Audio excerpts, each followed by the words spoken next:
On the Juyu continent, every cultivator forms a life bond with a demon beast guardian. That beast's bloodline and rank almost completely decide the master's talent and future potential. Some lucky cultivators awaken Dragon Clan beasts, and a few even inherit an extremely rare ancient dragon bloodline. Others awaken powerful, ferocious beasts with bloodlines far beyond ordinary cultivators. Those with average talent usually bond with common beasts like rabbits, dogs, hawks, or similar creatures.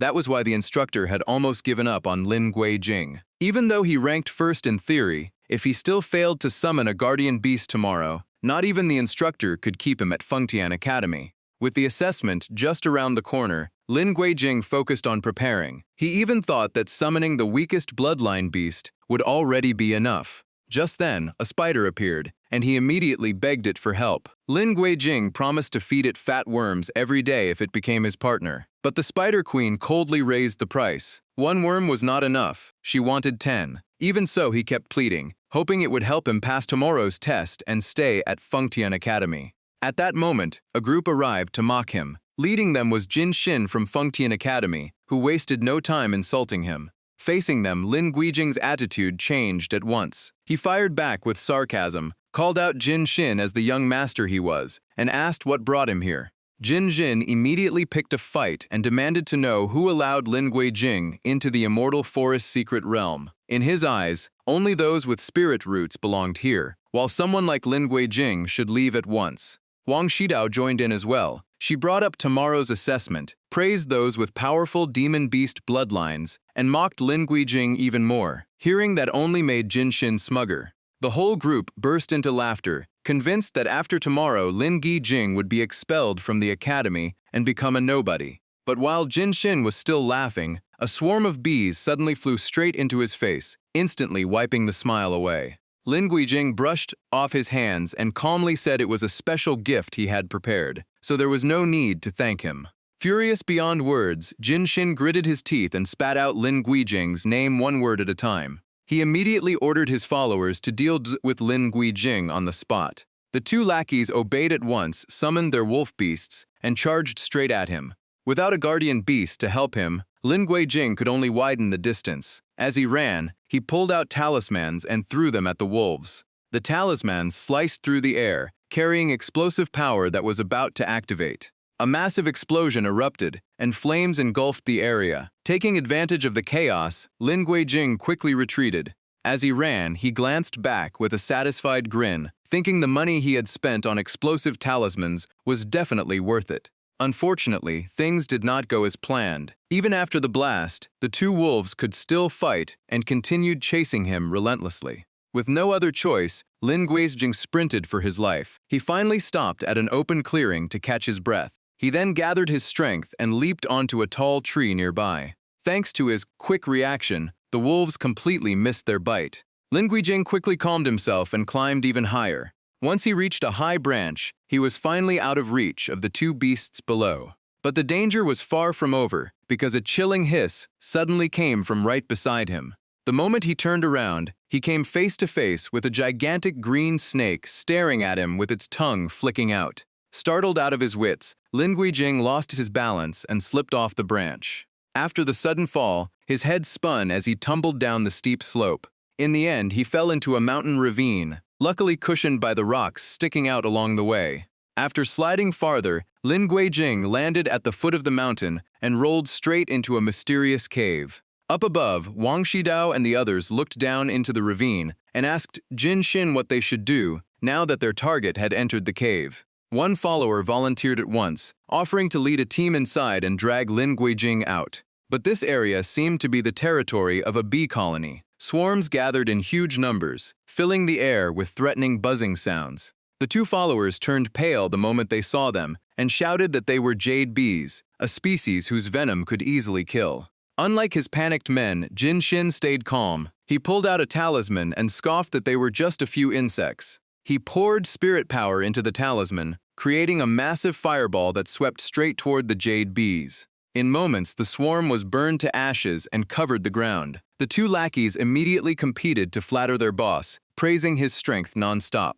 Even then, Jin Xin had no intention of going deeper, Although this was only the outer training zone of the immortal forest secret realm, it still hid plenty of dangerous demon beasts. He turned to leave and mockingly said that whatever happened to Lin Guijing was his own problem. The followers laughed along and quickly left with him.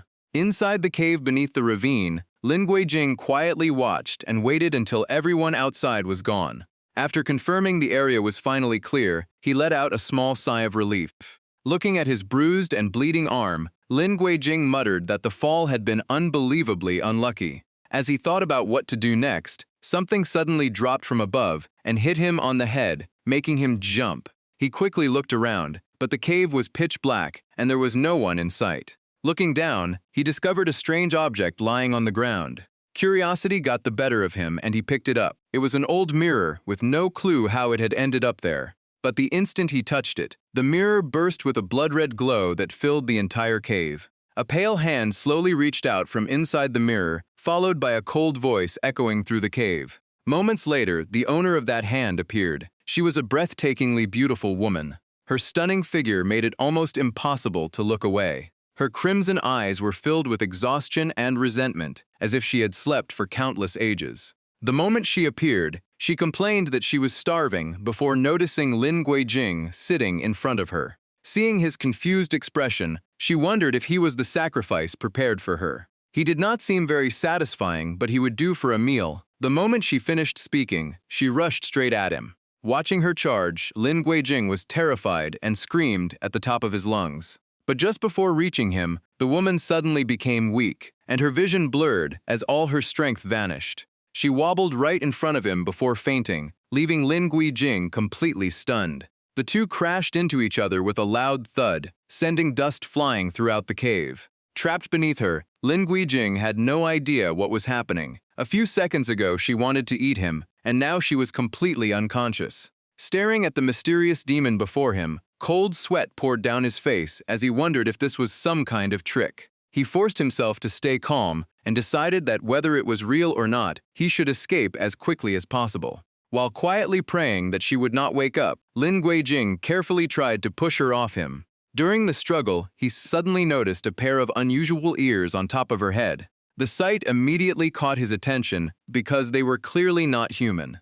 A passage from the Nine Regions Demon Chronicle that he had read before suddenly came back to him. The moment he recalled those records, Lin Guijing's face changed in shock. But his fear quickly turned into calculation as he stared at the unconscious woman. He guessed she was most likely a powerful great demon that had once been sealed. If that was true, this was probably her weakest moment. The thought of forming a contract with her crossed his mind, but he immediately knocked himself on the head. Taking advantage of someone in that condition felt completely wrong. Still, the more he thought about it, the more conflicted he became. If he waited for her to wake up and she refused, he would lose his chance at a contract and might end up becoming her meal. After a long inner struggle, Lin Guijing finally decided to take the gamble. He raised his hand and began performing the contract ritual with his own blood. He chanted each incantation, attempting to bind their souls and lives into a single bond. Unfortunately, after the ritual was complete, everything remained silent, with no sign that the contract had succeeded. Seeing the ritual produce no reaction at all, Lin Guijing was completely crushed. He mocked himself, thinking that if he could not even contract a low-rank demon beast, how could he ever tame a terrifying great demon like this? But at his lowest moment, the woman's body suddenly began to change as streams of crimson energy spread in every direction. Her body slowly floated into the air, surrounded by a dense aura of blood energy. In the next instant, that power shot straight into Lin Guijing's body before he could even react. At that moment, part of the woman's memories flowed into his mind, revealing a badly wounded nine-tailed fox covered in blood. The killing intent and hatred burning in those eyes were enough to send chills down anyone's spine. After witnessing those horrifying memories, Lin Guijing turned pale and stumbled backward, wondering what kind of monster he had just unleashed. Before he could recover from the shock, the woman slowly opened her eyes. She immediately sensed something was wrong with her body and quickly checked her condition. Only seconds later, an angry shout echoed through the cave as she demanded to know what Lin Guijing had done while she was unconscious. Terrified by her fury, he hurriedly explained that it was not what she thought. But the woman grabbed him by the collar and angrily demanded to know if he realized who he had just formed a contract with. With a single swing of her arm, she threw Lin Guijing across the cave and declared that she would kill him immediately. With his naturally weak body, Lin Guijing could not endure the blow and instantly coughed up a mouthful of blood. Strangely, the woman suffered the same backlash and also spat out blood. Seeing this, Lin Guijing quickly explained the rule of human and demon beast contracts. If the master died, the contracted beast would also suffer devastating consequences. Even so, the woman tightened her grip around his neck, her icy eyes ready to crush him on the spot. Although he was trembling with fear, Lin Guijing insisted that he wanted to cooperate, not harm her. He also warned that in her current weakened state, being discovered by spirit masters would put her in great danger. Hearing that, the woman finally calmed down. She found it hard to understand how a mere drop of blood from this human had been enough to form a contract with her while she was at her weakest. On top of that, she knew nothing about the situation outside. Her crimson eyes swept across Lin Guijing as if judging his true worth. A moment later, she effortlessly lifted him into the air with one hand. The woman began inspecting Lin Guijing's body from within to examine his talent and foundation. The first result shocked her. His meridians were unbelievably weak, almost no different from an ordinary person's. Under normal circumstances, someone like him should never have been able to contract a being of her level. But soon enough, Lin Guijing's true secret was revealed. A dazzling light emerged from within his body, so brilliant that even she had to shield her eyes. It was the legendary heavenly spirit root, an extremely rare gift possessed by only a handful of people. At that moment, everything became clear. Although Lin Guijing possessed a top-grade heavenly spirit root, his spirit veins were far too weak to unlock its potential. To her, his unique spirit blood was an incredible treasure. If she helped him grow stronger, she could also use that process to restore her own power much faster. With that realization, her desire to kill him finally disappeared. After all, the hatred she had carried through 1,000 years of imprisonment did not need to be released today. Because of that, Lin Guijing finally earned the approval of the dangerous great demon. However, she did not agree without conditions and demanded a few requirements first. The first condition was that every night he had to provide her with blood once. Lin Guijing nodded almost immediately. As long as it did not affect his cultivation, a little blood meant nothing. He then asked about the remaining conditions. Resting her chin on one hand, the woman fell into thought, seemingly unable to decide on the second condition. In the end, she set it aside for now and said she would tell him once she made up her mind. As long as he had a guardian beast, Lin Guijing felt everything was worth it. In his eyes, let alone 3 conditions, he would even accept 30. Hearing his confident answer, the woman tilted her head slightly and asked if cultivating immortality really meant that much to him. Lin Guijing replied with rare seriousness. His greatest dream was to reach the realm of the great Luo Golden Immortal. He then introduced himself and asked for her name. The woman responded with a faint, enchanting smile. She introduced herself as Xiao Jiao, a tiger demon, and reminded him that from now on he had better treat her well. While the two finished their agreement, the bell rang across the academy, signaling the start of the crucial assessment day. As the bell echoed through the plaza, the examiner loudly announced that the aptitude assessment had officially begun. Presiding over Today's evaluation was the respected instructor Yan Ge. He called the students of the Tongsheng court to step forward one by one and channel spirit power into the heavenly spirit bell together with their guardian beasts to determine their talent. As soon as his name was called, Jin Xin eagerly stepped forward to take the first test. On the high platform, Headmaster Hu Yuan stroked his beard with a smile and remarked that the Jin family's disciple looked especially confident this year. Sitting beside him, Jin Changming humbly introduced Jin Xin as a student who had joined the Tongsheng court last year and the pride of the Jin family. Under everyone's admiring gaze, Jin Xin proudly walked forward as pale green spirit light surrounded his body. A powerful spirit rhinoceros slowly emerged from the glowing light. The sight immediately stirred the crowd. Everyone admired him as a descendant of the prestigious spirit rhinoceros family, and some even believed his talent rivaled the senior students of the Guizhen court. When they heard he had been born with a guardian beast, many became curious about the level of its bloodline. Yan Ge pointed toward the heavenly spirit bell and signaled for Jin Xin to begin. With a confident grin, Jin Xin declared that he would show everyone his true strength. His aura erupted, revealing that he had already reached the late Foundation establishment realm. His followers immediately burst into cheers. While most students needed 2 years just to reach early Foundation establishment and even longer to advance, Jin Shin had achieved this level in only 1 year, proving why everyone called him a genius. After Jin Shin finished channeling his spirit power, it was time for his guardian beast to undergo the bloodline test. The spirit rhinoceros raised its head with overwhelming momentum as its eyes glowed fierce power. It then charged forward and slammed into the heavenly spirit bell with all its might. The result shocked many people. Its bloodline reached the exceptional rank and even carried traces of an ancient bloodline. On the platform, instructor Shang Feng also praised Jin Shin, calling it a perfect opening for this year's assessment at Fengtian Academy. Hearing that, Jin Changming became even more pleased and proudly praised his young relative's talent. He even asked Shang Feng to look after and guide Jin Shin in the future. While everyone focused on the assessment, Chen Yurong quietly stood below, waiting for someone to appear. As time passed without any sign of Lin Guijing, she began to worry. Just then, a voice interrupted her thoughts. The newcomer wore a confident smile and acted as if he was certain she had been waiting for him all along. It was none other than Zhu Mishen, one of Fengtian Academy's well-known students. With his handsome appearance and an adorable Pikshu guardian beast, he immediately attracted the attention of many female students nearby. Faced with his confident greeting, Chen Yurong simply crossed her arms and coldly denied that she had been waiting for him.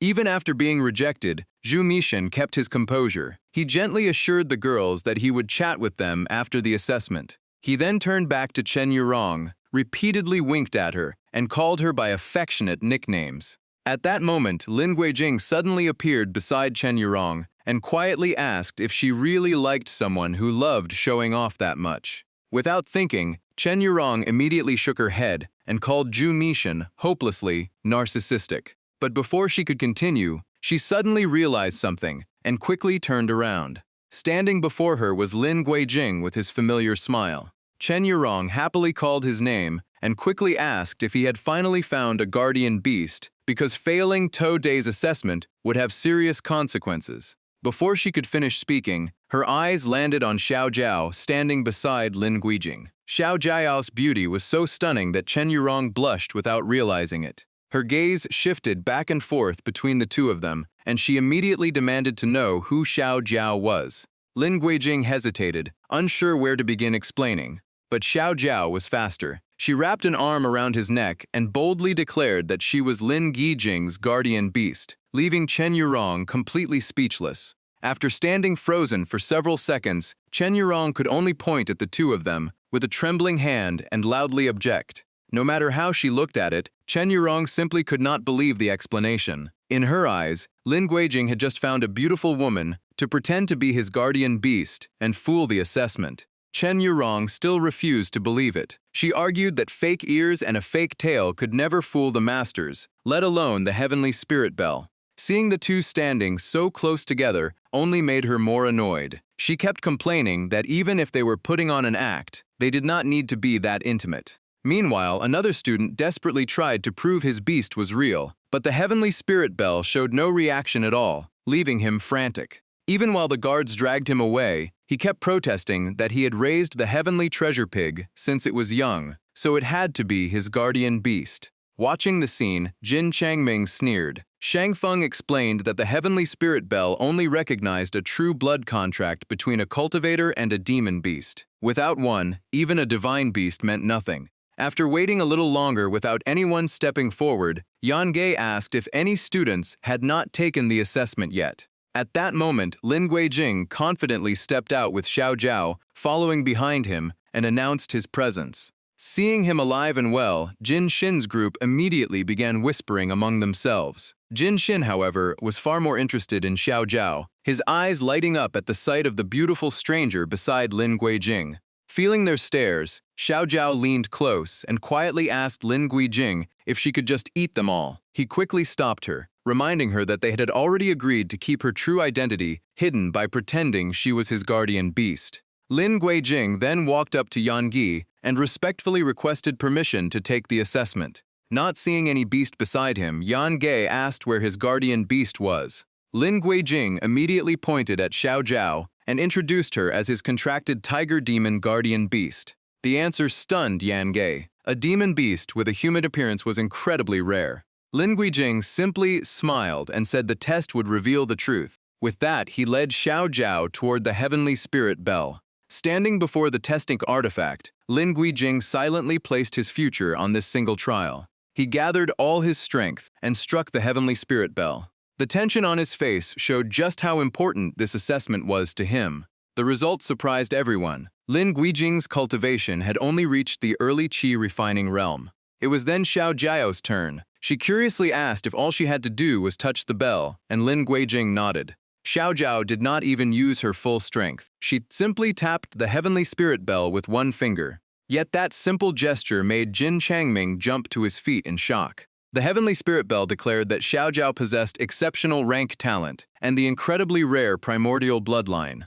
The cultivation system begins with the Tong court realms of breathing, body tempering, qi gathering, and qi refining. It continues with the Guijin court realms of foundation establishment, core formation, and nascent soul, followed by the true cultivation court realms of divine transformations, void refinement, and great ascension. Beyond those are immortal cultivation, tribulation crossing, spirit sovereign, martial sovereign, divine realm, spirit Dao divine emperor, martial Dao divine emperor, heaven ascension, loose immortal, heavenly immortal, Tai Yi golden immortal, and finally the great Luo golden immortal. Demon beast ranks are divided into demon spirit, common, lesser demon beast, exceptional, and divine rank. Their bloodlines are demon spirit bloodline, demon beast bloodline, ancient bloodline, and the highest, primordial bloodline.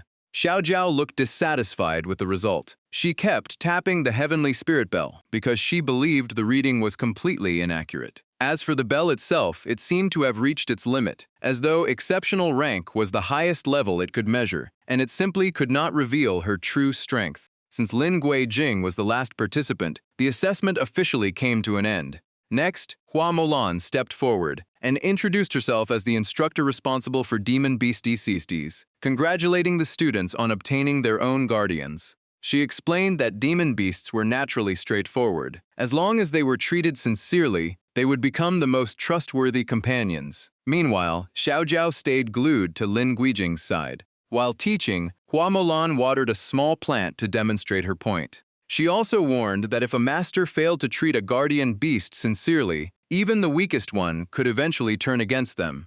Hearing that, Xiao Zhu immediately leaned against Lin Guijing and pretended to tremble, acting as if the warning had truly frightened her. Lin Guijing knew she was only putting on a show, but he still played along and comforted her, saying that with instructor Hua here, nothing dangerous would happen. Zhu Mishan looked at his own guardian beast, then glanced at Xiao Zhu. The more he compared them, the more discouraged he became. That little beast clearly possessed an ancient bloodline of an incredibly rare rank. Xiao Zhu clung to Lin Guijing, tugged at his sleeve, and sweetly complained that she felt dizzy and needed a little of her master's blood to recover. Sitting below, Chen Yurong finally could not hold back after watching the entire scene. She slammed her brush onto the desk and shouted for them to stop. Chen Yurong jumped to her feet, pointed straight at the two of them, demanded they show some restraint, and asked what they thought they were doing. The disruption ruined the class atmosphere, leaving the instructor visibly irritated, as she immediately called out Chen Yurong's name. One look at her expression made it obvious that she was furious. As punishment, Chen Yurong had to stand facing the wall for half an hour and recite the academy rules 10 times. After class, Xiao Zhu stretched and let out a long yawn, complaining that the lecture had been so boring it nearly put her to sleep. Seeing that, Lin Guijing suggested she rest in his room instead of following him around. But Xiao Zhu shook her head. She preferred being outside. After all, she had been sealed and asleep for more than 3,000 years. The lecture itself was simply too dull. Walking closer, Xiao Zhu held Lin Guijing's hand and softly whispered that a little of his blood would make her feel much better. He could only respond awkwardly. Just then, Chen Yurong's angry voice came from behind as she clenched her fists. She emphasized every syllable of Lin Guijing's name through gritted teeth. Chen Yurong immediately demanded to know where he had found a humanoid guardian beast, and warned that creatures like this always brought trouble, yet he had openly brought her into the academy. Hearing that, Xiao Zhu did not step back. Instead, she deliberately moved even closer to Lin Guijing, openly provoking Chen Yurong. She even reminded her that the academy always promoted harmony between humans and demon beasts. As she spoke, Xiaoju gently lifted Lin Guijing's chin and said in a soft, enchanting voice that she was her master's guardian beast, so naturally she would stay by his side wherever he went. Caught between the two women, Lin Guijing could only force an awkward smile and explain that Xiaoju had already been officially recognized as his guardian beast, and neither the headmaster nor the instructors had objected. But those words only made Chen Yurong even more upset. After hesitating for a moment, she pulled out a letter and gritted her teeth, saying there was only one way left. She immediately threw the letter toward Lin Guijing. He instinctively caught it in midair. Looking at the letter in his hand, Lin Guijing asked what it was. Chen Yurong declared that it was a challenge letter. She wanted a duel, and if she won, Xiaoju would no longer be allowed to follow him everywhere. The moment Xiaoju heard the word duel, her eyes lit up with excitement. Lin Guijing explained that this was one of Fengdian Academy's rules, allowing students to settle personal conflicts through official duels. After hearing that, Xiaoju smiled and asked if that meant the loser had to obey the winner. Completely confident in her own strength, Chen Yurong nodded and declared that once she won, Xiaoju would have to stop clinging to Lin Guijing. Xiaoju rubbed her hands together excitedly and accepted the challenge on the spot. Meanwhile, Lin Guijing was startled and reminded her not to make decisions for him without asking. Xiaoju then continued with her logic. If her master won the duel, then Chen Yurong would also have to obey him completely. The moment she heard that, Chen Yurong blushed and stammered that unconditional obedience sounded a little too much. Even though they had grown up together, they were still only students of the Tongsheng court. Xiaoju simply smiled before shifting her gaze toward the little bird beside Chen Yurong.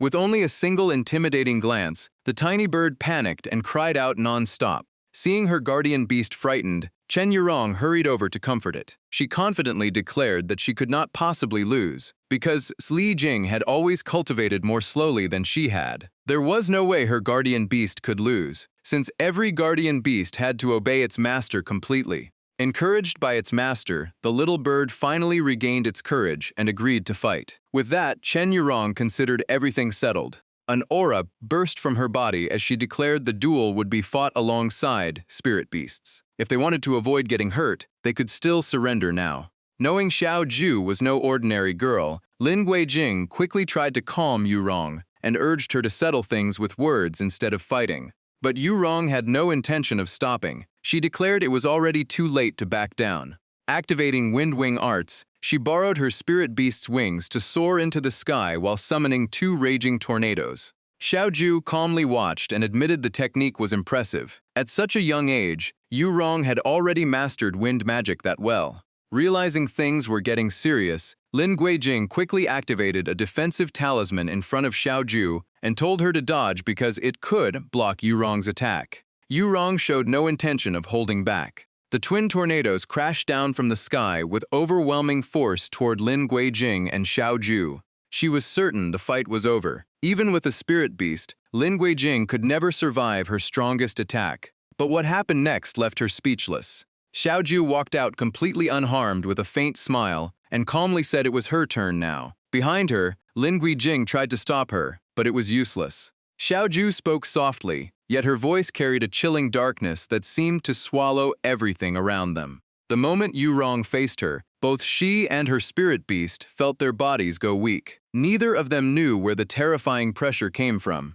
Xiaoju did not even need to attack. Releasing her aura alone made it hard for them to breathe. Then a mysterious voice echoed inside Yurong's mind, tempting her to face her deepest desires. After speaking, Xiaoju gave her a captivating gesture. It turned out she had used a seductive charm. Yurong instantly fell into a daze and her face flushed bright red. A soft, satisfied moan escaped her lips without her realizing it. Even the little bird beside her was affected. Master and spirit beast completely lost the will to resist as they drifted into a blissful trance before slowly falling to the ground. One girl and one beast lay on the ground with blissful smiles as if enjoying a beautiful dream. Completely confused, Lin Guijing turned to Xiaoju and asked if Yurong was all right. Xiaoju laughed and said nothing was wrong. In fact, Yurong was very happy and would wake up soon. Meanwhile, Yurong kept making dreamy sounds until she slowly regained consciousness. As soon as she woke up, she hugged her chest and blushed in embarrassment, unable to understand why she had suddenly fallen asleep. Before she could recover, another unexpected situation unfolded. Lin Guijing suddenly walked over and stopped right in front of her. Thinking he was about to ask for something unusual, Yu Rong blushed, admitted defeat, and said she would accept any condition. Lin Guijing asked if she really meant anything. She closed her eyes, braced herself for the worst, and told him to say it. Beside them, Xiaoju smiled with amusement, as if encouraging her master to seize the chance. Lin Guijing gently took Yu Rong's hand before calmly stating his request. Before hearing the whole thing, Yu Rong hurriedly agreed. But the actual request stunned both her and Xiaoju because all he wanted was for the two of them to get along. Both girls cried out in surprise. Yu Rong immediately pointed at Xiaoju and could not believe she was supposed to become friends with her. Lin Guijing seriously reminded her that this was the result of the duel, and the loser could not break her promise. Xiaoju did not mind at all and readily agreed. She even reached out first and suggested they live peacefully from now on. At first, Yu Rong hesitated and looked reluctant, but in the end, she reached out and accepted the handshake. Even though they agreed, the tension between them was still obvious. Only Lin Guijing smiled happily, convinced they had become good friends and settled everything. Yu Rong's little bird looked at him with obvious suspicion, completely unable to see what had actually been resolved. With everything finally over, Lin Guijing and Xiaoju returned to the dormitory to rest. The moment he entered the room, Lin Guijing collapsed onto the bed in exhaustion. Letting out a long sigh, he finally felt he could relax. But before he could rest, Xiaoju suddenly appeared right beside him and startled him. Panicked, he quickly explained that things with Chen Yurong were not what she thought. Xiaoju did not seem to care. She simply leaned against him and said she was tired too. Then she bluntly pointed out that he was far too weak. If he struggled against someone like Yu Rong, how could he ever protect her? Lin Guijing immediately promised to train hard and become stronger. Xiaoju smiled with interest and said relying himself, and that weak mentor would take forever, so she might as well teach him herself. As soon as she mentioned training, Xiaoju moved close and said she first needed a little of his blood essence to recover the strength she had used in the battle. Before long, the room echoed with Lin Guijing's cries as he complained about the pain and begged her to be gentler. After absorbing his blood essence, Xiaoju lightly licked her lips with a satisfied smile as if she had enjoyed a rare delicacy. Sitting on the floor, Lin Guijing seriously asked if she truly meant to teach him cultivation. He explained that he had worked hard for years, yet never made any progress. Everyone believed he had no spirit root and was unfit for cultivation. Xiaoju only laughed in disdain. According to her, they knew nothing. He actually possessed an extremely rare spirit root, but his meridians were too weak for spiritual energy to flow properly. She explained that he had failed to contract spirit beasts before because his spiritual energy was too pure. Low-level spirit beasts could not handle it and might even explode after forming the contract. As she spoke, Xiaoju gently stroked his neck and said that for a great demon with a noble bloodline like herself, his blood essence was an incredible treasure. Her fingertips slowly moved as she asked if he had noticed anything unusual since they formed their contract. She reminded him that right after the contract, Zhang Tianling had rated his cultivation higher than before. Hearing that, Lin Guijing immediately remembered his entrance assessment when he had been confirmed to have reached the early qi refinement stage. Xiaoju moved even closer, wrapped her arms around him, and explained that their bond was not just about her absorbing his blood essence. Her spiritual power was also nourishing his body in return, allowing him to step into the qi refinement stage. Helping him cultivate would also make her stronger. Xiao Jia's expression softened as she smiled and asked if such a mutually beneficial partnership was not perfect. Just then, Lin Guijing's shoulder robe slipped down. Misunderstanding her intentions, he nervously stammered that even if the method worked, he was not ready for dual cultivation. Xiaoju gave him no chance to explain. She pulled him up and told him to stop wasting time and get started. Soon, steady training sounds filled the room. Lin Guijing kept breathing in a steady rhythm, while Xiaoju's cheeks carried a faint blush that could easily make anyone misunderstand the scene.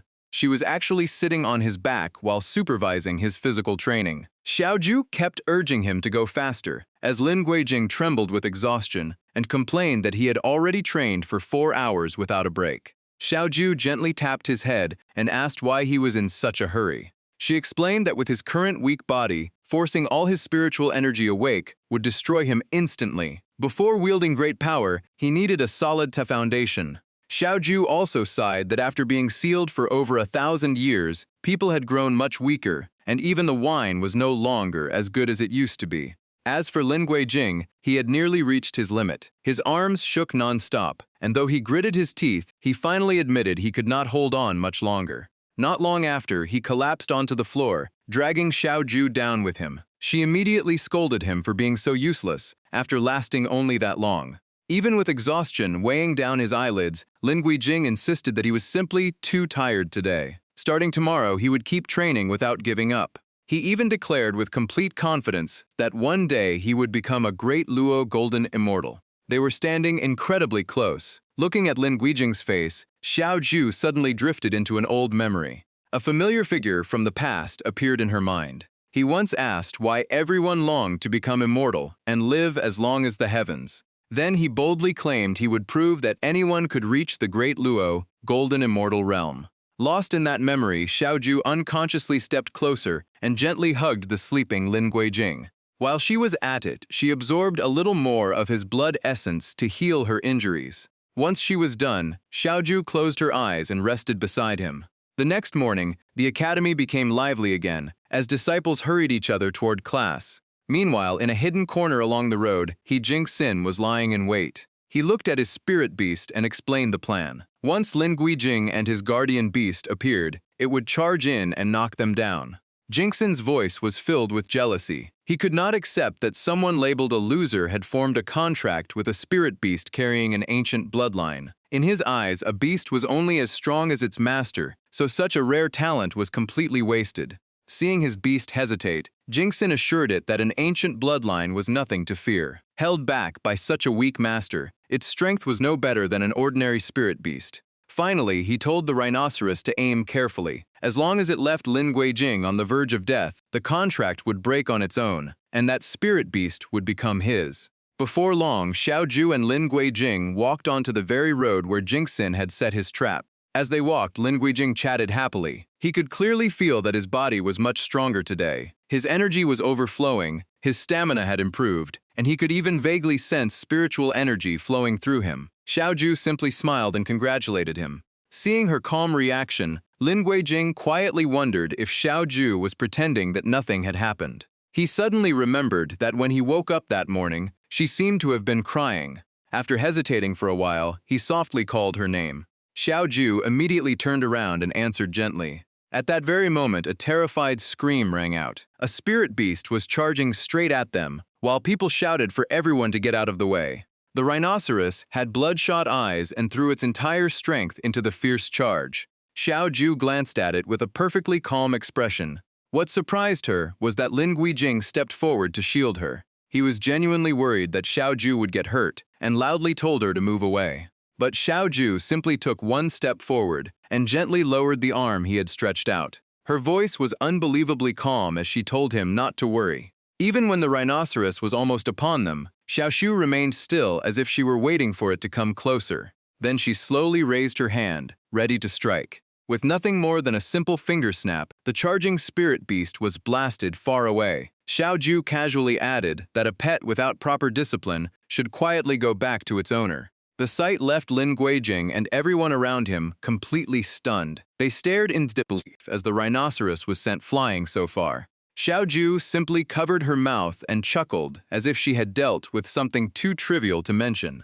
Meanwhile, Lin Guijing was still in shock. A single finger snap had sent a transcendent rank spirit beast flying. He could not even imagine how powerful Xiaoju truly was. After that, everyone headed to class. On the platform, an instructor introduced himself as Shang Feng, who would be teaching formation techniques from now on. During class, Xiaoju sat close beside Lin Guijing again, making him awkwardly ask her to keep a little distance. He also seriously brought up what had happened earlier, saying that outside she needed to listen to him. Sending a transcendent rank spirit beast flying with one finger snap had attracted far too much attention.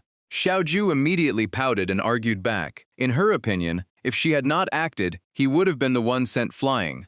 Even though he knew she meant well, Lin Guijing still felt that her way of handling it was far too dramatic. Before he could finish speaking, another sound caught his attention.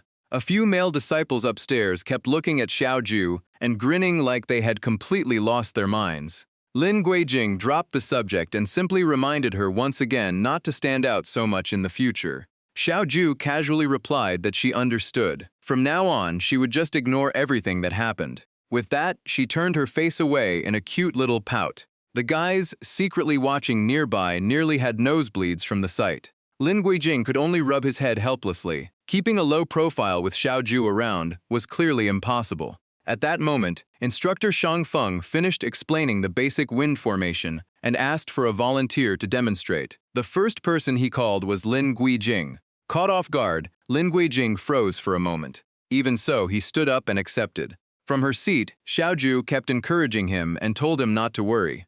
The instructor handed him the necessary materials and assured him that he only needed to follow the instructions. Lin Guijing accepted them and politely thanked him. Inside, however, he was panicking. He had spent the entire lesson chatting with Xiaoju and barely listened at all. Fortunately, he had studied quite a few books about formations before, so he still had some confidence. According to those books, low-level cultivators usually needed materials like cinnabar or sticky rice powder to channel spiritual energy when casting formations. Thinking of that, he began drawing the formation. He first marked the activation area, then carved Shang Feng's formation rune in the center.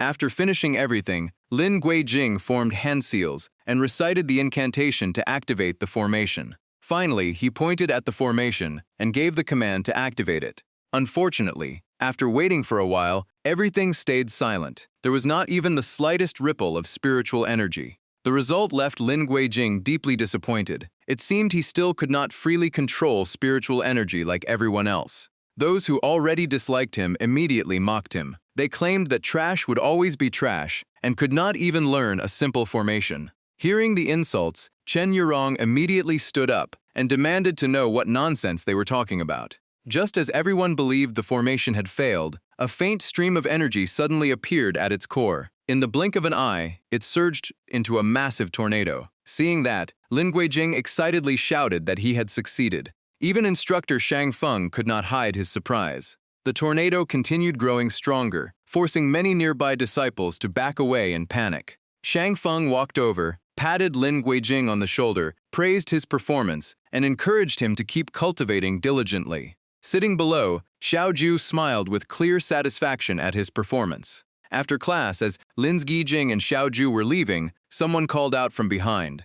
The one chasing after them was Chen Yurong, with Zhu Mishen following beside her. As soon as she caught up, Yurong asked if Xiaoju was the woman who had sent Jingxin's spirit rhinoceros flying. She also warned that the incident had caused serious trouble. While Lin Guijing tried to explain everything, Xiaoju did not think it was a big deal at all. According to him, the situation had been urgent, and she had simply saved his life. Standing beside them, Zhu Mishen calmly remarked that innocent people could still invite disaster by possessing something too valuable. He hinted that for someone like Lin Guijing, who lacked both backing and strength, owning a spirit beast with an ancient bloodline might be more of a curse than a blessing. Finally, he revealed his true intention and directly offered to buy Xiaoju. He claimed that with his status, no one would dare challenge him, and he could also guarantee Lin Guijing's safety. Lin Guijing rejected the offer without the slightest hesitation, while Xiaoju simply stood there as if she were listening to an amusing story. Just then, Jingxin arrived with a group of people. The leader immediately declared that no one would be able to protect Lin Guijing today. The moment Jingxin saw them, he pointed at Lin Guijing and introduced him to the man beside him. The newcomer was named Jin Lei, a disciple of Guijin Academy. Jingxin kept exaggerating the story, claiming Lin Guijing had used some trick to seriously injure his spirit beast. Following behind Jin Lei was a gigantic rhinoceros that was far larger than Jingxin's spirit rhinoceros. The moment Zhu Mishen and the little spirit beast on his shoulder saw it, they both felt overwhelming pressure. Jin Lei looked at Lin Guijing with complete contempt and introduced himself as a core formation cultivator from Guijin Academy and Jingxin's older cousin. He then demanded to know how Lin Guijing planned to compensate them for injuring his younger cousin's spirit beast. The moment they heard the words core formation realm, both Zhu Mishen and Chen Yurong turned pale. The gap in strength was simply far too great. The two of them instinctively stepped behind Lin Guijing and Xiao Zhou. Despite the huge gap in cultivation, Lin Guijing calmly argued that Jingxin had released his spirit beast first and was now falsely accusing others. Xiao Zhu seized the chance to mock them, saying the Jin family only knew how to bully others by relying on strong spirit beasts. Her words instantly struck Jingxin's sore spot. He clenched his fists and shouted, asking what she had just said. Xiao Zhu showed no fear and continued mocking them, saying they were nothing without their spirit beasts. Furious after being exposed, Jingxin completely lost his temper and rushed forward to attack. However, Jinlei raised a hand and stopped him. He turned to Xiao Zhu and tried to persuade her. In his eyes, an ancient bloodline spirit beast was wasting its potential by following Lin Guijing. Only a truly powerful master could give her everything she wanted. Faced with his arrogance, Xiao Zhu only sneered and asked if this so-called powerful master was just a snot-nosed brat like him. Jinlei's face immediately darkened after that sharp reply. He circulated his spiritual energy and commanded the giant spirit beast behind him, coldly declaring that Xiao Zhu would pay for her choice. Watching from the side, Zhu Mieshan turned pale with fear. He recognized it as an extremely powerful lightning spirit beast, with combat strength far beyond the previous spirit rhinoceros, nearly equal to a Foundation establishment cultivator. In his eyes, Lin Guijing had no chance of surviving this time. Chen Yurong immediately cited the academy rules, stressing that higher-level cultivators were forbidden from bullying weaker disciples. She even threatened to report the matter to the headmaster. Jinlei did not care in the slightest. He simply looked at Lin Guijing and said he still had one chance to apologize. With an arrogant smile, he declared that if Lin Guijing knelt, begged for mercy, and handed over Xiao Zhu, he might spare half his life. Otherwise, regret would come too late. Even though he was badly injured, Lin Guijing gritted his teeth and declared that he would never hand Xiao Zhu over, even if it cost him his life. Seeing that threats were useless, Jinlei switched to a more direct approach. He roared through clenched teeth and ordered his beast to kill him. The giant spirit beast charged once again with overwhelming force. Just as Lin Guijing was still searching for a way to respond, Xiao Zhu suddenly stepped forward from behind and embraced him. Leaning close to his ear, she softly reminded him not to panic and to use his mind to guide the formation just like before. After saying that, she gently pushed him forward, placing all her trust in him.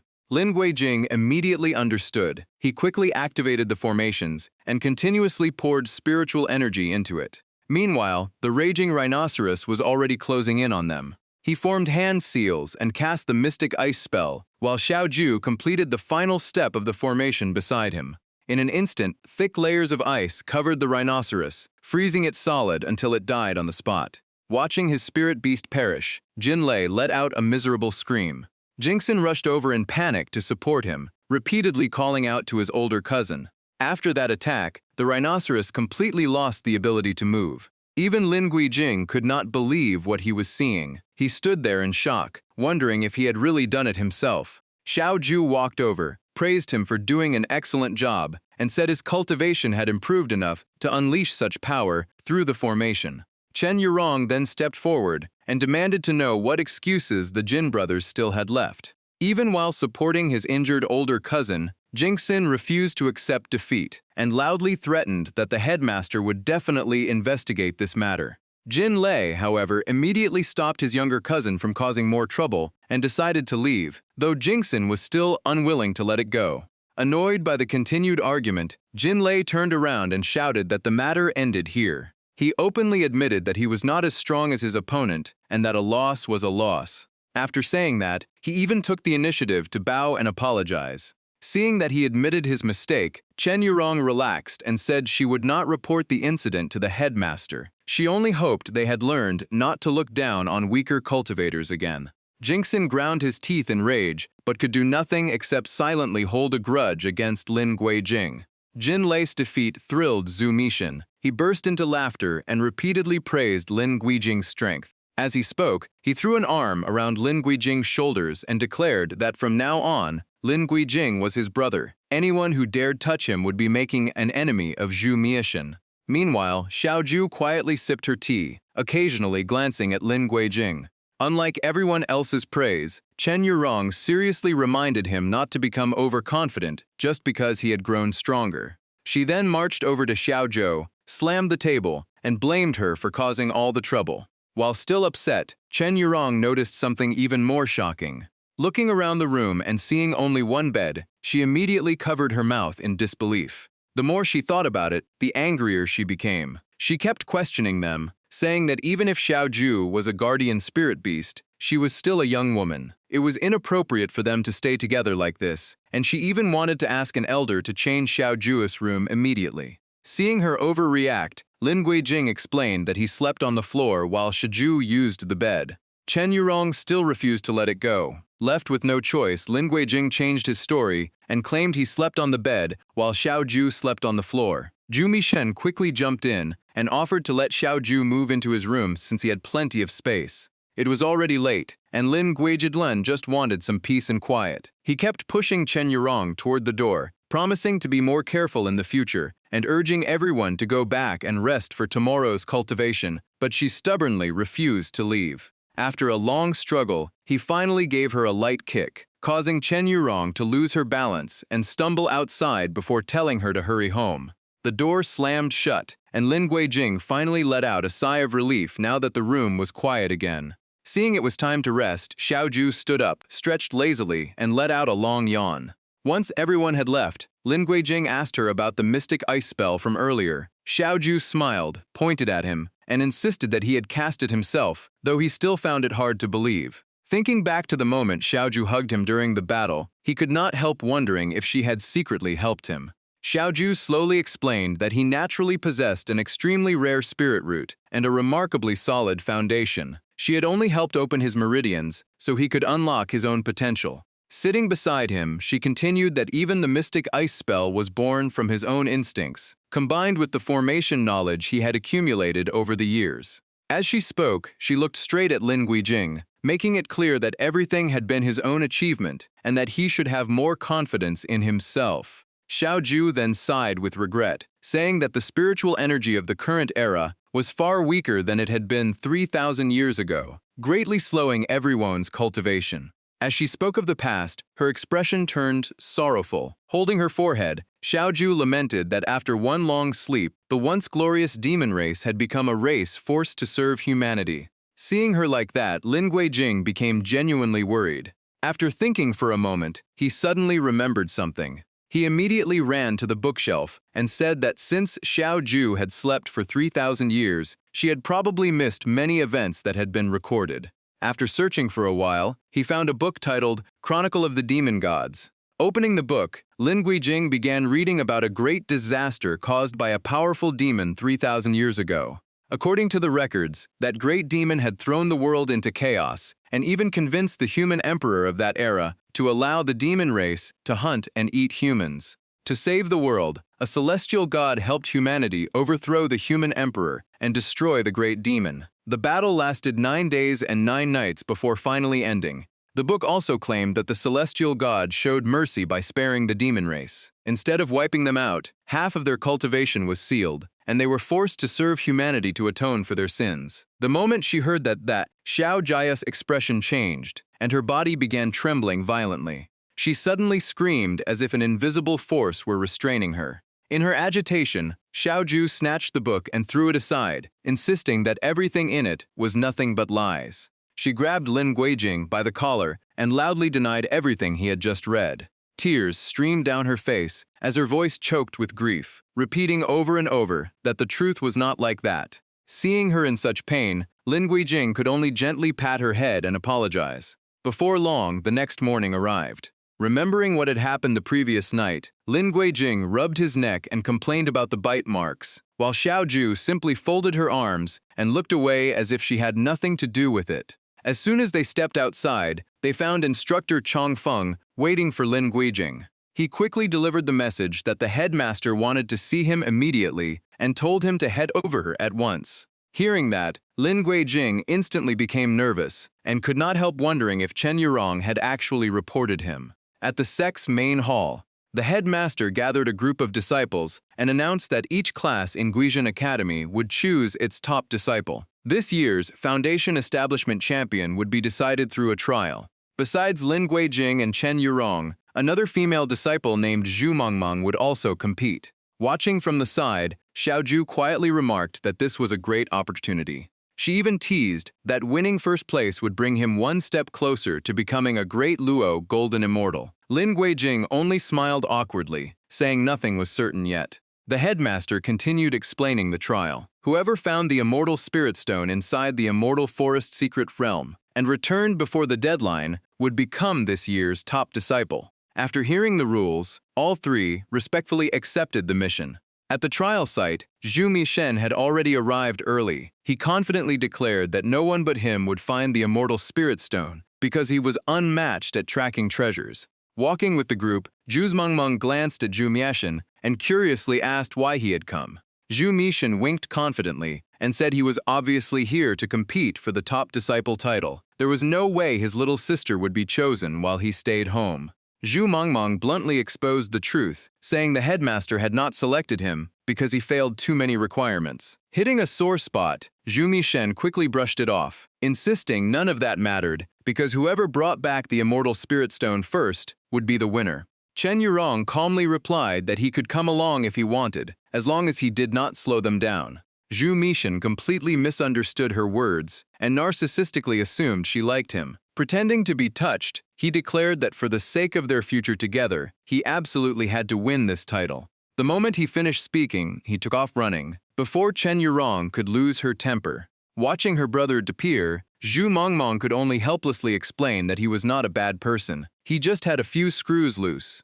Chen Yurong laughed and said Zhu Mieshen had always been like that since childhood, so she was already used to it. At that very moment, Zhu Mieshen suddenly let out a huge sneeze without knowing why. Looking around the forest, Lin Guijing remembered that this was the territory of plant-type spirit beasts. Xiaoju immediately became interested, while Zhu Mengmeng clearly looked uncomfortable. While running around recklessly, Zhu Mishen accidentally provoked a demon tree and ended up fleeing while screaming for help. Fortunately, his reflexes were quick enough to dodge its deadly attacks. Seeing her brother in trouble, Zhu Mengmeng immediately told everyone to keep moving while she stayed behind to deal with it. Chen Yurong could only admire how responsible Zhu Mengmeng truly was. However, instead of rescuing him normally, Zhu Mengmeng started beating up her own brother, leaving Zhu Mishen crying out in pain. Meanwhile, after searching for quite a while, Lin Guijing's group finally reached their destination. Before them stood a pitch-black cave. Lin Guijing recalled what he had read and said this was the Spirit Treasure Cave hidden deep inside the Immortal Forest Secret Realm, where the Immortal Spirit Stone was kept. Feeling the powerful spiritual energy coming from inside, Chen Yurong became suspicious and asked if he was really sure this was the right place. Lin Guijing simply smiled and walked in first, casually saying that if she was scared, she could stay outside. Provoked by his words, Chen Yurong immediately followed, insisting she was not afraid at all. The three of them then ventured deeper into the cave in search of the Immortal Spirit Stone. As they walked, Chen Yurong suddenly felt something drip onto her nose. She stopped, wiped it away, and wondered what it was. The moment she looked up, she froze in place. Countless glowing red eyes appeared across the cave ceiling, creating an eerie and terrifying scene. As expected, Chen Yurong immediately let out a terrified scream. The noise startled the entire colony of bats, sending them flying out of the cave with deafening screeches echoing everywhere. Lin Guijing quickly caught her and reassured her that they were only bats, so there was no need to panic. Throughout the entire scene, Xiaoju remained perfectly calm as if nothing had happened. The bats did not attack them and simply rushed out of the cave. Once everything became quiet again, Lin Guijing explained that they had only accidentally awakened the sleeping bats. However, Xiaoju warned that the lucky part was that the scream had not awakened the far more terrifying creature hidden deeper inside. Hearing that, Chen Yurong became even more nervous. The three moved deeper into the cave, climbed onto a rocky ledge, and looked down. Xiaoju pointed at the center of the cavern and said the target was there. The moment Lin Guijing saw the chained creature below, he recognized it. He quickly covered his nose and said it was Huodo, an ancient demonic beast with an incredibly powerful bloodline, feared for its blazing flames and deadly killing aura. He never expected the academy to keep something so dangerous locked up here. Chen Yurong also spotted the Immortal Spirit Stone mounted on the bronze pillar behind the beast, but getting it would clearly not be easy. After confirming the target, all three began working out a plan. A moment later, Chen Yurong came up with an idea. She suggested using an invisibility talisman to sneak in while Huodo was asleep and quietly take the immortal spirit stone. Lin Guijing looked surprised since he had no idea she even had an invisibility trick. Chen Yurong pulled out a talisman and explained that the power did not belong to her. It all came from this treasure. Holding the talisman, Chen Yurong looked completely confident. Even if this was only a trial, becoming the top disciple meant everything, so she had prepared for this from the start. She activated the talisman, and her body instantly vanished from sight. But the talisman had one major flaw. Her body disappeared, but her clothes stayed completely visible. Without noticing, Chen Yurong proudly asked if anyone could still see her. Lin Guijing could only remind her that only her body had vanished while her clothes were still out in the open. Hearing that, Chen Yurong had no idea what to do next. Seeing the plan fall apart, Lin Guijing told her to stay behind, while he and Xiaoju came up with another solution. But Chen Yurong refused to give up and insisted on seeing it through. After thinking it over, she decided to remove anything that gave away her position, believing she only needed to grab the immortal spirit stone and return. Chen Yurong began removing every item she was carrying to complete the invisibility. When she finished, she asked if it finally worked. Lin Guijing took another look and pointed out that there was still one thing left on her head. Chen Yurong immediately tossed away the last remaining item and told everyone to stay quiet so they would not alert Huodo. With everything finally done, she completely disappeared from view. Step by step, Chen Yurong carefully approached the immortal spirit stone.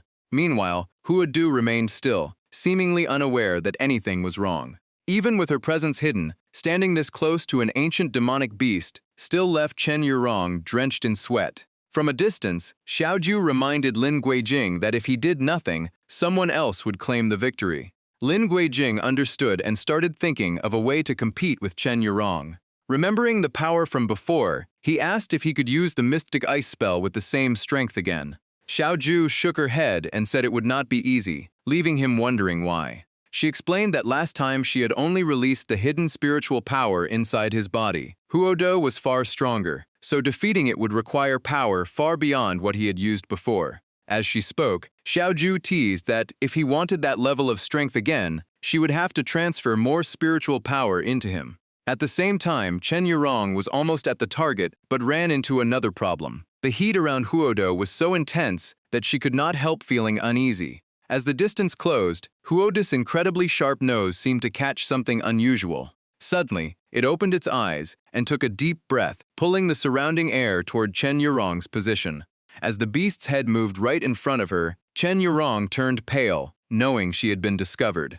Huodo's glowing red eyes filled with terrifying hostility. It opened its mouth wide and prepared to unleash a devastating blast of fire. Faced with the looming danger, Chen Yurong froze in panic. At the most critical moment, with Xiao Jiajia's support, Lin Guijing unleashed the mystic ice spell just in time. A layer of freezing ice instantly covered Huodo, locking it down before the attack could be released. Even though he had temporarily restrained the beast, Lin Guijing stayed on guard because he knew it was far from over. Sure enough, cracks quickly spread across the ice as melting water began to flow. Realizing the situation was turning bad, Lin Guijing immediately shouted for Chen Yurong to retreat. That shout finally snapped Chen Yurong out of her panic. She quickly answered and prepared to retreat. At the same time, the cracks across the ice spread even wider. A few seconds later, Huodo shattered the frozen seal and let out a deafening roar that echoed through the cave. Meanwhile, Chen Yurong had not made it far from the danger zone. To draw the beast's attention and give her a chance to escape, Lin Guijing called out to Huodo. Hearing the shout, Huodo instantly shifted its focus, locking its glowing red eyes onto him. Flames began gathering inside its mouth once again. Although he stayed calm on the surface, Lin Guijing was still worried. He glanced at the chain binding Huodo and asked Xiaoju if it was strong enough. Xiaoju said the chain could hold the beast back, but if its flames reached full power, there was no guarantee it would last. With no better option, Lin Guijing decided to bet everything he had. On the other side, Huodo had already finished charging its massive fireball. The enormous blast shot straight toward him at incredible speed. Facing the attack, Lin Guijing cast the mystic ice spell once again. Ice and fire collided head-on, creating a fierce stalemate between the two opposing forces. From the very beginning, Lin Guijing never planned to defeat Huodo. He only wanted to draw its attention. Seeing the perfect opening, he immediately called for Xiao Zhou to make her move. Xiao Zhou instantly understood, smiled softly, and took action. As a true nine-tailed fox, she unleashed the signature gift of her clan. Soft pink mist spread through the air as Xiao Zhou waved her hand. The drifting mist quickly reached the furious Huodo. The beast made no attempt to dodge. It simply bared its fangs and roared in warning. But in the end, it could not resist Xiao Zhou's charm technique and fell under its full effect. Taking advantage of the moment, Chen Yurong hurried behind a large rock to hide. Once affected by the charm, Huodo immediately lost its savage nature and lay down as if drifting into a pleasant dream. Seeing this, Lin Guijing could not hide his admiration for Xiao Zhai's ability. Xiao Zhou brushed her hair aside and casually said it was only a simple-minded demonic beast. Letting it sleep a little longer would be enough for them to finish their mission. Lin Guijing then looked at the immortal spirit stone in Chen Yurong's hands with a hesitant expression. Chen Yurong walked over and handed him the stone, sincerely thanking him for saving her and saying the reward belonged to him. She had no idea her invisibility talisman had already worn off. As she handed over the immortal spirit stone, she admitted that she had lost the competition. But Lin Guijing suddenly blushed and had no idea where to look. Seeing his reaction, Xiao Zhou walked over with a teasing smile and made a few playful remarks that only made him more embarrassed. Noticing their strange reactions, Chen Yurong finally looked down at herself. The moment she realized the talisman had expired, and she was in an extremely embarrassing state, her face froze. The next second, Lin Guijing was hit with a crushing punch for accidentally seeing what he should not have. The punch knocked the immortal spirit stone out of Chen Yurong's hand. Right then, a small bat swooped in, grabbed it, and flew away. By the time everyone reacted, the bat was already far out of reach, leaving Chen Yurong shouting in panic as she watched the precious stone disappear. The bat flew straight toward the cave entrance. By pure coincidence, two people were already waiting there. The bat flew directly at Zhu Miexin before he could dodge, sending both of them tumbling across the ground. The other person was Zhu Mongmong, and the immortal spirit stone just happened to fall into her hands. Staring at the mysterious object that appeared out of nowhere, Zhu Mongmong realized it was the immortal spirit stone everyone had been searching for. Thanks to that unexpected accident, Zhu Mongmong became the top disciple. Meanwhile, Zhu Miexin immediately claimed all the credit and bragged that everything happened because of his brilliant guidance. He even made up a heroic story, claiming he had beaten the guardian beast until it begged for mercy and personally offered him the treasure. Zhu Mongmong knew him too well to argue. She simply shared some fresh flour cakes with everyone. Lin Guijing happily asked for one, while Zhu Miexin kept bragging even though no one was listening. Just as everyone was enjoying the moment, a new crisis suddenly appeared.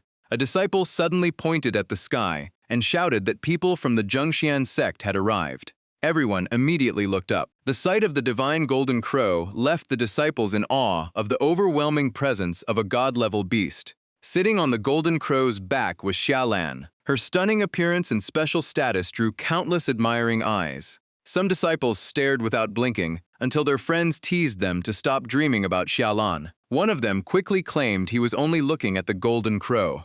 Chen Yurong took a bite of her cake and scoffed, saying they were only showing off because of the Zhengxian sect's reputation. Hearing that, Zhu Miexin ran over and teased her for being jealous. He even bragged that if she wanted to join the Zhengxian sect, he could help because the Zhu and Xia families had a good relationship. Chen Yurong was used to his boasting and immediately replied that she had no interest in such a childish organization. Xiao Zhu had never heard of the name before, so she turned to Lin Guijing and asked what kind of force the Zhengxian sect really was. Lin Guijing calmly explained that it was a group founded by students of Fengtian Academy, but it was backed by the Gulun Immortal Alliance, a well-known power across the 9 realms. In the 9 realms, young cultivators joined academies when they reached the proper age. They advanced from the beginner academy to the cultivation academy, then either became instructors or joined the royal family and major sects. Many sects competed for talented students, offering resources long before graduation. As a result, many outstanding disciples were already considered future sect members, and numerous factions eventually formed within the academy, some growing beyond anyone's control. Lin Guijing added that Jin Lei, the one who had caused trouble before, was a member of the Junction sect, a group famous for flaunting its influence. Hearing that, Xiaoju became interested and said Jin Lei's strength was nothing special. In her opinion, Lin Guijing was more than qualified to join the Jungxian sect. Lin Guijing could only smile awkwardly and admit that he still had a long way to go. Before he could finish speaking, Xiaoju stuffed food into his mouth and confidently said she believed he could do it. Seeing that, Chen Yurong immediately became annoyed and scolded Xiaoju for giving her leftover food to Lin Guijing. Refusing to lose, Chen Yurong chased Xiaoju with another cake, insisting that Lin Guijing eat hers instead. He hurriedly dodged the two of them and kept refusing. The story then shifted to another location. Jin Lei was being beaten badly, his body covered in injuries. Standing over him was a young woman with her foot on his head, mocking him for being a core formation cultivator who had been injured by Qi refinement disciples from the beginner academy. She said he had completely disgraced the Zhongxian sect. Clutching his stomach, Jin Lei tried to explain that they were fellow disciples from the same academy, and he had only lost because he let his guard down. The young woman ignored him and sneered that she had no idea how Jinya had managed to get someone with such poor talent accepted into the Jungxian sect. This year, she would personally oversee recruitment to keep useless people out of the Gulun Immortal Alliance. Hearing that, Jin Lei immediately flew into a rage and demanded to know what she had just said. He jumped to his feet, pointed at Xiaolan, and declared that just because she was the Zhongxian sect's leader did not mean she could look down on others. He was the youngest disciple ever to break Fengtian Academy's record and had been personally invited into the Gulun Immortal Alliance. The angrier Jin Lei became, the louder he shouted. He even declared that he was leaving the Jungxian sect because it was nothing more than a place for women and children, and he refused to serve it any longer. Despite his outburst, Xiaolan's expression never changed. She slowly stood up and firmly grabbed the finger he was pointing at her. Xiaolan then leaned in with a faint smile and made it clear that he was not leaving the Zhongxian sect. The Zhongxian sect was simply getting rid of someone as useless as him. She also warned him to watch his mouth from now on, or she could easily make him disappear from the 9 realms. After saying that, Xiaolan kicked Jin Lei flying and coldly told him to get lost. Jin Lei was sent flying before crashing hard into a massive rock outside. The people accompanying Xiaolan all stood up and followed behind her. In a commanding voice, Xiaolan ordered them to immediately investigate the academy's disciples and identify the most promising talents. She wanted to evaluate every one of them herself, and her subordinates respectfully accepted the order. Before leaving, Xiaolan specifically mentioned Lin Guijing. She wanted to see for herself just how strong the man who had defeated her senior brother really was. The next class at Fengtian Academy was taught by instructor Chang Feng and focused on how to use talismans for maximum effect. Lin Guijing kept his usual habit of reading while listening to the lecture, with Xiaoju quietly sitting beside him. Just then, a bird suddenly flew through the classroom window. It headed straight for Lin Guijing, making him think he was under attack. But when the bird landed, he immediately realized something was different. A small note was tied to its leg. It was clearly a messenger bird. Lin Guijing untied the note and opened it. The message said there was an urgent matter and asked him to meet at Yongtao after class. It was signed by Jin Xin. After reading it, Lin Guijing looked toward the window. Sure enough, Jin Xin had been waiting outside all along. After class, Jin Xin hid behind a tree and quietly waited for Lin Guijing to appear. The moment Lin Guijing stepped outside, Jin Xin dropped to his knees in front of him. Jin Xin repeatedly bowed his head, apologized for everything he had done before, and desperately begged Lin Guijing to save his older brother. Even though Jin Xin had caused him trouble before, Lin Guijing politely helped him up and asked what had happened. Jin Xin hurriedly explained that Jin Lei had been seriously injured by Xiaolan of the Jungxian sect, and even his guardian beast had been taken away. On top of that, Xiaolan specifically demanded to see Lin Guijing. Otherwise, she would forcibly break the contract between Jin Lei and his guardian beast. According to Jin Xin, losing that bond could cost Jin Lei his life. Hearing that he had been dragged into the matter for no reason, Lin Guijing pointed at himself in surprise and asked why Xiaolan was targeting him. Jin Xin explained that the reason was simple. Jin Lei had lost to Lin Guijing, so Xiaolan believed he had brought shame to the Zhongxian sect. Hearing such an unreasonable excuse, Lin Guijing clenched his fists, feeling that Xiaolan had gone too far. Although Jin Shin looked pitiful and sincere on the outside, he secretly hoped Xiaolan would avenge all the humiliation he and his brother had suffered. If Lin Guijing fell into her hands, the outcome would surely be grim. Xiao Ju noticed the brief smile on his face, and, with her experience, immediately guessed what he was really thinking. Lin Guijing, however, did not suspect anything. He simply asked where Xiaolan was, and Jin Shin immediately replied that she was waiting in the Zhongshan Sex meeting hall on the south side of the academy. The scene quickly shifted to the Zhongshan Sex meeting hall. Along the way, Xiao Xiao followed closely behind and asked with a smile if he really intended to get involved, since Jin Lei had been the one who started the conflict. Lin Guijing calmly replied that Jin Lei had indeed been wrong to provoke others, but his defeat was already punishment enough. Besides, he had accepted his loss honestly and was far from being truly evil. He believed that if Xiaolan wanted to discipline members of the Zhongshan sect, she should do it openly instead of beating people and stealing their guardian beasts. To cultivators, a guardian beast was tied to both their soul and destiny and could never be taken by force. As he said that, Lin Guijing looked at Xiao Ju sincerely and promised that if anyone ever bullied her, he would crawl to her side if he had to, just to save her. Hearing those words, Xiao Ju simply nodded and said she understood before continuing forward with him. Meanwhile, inside the meeting hall, Xiaolan instructed a male disciple to deliver the latest list of recommended candidates to a senior sister named Mu Qingtong. As soon as he entered, Lin Guijing politely asked if the woman before him was senior sister Xiaolan. Without wasting time, he introduced himself and demanded that she return the thunder rhinoceros beast to Jin Lei. Seeing a visitor arrive, Xiaolan paused her work and told the disciple to leave first. She then looked at Lin Guijing with contempt and asked where he found the confidence to interfere in the Zhongshan sect's internal affairs alone. In her eyes, someone like Jin Lei was worthless without his guardian beast, and losing it was simply the price of his arrogance. Lin Guijing immediately argued that regardless of their faction, they were all still disciples of Fengtian Academy until graduation and had to follow the academy's rules. No one had the right to punish others or forcibly separate a cultivator from their guardian beast. Xiaolan only smiled and agreed to settle the matter according to the academy's rules. She then challenged him to a duel. Lin Guijing had already expected this and accepted without hesitation.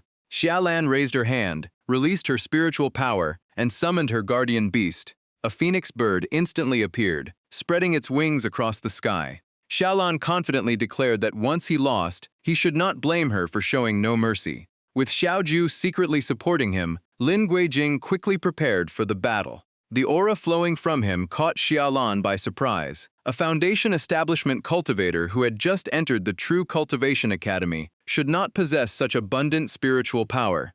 Even so, her confidence never wavered. In Xiaolan's eyes, the outcome of this fight had already been decided. Facing her first attack, Lin Guijing immediately formed hand seals and countered with talismans. His attack instantly destroyed the talismans Xiaolan had just released. Without giving him a chance to breathe, Xiaolan unleashed palm thunder, gathering violent energy in her palm before firing it straight at him.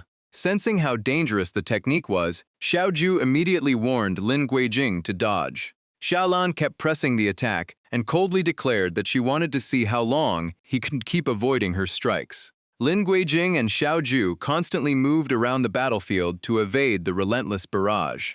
While forced onto the defensive, Lin Guijing searched for an opening and launched a tornado spell. A powerful whirlwind quickly formed and rushed straight toward Xiaolan. Seeing the attack, Xiaolan merely smirked in contempt, believing that was all he could do.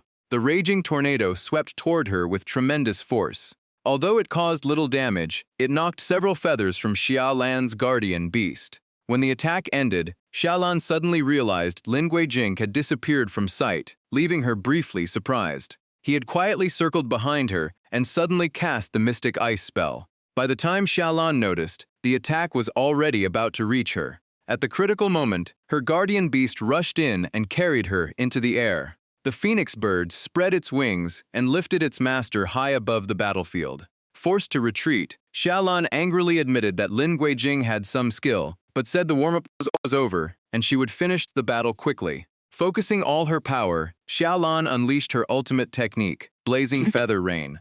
Countless fiery feathers poured from the sky like a blazing storm, all aimed at Lin Guijing. Facing the massive attack, Lin Guijing immediately crouched down and placed his hand on the ground to activate a formation. Waves of blue light spread outward from the center. Before long, a circular barrier formed around him. But the blazing feather rain was too powerful, causing cracks to spread across the formation until it began collapsing. Seeing this, Xiaolan became even more excited and declared that her golden crow feather rain could shatter stone and pierce steel. A barrier like this was completely useless. Just as she claimed, Lin Guijing's defense soon shattered completely. With no other choice, he instinctively raised both arms to shield himself. At that moment, Xiao Ju stepped in front of him and created another protective barrier. Unfortunately, that defense only held for a brief moment before it was pierced. Seeing Xiao Ju struggling to hold the attack back, Lin Guijing immediately called out to her in concern. Xiao Ju turned back and shouted at him to stop worrying about her and find a way to turn the battle around, because the longer the fight dragged on, the worse their chances became. But Lin Guijing firmly refused, saying he could never leave her to face it alone. While they were still talking, another wave of attacks crashed toward them, forcing Xiao Ju to grab Lin Guijing and dodge at the last second. Thanks to her quick reaction, the two narrowly escaped. The place where they had been standing was instantly burned into a massive field of blackened ground. Sitting on top of Lin Guijing after the escape, Xiao Ju admitted that her strength had not fully recovered, so she could not keep defending forever. The only option left was to transfer her spiritual power to him and temporarily unlock his full potential. Lin Guijing struggled to sit up and tried to call her name, but Xiao Ju immediately cut him off and told him to stay quiet until she finished speaking. Looking straight into his eyes, she firmly said that she believed he would win. As soon as she finished, Xiao Ju leaned down and kissed Lin Guijing to transfer her spiritual power. The unexpected kiss made Lin Guijing's face turn bright red. He could only let out a quiet gasp and made no attempt to resist. Watching everything from above, Xiaolan instantly flew into a rage. Furious, she unleashed another barrage of blazing feather rain, enraged that she had to watch the two acting so intimately right in front of her. At that moment, Xiao Ju finished transferring her spiritual power and slowly pulled away. Lin Guijing immediately jumped to his feet, placed a hand on the ground, and told Xiao Ju to leave the rest to him. A massive pillar of ice shot into the sky, blocking the entire rain of blazing feathers. Empowered by Xiao Jia's spiritual energy, Lin Guijing's ice techniques surged in strength, allowing him to directly challenge Xiaolan's flames. The sight left Xiaolan stunned. She could not understand how his aura had suddenly risen to a level close to the nascent soul realm. Seizing the opportunity, Lin Guijing sprinted up the towering ice pillar to close the distance. Xiaolan immediately saw through his plan and ordered her guardian beast to fly even higher, convinced he could never catch up. She kept urging the phoenix bird to climb, eager to see where Lin Guijing's limit truly was. But before the phoenix bird could reach a safe distance, frost suddenly spread and froze one of its legs, leaving Xiaolan shocked as she wondered when it had happened. Taking advantage of the opening, Lin Guijing rushed in and cast the mystic ice spell once more. After completing the spell, he gave a quiet shout and unleashed the attack. Caught completely off guard, Xiaolan instinctively covered her face and cried out in fear. But after waiting for a moment, she felt no pain and no impact, leaving her confused. Xiaolan slowly opened her eyes and stared in disbelief. Lin Guijing had never intended to strike the final blow. His ice sword had stopped just inches from her neck. One more step would have decided the match with a serious injury, but he chose to hold back at the last second. Only then did Xiaolan fully accept the result and openly admit her defeat. Watching Lin Guijing win through his own strength, Xiao Ju smiled with relief from below. Sometime later, at the Fengtian Academy infirmary, still covered in injuries, Jin Lei stood there in a daze, pointing at himself as if he could not believe what was happening. He reacted that way because Xiaolan had personally come to apologize, admitting that attacking him and taking his guardian beast had both been her mistakes. Hearing her apology, Jin Lei immediately waved it off, saying he had no intention of holding a grudge against a woman. Still, he admitted that while recovering, he had done a lot of thinking and realized he had many flaws. Without everything that had happened, he might have paid an even greater price in the future. Xiaolan simply smiled and mentioned Lin Guijing, saying that not only Jin Lei, but even she had lost to him. Hearing that, Jin Lei's eyes widened in disbelief after learning that even Xiaolan had been defeated. Xiaolan admitted it without hesitation and even joked that perhaps fate had finally turned against her. Even so, she honestly said it had been a very long time since she had met someone as remarkable as Lin Guijing.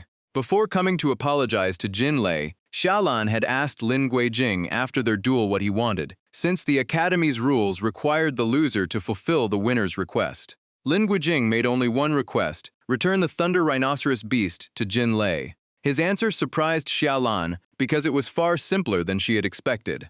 Lin Guijing said he had nothing else to ask for, because a single duel or a few words could not truly change someone's heart. After saying that, he reached out and gently pulled Xiaoju closer. Looking at her with genuine affection, Lin Guijing explained that a guardian beast was like a part of a cultivator's own life. If the guardian beast were captured or controlled, its master would suffer a devastating blow as well. That was why, as both a fellow disciple and the leader of the Zhongxian sect, Xiaolan should never have done such a thing. Xiaolan laughed and admitted that if anyone dared to capture her golden crow, she would risk her life to get it back. After learning the whole truth, Jin Lei became even more grateful to Lin Guijing and realized he owed him an enormous debt. Xiaolan told him to focus on recovering before leaving, joking that the Zhongxian sect was already short on manpower without him. Jin Lei laughed and replied that it looked like he would have to rest for a few more days. Outside, Jin secretly overheard the conversation and gritted his teeth in anger, unable to believe Lin Guijing had earned such a valuable favor so easily. The young woman beside him quietly told him not to rush. In just a few days, the Immortal Sect tournament, held once every 3 years, would begin. Sects and academies from everywhere would gather to compete. This year, Fengtian Academy was hosting the event. With experts from across the 9 realms arriving, there would surely be plenty of chances for Lin Guijing to run into trouble. Hearing the plan, Jinsin burst into laughter, fully agreed, and praised her for thinking ahead. Deep down, he was still plotting all kinds of schemes and even dreamed that Xiaoju would one day become his. The next morning, a strange phenomenon appeared above Fengtian Academy. At the center of the sky, a massive vortex of spiritual energy slowly gathered. Before long, a spatial gateway opened high above. From the rift, a group of cultivators dressed in crimson robes flew out one after another. As they traveled, one disciple asked Senior Brother Yan if this was really Fengtian Academy, saying it looked much smaller than their own Changbai sect. Senior Brother Yan only sneered, showing little interest. In his eyes, the championship of this immortal sect tournament already belonged to Changbai sect. His companions eagerly agreed, since he had won first place in the previous tournament. Below, Fengtian Academy had long prepared a grand welcome ceremony. A huge banner of spiritual light stretched across the sky, greeting fellow cultivators from every sect and academy. The Changbai sect delegation soon landed in the designated reception area. Leading the group, Li Yan stepped forward, respectfully introduced himself as a disciple of Changbai sect, and greeted Headmaster Hu. Headmaster Hu stroked his beard with a smile and remarked that Li Yan had improved greatly over the past 3 years, truly deserving his title. As Changbai sect's top disciple, an elder beside him warmly asked whether their sect master had also come.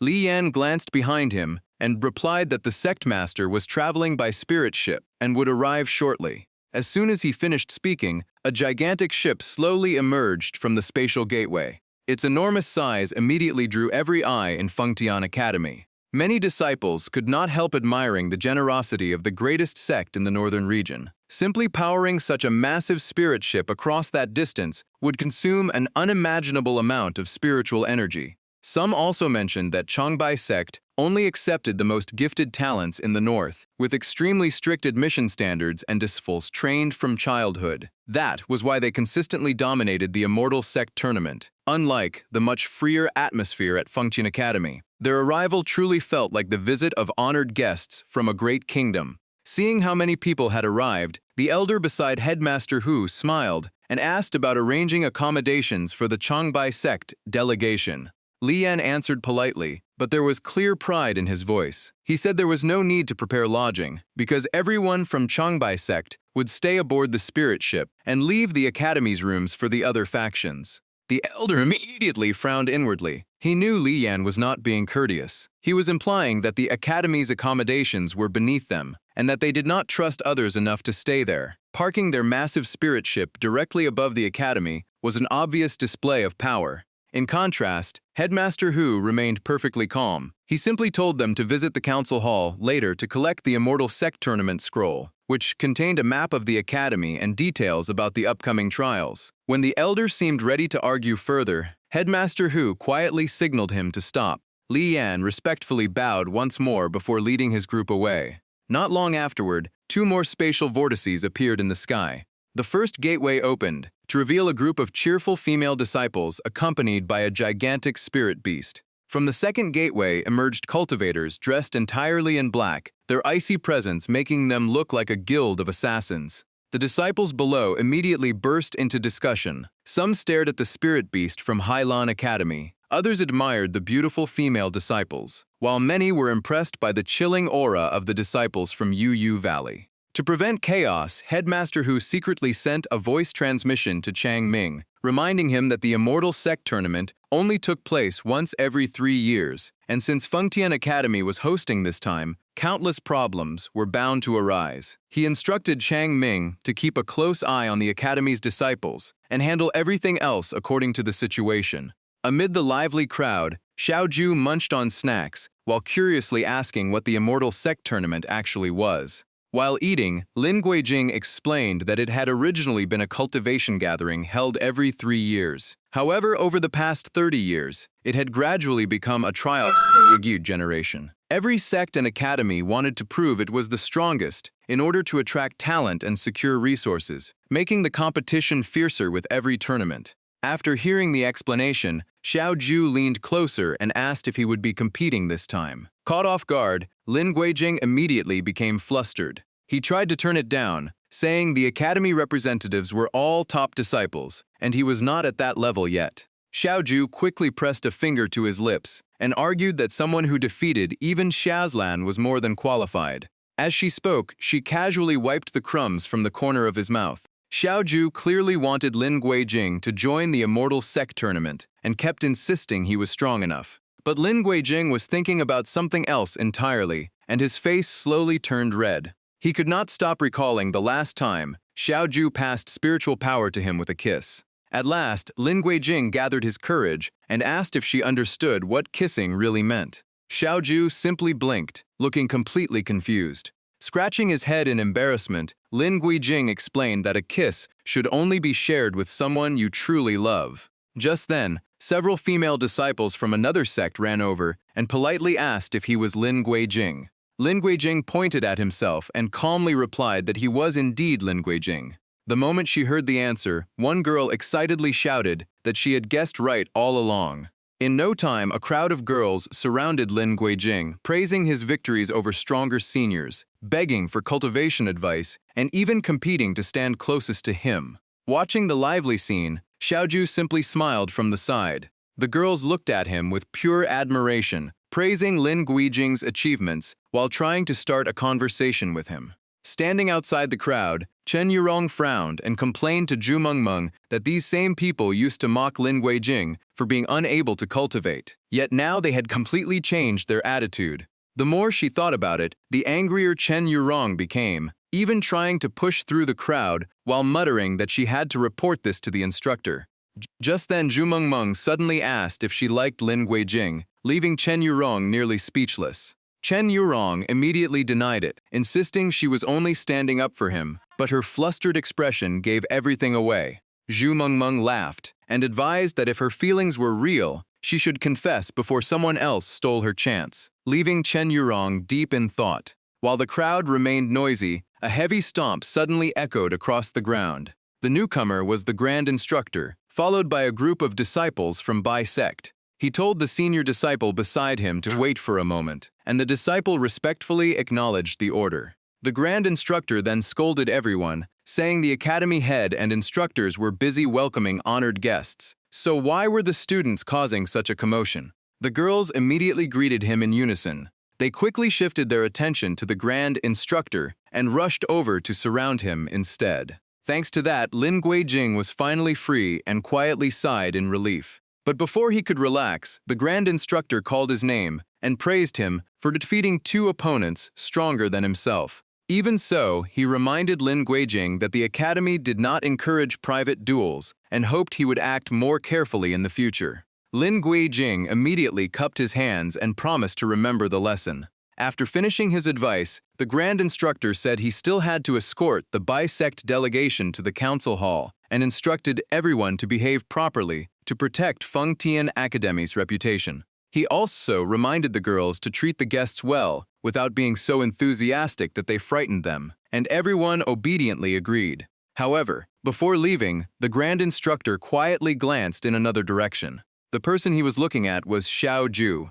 Meanwhile, a bisect disciple hurried to report to senior brother Yan that Fengtian Academy had a former cripple named Lin Guijing who now possessed a humanoid spirit beast and had defeated several elite disciples in a row. After hearing the report, senior brother Yan became even more interested, especially after learning about the transformed spirit beast. As for Lin Guijing, he paid no attention to it and continued joking around with Xiao Ju in a relaxed mood. Xiao Ju, however, quickly noticed the watchful gaze from the bisect's senior disciple. The man smiled with excitement, feeling that Fengtian Academy was far more interesting than he had expected. The Grand Instructor then continued, leading the guests on a tour, and invited everyone to follow him. Once everything settled down, Chen Yurong walked over with an unwilling look, saying it was lucky the Grand Instructor arrived just in time. Lin Guijing laughed in agreement and joked that the Grand Instructor was clearly far more popular and had saved him from an awkward situation. He then innocently asked Chen Yurong if girls preferred mature and composed men like the Grand Instructor. That naive question instantly changed Chen Yurong's expression. Lin Guijing was rewarded with a punch, along with a complaint that he was completely clueless about other people's feelings. Still confused after the unexpected hit, Lin Guijing could only hold his head and apologize over and over. The scene soon shifted to the Fengtian Academy Library Pavilion. There, Lin Guijing was searching for records about tiger spirit beasts. As he flipped through a book, he found that fox spirits were foxes that cultivated into powerful beings, most of them taking the form of beautiful women or human shapes. Just as he was reading closely, the Grand Instructor suddenly appeared and casually remarked that the spirit beasts in the book were quite charming, weren't they? Lin Guijing instinctively nodded. Only after realizing who had spoken did he nearly jump in shock. The Grand Instructor smiled and waved it off, saying he had startled him by accident before telling him to keep reading. After that, he turned and prepared to leave. Suddenly remembering the question that had been bothering him, Lin Guijing quickly called him back. The Grand Instructor stopped and turned to face him. After a brief hesitation, Lin Guijing asked what would happen if a human and a spirit beast fell in love. Hearing the question, the Grand Instructor explained that Instructor Hua Molan had studied this topic quite a lot. In her view, humans and spirit beasts should treat each other sincerely, and it was not unusual for a master to develop deep feelings for their bonded guardian, which could even strengthen their teamwork. However, his expression subtly changed as he continued. He added that some spirit beasts approached humans only to absorb more spiritual energy for their own cultivation. After giving that advice, the Grand Instructor quickly left. Left alone, Lin Guijing could not help thinking about his relationship with Xiao Ju. A trace of disappointment filled his heart as he wondered if Xiao Ju stayed by his side only for his spiritual energy. Sometime later, during class at Fengtian Academy, the instructor announced that lessons would pause for a few days because of the upcoming Immortal Sect tournament. Everyone also had to write a report introducing their bonded guardian. The students immediately looked excitedly at the spirit beasts beside them. Xiao Ju curiously looked at Lin Guijing and asked what he planned to write about her. Scratching his head awkwardly, Lin Guijing admitted that he actually did not know Xiao Ju's as well as he had thought, and would need to learn more about her. Xiao Ju smiled naturally and said he could ask her anything, and she would answer every question.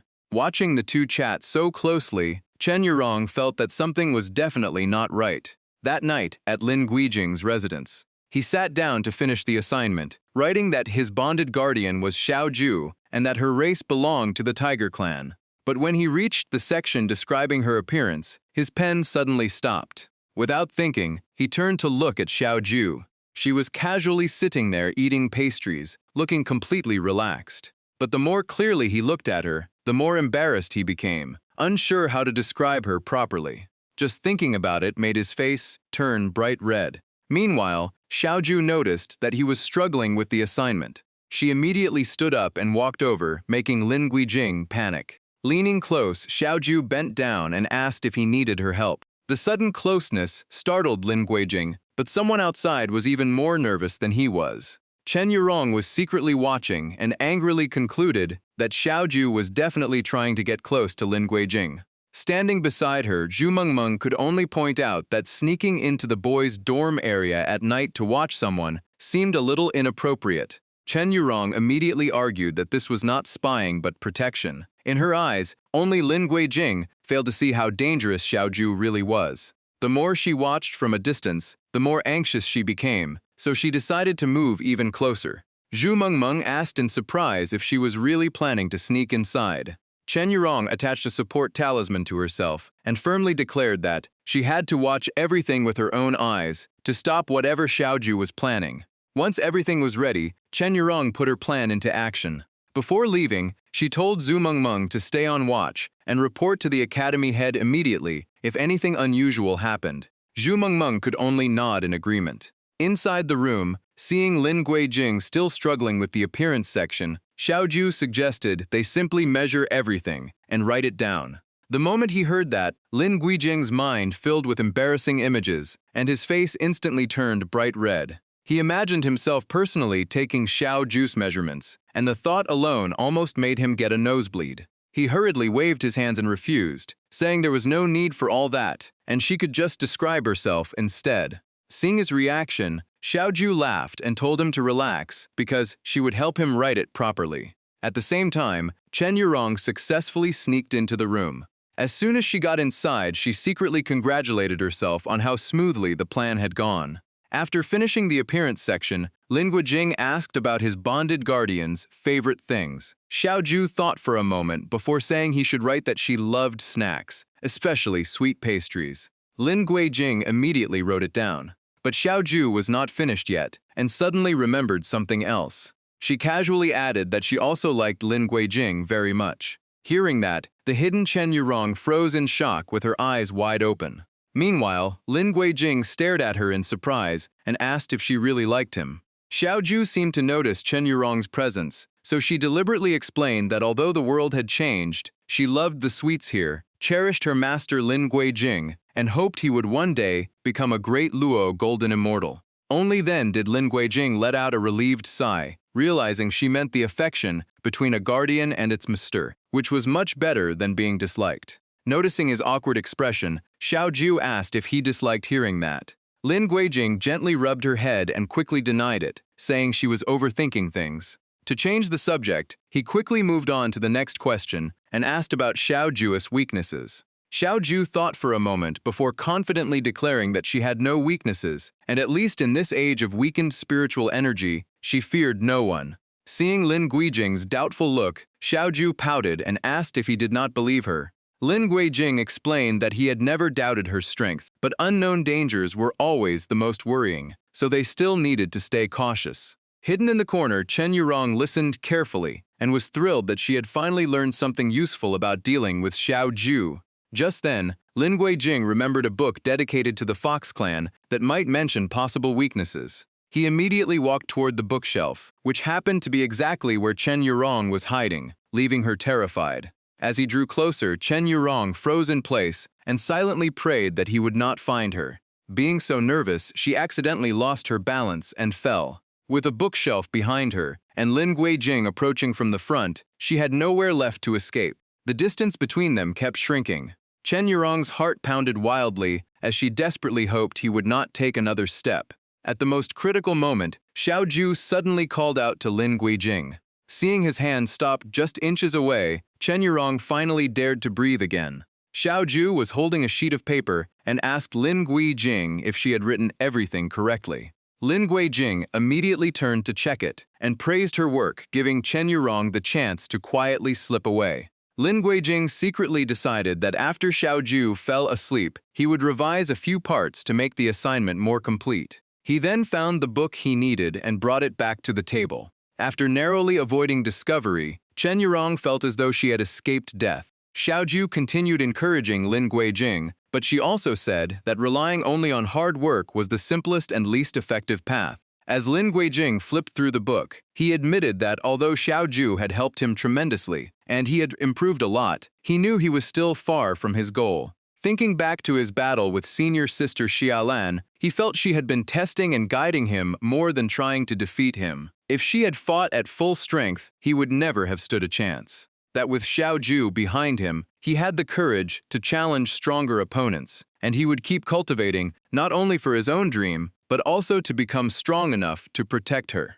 Xiao Ju pointed at herself in surprise and asked if he really wanted to protect her. Lin Guijing smiled with determination and said he wanted to protect Xiao Ju with his own strength. Xiao Ju happily smiled and accepted his promise. After their conversation, the room gradually fell silent, leaving only a warm and peaceful atmosphere between them. At a quiet courtyard, a female disciple finally gathered the courage to confess to the grand instructor, saying she had admired him for a long time and could no longer imagine her life without him. With his usual gentle voice, the grand instructor replied that he had always noticed her, comparing her to a delicate snow orchid that no one could ignore. Hearing the words she had longed for, the girl rushed forward, hugged him tightly, and confessed her deep feelings. The grand instructor gently lifted her chin and asked if she was truly willing to do anything for him, and she nodded without hesitation. But in the very next moment, a hidden weapon suddenly appeared in his hand and pierced her neck. Leaning close to her ear, he whispered in a chilling hoarse voice that he would help her fulfill that wish. Back at Fengtian Academy, in a remote area stood an ancient tree that had existed for countless years. Inside its hollow trunk, the silhouette of someone could be seen imprisoned. It was the same female disciple who had been deceived by the grand instructor and locked away there. Inside the council hall of Kunxian sect, Xiaolan reported another strange incident at Fengtian Academy, where yet another disciple had fallen into cultivation deviation. After hearing the report, Mu Qingtong immediately asked who the victim was this time. Someone quickly explained that the victim was Lin Shanshan from Guizhen Academy, a nascent soul cultivator who specialized in wood techniques. She was found in the eastern forest, with almost all of her spiritual energy drained, though she had fortunately survived. After exchanging glances, the two guessed that she might have pushed herself too hard to improve before the Immortal Sect tournament, leading to the accident. However, Mu Qingtong felt the situation was far from simple. She believed that so many similar cases within a single year were too suspicious and deserved a full investigation. She then assigned Xiaolan a new mission. With the academy head and instructors busy during the Immortal Sect tournament, Kunxian sect needed to help maintain order and increase patrols, in case someone tried to take advantage of the situation. Xiaolan immediately cupped her hands and accepted the order. A few days later, at the central plaza of Fengtian Academy, an elderly man loudly welcomed everyone to the first event of this year's Immortal Sect tournament. He then introduced the chief judge for the round as Yuan Shuo, a general of the Imperial Yuchen Guard. Yuan Shuo pointed at the crystal behind him and explained that this challenge tested spiritual energy control. Whoever could channel enough spiritual energy to raise the flame inside the crystal to the highest level would win. After explaining the rules, he looked across the crowd and asked who wanted to go first.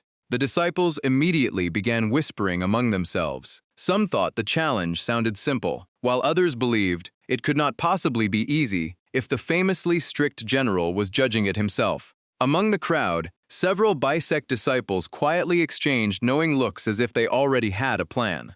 Before long, one of them stepped forward to accept the challenge. As he walked onto the stage, he introduced himself as a disciple of bisect and declared that he was ready for the test. He then stood before the crystal and began circulating his spiritual energy. He gathered all of his spiritual energy into both hands before unleashing it toward the crystal. But the result left him stunned because the crystal showed absolutely no reaction. That meant his attempt had ended in complete failure. The next challenger was a disciple from Highland Academy, but the outcome was no better as the crystal still refused to respond. One contestant after another followed, from Fengtian Academy and many other factions, yet every single one failed. Challenger after challenger stepped forward to test their luck, but no one could meet the requirement. After watching for a while, Yufen Shuo began showing his disappointment, saying that the younger generation of cultivators seemed to be declining. The old man beside him simply smiled and replied that the true elite disciples had not stepped forward yet. Just then, Chen Yurong stepped out of the crowd and volunteered for the challenge. Seeing her appear, Zhu Yeshan widened his eyes in surprise. Chen Yurong rolled up her sleeves, smiled confidently, and declared that she had once been a candidate for the academy's top disciple chosen by the headmaster, so she would never let other academies look down on Fengtian Academy. She confidently stepped forward, summoned her bonded spirit beast, and said that spiritual energy control was her specialty. Without hesitation, she raised both hands toward the crystal and began channeling her spiritual energy. This time, the once silent crystal finally burst into brilliant light. Seeing the first successful attempt, Lin Guizjing and the other Fengtian Academy students cheered with excitement. The elderly host could not hide his delight, and even Yuan Shuo admitted it was the best result so far. Chen Yurong happily ran back down, waving her hand as she proudly celebrated passing the challenge. The surrounding disciples immediately praised her, saying she had defended Fengtian Academy's honor and had a bright future ahead. While everyone celebrated, Li Yan of Bai Sect simply smiled as if he had realized something. A moment later, he stepped forward and signed up for the test. The powerful presence Li Yan displayed as he walked onto the stage instantly drew everyone's attention. Spiritual energy surged around him without pause, creating an overwhelming pressure. Seeing his bearing, the elderly host nodded with satisfaction and praised him as a worthy chief disciple of Bai Sect. Mastering both wind and fire at such a young age proved his extraordinary potential, and even Yuan Shuo gave an approving nod. Zhu Yeshan looked annoyed, saying this was a fire test, yet Li Yan still showed off his wind techniques just to attract attention. Zhu Mengfeng disagreed, explaining that the challenge was not simply about controlling flames. The real test was guiding spiritual energy with precision. Brute force alone would never achieve a good result. Success required finding the correct path through the hidden formation inside the crystal. Chen Yurong was surprised that Zhu Mengmeng had noticed it as well. Zhu Mengmeng added that the crystal's transparent appearance was only a distraction, while a high-level formation inside constantly redirected the flow of spiritual energy. Zhu Yeshan quickly interrupted, insisting he had figured that out long ago. Even so, he still mocked Li Yan as nothing more than a show-off before turning to Lin Guijing for agreement. Caught off guard, Lin Guijing could only smile awkwardly. He then turned his attention back to the testing area. Meanwhile, Xiaoju paid little attention to the competition and simply watched Lin Guijing with a faint smile. By now, the flame inside the crystal was burning fiercely. Li Yan's effortless success proved that his strength was truly extraordinary. The Bai Sect disciples immediately erupted into cheers, loudly praising their senior brother. Watching the performance, Yuan Shuo gave even higher praise and remarked that the outcome of the round was almost decided. The elderly host quickly reminded him not to judge too soon because many disciples had yet to compete. He then loudly asked if anyone else wished to take the challenge. Deep down, he was growing anxious because letting Bai Sect win the very first round would be a huge embarrassment for Fengtian Academy. He silently hoped elite disciples like Xia Lan or Mu Qingtong would step forward soon. Instead, the one who walked out was Lin Guijing of Fengtian Academy. Seeing him, the elderly host frowned. In his memory, this was still the former cripple who had nearly been expelled from the academy. Lin Guijing calmly stepped onto the stage and stopped across from Li Yan. As Lin Guijing approached, Li Yan suddenly paused, as though he wanted to say something. Once they were close enough, he quietly said that he hoped Lin Guijing would not disappoint him. Hearing those words, Lin Guijing stopped in his tracks. He looked straight into Li Yan's eyes. Li Yan then shifted his gaze toward Xiaoju and smiled with obvious interest. To him, a bonded guardian in human form was something truly remarkable. Seeing that reaction, Lin Guijing immediately realized that Li Yan had already set his sights on Xiaoju. Noticing him standing there too long, Yuan Shuo gave a light cough and reminded him to begin if he intended to compete. Snapping back to reality, Lin Guijing quickly hurried to the testing position. Before starting, he cupped his hands, introduced himself, and also introduced his bonded guardian, Xiaoju. Wu Wenshuo glanced at Xiaoju once more and remarked that this was the first humanoid guardian beast he had ever seen before, telling them to begin the trial. But before making a move, Lin Guijing politely asked if he could choose a different spot on the crystal for the test. Hearing the request, Wu Wen agreed at once, and Lin Guijing respectfully thanked the general. Instead of acting right away, he walked around the crystal and carefully examined every detail. A disciple beside Li Yan mocked him, saying he was just putting on a show because every side of the crystal looked the same. Even Chen Yudong's group looked confused, wondering what he was searching for, or if the crystal hid another secret. Only Zhu Mengmeng seemed to understand and said Lin Guijing had already found the key. Yudong became even more confused and immediately asked what she meant. After inspecting the entire crystal, Lin Guijing finally pointed at one spot and firmly chose it. Seeing this, Wu Wenshuo grew even more interested and guessed the young man had uncovered the secret of the trial. He smiled with anticipation and allowed Lin Guijing to begin. Gli Jing calmly thanked him before officially starting the test. He quickly circulated his spiritual power and began drawing out the energy inside the crystal. Earlier, Xiaoju had offered to help if he took this trial. Her offer made Lin Guijing think for a long time. But in the end, he chose to clear the challenge on his own and rely on his own strength. That decision caught Xiaoju by surprise. Even so, she quickly encouraged him and believed he would succeed. Standing behind him, Xiaoju quietly watched with a smile full of confidence. Lin Guijing focused completely and kept controlling the flames inside the crystal. The change was far greater than Li Yan's earlier performance. Even the old man who had looked down on him gasped in shock as the flame was activated successfully and burned even stronger than Li Yan's. The disciple beside Li Yan stared in disbelief at the scene before him. But Lin Guijing was not finished and continued changing the element inside the crystal. He unleashed the mystic ice art, and icy power quickly emerged. The freezing aura spread outward and slowly covered the entire crystal. Before long, the whole crystal was completely frozen. Even Wu Wenshuo never expected this result and exclaimed that the element had changed. Below, Chen Yudong could not understand how fire had turned into ice. Zhu Mengmeng looked at Lin Guijing with new respect and said he had also discovered the crystal's secret, while Yudong kept asking why. Zhu Mengmeng explained that the front of the crystal contained a high-level formation that scattered spiritual energy, making it extremely difficult for the energy to reach the flame inside. Only someone with exceptional control could guide spiritual power through the complex formation to ignite the flame. But the formation existed only on the front, while the back gave direct access to the core. Because everyone naturally faced the crystal from the front, no one ever considered another approach. After hearing the explanation, Yudong finally understood. Even so, Zhu Mengmeng was deeply impressed that Lin Guijing had improved enough to freely switch elemental attributes. Standing nearby, Zhu Shechen proudly claimed he had figured it out long ago and always knew Lin Guijing would succeed, making Chen Yudong laugh. Lin Guijing could no longer hide his joy and loudly declared that he had succeeded. He immediately turned and excitedly called out to Xiaoju. To his surprise, Xiaoju ran straight over and threw her arms around him. She even surprised him with a kiss.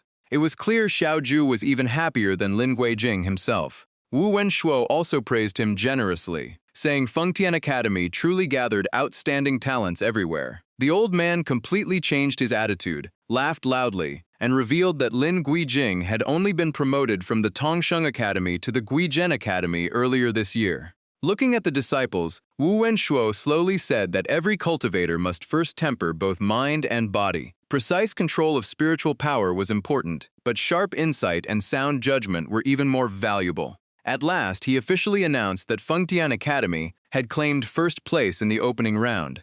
The Fengtian Academy disciples erupted in cheers after finally securing the victory, while everyone from Bai sect looked completely defeated.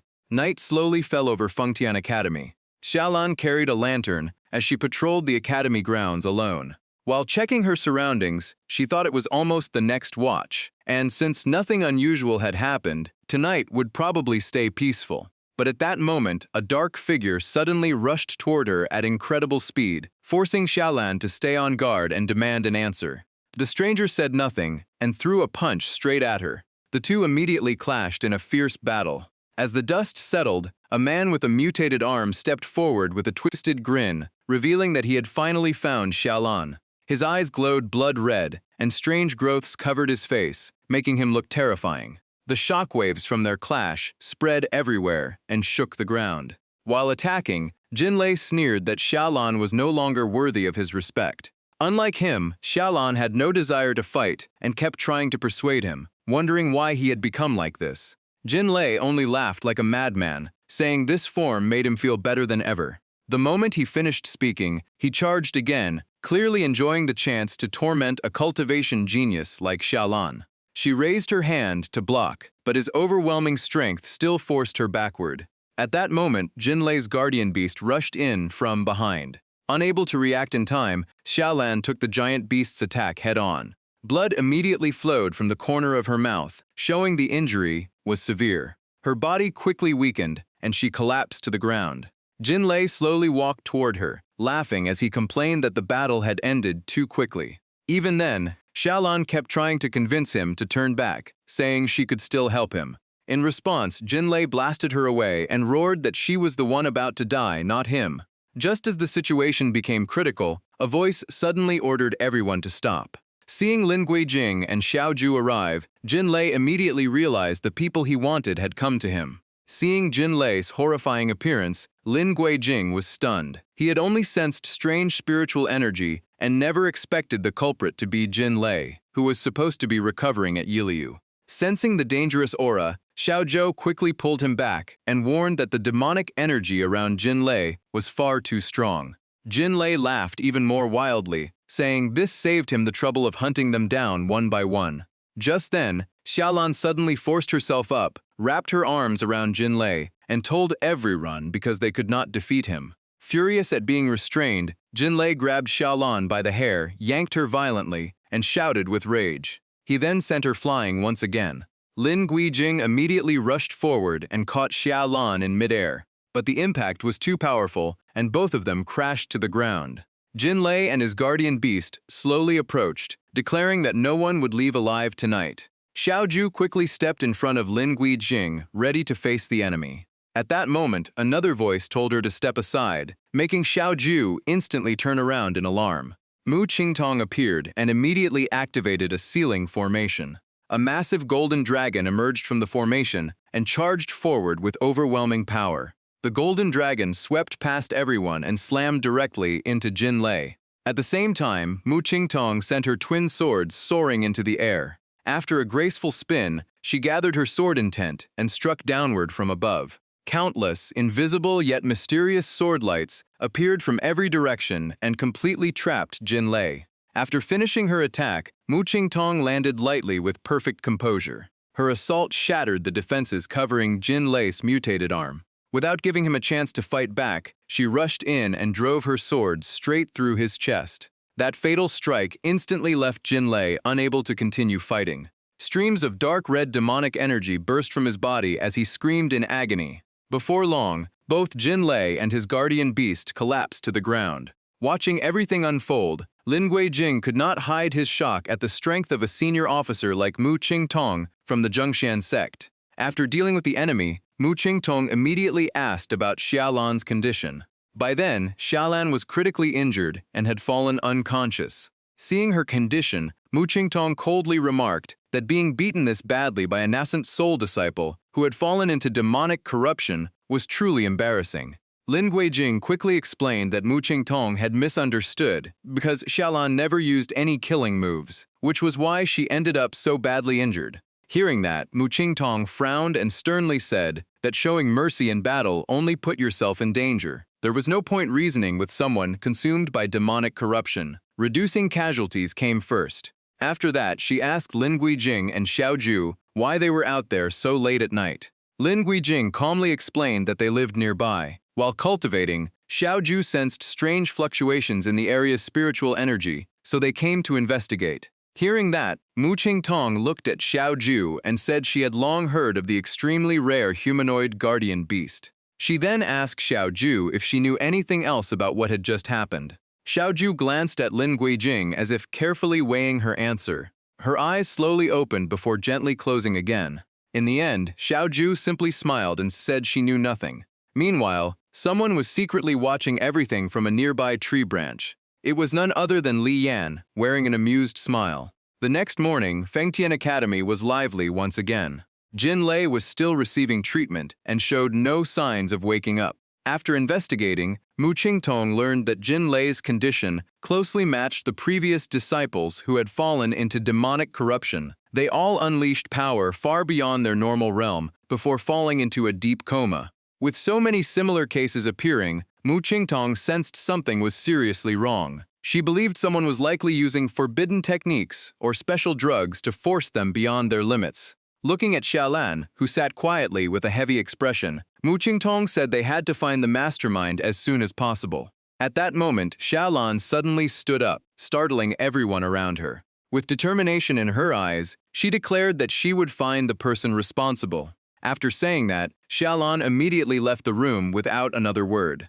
Her strong reaction left Mu Qingtong puzzled, and she asked why. A male disciple explained that Xiaolan and Jin Lei had known each other since childhood and had practically grown up together. Hearing that, Mu Qingtong finally understood how she felt. They might argue or tease each other every day, but it was different when someone else hurt one of them. Meanwhile, Lin Guijing and Xiaoju were strolling through a street together. As soon as he saw Xiaolan passing by, he greeted her and asked about her injuries, but she silently walked past as if she had heard nothing.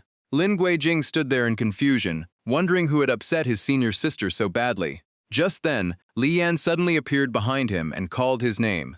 Startled, Lin Guijing quickly stepped back and asked who he was. But a moment later, he realized the man looked familiar and was wearing the robes of Changbai sect. It turned out to be Li Yan, the most outstanding disciple of Changbai sect. Waving his folding fan with a smile, Li Yan joked that he never expected his reputation to reach all the way to Fengtian Academy. Lin Guijing politely replied by praising Li Yan's overwhelming performances in yesterday's trial and his famous mastery of both fire and wind. Li Yan simply smiled and said he had also heard plenty about Lin Guijing before arriving, especially his sharp ability to see through the truth. His gaze then shifted to Xiaoju with obvious interest. He stepped closer, closed his fan, and asked if Lin Guijing would be willing to give Xiaoju to him, saying any price could be negotiated. The moment Li Yan targeted Xiaoju, Lin Guijing stepped in front of her. His voice turned cold as he warned Li Yan to watch his words. He bluntly brought up the rumors that Changbai sect disciples hunted spirit beasts for cultivation, and even used cruel methods to seize their essence. Xiaoju was his life-bound guardian beast, so Li Yan should not even think about touching her. Faced with that hostility, Li Yan kept smiling and said he had only asked out of curiosity. But Lin Guijing immediately sensed a hidden meaning behind those words, and asked what Li Yan was really implying. That in just a few days, Lin Guijing himself would beg him to take Xiaoju. After leaving behind those cryptic words, Li Yan turned to leave and told him to take care of himself. But Li Yan's provocation was clearly more than just a warning. Lin Guijing's face darkened as he grabbed Li Yan's arm, his eyes turning ice cold. Holding him firmly, Lin Guijing declared that Li Yan would not leave until he explained himself. Stopped in his tracks, Li Yan simply narrowed his eyes with a calculating smile. Seeing the tension rise, the Changbai sect disciples immediately rushed over. Standing behind Li Yan, they accused Lin Guijing of disrespecting Changbai sect. Lin Guijing refused to back down and shouted that everyone should see who had started the trouble. Behind him, Xiaoju quickly backed him up. Soon Chen Yurong's group also arrived to support Lin Guijing, reminding everyone that this was Fengtian Academy's territory. The atmosphere between the two sides instantly became explosive, ready to ignite at any moment. Just then, Jin Changming hurried over, stepped between them, and shouted for everyone to stop. Pointing at a woman approaching, he introduced her as Zhu Hongyu from the Royal Beast Garden, the chief examiner of Today's second round, and ordered everyone to make way. Zhu Hongyu walked over, glanced around at the scene, and laughed with interest. She remarked that youth was truly full of energy, passion, ambition, and the desire to compete. Her words left both Lin Guijing and Li Yan briefly stunned. Zhu Hongyu then looked at Lin Guijing and said she was looking forward to seeing his performance today. After saying that, she turned around, called for Jin Changming, and walked away. The old man immediately followed behind her with a cheerful grin. Before leaving, he reminded the disciples not to cause trouble in the academy, and to gather at the trial arena immediately. Jin Changming hurried ahead and respectfully guided Zhu Hongyu toward the arena. Li Yan gave Lin Guijing a challenging look and said they would meet again in the arena. Lin Guijing answered that he would be there. Not long afterward, everyone arrived at Fengtian Academy's trial arena. Headmaster Hu stepped forward and greeted the visiting academy leaders with cupped hands. He politely asked whether they had been comfortable during their stay at Fengtian Academy. Headmaster and Lan of Highland Academy smiled and instead she had expected to struggle with the different climate. But Fengtian Academy had arranged accommodations near hot springs with ideal humidity for cultivation. The headmaster of Yu Valley also praised the arrangements, explaining that his disciples preferred peace and quiet, and staying in the herb forest had made them very satisfied. Headmaster Hu humbly replied that every academy and sect had traveled a long way to attend the Immortal Sect tournament, so it was only proper for the host to provide the best hospitality. Just then, another voice interrupted with a much colder tone. The newcomer was Li Buhan, the sect master of Changbai sect. As soon as he arrived, the other three leaders greeted him respectfully. Li Buhan casually took his seat and immediately asked about Today's trial. Headmaster Hu explained that the second round would focus on guardian beasts. He also revealed that the royal family highly valued this tournament and had sent several royal members as judges, including Zhu Sijeng from the Royal Beast Garden, making this a rare opportunity for the younger generation.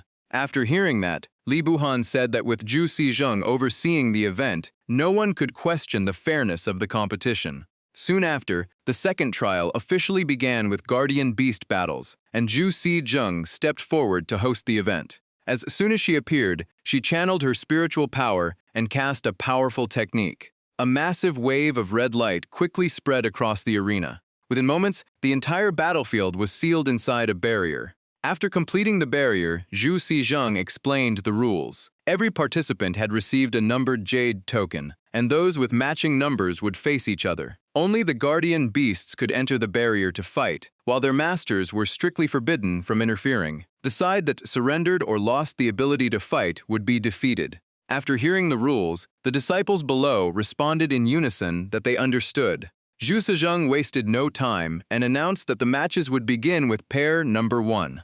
Chen Yurong looked at her jade token and said she was number 5. Zhu's Meng Meng said she was number 2, while Zhu Shechen proudly revealed he was number 20. Lin Guijing checked his own token and found he was number 11. He immediately wondered what number Li Yan had, since he wanted to see Li Yan's true strength even if he could not fight himself. Still feeling uneasy, Lin Guijing reminded Xiao Ju to stay alert. He believed the Changbai sect disciples were skilled in secret techniques, and Li Yan was clearly plotting something. Hearing his concern, Xiao Ju stepped closer and gently asked if he was worried about her. Caught off guard, Lin Guijing instantly blushed and awkwardly admitted it. Xiao Ju laughed, patted his head, and told him not to worry because she would not let her guard down.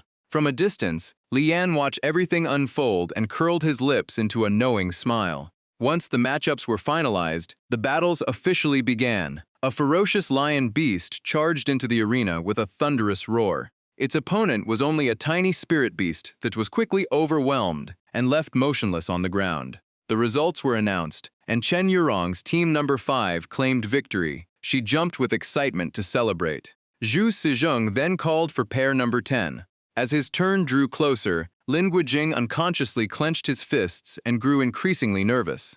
Unlike him, Xiao Jiao remained completely confident, saying there was no opponent here worth worrying about. Even though he trusted Xiao Jia's strength, Lin Guijing still could not stop worrying and continued reminding her to be careful. Before he could finish, Zhu Sijeng announced the previous result and called team number 11 to the arena. The moment she heard their number, Xiao Ju grabbed Lin Guijing's hand and ran toward the arena. Seeing her even more excited than himself, he could only follow behind in confusion. After reaching the arena and still not seeing their opponent, Lin Guijing looked around the audience. At that moment, he spotted Li Yan quietly talking to another disciple, making him even more suspicious. After giving a few instructions, Li Yan confidently pushed that disciple forward. Before the disciple entered the arena, Li Yan deliberately looked at Lin Guijing and flashed a mysterious smile. Lin Guijing's uneasy feeling immediately grew stronger, as if something was hidden behind this match. While he was still lost in thought, Xiao Ju kept pulling him forward without paying any attention to Li Yan. As soon as they arrived, Zhu Sijeng asked them to present their competition jade token. Lin Guijing quickly handed it over and introduced himself. After seeing Xiao Jiu, Zhu Sijeng requested to inspect their contract to ensure the match would be completely fair. Both of them cooperated without hesitation and allowed her to examine everything. After confirming it, Zhu Sijeng still could not hide her surprise because Xiao Ju truly was an incredibly rare humanoid guardian beast. Leaning close to Xiao Ju, she quietly reminded her that this opponent came from Changbai sect and told her to put on a good performance. Xiao Ju calmly walked into the arena with complete confidence. The battlefield was fully enclosed inside the sealed barrier prepared earlier. Inside, a massive giant ape kept roaring to intimidate its opponent. The moment Lin Guijing saw it, he recognized the beast and his expression changed. The ape's master proudly declared that it was the Changbai Thunder Ape, a famous spirit beast from Changbai Mountain that many people even called the Mountain God. He had bonded with it since he was 5 or 6 years old, making their teamwork flawless. Within Changbai sect, only Li Yan's Thunder Leopard was slightly stronger. Seeing the overwhelming size of the enemy, both Chen Yurong and Zhu Shechen became worried and even wanted to persuade Xiao Ju to surrender. Seeing their reaction, Zhu Sejong turned to Lin Guijing and asked if he wanted to forfeit the match. Just as he was hesitating, Xiao Ju called out to him. She looked back, winked at him, and smiled, assuring him that everything was still under control. Furious at being ignored, the Thunder Ape's master immediately ordered his spirit beast to crush its opponent. Upon receiving the command, the Thunder Ape roared and charged straight at Xiao Ju. Facing the towering monster, Xiao Ju frowned in disgust and even complained that its breath smelled terrible. Even as the fierce beast rushed toward her, she remained standing perfectly still without any intention of dodging.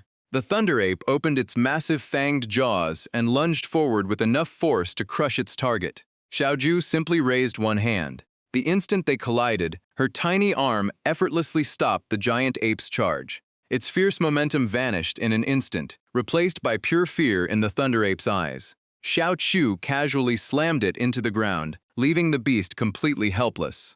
Everyone outside froze in disbelief, unable to understand what had just happened. Even after being knocked down, the Thunder Ape struggled back to its feet and roared in anger. Xiao Ju did not even care and casually slapped it again. The blow was so powerful that blood burst from the Thunder Ape's mouth. The spirit beast barely managed to stand and tried to gather spiritual power again, only to be sent flying once more. Even its master was caught in the backlash, suffering painful spiritual recoil. The disciples below panicked and repeatedly shouted Kong Peng's name. Seeing his disciple defeated so badly, Li Buhan roared in fury, declared Xiao Ju an evil creature, and immediately ordered her capture. He then commanded the Changbai sect disciples to rescue Kong Peng and subdue the target. On the Fengtian Academy side, Chen Yurong's group also rushed forward to help. Lin Guijing did not hesitate for a second and ran straight toward Xiao Ju while calling out to reassure her. But the moment he reached the barrier, an invisible force stopped him. Xiao Ju immediately noticed him outside, pressed against the barrier. Enduring the pain, Lin Guijing shouted that humans could not enter the barrier, only those inside could leave it, and he would never let anyone hurt her. After saying that, he smiled and waved, hoping to put Xiao Ju at ease. Watching him from inside the barrier, Xiao Ju fell silent in thought. Just as the situation reached its breaking point, Zhu Sejong, the supervisor of the trial, arrived in time. She stepped between both sides and sternly demanded to know what they were doing.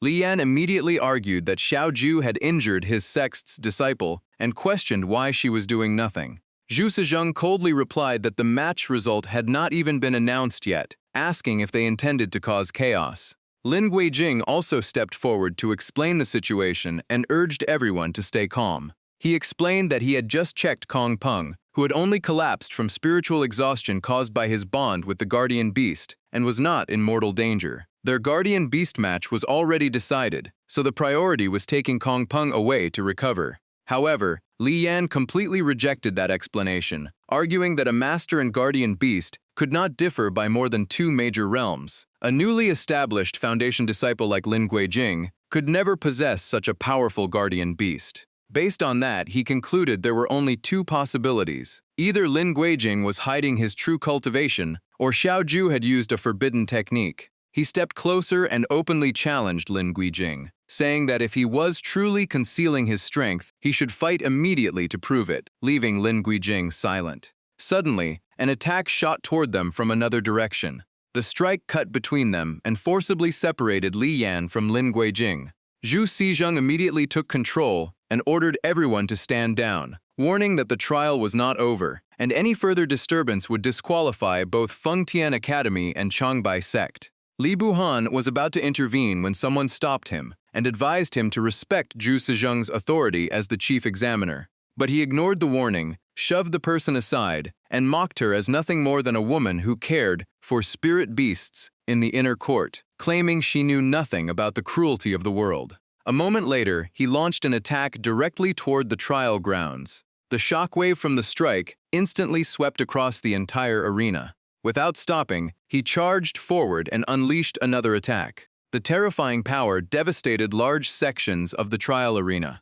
Zhu Sijeng and Lin Guijing could only raise their hands to block the spreading shockwaves. Flames erupted violently, burning through and destroying the surrounding barrier.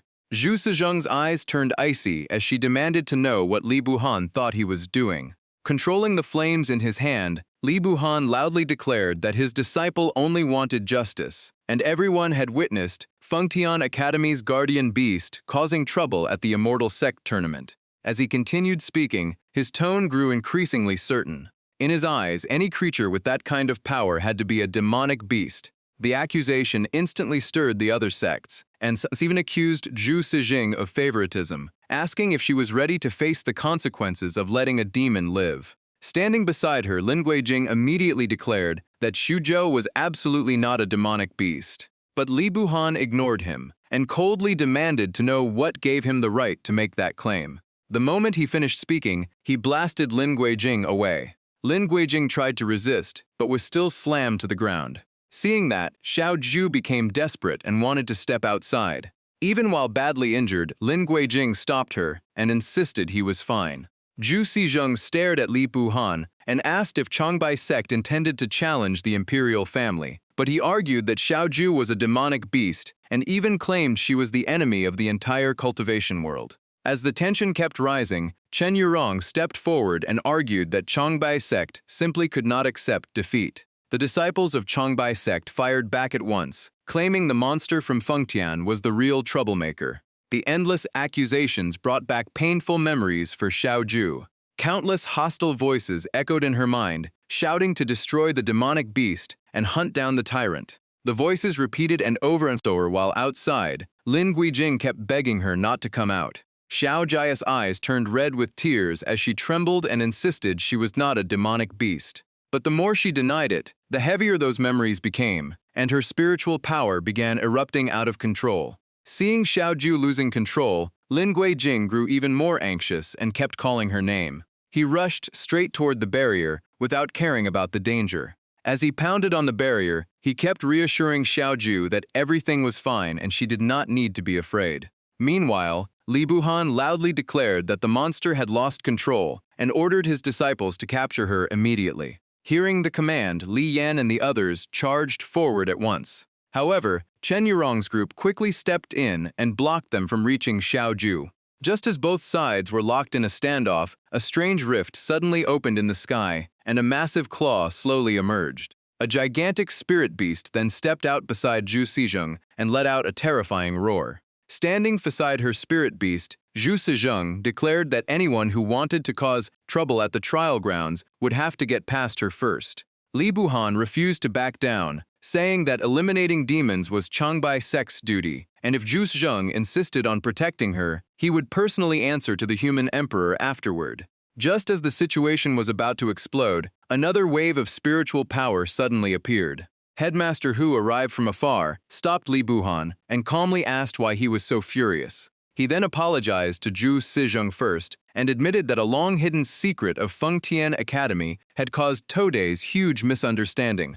Hearing that, Zhu Sijeng immediately asked what secret he meant. Headmaster Hu explained that Xiao Zhu had always been the divine beast guarding Fengtian's secret realm for generations, and only a rare fate led her to choose Lin Guijing as her master. This secret had only been passed down among the Academy's headmasters. Li Buhan flew into a rage, calling it a ridiculous lie that even a child would never believe. Headmaster Hu calmly raised a hand and told him not to jump to conclusions. He explained that rank restrictions only applied when humans formed contracts with spirit beasts on their own. If a divine beast willingly chose its master, those limits could be broken. Besides, Lin Guijing remained completely unharmed after the contract, proving he possessed an extraordinary bloodline and physique worthy of a divine beast. After hearing the explanation, Zhu Sijeng nodded in agreement and admitted it was an incredibly rare blessing. However, Academy rules required anyone with a beast above the divine rank to report it to the Imperial Beast Bureau, and that clearly had not been done.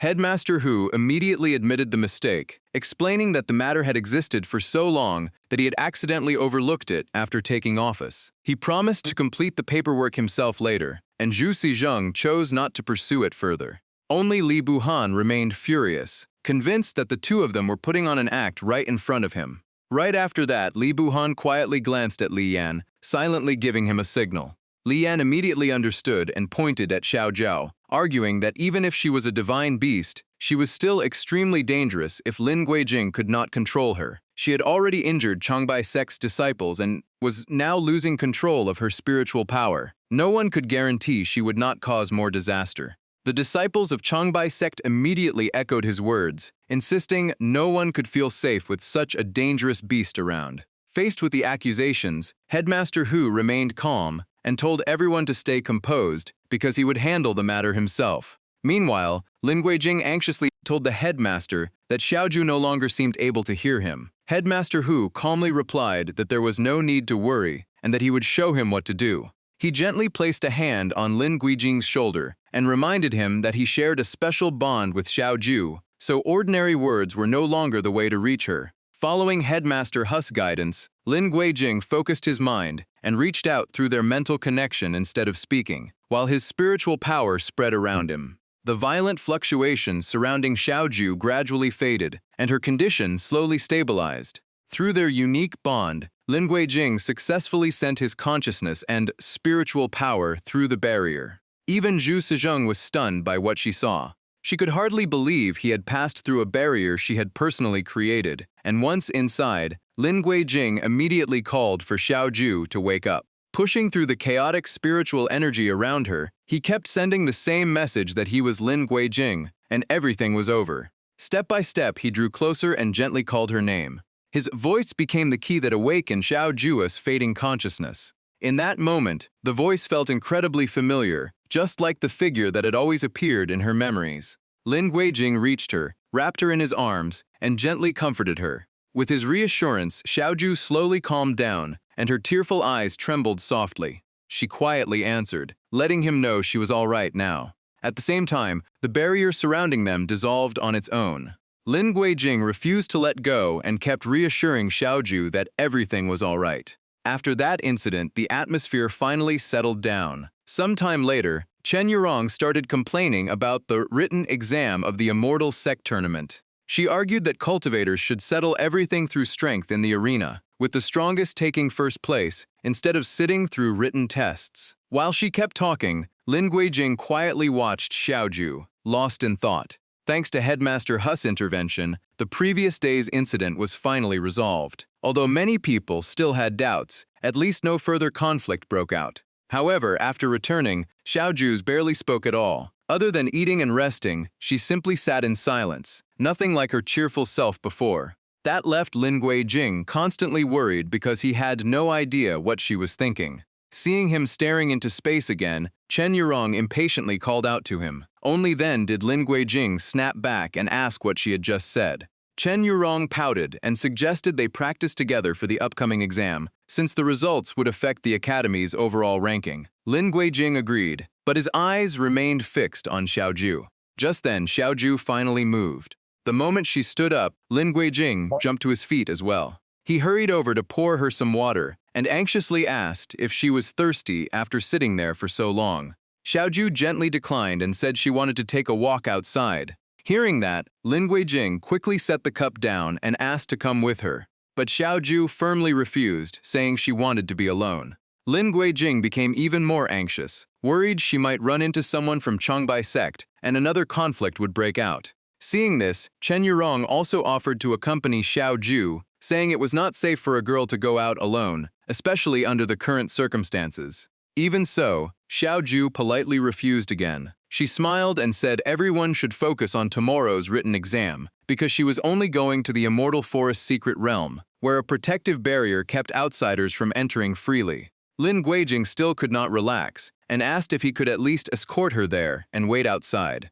But Xiaoju refused once more and emphasized that she truly wanted to go alone. With that, she walked out of the room and quietly closed the door behind her. Watching her leave, Lin Guijing felt a sharp ache in his heart. He wondered if, after everything they had been through together, Xiaoju still did not truly trust him. Seeing him frozen in disappointment, Chen Yurong walked over and offered a few words of comfort. She said that even though Xiaoju was a spirit beast, she was still a girl who sometimes needed time alone. Lin Guijing looked doubtful. Chen Yurong told him to buy Xiaoju some tasty snacks later, but for now he should focus on studying because there were still plenty of books to read. Meanwhile, Xiaoju wandered alone through the peaceful grounds outside the academy. As flower petals drifted gently through the air, long-forgotten memories slowly resurfaced. She reached out and caught one in her hand. She remembered her childhood, when she was all alone and crying her heart out.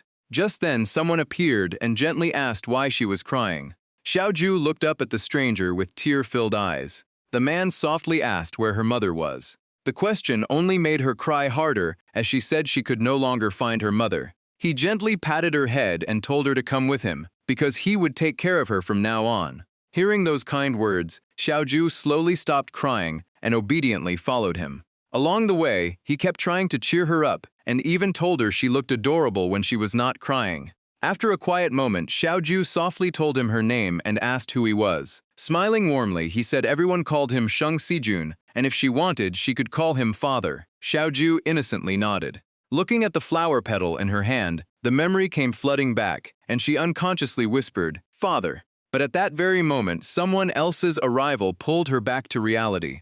The newcomer was instructor Shang Feng. Seeing Xiaoju alone, Shang Feng looked surprised and asked why Lin Guijing was not with her. Staying cautious, Xiaoju simply replied that he was preparing for tomorrow's exam. Shang Feng did not press the issue and only wished Lin Guijing good luck in bringing honor to Fengtian.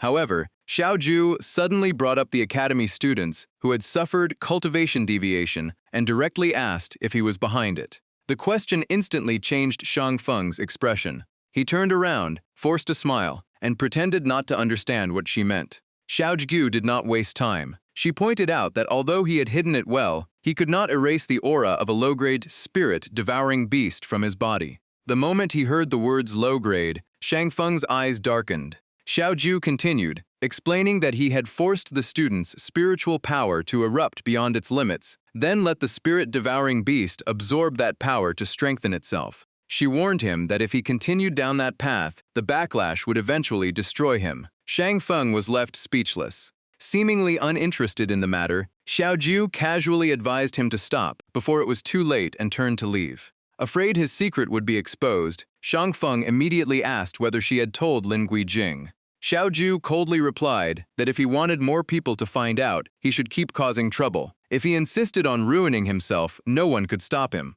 A terrifying pressure spread from her body as Xiaoju bluntly warned that if Shang Feng dared lay a finger on Lin Guijing, she would erase him from this world. Feeling that overwhelming power, Shang Feng froze where he stood. But a moment later, he suddenly laughed as if he had figured something out. His eyes turned deadly as he attacked without hesitation, deciding he could not let Xiaoju leave alive after learning his secret. Xiaoju only let out a cold, disdainful snort.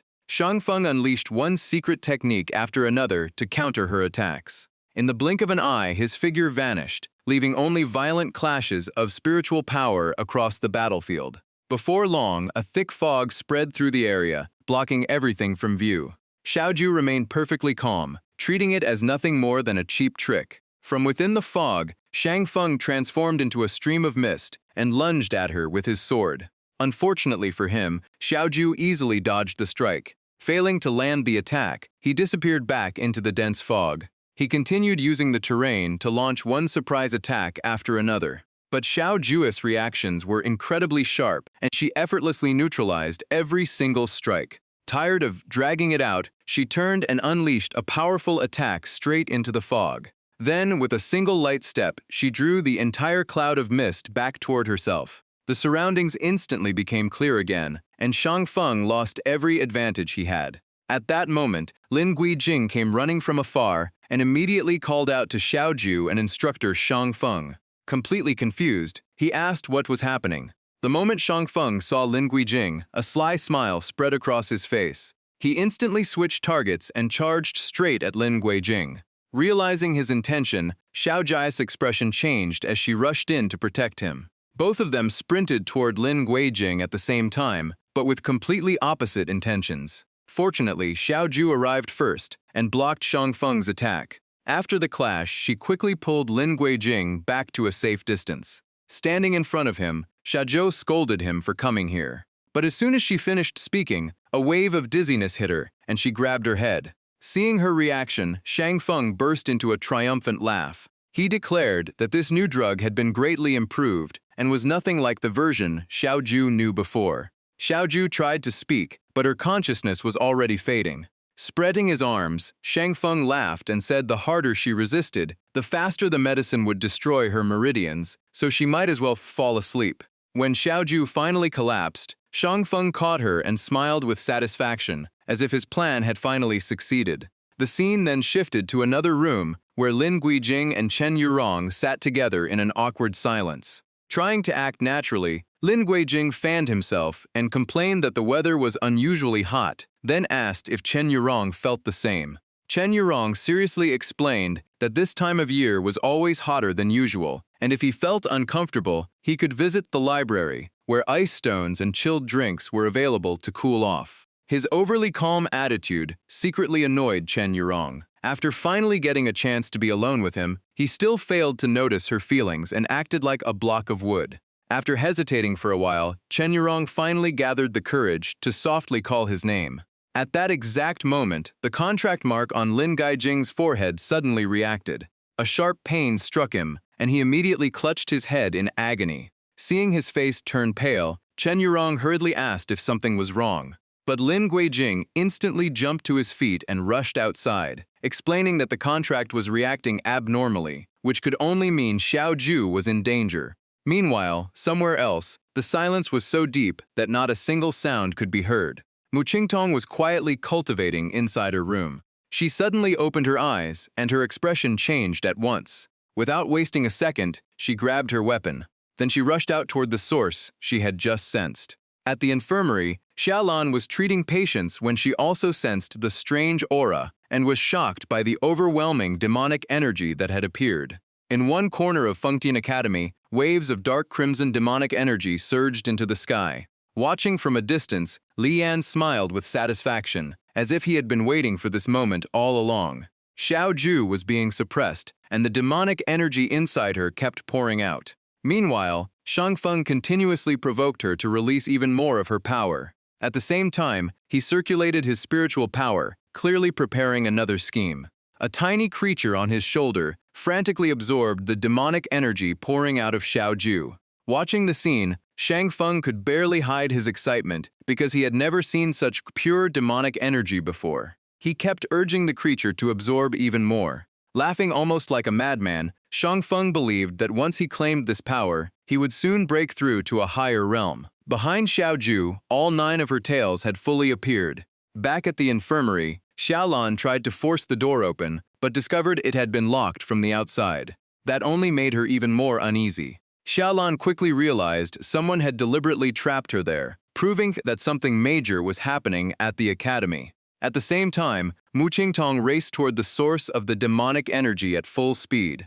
But on the way, countless flying blades suddenly shot toward her and blocked her path. Caught off guard, Mu Qingtong had no choice but to stop and defend herself. After knocking every blade away, she scanned her surroundings and demanded that her attacker show themselves. A figure slowly stepped out from the darkness. It was Li Yan. Waving his fan with a smile, he remarked that he never expected to run into Fengtian Academy's greatest genius so late at night. Mu Qingtong had no interest in talking and simply tried to leave because she had something far more important to deal with. But Li Yan immediately blocked her path and asked where she was in such a hurry. Mu Qingtong's voice turned ice cold as she replied that it was none of his business. Not wanting to waste any more time, she drew her sword and ordered him to move aside. In response, Li Yan unleashed his own power to keep her pinned down. His strength was far from ordinary, and he even managed to block Mu Qingtong's sword strike. Without hesitation, Mu Qingtong launched another wave of attacks.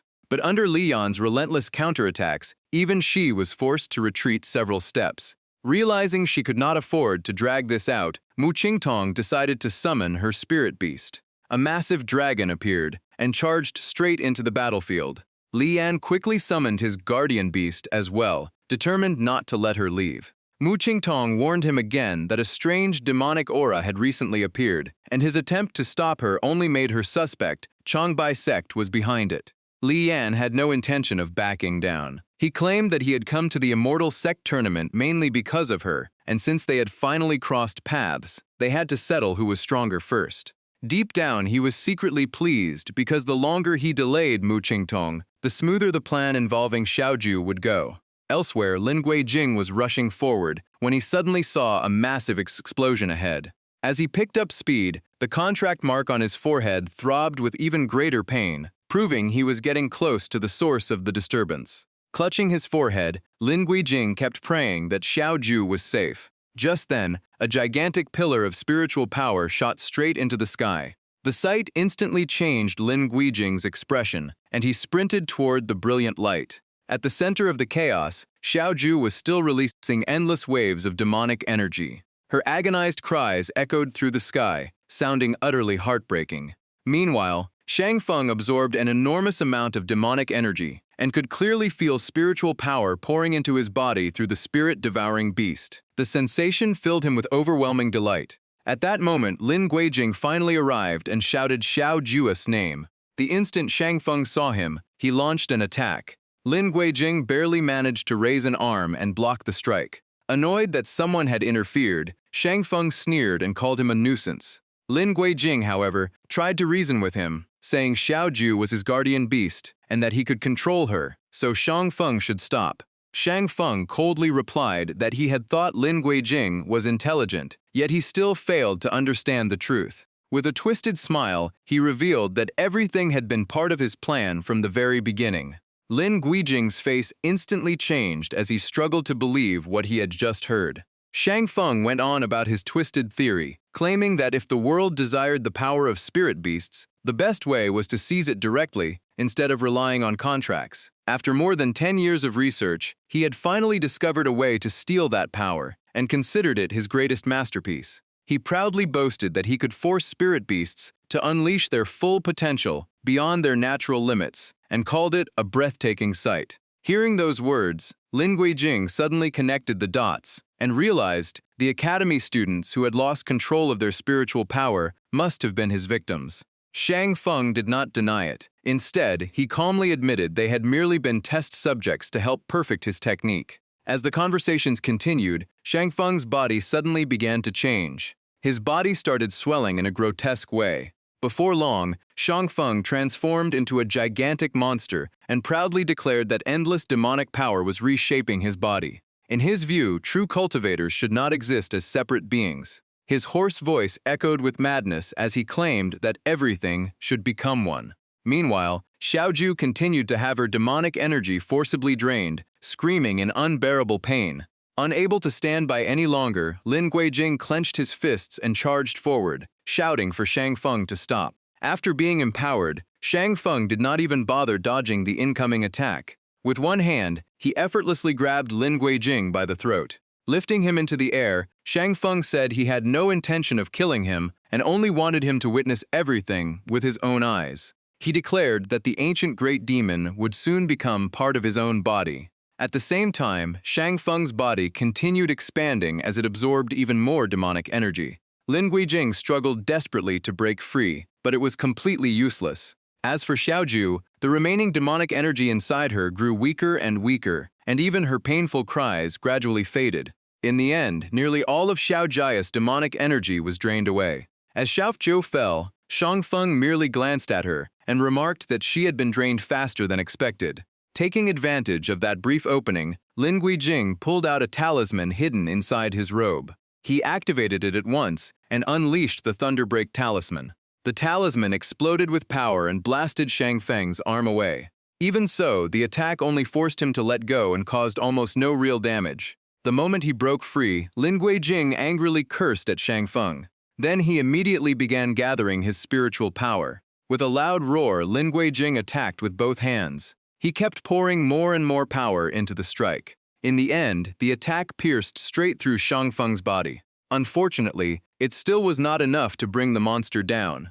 Shangfeng simply bared his teeth and laughed. Then he casually shattered the block of ice lodged in his body. He mocked Lin Guijing, saying it was foolish to believe such an attack could ever kill him. Seeing that, Lin Guijing's expression changed instantly. Right before his eyes, Shangfeng calmly pulled the object out of his chest as if nothing had happened. Then he crushed it in his hand without the slightest concern. Shangfeng laughed again as he continued absorbing demonic energy from the beast. At the same time, the wound in his chest began healing on its own. The damaged flesh rapidly regenerated and reconnected at an unbelievable speed. Within moments, every trace of the injury had completely disappeared. Lin Guijing stared in shock, unable to believe the wound had healed so quickly. Enjoying his reaction, Shangfeng proudly explained that every time he was injured, Xiao Jia's spiritual power automatically became the source of his healing. Only then did Lin Guijing realize the truth. No matter how much damage he dealt, the controlled beast would keep restoring Shangfeng's strength. Understanding the key weakness, Lin Guijing changed his plan. If he could not defeat Shangfeng directly, then he had to destroy the beast, supplying him with power. He released his spiritual power and cast the Ice Wolf spell. Shangfeng's eyes turned cold as he sneered at what he saw as a hopeless attempt. Then he opened his mouth and unleashed an overwhelming blast toward his opponent. Every ice blade Lin Guijing created was crushed in midair and shattered into countless fragments. Even Lin Guijing himself was blown away by the violent gust without any chance to resist. As his consciousness slowly faded, a familiar voice suddenly echoed in his mind. It was Xiao Ju, calling out and trying to wake him. Thanks to her voice, Lin Guijing forced himself back to full awareness. At the same moment, a fire phoenix rushed in from the distance at incredible speed. It caught Lin Guijing before he could hit the ground.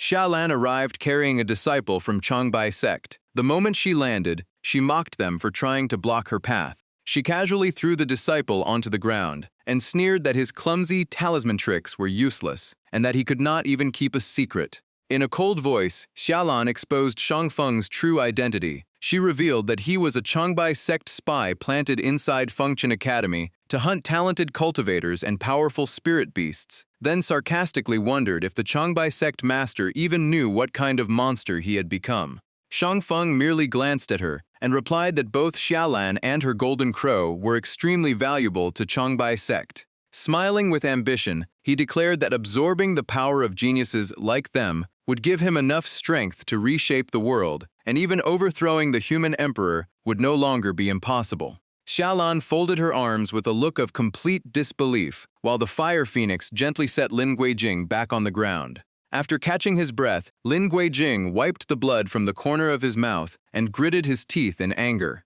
Seeing that he still wanted to fight despite his serious injuries, Xiaolan immediately stopped him and asked if he still wanted to live. But Lin Guijing remained firm, saying that saving Xiaoju was his only goal. Xiaolan thought for a moment before preparing to fight alongside her guardian beast. She bluntly told Lin Guijing that he could never defeat Shangfeng and that she would handle this battle herself. The fire phoenix folded its wings and began charging its ultimate technique, Great Feather Blaze. Countless blazing feathers rained down as Shangfeng quickly fought back. Seizing the opportunity, Xiaolan charged forward with her spear. Master and beast fought in perfect sync as they launched a coordinated assault on Shangfeng. Xiaolan stomped hard against the ground to gain momentum. Then she drove all of her strength into a powerful spear thrust. Faced with the attack, Shangfeng merely smirked and caught the spearhead with his bare hand. Pinned down by his opponent, Xiaolan immediately signaled her demon beast to attack. The golden crow unleashed a full barrage of fire feathers at Shangfeng's beast. But what happened next shocked everyone. The beast opened its jaws and swallowed every attack whole. Xiaolan's expression changed because she never expected this outcome. Meanwhile, Shangfeng kept both hands locked on the spear. He suddenly yanked it toward himself, forcing Xiaolan into close range. Shangfeng grinned with excitement, convinced her spiritual power would be a perfect meal. Xiaolan reacted instantly and pulled out a spirit talisman. She leaned back to dodge while throwing the talisman straight at him. The moment it touched Shangfeng, it exploded with tremendous force. Xiaolan seized the chance to recover her spear and retreat. Using the recoil, she spun and leaped into the air. The fire phoenix rushed over at once, caught its master, and pulled away to a safe distance. Shang Feng's beast opened its mouth again to replenish its demonic energy. It crazily drained the remaining spiritual power from Xiaoju. Xiaolan landed beside Lin Guijing and offered to hold the enemy back while he went to find senior sister Qingtong for help. But Lin Guijing had already come up with a plan and calmly said there was no need. Xiaolan turned to him in surprise and asked what he had in mind. Lin Guijing explained that the beast could devour everything, without knowing when to stop, but even Shang Feng's demonized body had its limits. He recalled a record from the Demon Beast Chronicle, stating that endless greed would lead to mutation and eventually backfire. Xiaolan understood immediately and agreed to work together, deciding to finish their enemy instead of waiting. The two charged forward together and launched a new assault on Shang Feng. The fire phoenix spread its wings and prepared the ultimate move, sky-filling feather rain. At the same time, Lin Guijing gathered spiritual power into his palm to cast the mystic ice curse. Xiaolan gripped her blazing red spear and unleashed the spear slaughter strike. Once everything was ready, the two of them and the fire phoenix attacked Shang Feng together. A violent clash erupted across the battlefield as explosions echoed in every direction.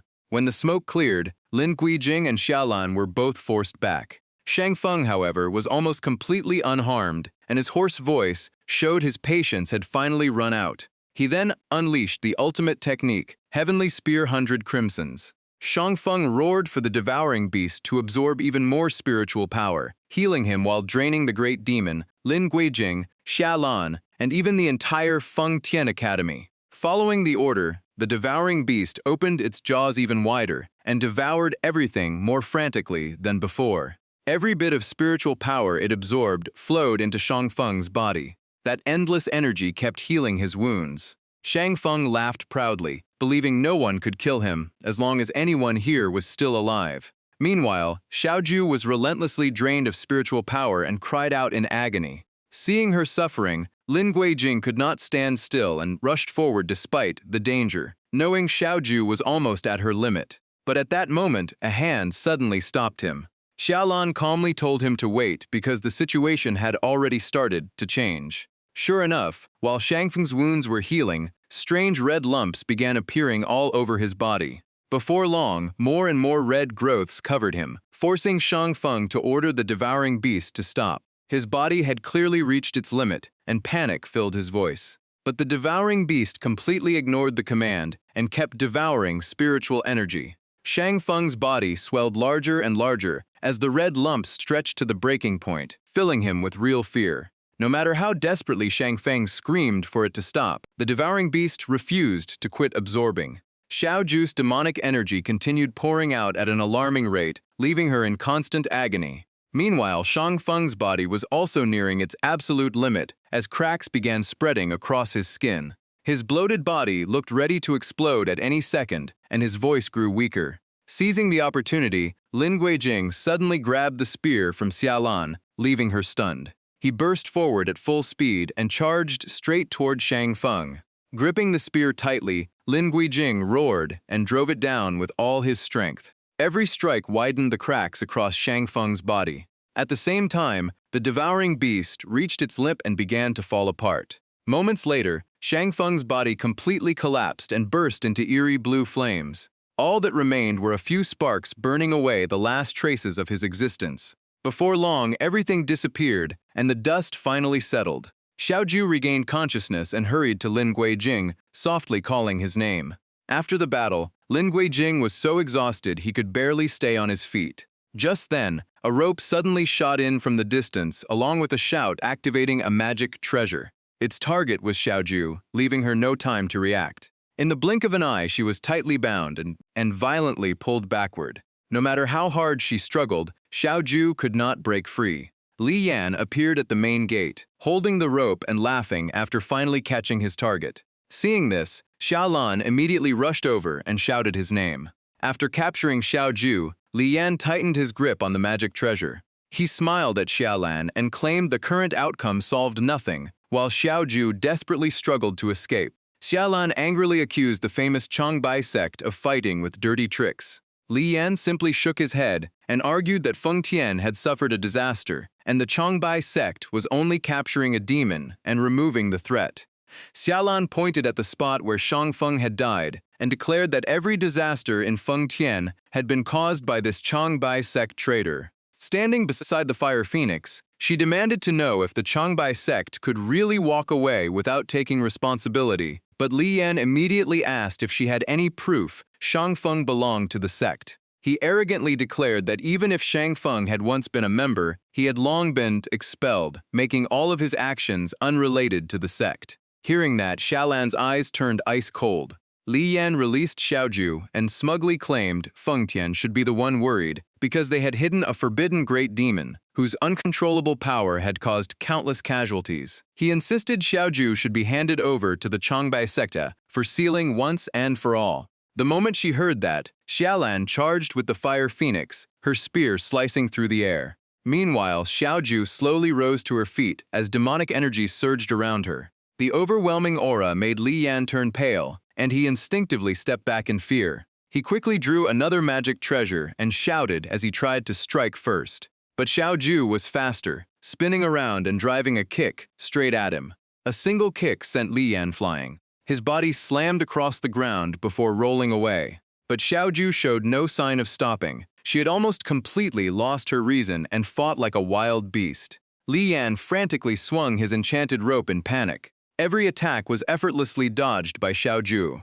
Left with no choice, he summoned his guardian beast. A massive beast instantly appeared in front of its master. Xiaoju casually raised a hand and cast a charm spell on it. The instant it was affected, the giant beast lost its focus. In a flash, all of its fighting spirit disappeared. Seeing his last trump card fail, Li Yan panicked even more as he finally remembered that fox demons excelled at enchantment. Xiaoju wasted no time and charged straight at the controlled beast. She rushed in like she wanted to tear it apart. Closing the distance, Xiaoju unleashed a relentless barrage of attacks. She even bit directly into the beast's body. The pain made it scream without stopping. At the same moment, Li Yan felt a sharp pain shoot through the back of his neck. He instantly collapsed to his knees and cried out in agony. Watching everything unfold, Xiaolan was completely stunned. Even the famous Xishong beast of the Changbai sect could not resist Xiaoju. She could not help wondering what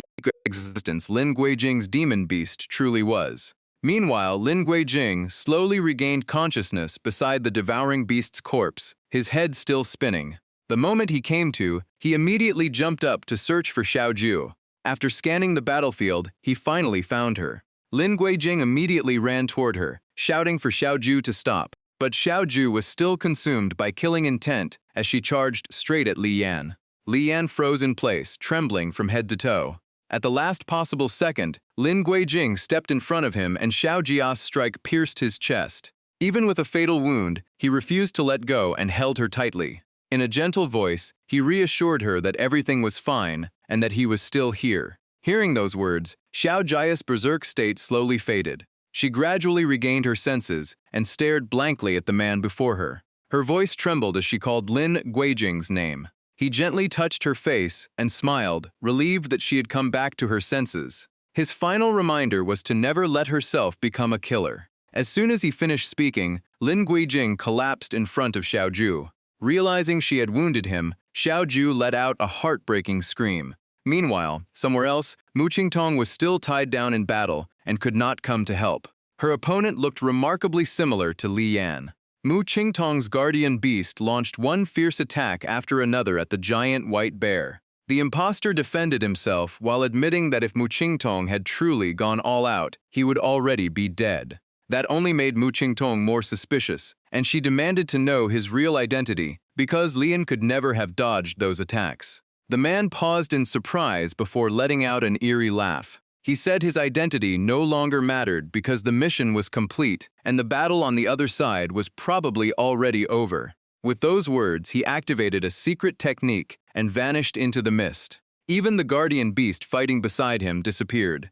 Mu Qingtong immediately rushed toward the source of the exploding demonic aura. As soon as she arrived, she heard someone shouting in panic. Li Yan was loudly accusing the great demon of killing its own master. Furious, Xiaolan charged at him and warned that she would deal with him on the spot if he kept spreading lies. But Li Yan only laughed arrogantly and used the Changbai sect to threaten Feng Tian Academy. He declared that Lin Guijing was dead, and Feng Tian could never protect a great demon. In his eyes, demon beasts were born savage and bloodthirsty, and anyone seeking peace with them was asking for disaster. Just then, Xiaozhu coldly told everyone to be quiet. She gently laid Lin Guijing down and calmly said he was only sleeping because he still had to join tomorrow's trial. Hearing that, Xiaolan stared at Xiaozhu in shock and hesitantly asked about Lin Guijing's condition. Before Xiaolan could finish, Xiaozhu quietly wiped the blood from the corner of Lin Guijing's mouth as if she had heard nothing.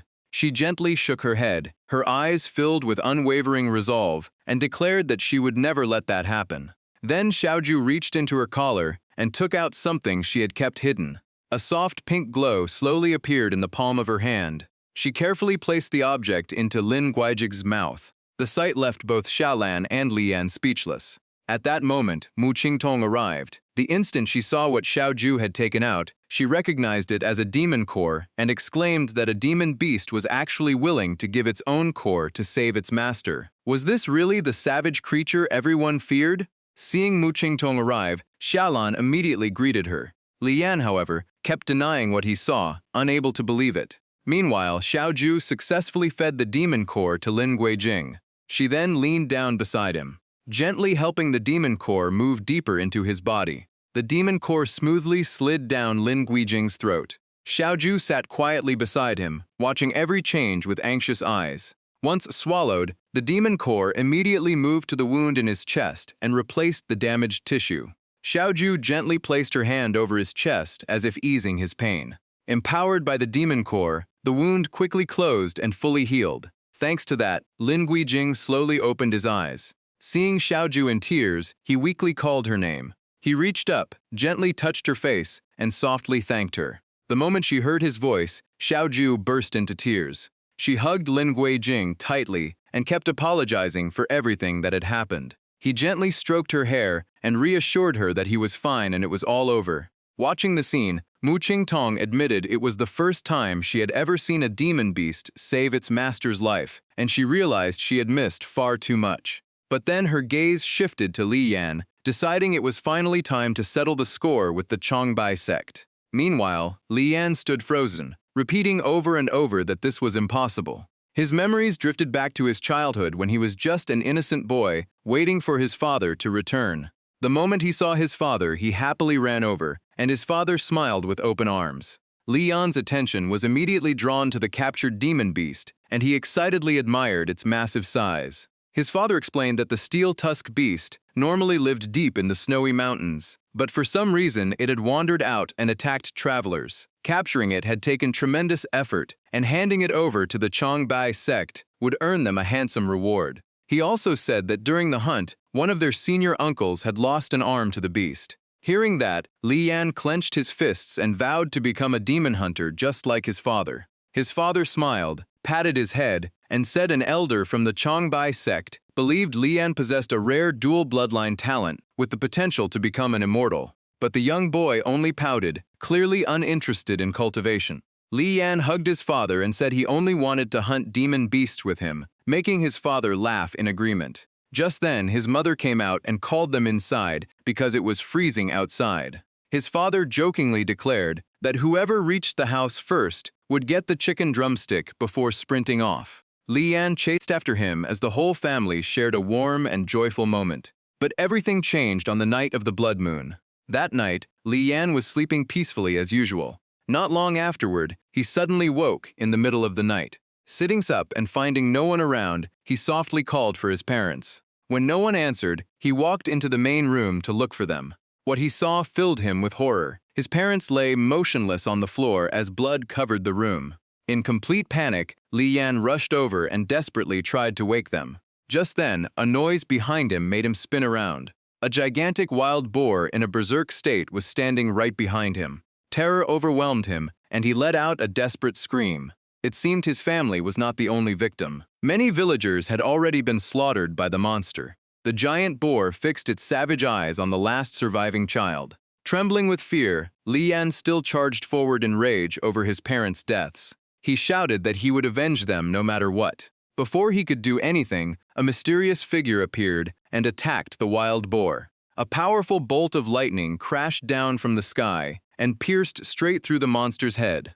The man who arrived was Master Wu, the person Li Yan had heard about before. The moment he saw him, the boy rushed over, clung to him, burst into tears, and begged him to save Chaniang. Master Wu let out a sorrowful sigh and said he had arrived too late. Not only Chaniang, but all 18 villagers had already died. He then asked Li Yan if he wanted to return to the Changbai sect with him. Li Yan innocently asked if joining the Changbai sect could bring his parents back. Master Wu answered without hesitation that it could not. But by cultivating and learning martial arts, Li Yan could protect many more people from demon beasts. Hearing those words, Li Yan slowly calmed down.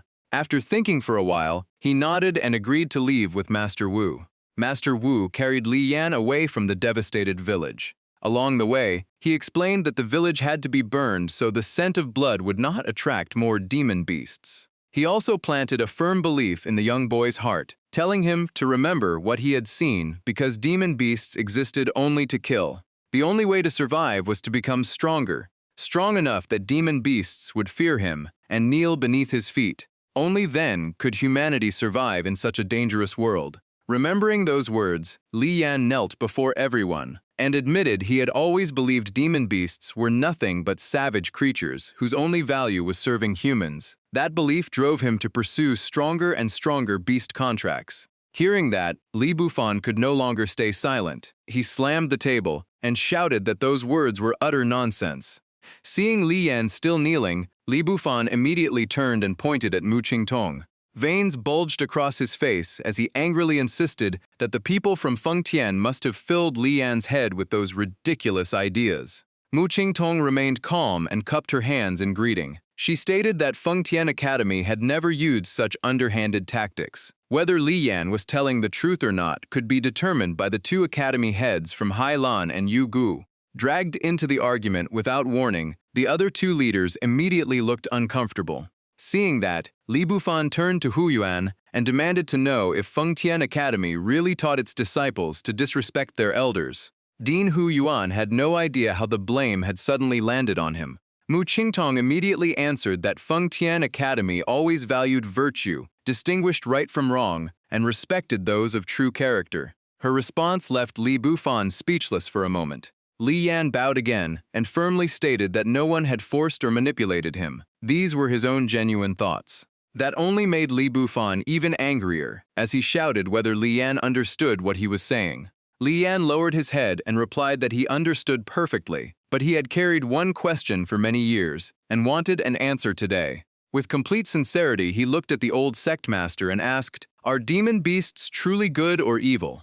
The question caught Li Bufan off guard. After a long pause, he answered that demon beasts were not humans, so good and evil could not simply be applied to them. Li Yan continued, saying that he had always believed demon beasts were evil. Every time he tortured one, he even felt satisfaction, as if he were avenging his parents. But 5 years earlier, one incident changed everything. That day, a fellow disciple searched the area while muttering that he had clearly seen Huazhen run this way. As the two searched, Li Yan's companion accidentally stepped on something hidden beneath the ground.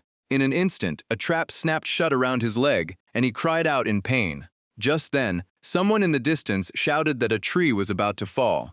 A massive tree immediately crashed toward the spot where they stood. The trapped disciple turned pale and screamed for help, while Li Yan desperately tried to free him.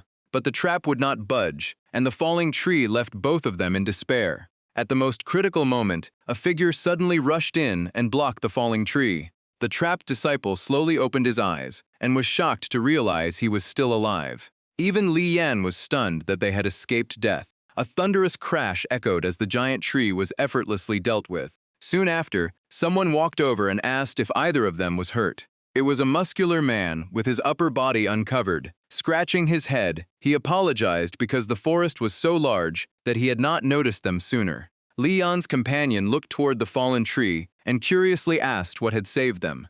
The man laughed and said it was Dunzi, the beast his family had raised since it was young, and it was incredibly dependable. He explained that his father had brought it back from the inner snow mountains several years ago. It had probably wandered out because it was hungry. The beast had a huge appetite, but was extremely loyal and understood people well. Even though wealthy buyers had offered to purchase it, the family could never bear to sell it. The moment the beast turned around, a memory buried deep inside Li Yan came rushing back. The familiar sight shocked him so badly that he cried out. The terrifying memories of that dreadful night flooded back like a nightmare, completely shattering his composure. Meanwhile, the man quickly freed the trapped disciple from the snare. Seeing Li Yan's strange reaction, he could not hide his confusion. Li Yan simply stood frozen, staring at the beast without blinking. At last, he collapsed to the ground and clutched his head in panic. Tears streamed down his face as he remembered the night that had changed his life forever. Returning to the present, Li Yan suddenly dropped to his knees, leaving everyone, including Li Bufan, completely stunned.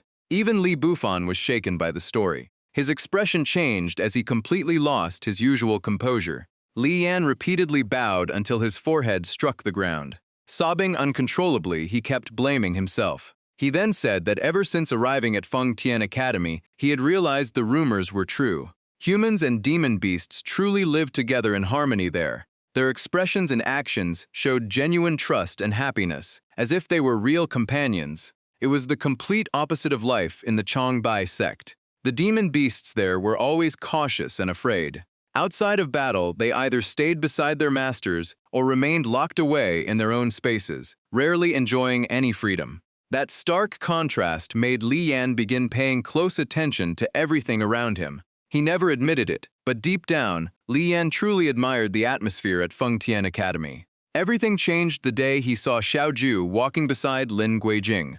The moment he saw Xiao Ju, Li Yan froze in shock. To him, she had an indescribable charm that made it impossible to look away. He had already heard that Lin Guijing had a demon beast with a human appearance, but seeing her in person left him amazed by such a miracle. She looked no different from a young human girl, yet she still carried the innocence and purity of a demon beast. That unique combination was unforgettable. From that moment on, the desire to possess her quietly took root in his heart. Every time he saw Lin Guijing beside Xiaoju, jealousy crept into his mind. At this point, Li Yan gritted his teeth in regret and confessed what he had been thinking back then. He admitted that he had planned to wait for Xiaoju to make a mistake, use it as an excuse to bring her back to the Changbai sect, and then force her into a beast contract with him. That was why he had acted so disgracefully. Before all the sect masters, Li Yan sincerely admitted his guilt and accepted any punishment. The two neutral sect masters exchanged glances, unsure how to handle the matter.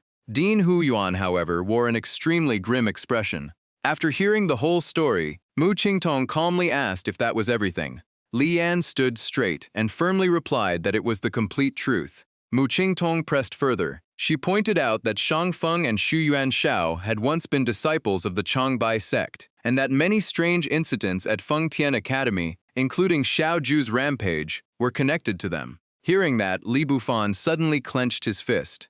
Beads of sweat began forming on his forehead. Mu Qingtong's questions became even sharper as she reminded everyone that Li Bufan had appeared to stop her investigation at the exact time Xiao Ju's lost control. Unable to stay silent any longer, Li Bufan interrupted her with a loud cough. He argued that since Li Yan had already shown remorse, he deserved another chance, and no one should speculate about matters without clear proof. Seeing that he had spoken up, Mu Qingtong stopped pressing the issue and simply apologized for being too direct. Dean Huyuan stepped in to smooth things over, saying that although Li Yan was the Changbai sect's top disciple, he was still young and bound to make impulsive mistakes. Fortunately, nothing irreversible had happened, so it was better to settle the matter peacefully. Li Bufan was genuinely surprised because he never expected Dean Huyuan to give up such a perfect chance to pressure the Changbai sect. He even wondered if Huyuan was deliberately doing him a favor to collect an even greater one later. Li Bufan immediately stood and declared that the Changbai sect would never shield wrongdoing. He would personally take Li Yan back for severe punishment and strip him of his position as the chief disciple. Faced with that decision, Li Yan simply lowered his head and accepted without objection. Li Bufan then announced that the Changbai sect would withdraw from this immortal sect tournament and return home immediately, asking everyone for their understanding. The other two sect masters quickly tried to persuade him, saying this was only a dispute among the younger generation and not worth making such a huge issue of. Even so, Li Bufan refused to change his mind. Dean Hu Yuan also stood up. He made no attempt to stop them and simply said that since the decision had been made, he would not interfere. Hearing that, Li Bufan prepared to leave. As he passed the still kneeling Li Yan, he coldly ordered him to get up and follow. Only then did Li Yan slowly rise to his feet. He gave one final respectful bow before silently walking away. As he passed Mu Qingtong, he briefly glanced at her. Mu Qingtong calmly returned his gaze. Li Bufan then led every disciple of the Changbai sect out of the academy. Seeing everything had ended, the other two sect masters also took their leave, saying they would head back first. Dean Hu Yuan politely returned the gesture and said he would see them again at the competition the next day. After everyone had left, he turned to Mu Qingtong and asked if she had any further thoughts about what had happened. Mu Qingtong raised her head and answered without hesitation that Xiaoju absolutely could not remain there any longer. Meanwhile, Lin Guijing was still unconscious, reliving the previous night's events as he kept calling for Xiaoju to come back and stop hurting others. At that time, Xiaoju had completely lost control and charged at Li Yan in a frenzy. And it was Lin Guijing who stepped in front of Li Yan and took the attack himself. Even after being wounded, he still held Xiaoju tightly to stop her. He gently reassured her that everything was over. Only then did Xiaoju slowly regain her senses. As the memory ended, Lin Guijing suddenly jolted awake, gasping for air. He instinctively reached out and called Xiao Jua's name. But at that very moment, an overwhelming surge of spiritual energy erupted. The energy quickly gathered into a massive sphere in the palm of his hand. In an instant, it blasted through the floor and left a deep crater. Even Lin Guijing was stunned by the sudden change. Staring at the hole beneath him, he asked in disbelief what had just happened. Hearing the noise, Xiaoju immediately rushed over. Her graceful figure quickly appeared before him. The moment she arrived, she carefully scanned the room, suspecting someone had launched a sneak attack. Lin Guijing quietly looked at her. He then explained that no one had attacked and that he had somehow caused it himself. Seeing the crater, Xiaoju looked equally shocked and asked if he had really done it. She immediately sat down and took hold of his hand, carefully placing it on the bed so she could examine his condition. Xiaoju frowned as she sensed the flow of energy inside his body. The result surprised her. She guessed that, after merging with the 7 Apertures' exquisite heart, his bloodline had been completely awakened. Seeing her expression change, Lin Guijing quickly asked if something was wrong with him. Xiaoju smiled and said his body had never been healthier. His meridians were fully opened, he had reached the Foundation Establishment realm, and he might even have the potential to reach the nascent Soul realm someday. Hearing that, Lin Guijing was overjoyed, feeling that great fortune had followed great disaster. However, Xiao Zhao's voice suddenly grew much heavier. She let go of his hand and suggested they dissolve their contract. As she turned to leave, Lin Guijing quickly stopped her. He could not understand why she wanted to end the contract when he was now strong enough to protect her.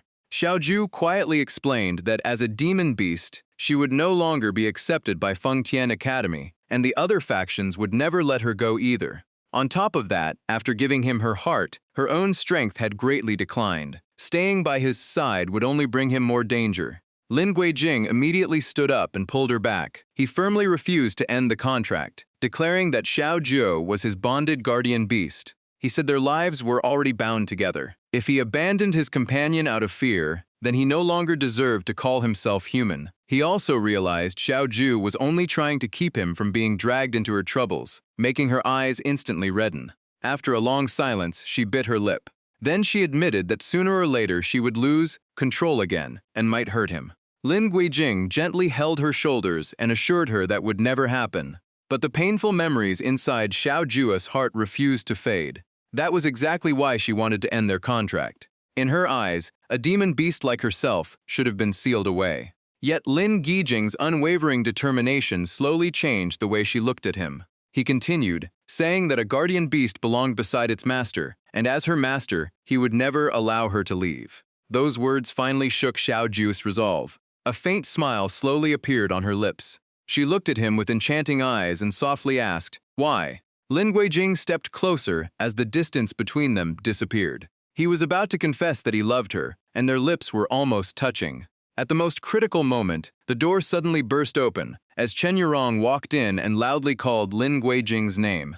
The instant she saw the scene, her expression darkened with unmistakable jealousy. Both Lin Guijing and Xiaoju immediately pulled apart in embarrassment. Chen Yurong folded her arms and walked over with a sour tone. She said she had heard he was badly injured last night, yet he looked perfectly fine. Lin Guijing could only smile awkwardly and admit that something unexpected had happened, but he had fully recovered. Hearing that, Chen Yurong pouted and complained that she had worried herself sick for nothing.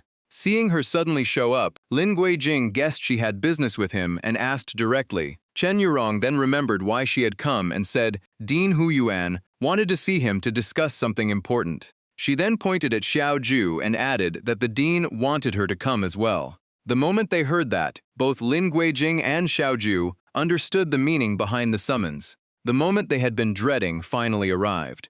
Lin Guijing stepped forward, took Xiao Jiaya's hand, and gently promised that he would never let anyone hurt her. He would never let anyone force them apart either. Outside the dean's office, he still held Xiao Jia's hand and told her not to worry because he would handle everything. But Xiaoju was far from optimistic. She believed everything behind that door had already been prepared to seal her away. She looked at Lin Guijing with reluctant eyes, thinking she would accept any punishment as long as he stayed out of it. Then the moment of truth came as Lin Guijing pushed the door open. Inside, Mu Qingtong was already waiting with an overwhelming aura, spiritual power surging around her without end. Feeling the tense atmosphere, Xiaoju instinctively tightened her grip on Lin Guijing's hand. Seeing only Mu Qingtong, Lin Guijing immediately asked where Dean Hu was.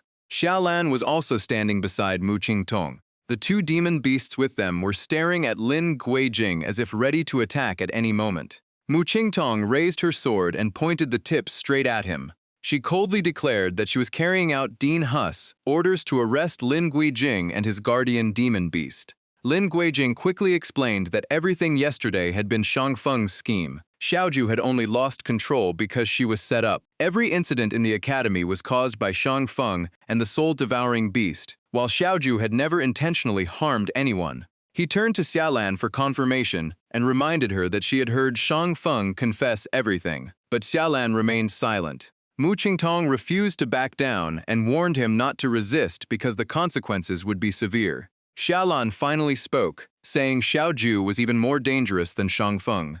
Remembering what had happened that day, Lin Guijing could not find the right words to explain. Xiaolan continued that even Li Yan and Shuixiong, the strongest young talents of Changbai sect, could not survive a single strike from Xiaojiu. If she lost control again, no one could predict what would happen to Feng Tian. Lin Guijing hurriedly promised that it would never happen again. Mu Qingtong immediately asked what he could possibly use as his guarantee. He could not even protect himself, and no one could even confirm whether he was human or demon anymore.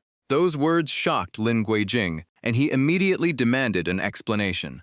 Mu Qingtong calmly replied that it seemed he had forgotten something important. She threw an object toward him and told him to take a good look. That single action instantly brought back the memories from before he fell unconscious. He remembered standing on the edge of death and realized the heart beating inside his chest now belonged to Xiaoju.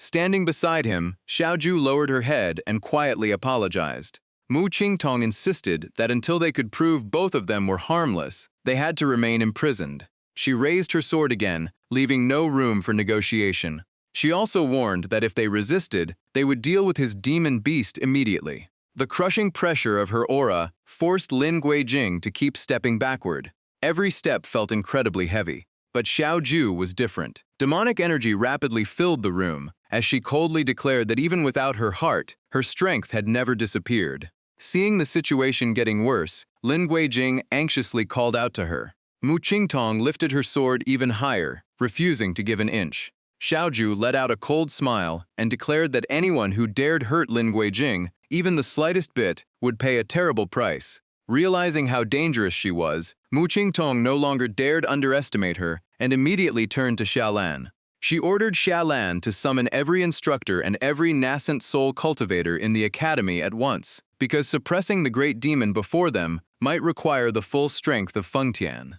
Seeing the standoff reaching its limit, Lin Guijing immediately stepped between both sides. Spreading his arms to shield Xiaoju, he firmly told Mu Qingtong that ever since they formed their contract, Xiaoju had never attacked anyone first. Even when provoked, she had always held herself back. Lin Guijing did everything he could to explain that the entire incident had been orchestrated by Shang Feng. His methods were unbelievably sinister, and many disciples had already lost all their cultivation because of him. As for Xiaoju injuring him, that had been completely voluntary on his part. She had even sacrificed her own heart to save his life, proving she was never the kind of demon beast who treated human lives like dirt. Lin Guijing refused to back down. He declared that if the academy still could not trust Xiaoju, he would leave Feng Tian with her, disappear into seclusion, and never return. But Xiaoju could not accept that choice. At that moment, she remembered the day they first formed their contract. Back then, she agreed only if he accepted 3 conditions. Without hesitation,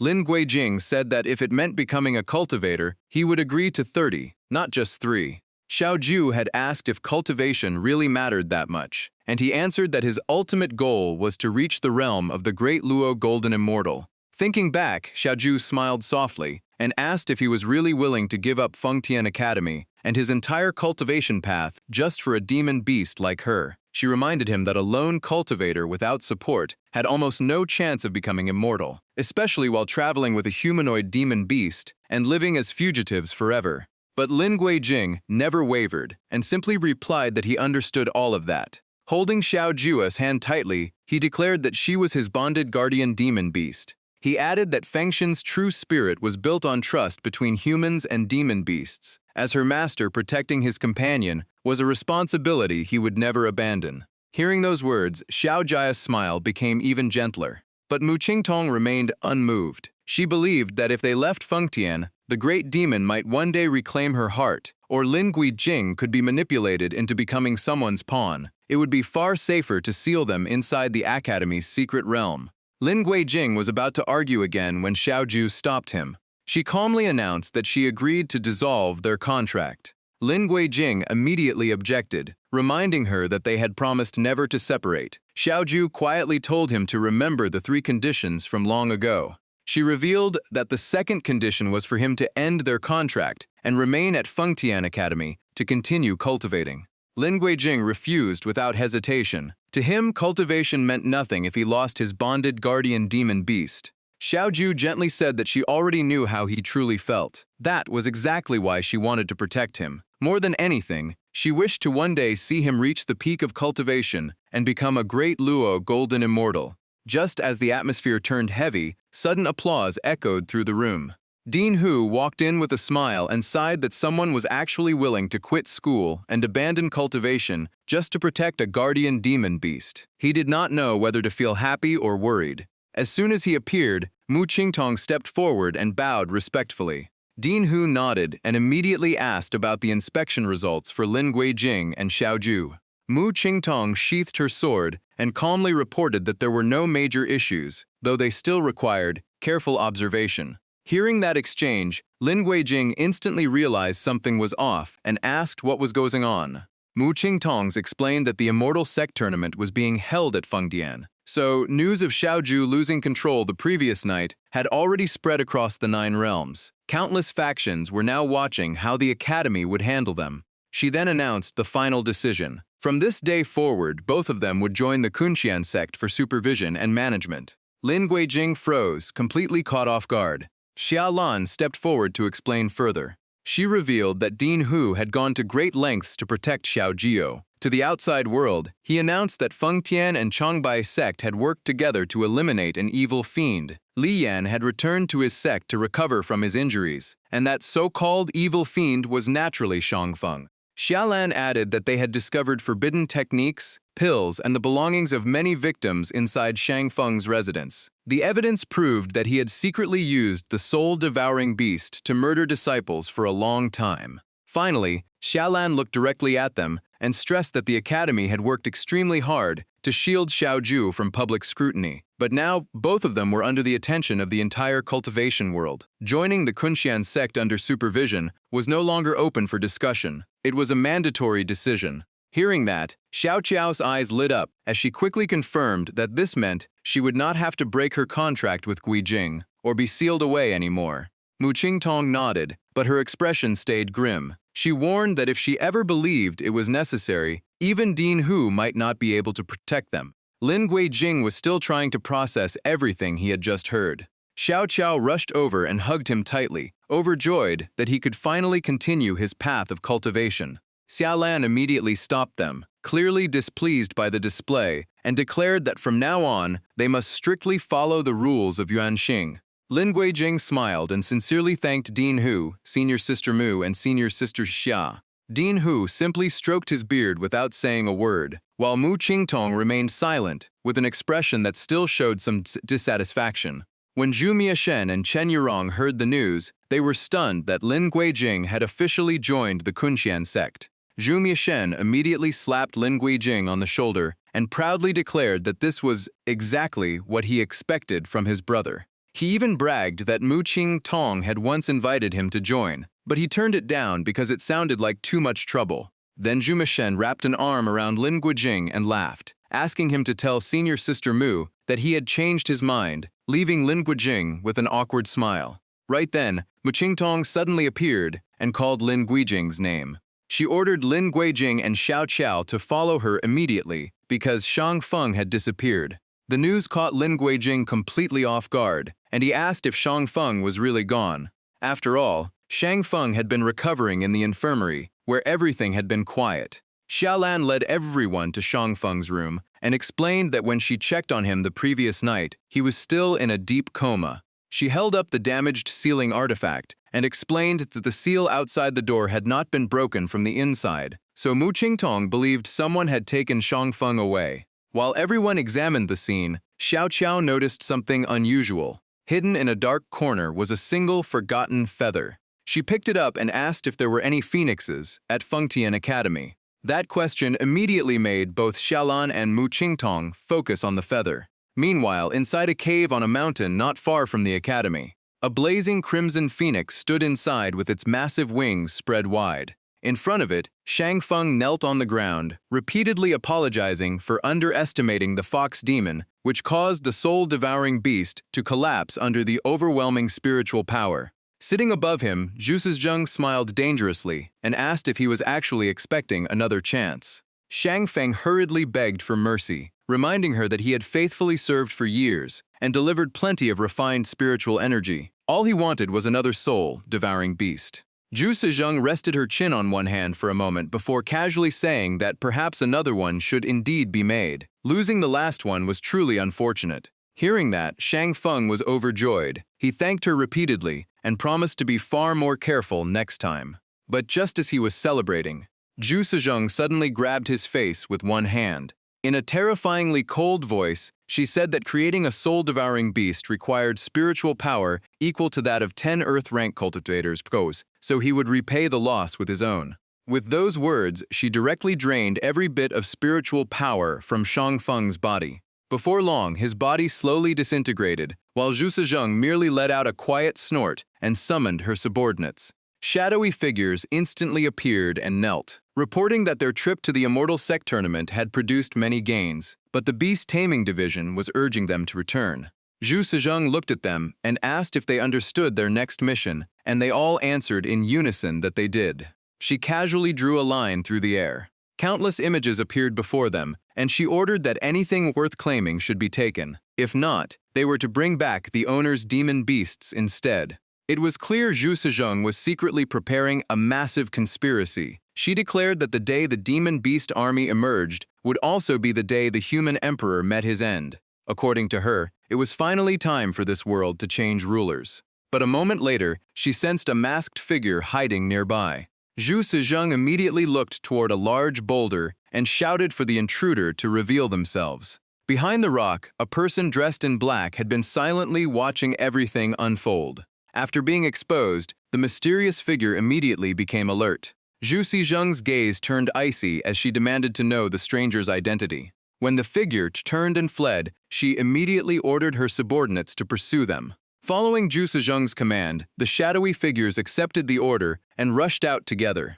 Without wasting another second, they went all out to chase the mysterious masked figure. But the target moved with incredible agility, and the gap between them never closed. As the chase continued, The figure glanced back over one shoulder. A lone figure was hovering high in the distance. That person suddenly stopped in midair. A bow was drawn to its limit, with an arrow ready to fire. The bowstring snapped, and the arrow tore through the air. Its target was the masked figure fleeing ahead. Sensing the danger, the man in black reacted instantly. He opened a circular formation and stepped inside without hesitation. The arrow arrived a moment too late as he escaped through the spatial formation. Seconds later, the three shadowy figures caught up, only to find a shrinking spatial vortex. Watching their target vanish that way left all three stunned. Not long afterward, Zhu Sejong arrived in person. The moment she landed, she demanded to know where the target had gone. One shadowy figure lowered his head and admitted they had failed, guessing the fugitive possessed the void-crossing art, with at least spirit sect-level cultivation. Hearing that, Zhu Sejong showed interest and quietly repeated the name, void-crossing art. Her subordinate explained that it was an extremely advanced technique capable of opening spatial passages for instant travel. Aside from Dean Hu of Fengtian Academy, who had already reached the spirit sect realm, it was hard to think of anyone else who could use it. After thinking for a moment, Zhu Sejong concluded that another powerful sect might also be secretly watching Fengtian Academy, making the situation even more interesting. With that, she summoned the phoenix and leaped onto its back. She ordered everyone to finish the mission quickly before anything unexpected happened. The three shadowy figures immediately acknowledged the order and followed behind. Time passed quickly, and night soon covered the sky. Back at Fengtian Academy, Lin Guijing was sleeping beside Xiao Zhou. Suddenly, a voice echoed inside his mind, calling his name again and again. Inside his sea of consciousness, he looked around in confusion, unable to understand where he was. Before him stood a magnificent hall. A mysterious figure sat high above and said that reaching this place meant Lin Guijing had attained the nascent soul realm. The figure then asked whether he had ever heard the summons before. Lin Guijing looked at the stranger in confusion and asked who he was and why he had been summoned. But the mysterious figure gave no direct answer and simply said that the time to choose had arrived. A small flower appeared in his hand as he asked whether Lin Guijing was willing to protect the world and uphold the righteous path, or would he abandon the orthodox path for Xiaozhu and stand alongside calamity instead. The unexpected question left Lin Guijing speechless. He finally answered without hesitation that he would protect justice and protect Xiaozhu as well. As for talk about calamity or betraying the righteous path, he had no idea what the stranger meant. Hearing that answer, the mysterious man burst into laughter. He slowly walked toward Lin Guijing. As he approached, he said the choice had actually begun long ago. Every cause had its effect, but Lin Guijing was still not qualified to sit at Destiny's game board. He paused briefly as if emphasizing those words. Then he pointed at Lin Guijing's shoulder and said that the path ahead depended entirely on how he chose to treat Xiaozhu in his heart. In the end, every outcome began with a single thought. Those cryptic words left Lin Guijing deep in thought. Soon after, his consciousness slowly returned to reality. Lin Guijing suddenly woke up in the middle of the night, still looking dazed. He turned to look at the sleeping Xiaozhu beside him. Remembering the strange dream, he kept wondering what it meant to walk alongside calamity because of Xiaozhu. He quietly questioned whether Xiaozhu was truly connected to that fate. He recalled Xiaozhu desperately insisting that she was not an evil creature. Then he remembered the moment she lost control and attacked Li Yan's guardian demon beast. Lin Guijing slowly reached out his hand. He gently stroked Xiaozhu's hair as if trying to reassure himself. Morning arrived before long. On the way, Lin Guijing kept yawning from lack of sleep. Seeing that, Chen Yurong asked if he had slept badly, and Lin Guijing admitted that he had barely slept at all. Chen Yurong narrowed her eyes suspiciously and asked if he had done anything questionable during the night. Xiaozhu immediately hugged Lin Guijing's arm and teasingly told her to guess. She even stuck out her tongue with a playful grin, leaving Chen Yurong fuming while Lin Guijing could only smile awkwardly. Seeing Chen Yurong about to lose her temper, Lin Guijing quickly explained that he had stayed up all night studying for Today's exam. Hearing that, Chen Yurong suddenly remembered that today was the test day. Right then, Zhu Mieshan yawned and complained that he had also stayed up all night studying, but he could not understand why the Immortal Sect tournament even included a written exam. Beside him, Zhu Mengmeng immediately exposed him, saying he had fallen asleep after reading for only a few minutes. Chen Yurong turned to Zhu Mengmeng and asked if he had studied all night too. He calmly replied that he had already memorized all 23 books from the Tongding Academy to the Cultivation Academy. Zhu Mengmeng confidently added that his academic performance had always been excellent. He then explained that this also served as the Academy Promotion Assessment, combining 2 evaluations into one. After hearing that, Chen Yurong happily realized that once the Immortal Sect tournament ended, everyone would officially enter a new stage. That also meant advancing to a higher level within the academy. Meanwhile, Zhu Mengmeng acted as if he had seen this scene countless times before, and sarcastically remarked that anyone who ate too much braised pork first thing in the morning was bound to end up with a stomachache. Strange noises kept echoing from the restroom. Inside, Zhu Mieshan was sitting there with an incredibly relaxed expression. His guardian beast, on the other hand, had to cover its nose in misery, while Zhu Mieshan teased that everyone smelled when using the restroom. He then remembered that the Pixiu never had to deal with that and burst into even louder laughter. But at that moment, the Pixiu suddenly noticed something in the nearby forest. As soon as Zhu Mieshan stepped outside, he saw the Pixiu sprint away like an arrow and immediately called after it. When it refused to stop, he had no choice but to chase after it in confusion. The Pixiu quickly stopped beside a huge tree. It immediately began digging into the ground with its claws. Before long, a buried bag emerged from the soil. Zhu Mieshan ran over and stared at it in surprise. He bent down, patted the Pixiu on the head, and praised it for finding something so well hidden. Curious about what was inside, Zhu Mieshan immediately opened the bag. The moment he saw the pile of high-grade blue spirit stones, he was stunned and wondered who had buried such a valuable treasure there. Just then, a figure appeared on a nearby tree branch. The stranger laughed and casually admitted that the bag belonged to him. The next instant, he leaped down from above. Before Zhu Mieshan could understand what was happening, the stranger charged straight at him. Meanwhile, nearly every student had already gathered at the examination grounds. Chen Yurong looked around but could not find Zhu Mieshan. She anxiously said the exam was about to begin, yet he was still nowhere to be seen. Lin Guijing offered to go look for him, but Xiao Ju stood up first, gently touched his shoulder, and said she would go check instead. Lin Guijing immediately grabbed her hand and firmly refused to let her go alone. He said that if anyone was going, they would go together, making Xiao Ju turn back to look at him. On the main platform, Jin Changming began announcing the exam rules. He explained that this stage of the Immortal Sect tournament was the written test, and reminded everyone to answer honestly without cheating. At that moment, Lin Guijing raised his hand to speak. He reported that one student was still missing.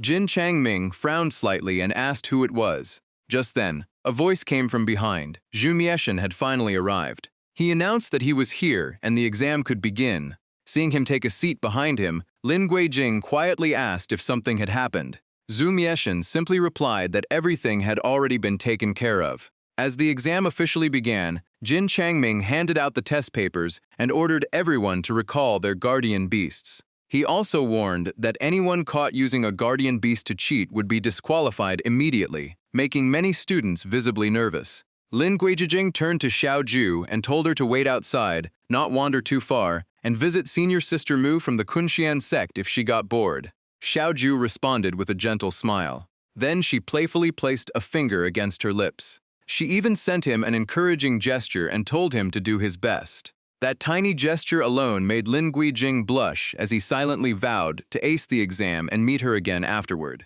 After leaving the examination area, Xiao Chu leisurely enjoyed the peaceful surroundings and quietly admired the scenery around her. Even the tiny butterflies drifting through the air before landing on a nearby tree caught her attention. Xiao Ju let out a soft breath as the tension in her heart slowly faded away. She realized it had been a very long time since she had felt this peaceful. 300 years had passed, and the world had truly changed. At first, she feared that being a fox demon would only bring rejection and endless pursuit, but reality turned out to be the complete opposite. That thought made her remember Kong Xuan, and she quietly wondered if this was the world he had always dreamed of. It was not perfect yet, but in her eyes that dream was finally within reach. As she thought about it, old memories slowly returned. Back then, Kong Xuan had excitedly told her that he wanted to build an era where every race could live together. Gods, immortals, demons, spirits, and humans would all coexist in peace. Xiao Ju had doubted him,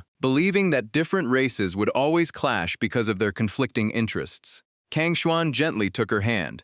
With a warm smile, he said that the heavenly Tao sought balance, and he would find a way for everyone to coexist. All he wanted was for Xiaoju to stay by his side. Together, they would witness that golden age become reality. Those words filled her with happiness. There really had been a glorious era when the imperial city flourished and every race supported one another. But it all collapsed when the feudal lords marched under the banner of restoring order and slaughtered the demon race. At the same time, countless disasters struck the imperial city. Rumors spread everywhere, accusing demons of harming the people, bewitching the emperor, and bringing ruin to the world. Even the immortal race, which had always remained neutral, eventually sided with humanity to wipe out the demon race. Kang Xuan tried everything he could to negotiate with the feudal lords and stop the war, but all he received in return was death. Unable to accept his loss, Xiaoju completely lost control. Everything after that became a blur. The only thing she remembered was an unspeakable tragedy. Flames consumed the land while black smoke covered the sky. Thinking about it, Xiaoju could no longer hold back her tears. Today, the demon race had to become contracted beasts, giving up their freedom and future breakthroughs, but it was still better than facing total extinction again. If the entire world could become like Fengtian Academy and truly accept the demon race, Cang Xuan would surely be happy to see it. Meanwhile, inside the examination hall, Jin Changming remained as calm as ever. He leisurely sipped his tea. Lin Guijing answered the questions with ease. He was secretly delighted that he knew almost every answer, and wanted to finish quickly so he could see Xiaoju again. After completing almost the entire test, he glanced around the room. He immediately noticed Zhu Mishan fast asleep behind him. Lin Guijing was completely speechless and started thinking of a way to wake him up. Before making a move, he carefully glanced at the proctor. Jin Changming seemed to notice someone watching him and briefly looked toward the students. Taking advantage of the moment, Lin Guijing rolled up a tiny piece of paper. Then he skillfully tossed it toward Zhu Mishan. Woken from his nap, Zhu Mishan looked extremely annoyed. Seeing him finally awake, Lin Guijing whispered that time was running out and he would fail if he did not finish the exam. Zhu Mishan simply stretched lazily and said there was still plenty of time. Then he picked up his brush. The lazy look in his eyes suddenly disappeared. In the next instant, his brush became a blur as he wrote at an unbelievable speed. Lin Guijing stared in shock, never expecting Zhu Mishan to be this capable. In the blink of an eye, Zhu Mishan finished the exam and stood up. The entire examination hall erupted, because no one could believe someone had finished that quickly. Jin Changming called for silence and asked why he was turning in his paper when there was still half an hour left. Zhu Mishan calmly replied that everyone else might have time to spare, but he did not. His answer made Jin Changming curiously ask what could possibly be so urgent. Zhu Mishan suddenly revealed a chilling smile and said he still had someone to kill and a demon beast to take back. At that very moment, his eyes turned crimson as black energy exploded from his body, making him seem like a completely different person. Seeing something was terribly wrong, Lin Guijing immediately rushed toward him. But by then, Zhu Mishan no longer seemed to have any control over himself. Without a second thought, he threw a punch straight at Ji Jing.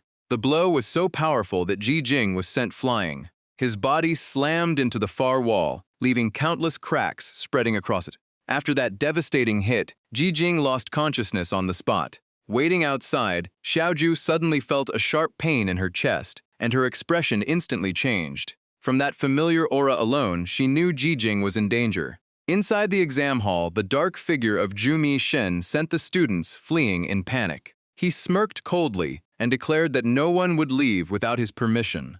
The black aura around Zhu Mishan spread at a terrifying speed. Anyone who touched it instantly grew strange black roots that pierced deep into their bodies. Like parasites, they constantly drained their host's spiritual power. Seeing the black aura rushing in, Chen Yurong urgently warned everyone. She desperately called out to Zhu Mishan, hoping he would stop. Right then, a flash of sword light tore through the air and sliced the advancing black aura apart. Zhu Mengmeng immediately realized the man before them was no longer her cousin, because Zhu Mishan never knew this technique. At the same time, the ground began to change in strange ways. Zhu Mengmeng quickly knelt down and poured her spiritual power into the ground. Moments later, a thick defensive barrier rose and sealed off the black aura outside. Seeing the barrier work, Zhu Mengmeng wanted to lead everyone out, but Chen Yurong refused because Ji Jing was still inside. She immediately rushed to the edge of the barrier to look for him. Ji Jing was still unconscious, slumped against the corner without moving. Meanwhile, more protective barriers were activated to shield the students. Jin Changming stepped forward and loudly demanded to know who dared cause chaos in the exam hall. He then summoned a massive boulder from above. It crashed straight toward Zhu Mishen, but Zhu Mishen casually raised one hand. At the same time, he sent the black aura forward to meet the attack. The giant boulder was instantly crushed into countless fragments. Jin Changming's expression turned serious as his hands rapidly formed seals. Giant spiritual energy palms attacked from every direction.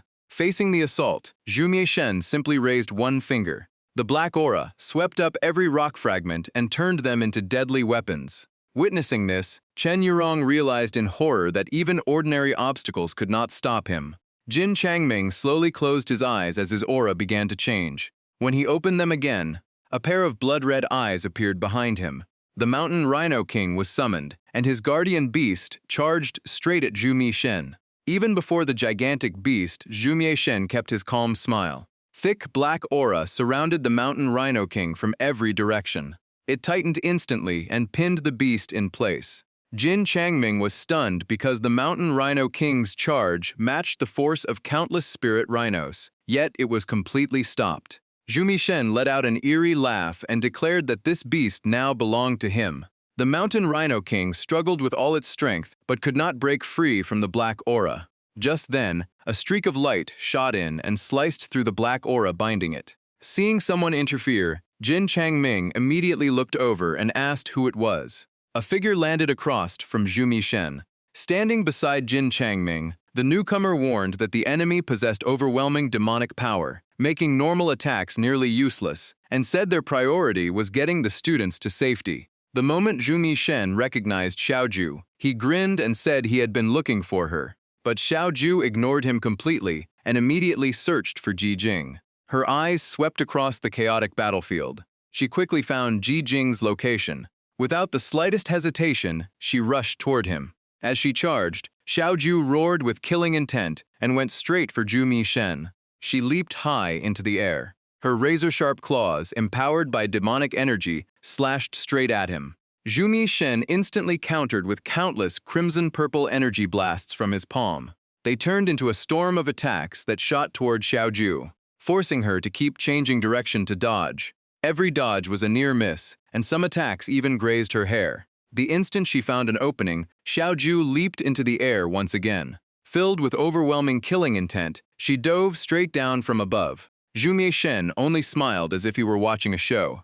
Suddenly, another wave of purple attacks appeared behind Xiaoju. From inside the barrier, Jin Changming immediately shouted for her to be careful. Xiaoju only gave it a cold glance and mocked him for sealing his own fate. Before the attack could reach her, she vanished from her original position. In the next instant, Xiaoju appeared beside Chen Yurong. Seeing that teleportation, someone could not help but admire the move, realizing she had turned her enemy's own trick against him. Zhu Mishen watched from afar and let out a cold snort. Then he pointed forward with one hand. Every energy blast he had fired instantly reversed course and returned to his body. Chen Yurong cautiously peeked out from behind the barrier. As she turned back, she was startled to find Xiaoju staring right at her and noticed the black aura had already changed direction.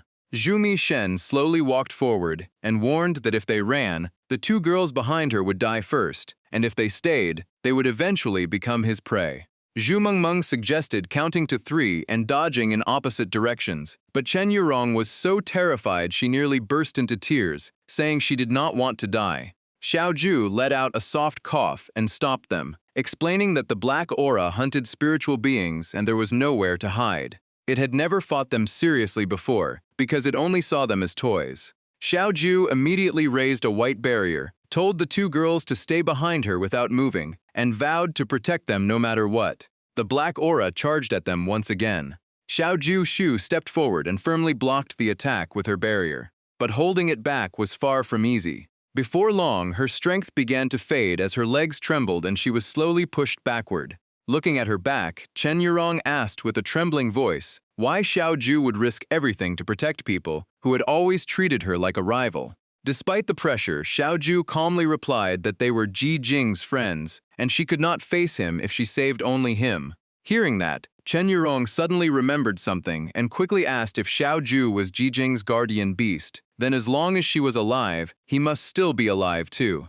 Xiao Ju nodded and said she had given Ji Jing the 7-aperture exquisite heart, linking their lives together, and although she could still feel his heartbeat, it had become incredibly weak. What worried her most was that Ji Jing might not survive much longer, and her own situation was not much better. Zhu Mieshen watched with amusement and laughed that it was ridiculous for a guardian beast to waste spiritual power protecting weak humans, believing he only needed to drain Xiao Ju before capturing her with ease. Xiao Ju gritted her teeth in regret because she had only one tail left and had lost the 7-aperture exquisite heart, leaving her far weaker than before. At her peak, this enemy would have meant nothing. Seeing the situation grow worse, Zhu Mengmeng immediately spoke up. She said that if they kept getting cornered like this, they would all die and had to find a way out. With that, Zhu Mengmeng rushed toward the barrier, but the black aura outside only grew thicker. Wave after wave of black energy slammed into the barrier, stopping her from breaking through. Zhu Mieshen laughed proudly and declared that no one would leave alive today. Just then, all the black aura around them began gathering into one point. It spun faster and faster until it formed a massive vortex. From the center of the vortex, a blood-red eye slowly opened. Then a gigantic python slithered out and lowered its head beside Zhu Mieshen. At his command, the monster opened its jaws and charged straight at the three of them. Xiao Ju had almost exhausted all her spiritual power and could only watch helplessly, while Chen Yurong trembled in terror with her head buried in her arms. Xiao Ju closed her eyes and softly called Ji Jing's name. At that very moment, a sword flew in from nowhere and pierced the giant python's head. Xiao Ju instantly opened her eyes and stared toward the source of the sword aura in shock. The giant python collapsed to the ground from that single strike. Xiao Ju stepped through the dust and called out in disbelief, "Ji Jing, is that really you?" Lin Ji Jing appeared, looking utterly exhausted while still gripping his sword. Covered in blood, he slowly walked forward and told Xiao Ju that he had made it. The moment she saw he was safe, Xiao Ju happily ran over and called Ji Jing's name. Chen Yurong was just as excited. She grabbed Zhu Mengmeng's sleeve and shouted that Lin Ji Jing was still alive. But what shocked everyone even more was that Lin Ji Jing's spiritual power had become far stronger than before. Lin Ji Jing walked forward with an overwhelming presence. The spiritual power erupting around him slowly settled down. Zhu Mieshen stared at him with great interest and said it had been a long time since he had seen such pure spiritual power. He rubbed his chin and realized the situation was different from what his master had described. According to what he knew, his master considered Mu Qingtong and Xialan to be rare geniuses worthy of special training. As for Lin Ji Jing, he was supposed to be an ordinary talent, and taking his guardians should have been enough. But faced with this overwhelming spiritual power, Zhu Mieshen began wondering what to do with Lin Ji Jing. Meanwhile, Lin Ji Jing walked over to Xiao Ju and gently asked if she was hurt. Xiao Ju reached out and rubbed his head with concern. When she saw the blood on him, she hurried to check his injuries. But by then, every wound on his body had already healed completely. Chen Yurong quickly ran over, relieved as she playfully scolded Lin Ji Jing for frightening her because she thought he was dead. Then she curiously asked when he had broken through since his strength had increased so dramatically. Zhu Mengmeng, however, sensed something was wrong and asked if Lin Ji Jing was still himself or had become like Zhu Mieshen. Xiao Ju immediately explained that Zhu Mieshen had most likely been possessed. She could sense two souls existing inside his body at the same time, leaving Zhu Mengmeng even more confused. Hearing their conversation, Zhu Mieshen let out a cold laugh and admitted that his secret had been exposed.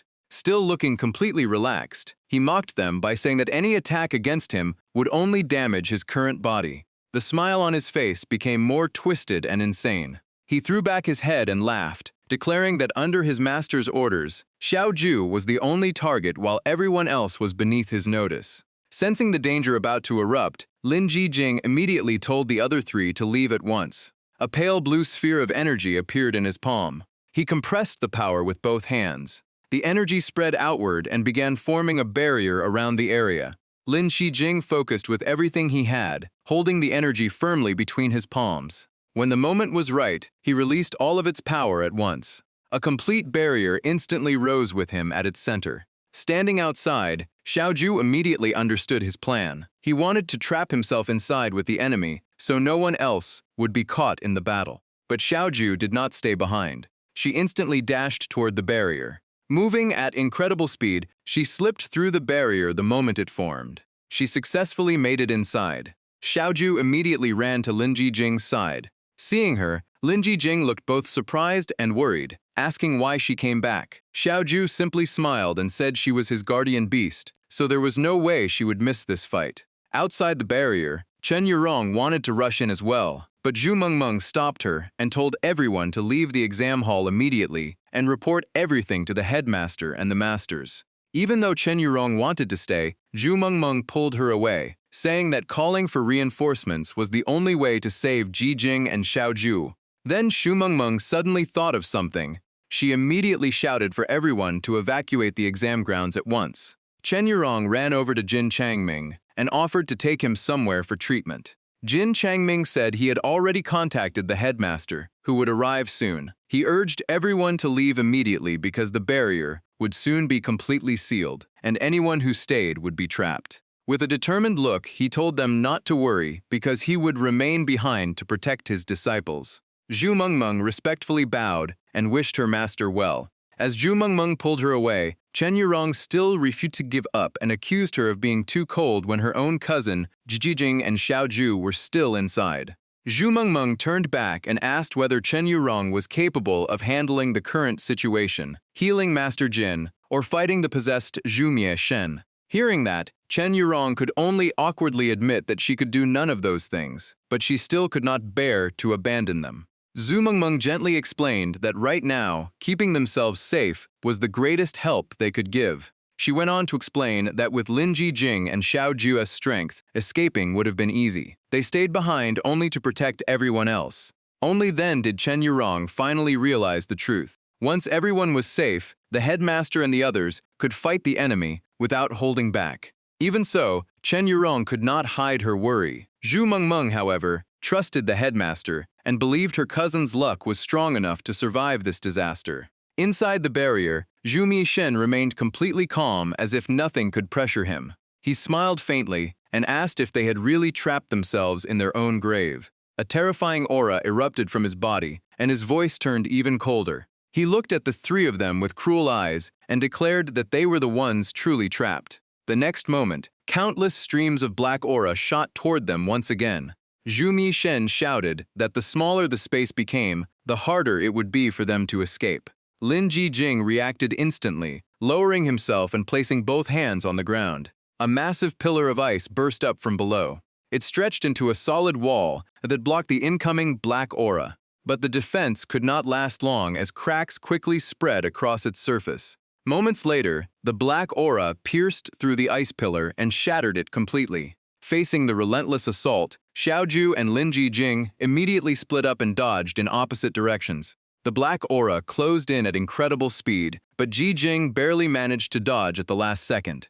Zhu Shen gave them no chance to recover, chasing after them while shouting, "Where do you think you're going?" Even while constantly moving, Lin Jijing secretly circulated his spiritual power and cast another spell. One block of ice after another formed without stopping. Every step he took left another ice pillar rising behind him. Seeing this, Zhu Shen became even more crazed, mocking them as nothing more than rats cornered in the dark. He claimed their fate was already sealed, and struggling would only delay death a little longer. At that moment, Lin Jijing suddenly glanced at Xiaoju. Then he shifted his stance and stepped to the side. He stopped dodging as if he had been waiting for the perfect moment to strike back. His eyes sharpened as Lin Jijing quietly said, "Ice seal art." Instantly, a massive wave of freezing ice erupted and spread across the entire area. Zhu Shen simply looked around. Behind him, the black aura continued spreading, and he laughed, believing this barrier was a pointless waste of spiritual power. But he soon realized his black aura was completely blocked by the ice and could no longer break through. A flash of disbelief appeared in Zhu Shen's crimson eyes as he struggled to understand what was happening. Xiaoju continued pouring her spiritual power into the ice barrier and explained that her power was reinforcing it. With both of them working together, the frozen barrier had become as unbreakable as a fortress, strong enough to suppress Zhu Shen. Xiaoju looked at Jijing and warned that the seal would not hold the enemy for long, and he was burning through far too much spiritual power. She urged him to leave and find the headmaster, but Jijing shook his head and said he came here because of her, so he would protect her. Besides, Zhu Shen was still his friend, and he believed he could save him. Hearing that, Xiaoju looked surprised and asked if he really had a way. Lin Jijing calmly explained that Zhu Shen's black spiritual power carried a water attribute. He had suspected it before but was never certain. After seeing the summoned giant python, he finally confirmed it. No matter how powerful water was, it still had a weakness. Watching the freezing aura around Jijing grow stronger, Xiaoju was secretly shocked. It was clearly the aura of mystic ice, yet he had actually mastered it himself. Just then, Lin Jijing's heartbeat suddenly accelerated. Xiaoju felt the change just as clearly. She wondered in confusion, since she had already given her heart to Jijing, why was her own chest still pounding so intensely?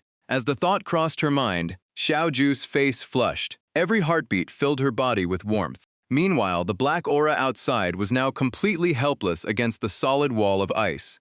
Zhu Shen gritted his teeth in frustration, cursing as the bone-chilling cold spread through his body. He desperately guided the black aura in every direction, searching for a way to escape the frozen seal. But the moment it touched the ice, something unexpected happened. Every strand of black aura was instantly crushed and scattered, unable to hold its form. Even Zhu Shen's body was slowly covered in frost and frozen solid. The freezing cold spread through him, leaving him barely able to move. Seizing the chance, Lin Jijing told Xiaoju to use the soul extraction art. If his guess was right, she could pull the second soul out of Zhu Shen without harming his friend. Xiaoju explained that the soul extraction art was an advanced technique. At her full strength it would be easy, but with only one tail left she could not use it. Hearing that, Lin Jijing fell silent. A strange weight filled his heart. Was Xiaoju really the nine-tailed fox from his dreams? And if she regained her full power one day, would she still stay by his side? After thinking for a moment, he asked if she needed all 9 tails to use the soul extraction art. Xiaoju shook her head and said she only needed to recover a second tail. Just then, the hand Lin Jijing had placed on the ice felt a strange vibration. His expression changed as he stared into the frozen seal. He turned to Xiaoju and asked if she sensed it too. Xiaoju quietly nodded. The next instant, a stream of black aura suddenly appeared before her. In a flash, it exploded with terrifying force and shattered the ice. Xiaoju cried out to warn Jijing. Caught off guard, Lin Jijing was blasted away as blood spilled from the corner of his mouth. Xiaoju's face instantly turned pale as she screamed Jijing's name. Without hesitation, she rushed over to catch the injured Jijing. But at that very moment, a dark figure lunged at her from behind. Zhu Shen had fused with the giant python, creating a horrifying new form. After merging, both his speed and strength skyrocketed, and even the ice seal art could no longer stop him. Xiaoju kept dodging the frenzied strikes from the black serpent. After a quick flip, she landed lightly on the ground. But before she could steady herself, another figure appeared behind her. Zhu Shen flicked out his tongue, his blood-red eyes looking like a beast's. With the appearance of a human-shaped python, he coldly asked where she thought she was going. Before Xiaoju could react, he grabbed her by the throat. He lifted her into the air and laughed triumphantly. Outside the barrier, Jin Changming sat beside his guardian beast with a grim expression. He declared that no matter what, that monster could not be allowed to escape. Just then, a spatial vortex opened beside him. Headmaster Hu calmly stepped out of it. As soon as he arrived, he said he had already set up 3 defensive barriers around the exam grounds and ordered everyone from Fengtian, Hailan, and Yu Valley to stay away before asking about the current situation. Jin Changming quickly explained everything, from the monster possessing Zhu Shen to its true goal of capturing Xiaoju, Lin Jijing's guardian beast. As he spoke, cold sweat ran down his face because he feared Jijing was already in grave danger. Hearing that, Headmaster Hu looked surprised when Jijing was mentioned. Meanwhile, inside the barrier, Xiaoju was still firmly restrained by Zhu Shen. No matter how hard she struggled, he easily overpowered her and remarked that she was much weaker than he had expected. Leaning closer, he tempted her by saying his master could grant her power far beyond what she had now, instead of wasting her life beside weak humans. He even invited Xiaoju to join him and build a world where the demon race ruled above all. Before he could finish, Lin Jijing's voice cut him off, declaring that Xiaoju would never follow anyone. Zhu Mishen turned around in annoyance, unable to understand why that useless brat was still alive. Lin Jijing slowly rose to his feet and firmly told him to let Xiaoju go because she belonged to no one. Zhu Mishen shifted his attention to Jijing, completely puzzled. By all logic, that full-powered strike should have crushed his internal organs. Yet Jijing's spiritual power was now even stronger than before. Wiping the blood from his mouth, Jijing calmly replied that the attack had accidentally opened the last blocked meridians in his body. He raised one hand as surging spiritual power gathered around it, then smiled and said that after coughing up that mouthful of blood, his entire body had never felt so light. Witnessing this, Zhu Mishen was completely stunned. At the same time, the frozen barrier around them slowly began to melt away. Outside, Jin Changming happily pointed toward Jijing. Even Headmaster Hu could not hide his surprise after sensing that Jijing had reached the nascent soul realm. Lin Jijing shouted and charged forward, unleashing the mystic ice art. Countless bleeding wounds instantly appeared across the black serpent's body. Tiny ice spikes had pierced deep inside, making its injuries worse as blood poured out non-stop. For the first time, Zhu Mishen felt death closing in. His face turned pale with fear, and all of his former arrogance disappeared. No longer daring to fight, he immediately separated from the black serpent and tried to flee. But just as he was about to escape, a hand reached out and grabbed him. His body came to an abrupt stop in midair. Xiaoju slowly walked toward him with a smile that sent chills down his spine. Behind her, a brand new tail slowly emerged. Staring at Zhu Mishen, Xiaoju asked in a dangerous voice, "Where do you think you're going?" The next instant, she rushed forward with overwhelming force.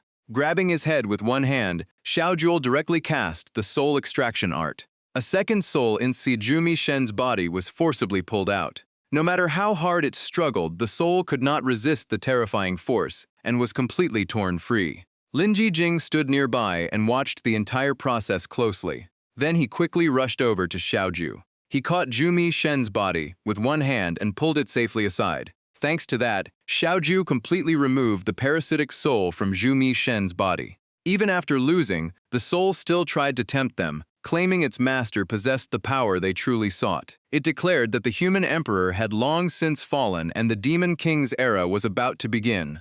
Xiaoju coldly replied that she did not care who ruled the world, but anyone who dared harm Lin Jijing or Fengtian Academy had no right to exist. As soon as she finished speaking, she clenched her hand and crushed the soul without mercy.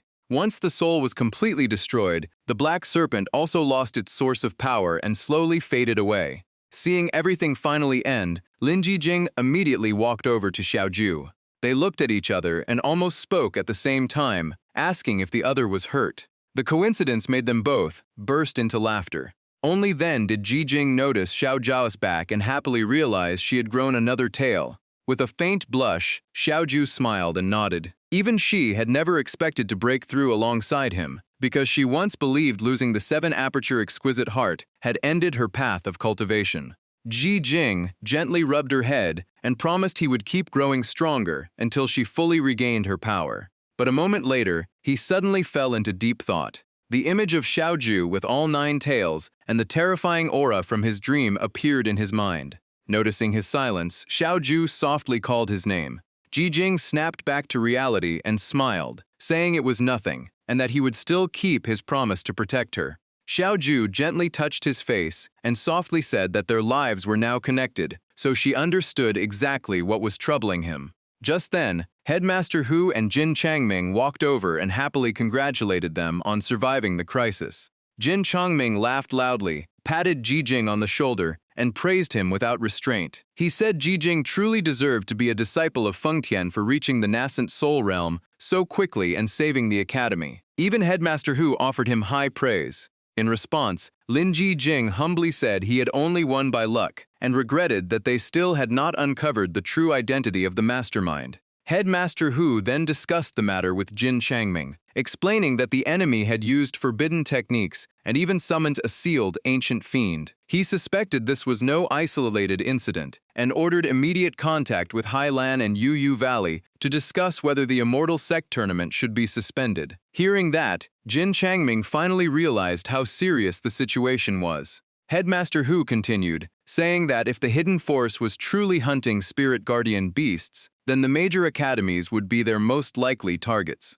Jin Changming raised no objections and immediately left to carry out the orders. Before leaving, Headmaster Hu reminded Lin Jing and Xiao Ju to keep the entire battle a secret until the investigation was complete. Ji Jing nodded seriously and accepted the order. After that, Headmaster Hu began examining Zhu Mi Shen's injuries to find a way to heal him. He took out a bottle of medicinal pills. After opening it, he poured out a small pill. He fed the pill to Zhu Mi Shen, then placed a hand on his forehead and continued the treatment. A stream of green spiritual energy immediately spread throughout Zhu Mi Shen's body. After observing for a while, Headmaster Hu stroked his beard and said the boy's talent had never been exceptional. Although the possession had severely damaged his meridians, the main channels remained intact. With healing pills and enough rest, he should make a full recovery. Hearing that, Lin Jing immediately thanked the headmaster on Zhu Mi Shen's behalf. Headmaster Hu simply smiled and said there was no need. Once Zhu Mi Shen woke up, he would naturally thank Ji Jing himself. But when Ji Jing thought about the mastermind behind everything, his eyes turned cold. He despised the way the enemy used other people's bodies to stop them from striking back. He then asked Headmaster Hu if that mysterious figure would continue causing incidents like this. Ji Jing believed they could not afford to wait passively. They had to find the true mastermind. Headmaster Hu slowly closed his eyes and said he had not intended to bring this up yet, but the current situation suggested the world was about to enter a time of great upheaval, and somehow Ji Jing and Xiao Ju had already been drawn into that storm. Hearing that, Xiao Ju instinctively looked at Ji Jing. Lin Jing immediately declared that if all this trouble truly started because of him, he would not allow Feng Tian Academy to be dragged into it. Headmaster Hu raised a hand to stop him, saying it was too early to reach that conclusion because this matter had grown far beyond any single person. His tone became especially serious when he mentioned Ba She's reappearance. According to him, it could only mean one thing: a major crisis had struck the imperial family. The next day quickly arrived at the medical pavilion. As soon as Zhu Mi Shen woke up, he looked at Chen Yurong in shock and asked if everything she had told him was really true. Chen Yurong nodded with a serious expression. She even acted out how Zhu Mi Shen had suddenly jumped up, shouting that he would kill people to steal their guardian beasts. After hearing that, Zhu Mi Shen clutched his head in panic, his eyes filled with fear as if he could not believe it. Standing nearby, Zhu Mengmeng crossed her arms and confirmed that his combat strength had suddenly skyrocketed, leaving almost no one able to stop him. The moment he heard about that power, Zhu Mi Shen looked strangely pleased, realizing he really had become stronger. That reaction immediately darkened Zhu Mengmeng's expression. Chen Yurong's expression was no better as she fixed her eyes on him. Both girls exploded with anger. Zhu Meng drew her sword, while Chen Yurong stomped the ground and demanded to know if he had just admitted to attacking his own people. Zhu Mi Shen turned pale as cold sweat poured down his face, frantically insisting it was not him. At that moment, Lin Jing walked over with a faint smile and told Zhu Mi Shen to confess everything he knew, or the consequences would be serious. Xiao Ju quietly reminded him that the headmaster had ordered them not to reveal this matter to outsiders, making Ji Jing realize the two girls were standing right there, so hiding it was already impossible. He rubbed his chin with a calculating smile. Knowing Chen Yurong and Zhu Mengmeng, they would never let this go, so he decided to let them do the questioning while he quietly gathered information. Surrounded by both girls, Zhu Mi Shen could only sit there and endure the interrogation. Ji Jing secretly thought that if Zhu Mi Shen accidentally revealed something important, it would give him the perfect excuse to investigate further. Xiao Ju tilted her head with a smile, noticing how crafty he had become, and Ji Jing calmly replied that clearing his meridians seemed to have sharpened his mind. Zhu Mi Shen tried his best to explain that he truly did not know, and only a few vague memories remained. He began recalling everything from the moment he got a stomachache and went off alone that day. Returning to that moment, Zhu Mi Shen patted Pi Shu on the head and laughed, praising it for finding something so well hidden. Without any suspicion, he reached down and picked up the spirit stone pouch. After opening it, Zhu Mishen was shocked and wondered who would hide a bag of high-grade spirit stones in a place like this. But behind him, an unknown figure had quietly been sitting on a tree branch the whole time. The stranger chuckled and said he was the one who buried it there. As soon as he finished speaking, he leaped down and charged straight at Zhu Mishen. The enemy moved so incredibly fast that Zhu Mishen had no chance to react. The next instant, a stream of dark purple-black aura shot straight into his mouth. From that moment on, Zhu Mishen transformed into the terrifying monster they had faced. At that point, Zhu Mishen's memory completely cut off. He only remembered something entering his body before he lost consciousness. When he woke up again, everyone was already standing in front of him. After hearing the story, the two girls stopped pressing him with more questions. Lin Jijing stepped forward and asked if he truly felt nothing after being controlled by that strange power and causing so much destruction.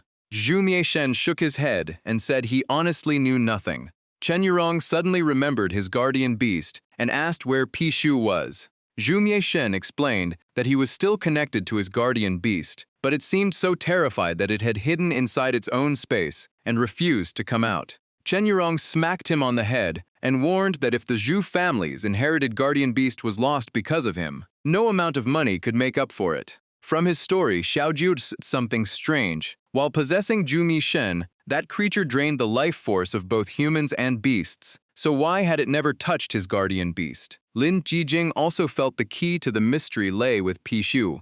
But where should they begin searching for the truth? Earlier, Headmaster Hu had told them not to involve too many people. Once Zhu Mishen woke up, they could question him and see if any clues appeared. Lin Jijing thought of a possibility and asked Xiaoju if she knew of anything that had no physical body but could still possess another person's body. Xiaoju quietly considered the question. Then she said that in her era, she had heard of a mysterious sect in the distant west that possessed a similar technique. The sect was extremely secretive. Countless people went through its selection process, yet whether they passed or failed, no disciples were ever seen again. Rumor said the sect practiced a strange art that allowed its cultivators to abandon their mortal bodies, become formless spirits, and possess others. Hearing about the distant west, Zhu Mengmeng frowned. Fengtian Academy was located in the eastern part of the Nine Domains continent, while the western region was far too vast to narrow down. Then she turned and knocked her brother on the head, telling him to think carefully about whether there was anything else suspicious about that dark object. After being questioned non-stop, Zhu Mishen grew annoyed, and even threatened to tell their second uncle if Zhu Mengmeng kept hitting him. Hearing that, Zhu Mengmeng's expression instantly turned cold. She grabbed his collar and said that if they were not family, she would not even bother with him. She bluntly called him far too naive and easy for others to manipulate. If he ever ended up locked in the imperial prison, she asked who would be able to save him then. With no other choice, Zhu Mishen forced himself to search his memories before suddenly shouting that he remembered something. Everyone immediately turned to him, waiting for the answer. But all Zhu Mishen said were two baffling words: "I'm hungry." One person froze in disbelief, while another was visibly furious. Zhu Mengmeng nearly charged over to beat him on the spot. Seeing things getting out of hand, Zhu Mishen quickly explained that during the times his body was possessed, although he felt like he was asleep, he could still sense an overwhelming hunger deep inside. Hearing that, Lin Jijing immediately asked what he had wanted to eat. Zhu Mishen thought for a moment and said he had never eaten it before, but the craving had been incredibly strong. It was the 5 flesh pill. Both Xiaoju and Lin Jijing were stunned the moment they heard the name. Chen Yurong, on the other hand, became curious and eagerly asked what it was and whether it tasted good. Zhu Mengmeng immediately turned serious and asked Zhu Mishen if he was absolutely certain it was the 5 flesh pill. When Chen Yurong asked how she knew about it, Zhu Mengmeng slowly began explaining what the medicine was. According to what she had read, it was refined from the blood, flesh, organs, and brains of 5 different demon beasts, combined with wine and rare medicinal herbs. Just hearing the description made Zhu Mishen turn pale with nausea. Lin Jijing quietly asked how she knew so much about it, while Chen Yurong was equally horrified by the explanation. Zhu Mengmeng glanced at the two of them and replied that instead of wasting time, she spent most of it reading in the library. She had already finished nearly every book in Fengtian Academy and had come across the 5 flesh pill in a volume about the strange mysteries of the Outer Lands. The book also stated that the stronger the demon beasts used as ingredients, the more terrifying the pill's effects became. It could regenerate the body, extend one's lifespan, and greatly increase spiritual power. There were even rumors that if the ingredients came from a demon beast with primordial bloodline, the users might gain the chance to break through into the Ascension realm. Hearing that, Chen Yurong collapsed to the ground in terror because this thing was far crueler than she had ever imagined. Zhu Mieshen froze as memories of everything he had been through came rushing back. Xiao Qiu also recalled the strange voice that once echoed in Zhu Mieshen's mind, saying he was far weaker than expected and promising to grant him even greater power. The voice even invited him to join and build a world where the demon race ruled above all. Seeing Xiao Qiu lost in thought, Lin Guijing gently patted her shoulder and promised that no one would ever hurt her. He then asked Zhu Mengmeng if the book mentioned who created the 5 flesh pill or where it came from, but she shook her head and said it only described it as a secret formula from the Western Other Realm. That only made Lin Guijing even more suspicious, because every clue seemed to point toward the West. He warned everyone to keep everything secret since Dean Hu had ordered them not to reveal what happened during yesterday's exam, and today's discussion had to stay hidden as well. Chen Yurong was still trembling as she asked if those people would come back. She feared they could only wait for disaster to strike, just like yesterday when the enemy slipped in unnoticed and stole everything in plain sight. As soon as she finished speaking, Chen Yurong suddenly stood up to leave, and Lin Guijing immediately stopped her. He blocked her path and asked where she was going, and Chen Yurong firmly answered that she had to find the dean right away. Lin Guijing explained that something this serious would eventually reach the human emperor, or the entire world would fall into chaos. He held her shoulders and told her to stay calm, because this was not the time to report everything directly to the royal court. But Chen Yurong refused to listen and even called him a coward. At that moment, a finger lightly touched her neck. Chen Yurong let out a short sound before instantly passing out. Lin Guijing quickly stepped forward and caught her. He carefully carried her to the bed so she could rest. Everyone agreed they had to keep everything secret for now to avoid causing panic across the academy. Xiao Qiu gently tapped Chen Yurong's forehead again. She explained that the girl had become mentally unstable from extreme stress, so she removed part of her negative emotions, and one good sleep would help her recover. Zhu Mengmeng also calmed down and said that even so, Yurong was right, because they could not just wait for danger to find them. Lin Guijing nodded and said they would never sit still because the best defense was to strike first, while everyone else could take care of Zhu Mieshen and Chen Yurong. The moment he finished speaking, he sensed something unusual. Someone seemed to be secretly watching the room from outside the window. Lin Guijing rushed outside at once and shouted for the person to stop. Without hesitation, he chased after the mysterious figure. Seeing that, Xiao Qiu hurried after him while calling his name. The mysterious person kept speeding up while Lin Guijing and Xiao Qiu stayed close behind. During the chase, Xiao Qiu repeatedly warned him not to go too far, because the enemy was likely leading them into a trap. When they reached an open field, the stranger suddenly stopped, as if bringing them there had been the plan all along. The mysterious figure was completely covered in black, from head to toe. Lin Guijing and Xiao Qiu immediately kept their distance and stayed on guard. Under their watchful eyes, the stranger slowly turned around. Then he calmly pulled down his hood. The man smiled faintly and said it had been a long time, Lin Guijing. But Lin Guijing did not recognize him at all and asked who he was because they had never met before. Meanwhile, Xiao Qiu grew more uneasy because the man gave off an indescribably dangerous aura. The mysterious man smiled and said the last time they met, Lin Guijing had only been a child, so it was natural that he did not remember. Those words immediately stirred Lin Guijing, and he quickly asked if the man knew his parents. Xiao Qiu also became curious because Guijing had rarely spoken about his parents before. The man calmly replied that he had met them before, and they were both worthy of everyone's respect. Since he had never met his birth parents, even a little information filled Lin Guijing with joy, and he eagerly asked what they looked like. The man took an object from his sleeve and said that many people believed Guijing looked very much like his mother. That if Lin Guijing wanted to learn more about his parents, the answer might be inside. Xiao Chu immediately stepped forward with her guard fully up. She stopped Lin Guijing with one hand and warned him not to accept it so easily. Then she turned to the stranger and said anyone could make up stories without proof. She could even claim to have met his ancestors, so he should reveal his identity first. The only reply she got was a mysterious smile. Crimson demonic aura began swirling around Xiao Chu. Not wanting to waste another second, she charged forward and shouted for him to pay with his life. But the man never moved or tried to dodge. Only after striking him did Xiao Chu realize he was merely a clone. Before disappearing completely, the clone left behind a scroll and said they would meet again someday. In his final moment, he looked straight at Xiao Chu and earnestly asked her to protect this child. Before Xiao Chu could react, Lin Guijing had already walked over to the scroll. He opened it without the slightest hesitation. Xiao Chu hurried to stop him, but she was already too late. Lin Guijing only wanted to know if it contained any clues about his parents, so he checked it immediately. But what he saw made him freeze. The scroll was completely blank with nothing written inside. The two carefully inspected it, suspecting hidden writing or a secret seal.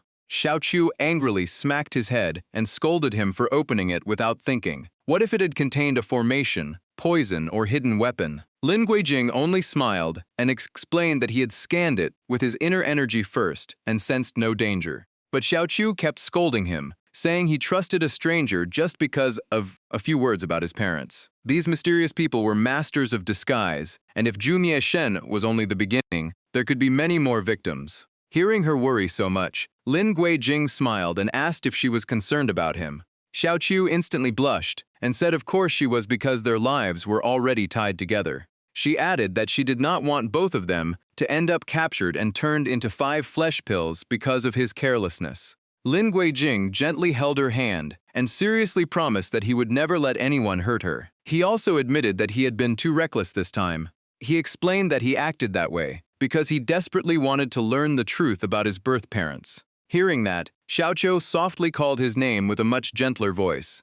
Lin Guijing smiled and said that even without his parents he had grown up well, become a disciple of Fengtian Academy, and even gained a top guardian beast. His words carried a quiet pride in the life he had built. Xiao Chu comforted him and promised that no matter how long it took, she would help him find his parents. Looking at the blank scroll, Xiao Chu asked what he planned to do next. Lin Guijing smiled and suggested they visit a senior sister to look for more clues. Right then, a heavy rain suddenly poured over the entire Fengtian Academy. Lin Guijing and Xiao Chu used a giant leaf as an umbrella and continued on their way. The two quickly headed toward the council chamber. The rain soaked Xiao Chu's hair and clothes, making her beauty stand out even more. Lin Guijing caught a glimpse of her and immediately blushed. Noticing his stare, Xiao Chu curiously asked if something was on her face. Lin Guijing quickly shook his head, scratched the back of his head, said it was nothing, and urged her to go inside. The two then entered the council chamber together.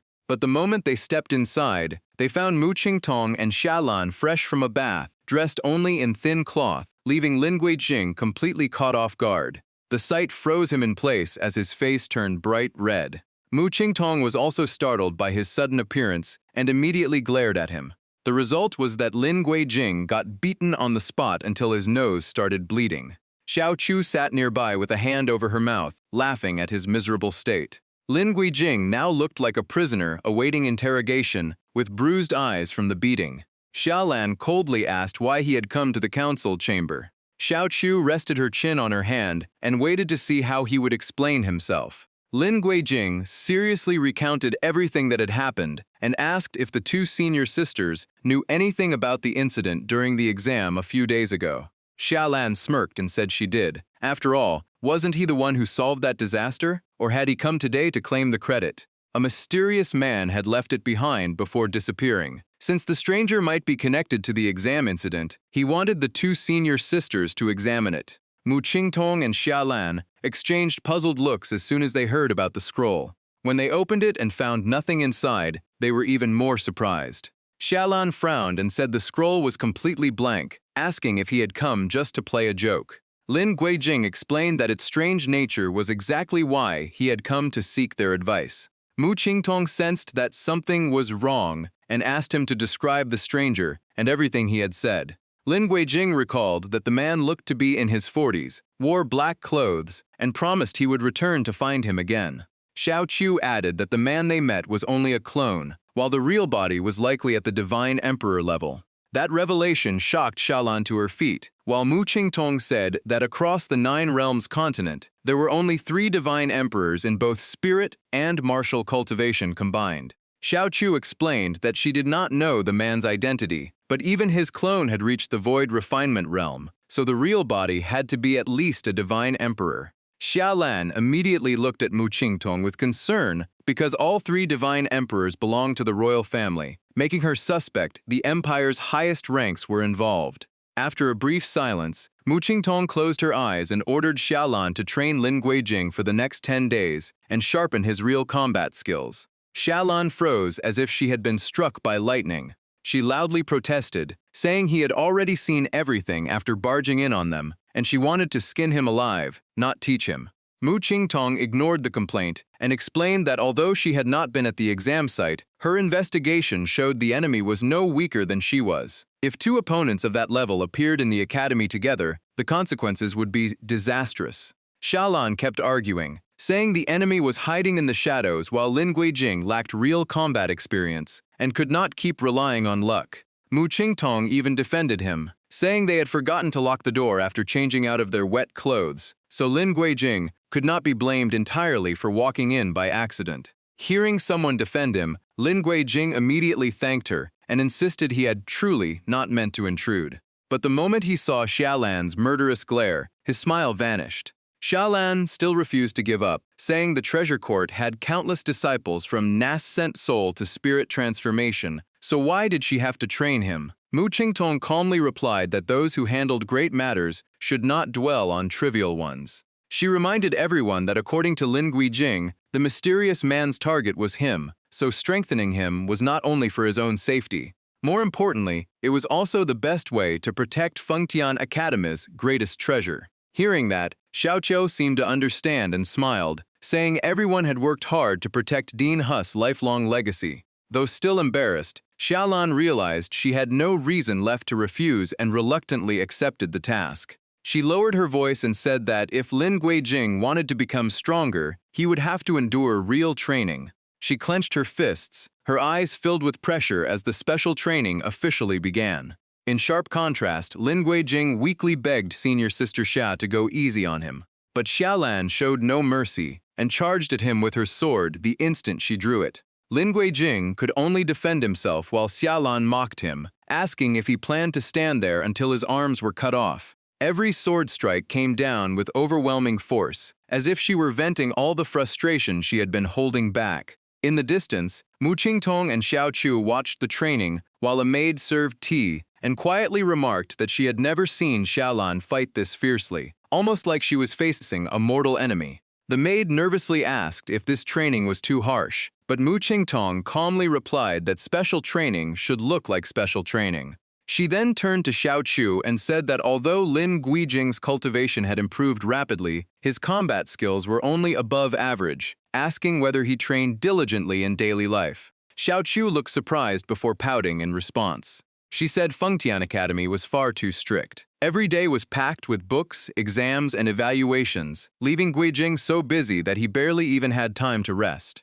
Mu Qingtong was surprised because without proper combat training, she could hardly believe a bookworm like Lin Guijing had repeatedly defeated stronger opponents and even made a name for himself at the Immortal Sect tournament. Then she suddenly remembered that Lin Guijing had even beaten Xiaolan before. Hearing his name, Lin Guijing curiously glanced over at them. Xiao Qiu simply replied that it was probably what people called talent. Just then, Xiaolan suddenly condensed a sphere of lightning in her palm. She immediately fired the palm thunder technique straight at Lin Guijing. The sudden attack caught him off guard. A massive lightning sphere raced toward him at incredible speed. At the critical moment, Lin Guijing quickly leaned aside and dodged its path.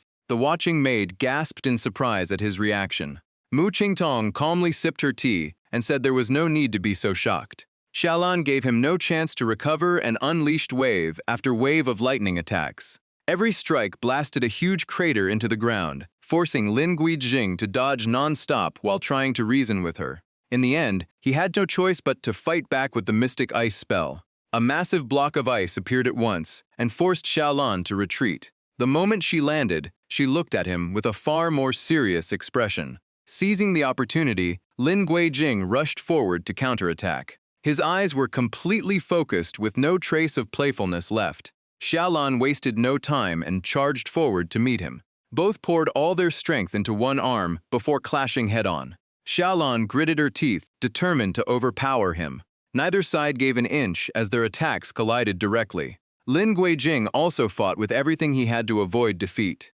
Lightning and ice crashed together, creating an overwhelming surge of opposing energy. Suddenly, Lin Guijing withdrew his attack and struck again from a different angle. Xiaolan reacted instantly and shifted her strength back into her arm to counter him. The two clashed head-on once again.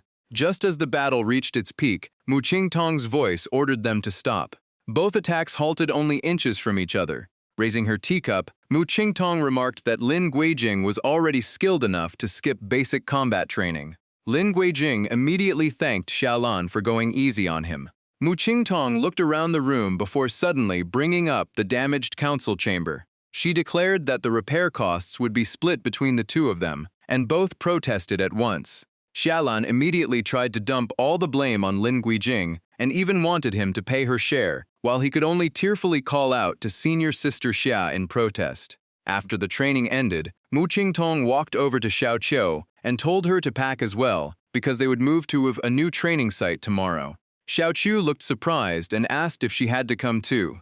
Meanwhile, Lin Guijing and Xiaolan both wanted to know where they were going. Mu Qingtong turned round with a faint smile and said they were headed to Fengtian Academy's Forbidden Land, the Immortal Forest Sword Tomb. She explained that the Academy's Immortal Forest Secret Realm was divided into 3 areas. The outer zone was for disciple training, while the Forbidden Zone required special permission.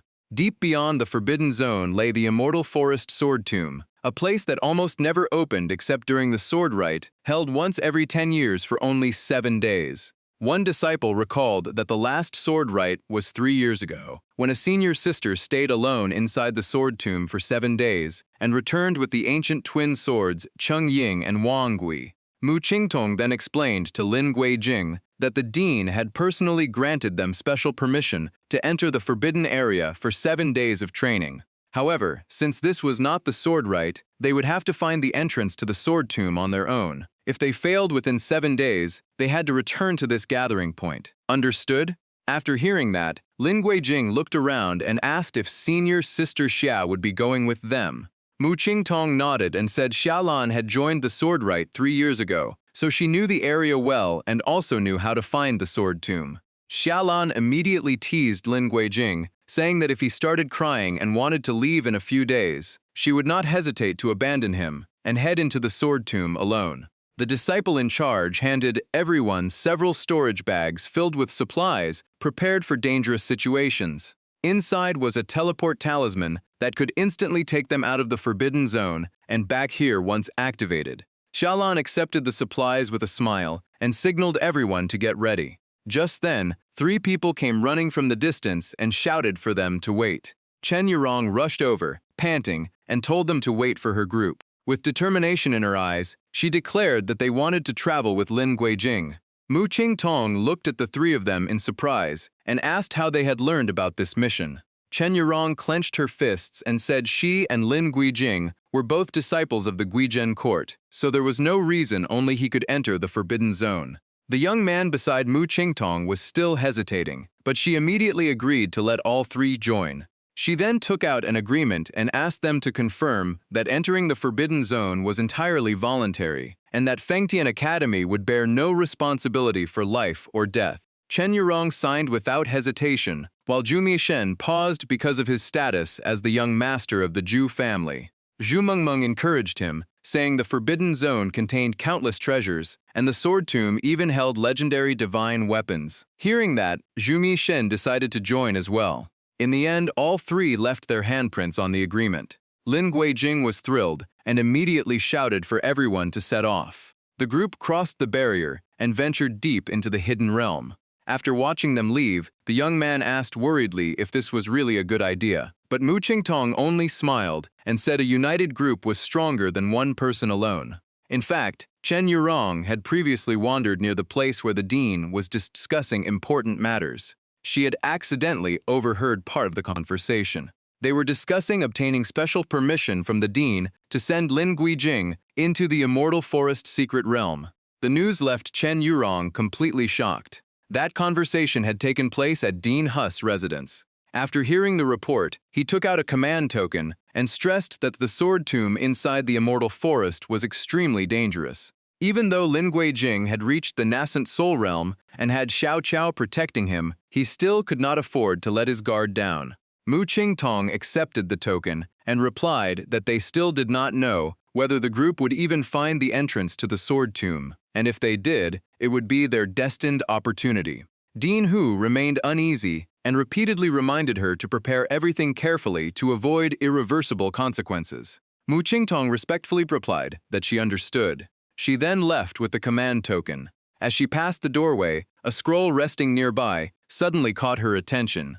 That made Mu Qingtong smile with interest. Back in the present, Mu Qingtong gave a few final instructions and told the young man to place several bronze scouting birds there before they both left. Before leaving, she silently placed her hopes on Lin Guijing and wished he would not disappoint her. Inside the hidden realm, Xiaolan immediately took command and ordered everyone to follow her instructions for the next 7 days. She warned them that with their current strength, even she might not be able to save them if real danger appeared. Walking behind the group, Chen Yurong said, they all knew senior sister Xia was powerful, but she should not underestimate the Guizhen court disciples, because they were among the best of their generation. But after only a few words, she tripped and fell, drawing everyone's attention. As she stood up and looked around, she suddenly noticed something strange. A gigantic shadow appeared before the group, its tongue flicking as it stared directly at Chen Yurong. That cold gaze alone was enough to make her scream in fear. Facing the enormous serpent, Chen Yurong froze and asked in a trembling voice what that creature was. Zhu Mengmeng immediately turned pale after recognizing the beast, while Zhu Mishen's face went completely white with terror. Seeing the situation turn dangerous, Lin Guijing immediately focused and prepared to face the beast. Even Xiaolan looked surprised when she recognized it. It was a forest flood dragon with an outstanding ancient bloodline, and she had not expected to encounter one the moment they entered. Chen Yurong slowly backed away under the overwhelming pressure. Unfortunately, she accidentally stepped right onto the forest flood dragon's tail. She froze, awkwardly raised a hand, forced a smile, and quietly apologized because she had not realized it was the creature's tail. The forest flood dragon instantly flew into a rage, bared its fangs, and charged forward with its massive body. Chen Yurong reacted the fastest, but only because she was the first to run away. Everyone else immediately retreated as well, leaving Lin Guijing as the last one behind. Even with the beast right on their heels, Xiao Shu remained as calm as if she were taking a stroll, still wearing a smile. Watching the scene, Xiaolan sighed in frustration and complained that bringing this group along was nothing but trouble. She immediately called for Lin Guijing to support the others while they retreated. Lin Guijing gave a brief nod and said he understood. The moment he stopped, he channeled his ice spiritual power into the ground. In an instant, a massive wall of ice rose up and blocked the forest flood dragon's path. But the beast had no intention of slowing down and charged straight ahead. Its blood-red eyes showed not the slightest hesitation. It slammed directly into the ice wall, determined to smash through it. At first, Lin Guijing was confident in his defense. That confidence vanished as the ice wall shattered into pieces. After breaking through, the forest flood dragon kept charging without losing any speed. Xiaolan finally made her move with the fire feather blaze technique. Her guardian beast spread its wings and soared into the sky. A phoenix cry echoed through the air as countless flaming feathers rained down upon the forest flood dragon. With the attack covering such a wide area, the beast had no way to dodge and was struck again and again. Flames engulfed its body, forcing it to roar in agony. Seizing the chance, Lin Jing immediately sealed its body with ice. Even so, the forest flood dragon's vitality was incredible. It broke free and swept its massive tail toward them, but both Xiaolan and Lin Guijing dodged in time. Meanwhile, the others could only watch the battle from afar. Chen Yurong anxiously told Xiao Ju to help, saying it made no sense for a guardian beast to stand by while its master fought. Xiaojiu smiled and replied that this was Lin Guijing's trial, not hers. Then she asked why they had also come here to train if all they did was run away. Chen Yurong quickly claimed she had to protect Zhu Mishen. Zhu Mishen blinked in confusion and pointed at himself. He then hurriedly came up with his own excuse, saying he still had to protect his younger sister, Zhu Mengmeng. Watching them make excuse after excuse, Xiaofu calmly said it was only a small reptile and nothing worth worrying about. On the battlefield, the Fire Phoenix continued launching relentless attacks. Xiaolan decided it was time to use her own weapon to increase her power. A long spear appeared in her hand as she shouted that the key to killing a snake was striking its weak spot. Lin Guijing immediately understood and answered her. The Fire Phoenix continued pinning down the forest flood dragon. Meanwhile, Xiaolan and Lin Guijing coordinated their attack, and once everything was ready, she gave the signal. Xiaolan charged forward with her spear. Behind her, Lin Guijing quickly formed hand seals and created a small vortex. Within moments, the vortex grew into a violent whirlwind. The two unleashed their prepared combination attack at the same time. Lin Guijing activated his spell and cast the Mystic Ice Art. Snowstorm and freezing energy wrapped around the forest flood dragon, trapping it inside the raging vortex. Realizing the decisive moment had arrived, Xiaolan smiled faintly. She leaped high into the air and dove down like a bolt of lightning with her spear. The spear pierced straight through the forest flood dragon's neck, sending blood spraying everywhere. That fatal strike ended its life instantly. The giant body of the forest flood dragon crashed heavily onto the ground. Xiaolan lowered her stance and calmly returned to the group. Chen Yurong cheered excitedly and praised senior sister Xia for being unbelievably strong. Zhu Mishen also praised her, though he tried to stay composed and claimed he could have achieved the same result himself. Xiaoju praised Lin Guijing instead, but he shyly replied that it was all thanks to Xiaolan's leadership. Xiaolan put away her weapon and looked at the others, saying they were nowhere to be found during the fight, but appeared instantly when it was time to cheer. Chen Yurong blushed and explained that they had never entered the Forbidden Bond Zone before and lacked experience, asking senior sister Xia to continue guiding them. Xiaolan looked at the forest flood dragon's corpse and suddenly thought of something. She took a small knife from her robe. Seeing Xiaolan approach the corpse with the knife, Chen Yurong looked completely puzzled. Reaching the body, Xiaolan used her foot to lift its head for a better look. Then she held up the knife as if searching for something inside. Curious, Chen Yurong walked over and asked what she was doing. Before everyone's eyes, Xiaolan made a small cut across the beast's head. She then reached her hand inside to search. A powerful stench immediately filled the air, making Chen Yurong and Zhu Mishen cover their mouths in disgust, while Zhu Mengmeng calmly watched every move. Seeing this, Lin Guijing seemed to understand what Xiaolan was doing and asked Xiaoju if she was taking the beast core. Xiaoju nodded and explained that a beast core was a priceless tonic for other spirit beasts, so leaving it behind would only attract fights. After searching for a while, Xiaolan finally pulled out the blood-covered beast core. Holding the prize in her hand, she coldly warned that anyone who acted recklessly and endangered the team again would not be shown any mercy. The group then found a place to rest while Xiaolan drew a simple map on the ground with a tree branch. The area she marked in front of everyone was marshwood. As everyone took a break, Xiaolan explained that during the sword rite, disciples normally followed their guardian beasts, which could sense the spiritual fluctuations from the sword tomb. But since the sword tomb had not opened yet, even guardian beasts could not locate it, so they had no choice but to search every area one by one.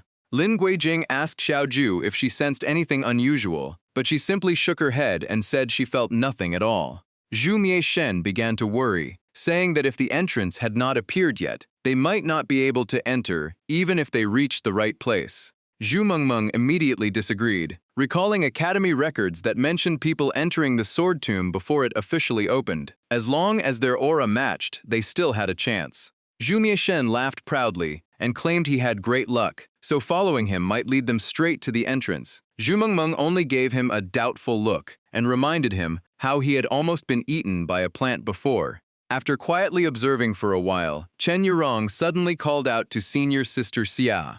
She pointed at the swamp on the map and asked if they could simply go around the most dangerous area. Xiaolan replied that the swamp was far too large, and trying to bypass it could easily waste all 7 days. She also warned that the outer regions were filled with even stronger beasts, making Chen Yurong immediately abandon the idea. Xiaolan stood up and declared that the journey ahead would be much more dangerous, so anyone who wanted to stay alive had to follow her orders. After that warning, the group continued onward under Xiaolan's leadership. Along the way, they passed several low-level spirit beasts. When they reached a hillside, they came across a few small beasts. The unlucky creatures soon became a roasted meal for the group. Sitting beside the campfire, Zhu Mishen quietly let out a long sigh. Just then, something secretly crept closer and began sniffing around him. Zhu Mishen immediately jumped and looked behind him.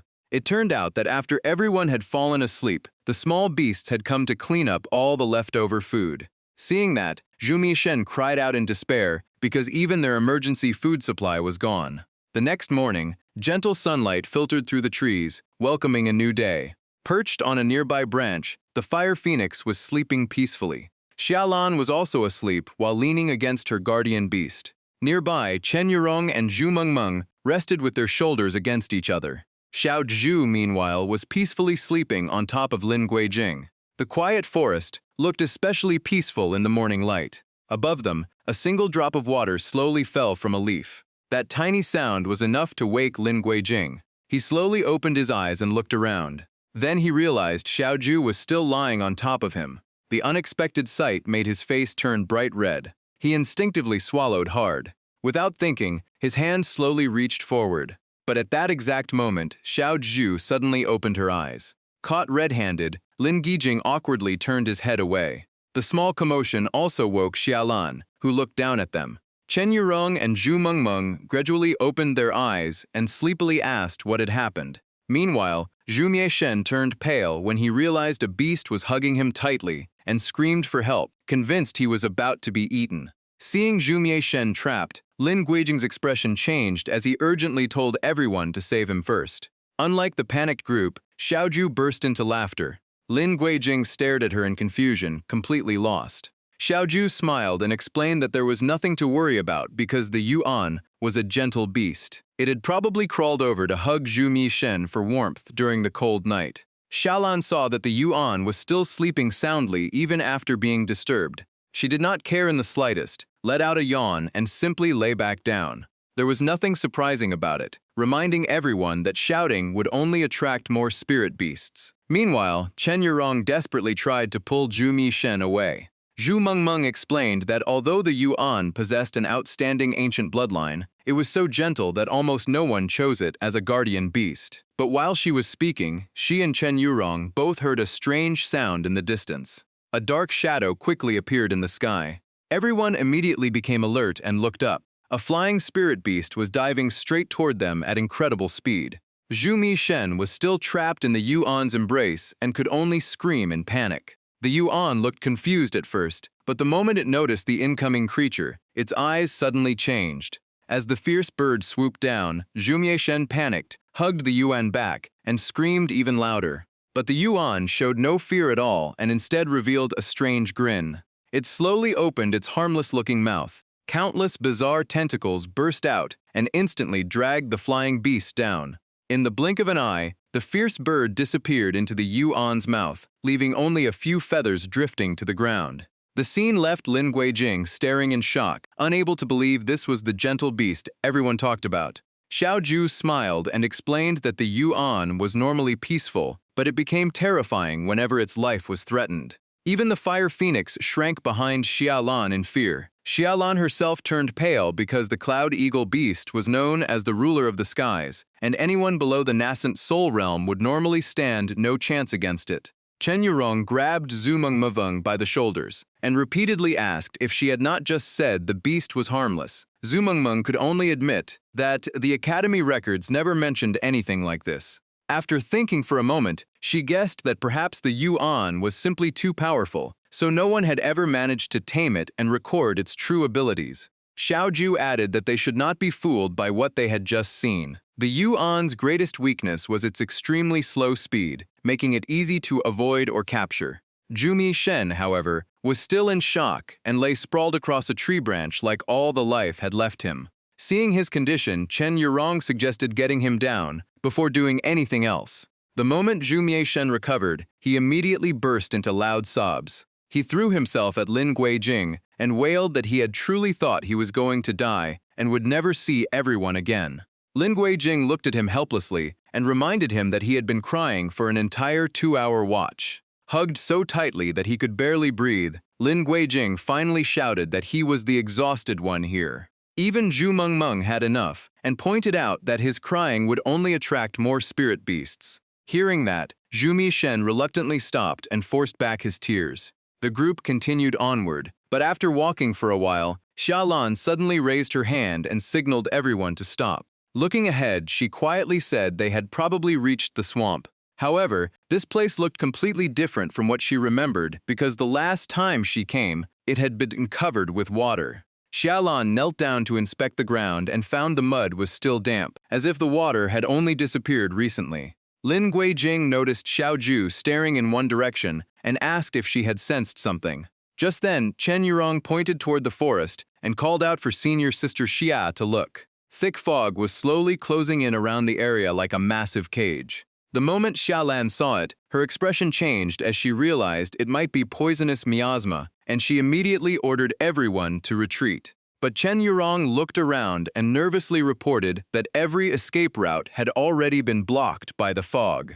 Xiaolan shouted for everyone to use the miasma dispelling pills she had handed out earlier. Following her order, everyone quickly placed the pills in their mouths. Xiaolan then told everyone to stay close together, remain alert, and never separate while searching for a way out. Lin Guijing reached out and held Xiao Ju's hand so they would not lose each other in the fog. Zhu Mieshen trembled with fear and kept saying that this time they probably would not make it back alive. As he walked, he constantly muttered that he was the Zhu family's only heir. But when he looked up again, all he could see was a sea of white fog, and everyone else had completely vanished. Realizing he had been left alone in the endless mist, Zhu Mieshen panicked and shouted for Xin Sister Xia, Lin Guijing, and Xiao Zhou. Elsewhere, Lin Guijing and Xiao Zhu also realized that everyone else had disappeared without a trace. Sensing something was seriously wrong, Xiao Zhu immediately warned him that no matter what happened, he must never let go of her hand.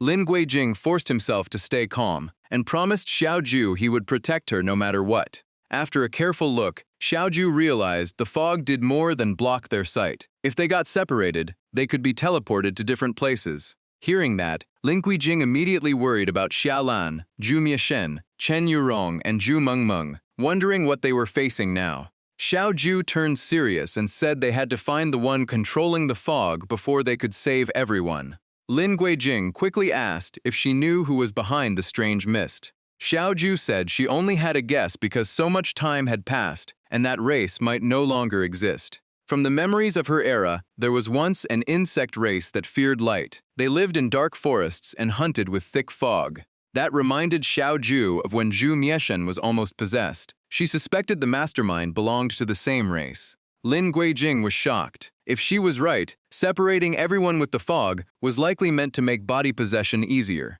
Just then, a faint pink aura began spreading from Xiao Jia's tail. She stayed perfectly calm, as if waiting for the enemy to reveal itself. Before long, a small crack appeared above the fog. Lin Guijing immediately raised his guard and drew his weapon. Holding his ice spear, he focused on every movement ahead. At the same time, Xiao Zhu lightly snapped her fingers, causing the pink aura to spread even farther. This was her special ability, Charm Art. The streams of black energy rushing toward them were instantly affected and stopped in midair. Xiao Zhu explained that Charm Art could trace the black energy back to its source and paralyze the controller. By following the black energy, they might be able to find the one creating the fog. The black energy suddenly shook violently as it struggled to break free. In the end, it cut off its own connection to the main body and fell to the ground. Lin Guijing was stunned by how decisive the enemy was. Even Xiao Zhu was surprised that the controller could resist Charm Art and sacrifice part of its power to protect itself. Right then, Lin Guijing suddenly came up with a new idea. He took out a talisman and smiled, saying he was lucky he had prepared well before leaving. Lin Guijing activated the talisman, forming an array beneath his feet while chanting non-stop. Each chant strengthened the power of the array around him.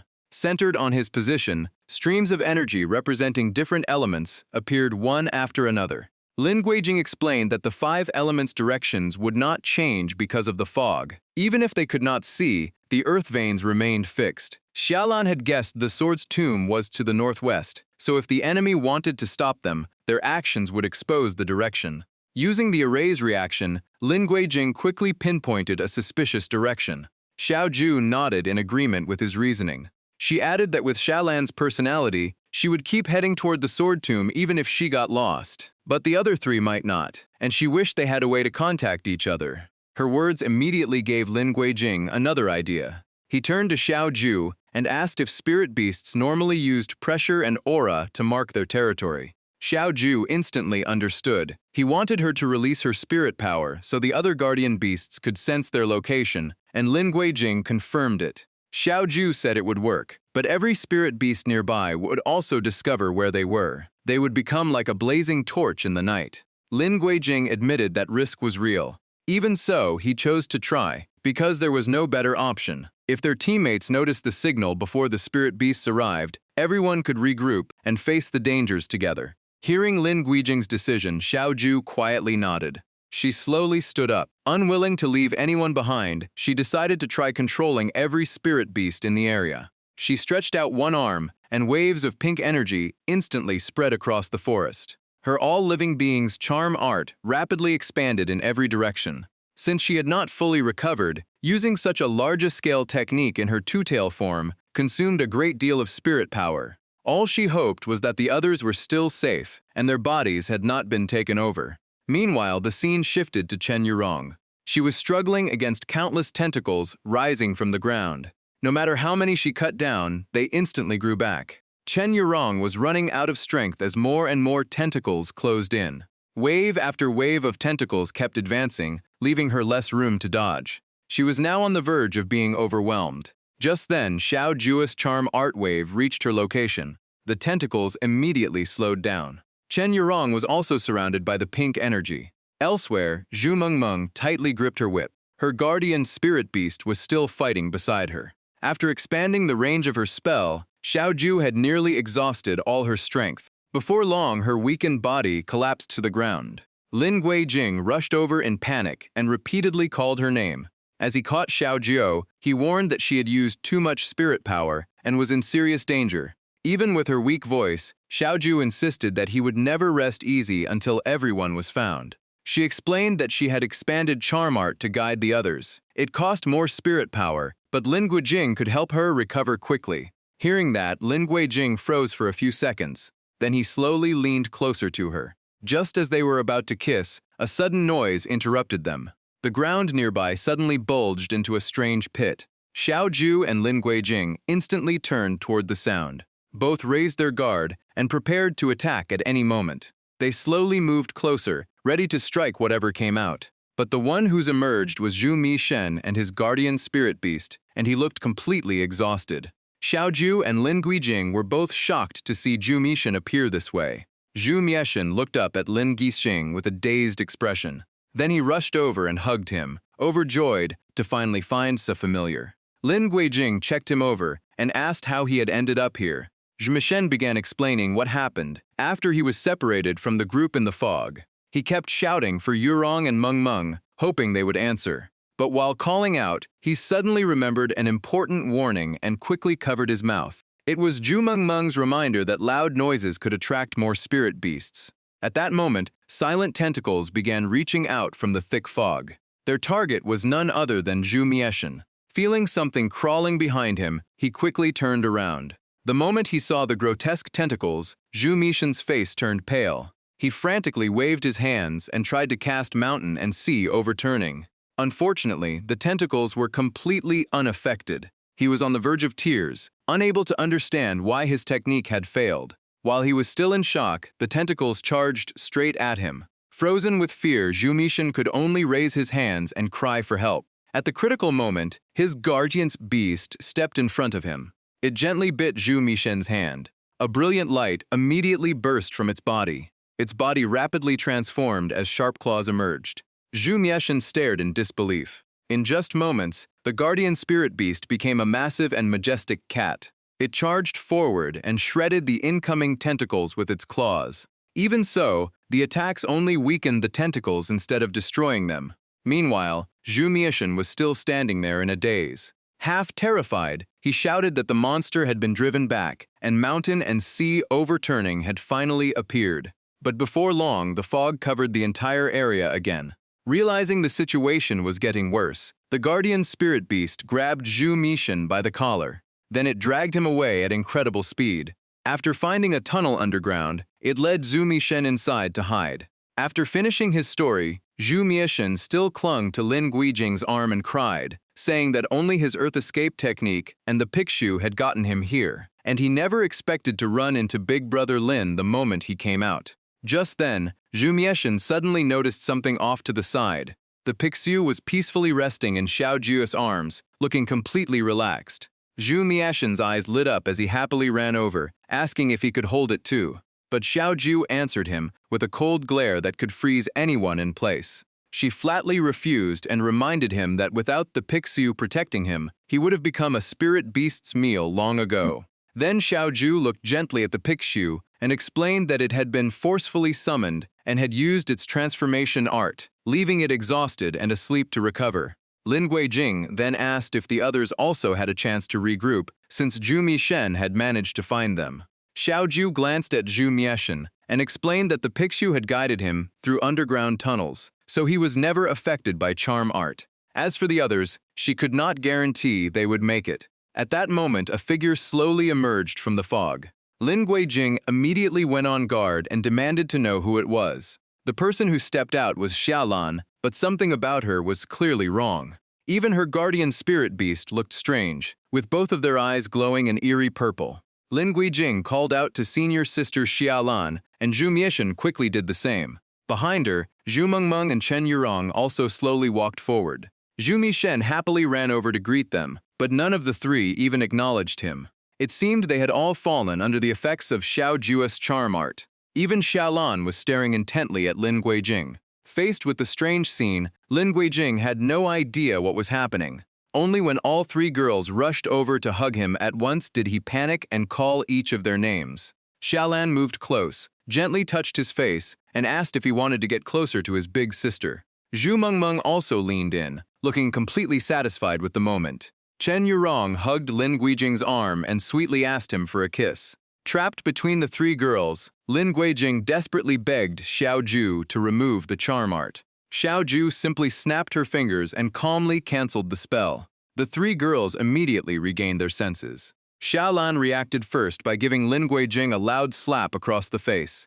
Zhu Mengmeng quickly followed with a hit of her own. After that, both of them agreed on a new nickname for him, Dirty Wolf. Only Chen Yurong reacted differently. She shyly said that if Lin Guijing wanted to kiss her, he could have just asked instead of doing it in front of everyone. Lin Guijing became even more flustered and repeatedly insisted he never intended to do that because she had been the one making the first move. Hearing that, Chen Yurong stepped closer, thinking he wanted her to be even more proactive, forcing Lin Guijing to stop her in a panic. Xiaolan then turned to Xiao Ju and bluntly asked if she was the one responsible for all this. Xiao Ju smiled and explained that the mastermind behind the fog was trying to split them up, so using charm art to gather everyone was the safest choice. Even after hearing the explanation, Xiaolan still looked displeased. She turned away and warned Xiao Ju never to use charm art on her again, saying she should save it for the weak-willed ones instead. Xiaolan then took the lead and declared that everyone would follow her, and anyone left behind was on their own. Lin Guijing reminded her that he had already used a talisman to lock onto the direction, so they only needed to follow the trail. But Xiaolan immediately cut him off and firmly declared that everyone had to obey her orders inside the forbidden zone. In the end, the entire group followed Xiaolan through the dense fog. Holding her spear, Xiaolan confidently declared that if not for that cursed spell, she would have finished everything already. As she spoke, she swung her spear hard into the sea of fog ahead. With a loud shout, Xiaolan openly challenged the one controlling the ghost fog. Her voice echoed through the forest as she demanded that the enemy show themselves if they had any courage. After saying that, she drove the tip of her spear deep into the ground. When the enemy still refused to respond, Xiaolan mocked them again, saying they relied on sneak attacks because they were too cowardly to face her head-on. That trash talk before a fight was normal, but she might have gone a little too far. Xiaolan immediately turned around and snapped back, telling him to take the lead if he was so brave. Zhu Mieshen quickly explained that they were already at a disadvantage, and provoking the enemy could backfire if they lost control. While the group was still arguing, the surrounding fog suddenly began to churn violently. Zhu Mengmeng and Chen Yurong instantly blamed Zhu Mieshen, while he frantically waved his hands, insisting it had nothing to do with him. Unlike everyone else, Xiaolan looked thrilled. She charged forward with her guardian spirit beast and unleashed Blazing Phoenix Dance. The fire phoenix erupted with blazing flames as elemental fire covered its entire body. Xiaolan leaped into the air and ordered it to stay close as they searched for the enemy's true body. The woman and beast forced their way straight through the fog. Zhu Mieshen, on the other hand, looked miserable at the thought of fighting again. Chen Yurong immediately encouraged him, saying they could only survive if everyone fought together. Lin Guijing also refused to stand by and decided to help Xiaolan. But at that moment, something suddenly wrapped around Xiaoju, and she only had time to call his name. Hearing her voice, Lin Guijing instantly turned around. What he saw made his face change at once. Countless tentacles had appeared from nowhere and tightly bound Xiaoju. Lin Guijing rushed toward her in panic, shouting her name over and over. Everything happened too fast, and he could not stop it. Xiaoju was dragged deep into the fog by the monstrous tentacles. Without a second thought, Lin Guijing immediately chased after her. Only then did Chen Yurong notice something was wrong and ask what had happened. When she realized they had both disappeared, she quickly informed Xiaolan that Xiaoju and Lin Guijing were gone. Xiaolan remained calm and decisive, saying the only way to save everyone was to destroy the one controlling the fog. Even so, Chen Yurong could not hide her worry for Lin Guijing. Zhu Mengmeng comforted her and agreed with Xiaolan that no one would escape unless they dealt with the source of the fog. Hearing that, Chen Yurong fell silent. Beside them, Zhu Mieshen could only grit his teeth in frustration.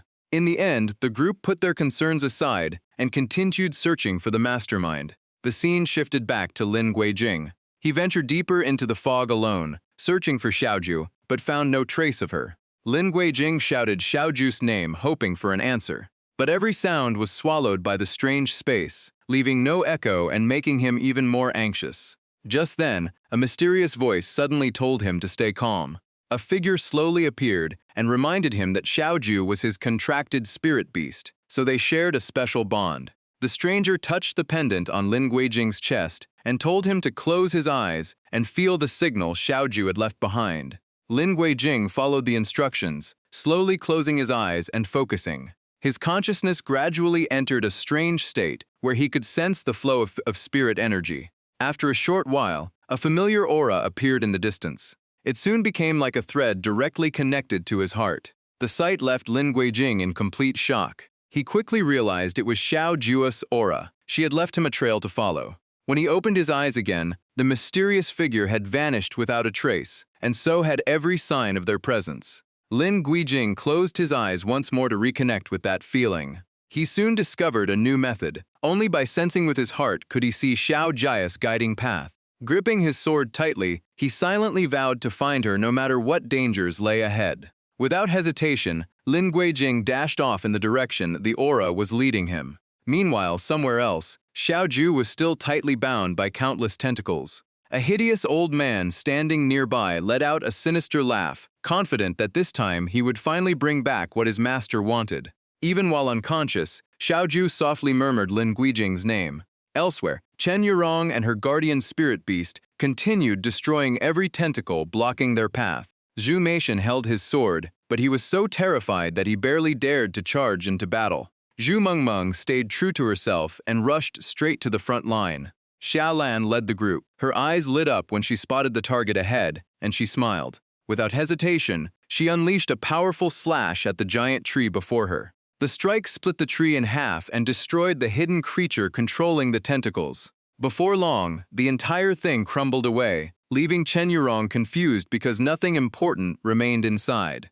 Zhu Mengmeng guessed that the real mastermind had already escaped. Just then, Zhu Mieshen noticed the surrounding fog slowly fading away. Chen Yurong immediately looked around to confirm it. As her vision cleared, she believed they had truly destroyed the source of the fog. Chen Yurong quickly shouted Lin Guijing's name, hoping he would hear her and return now that the fog was gone. But after her call, only silence answered. Xiaolan immediately signaled the fire phoenix beside her. Following her command, the fire phoenix cried out and began searching the area. It soared high into the sky, sensing every aura in every direction. After searching the area, the fire phoenix returned to its master. Xiaolan asked for the result, but the fire phoenix only shook its head. Xiaolan found it strange. Even the fire phoenix could not detect Xiaoju or Lin Guijing anywhere nearby, even though they should not have traveled that far. Hearing that, Chen Yurong became even more worried. Her face turned pale, and her eyes trembled with concern for the missing pair.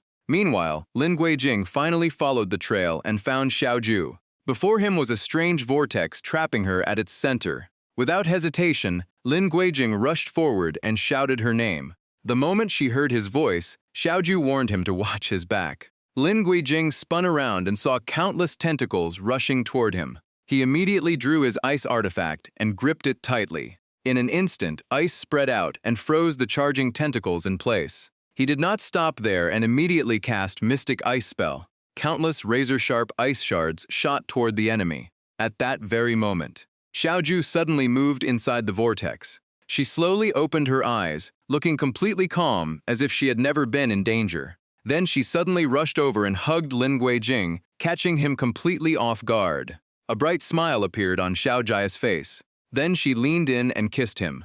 With a gentle smile, she teased him, asking if he had been that worried because he could not find her. Lin Guijing finally let out a sigh of relief and quickly asked if she was hurt. Xiaoju stood up and confidently explained that this kind of trap could never catch her unless she allowed it. She had only pretended to be captured so she could reach the real mastermind. Just then, the surrounding space suddenly began to distort. The tentacles surrounding them slowly parted, revealing a figure as an aged voice echoed through the air. The grotesque creature looked at Xiaoju and called her Qingqiu a Jew. Hearing that name, Lin Guijing was stunned, realizing it was likely Xiaoju's true identity. Xiaoju was also surprised. She stepped forward and sighed that 3,000 years had passed, yet the Fog Demon clan still existed. The old Fog Demon elder stretched out a hand wrapped in black energy and admitted that even he had never expected it. Then he mocked the once proud Qingqiu fox for willingly following a human like a pet. Hearing that, demonic energy erupted around Xiaoju, and killing intent filled her voice. The old man continued mocking her, saying her strength had become pitiful and that he could not understand how Aluo had lost to them. The moment he heard that name, Lin Guijing immediately remembered the Fog Demon defeated at Fengtian Academy. As soon as Aluo was mentioned, the old man's body trembled slightly. His voice turned icy as he claimed Aluo had only lost because he refused to damage the master's prey. A massive surge of black energy then burst from his body. The surrounding tentacles immediately swelled larger and larger. The old man roared in fury, declaring that he would crush them both and take only their hearts back to his master. Every tentacle opened a hideous mouth as they all prepared to attack. Xiaoju and Lin Guijing reacted instantly and dodged the attack in a flash. After missing its target, the tentacles went back to lurking like patient predators. Xiaoju quickly used her charm ability and fired a wave of pink energy at the enemy. One of the tentacle heads suddenly opened its mouth and swallowed the pink mist whole. After getting hit, it immediately became sluggish and lost all will to fight. Seeing that, the Mist Demon Elder glared at the affected head. Without any hesitation, he sliced it cleanly in half. But the severed part regenerated almost immediately. In just moments, it was completely restored as if nothing had happened. Seeing that terrifying regeneration, Xiaoju realized things were bad because her demon power was already running low after using Alluring All Beings earlier. Knowing she could not hold out alone, she immediately called for Lin Guijing's help. Hearing her call, Lin Guijing rushed over with his sword at once. He unleashed a flurry of strikes, shattered the surrounding tentacles, and declared that he had arrived. But the tentacles barely weakened and charged forward once again. Lin Guijing immediately swung his sword and unleashed the Gale Mystic Ice Slash. The attack could not destroy the tentacles completely, but it slowed their regeneration significantly. Using the opening, he quickly moved over to check on Xiaoju. Before he could even finish speaking, Xiaoju stepped close on her own. She immediately began restoring her spiritual power. Through voice transmission, Xiaoju quietly said her remaining demon power was not enough and she needed his help. Only then did Lin Guijing understand, while Xiaoju guided him to synchronize his breathing and meridians with hers. Watching the scene, the Mist Demon Elder was so furious that his face twisted in rage. He charged forward in anger and swore to crush both of them himself. At that moment, a brilliant light suddenly burst from Lin Guijing's chest. He instinctively embraced Xiaoju as their auras became more perfectly synchronized. Right after that, he felt the heartbeat of the heart Xiaoju had once given him. Lin Guijing's consciousness entered another space, where he was shocked to see Xiaoju's extraordinary heart. Just then, the mysterious man appeared again and explained that Xiao Jia's 7F aperture exquisite body was an incredibly pure immortal physique, but lacking the 7 apertures meant she had never truly understood the 7 emotions. Lin Guijing was completely confused and asked what the 7 emotions were and how he could help Xiaoju. The mysterious man replied that if Xiaoju could not awaken the 7 emotions herself, she would never recover the true power of the 9 tails. As he spoke, he pointed directly at Lin Guijing. Then he gently waved his hand, making time in this space flow far faster than outside. Countless visions appeared as the mysterious man said that before the Mist Demon attacked Xiaoju, Lin Guijing had to help her awaken 1 aperture. Even after hearing that, Lin Guijing was still completely confused about his true intention. In the end, he impatiently demanded a clear answer instead of more riddles. But the mysterious man vanished before giving any explanation. Lin Guijing clenched his fists and focused on waking up as quickly as possible to protect Xiaoju. He kept reminding himself to stay conscious and not sink any deeper. Outside, the terrifying black aura of the Mist Demon Elder was about to reach them. At that critical moment, a cold shout suddenly echoed out. A blazing red aura erupted from Lin Guijing as his eyes snapped open, and he coldly ordered the enemy to take that filthy hand away. It seemed that in that instant, he had awakened a completely new power. Lin Guijing locked his gaze on the Mist Demon Elder and spoke only one word, "Get lost." That single command forced the old demon to stagger backward again and again. The lingering shockwave even shattered the giant trees around them. A dangerous smile appeared on Lin Guijing's face like a beast that had finally found its prey. Behind him, Xiaoju also completed her breakthrough as her 3rd tail emerged, and she stared at Lin Guijing with great interest. Gaining another tail caused her power to surge dramatically. Xiaoju quickly shifted her gaze and locked onto the Mist Demon Elder. Lying gracefully like a true fox, she calmly declared that the real show was only just beginning. The moment she finished speaking, Xiaoju vanished from where she stood. The Mist Demon Elder was badly wounded and kept coughing up blood. Before he could recover, Xiaoju appeared right in front of him. She used her charm ability at point-blank range and forced him to look into her eyes. For a brief moment, the old man seemed completely controlled and answered without thinking. Seeing that, Xiaoju smiled with clear amusement. She turned her back and calmly ordered him to end his own life. At the same time, the surrounding tentacles all raised their heads, ready to strike. It looked like the old man had completely fallen into her charm. But then a loud laugh suddenly echoed through the battlefield. Xiaoju immediately turned around, a hint of surprise in her eyes. The Mist Demon Elder was holding his face and laughing non-stop, making it clear things had not gone as she expected. He even smugly asked if she was surprised. Xiaoju coldly replied that he was nothing more than a worthless fool. As she spoke, she prepared to attack again, knowing this battle was far from over. Just then, a figure shot down from the sky like lightning. Lin Guijing swung his sword and severed countless tentacles, making the Mist Demon Elder scream in pain. Without giving him a chance to react, Lin Guijing followed up with the Mystic Ice Slash. Even while badly injured, the old man reacted quickly and barely dodged the attack. Lin Guijing immediately chased after him and refused to let him create any distance. He unleashed the Gale Mystic Ice Slash again, sending countless razor-sharp ice spikes raining toward the Mist Demon Elder. Even when cornered, the old man burst into laughter without the slightest fear. The ice spikes pierced straight through his body, leaving him with devastating injuries. As his body fell, a towering ice pillar was already waiting below. In the end, it impaled him completely. The Mist Demon Elder lay motionless on the ground,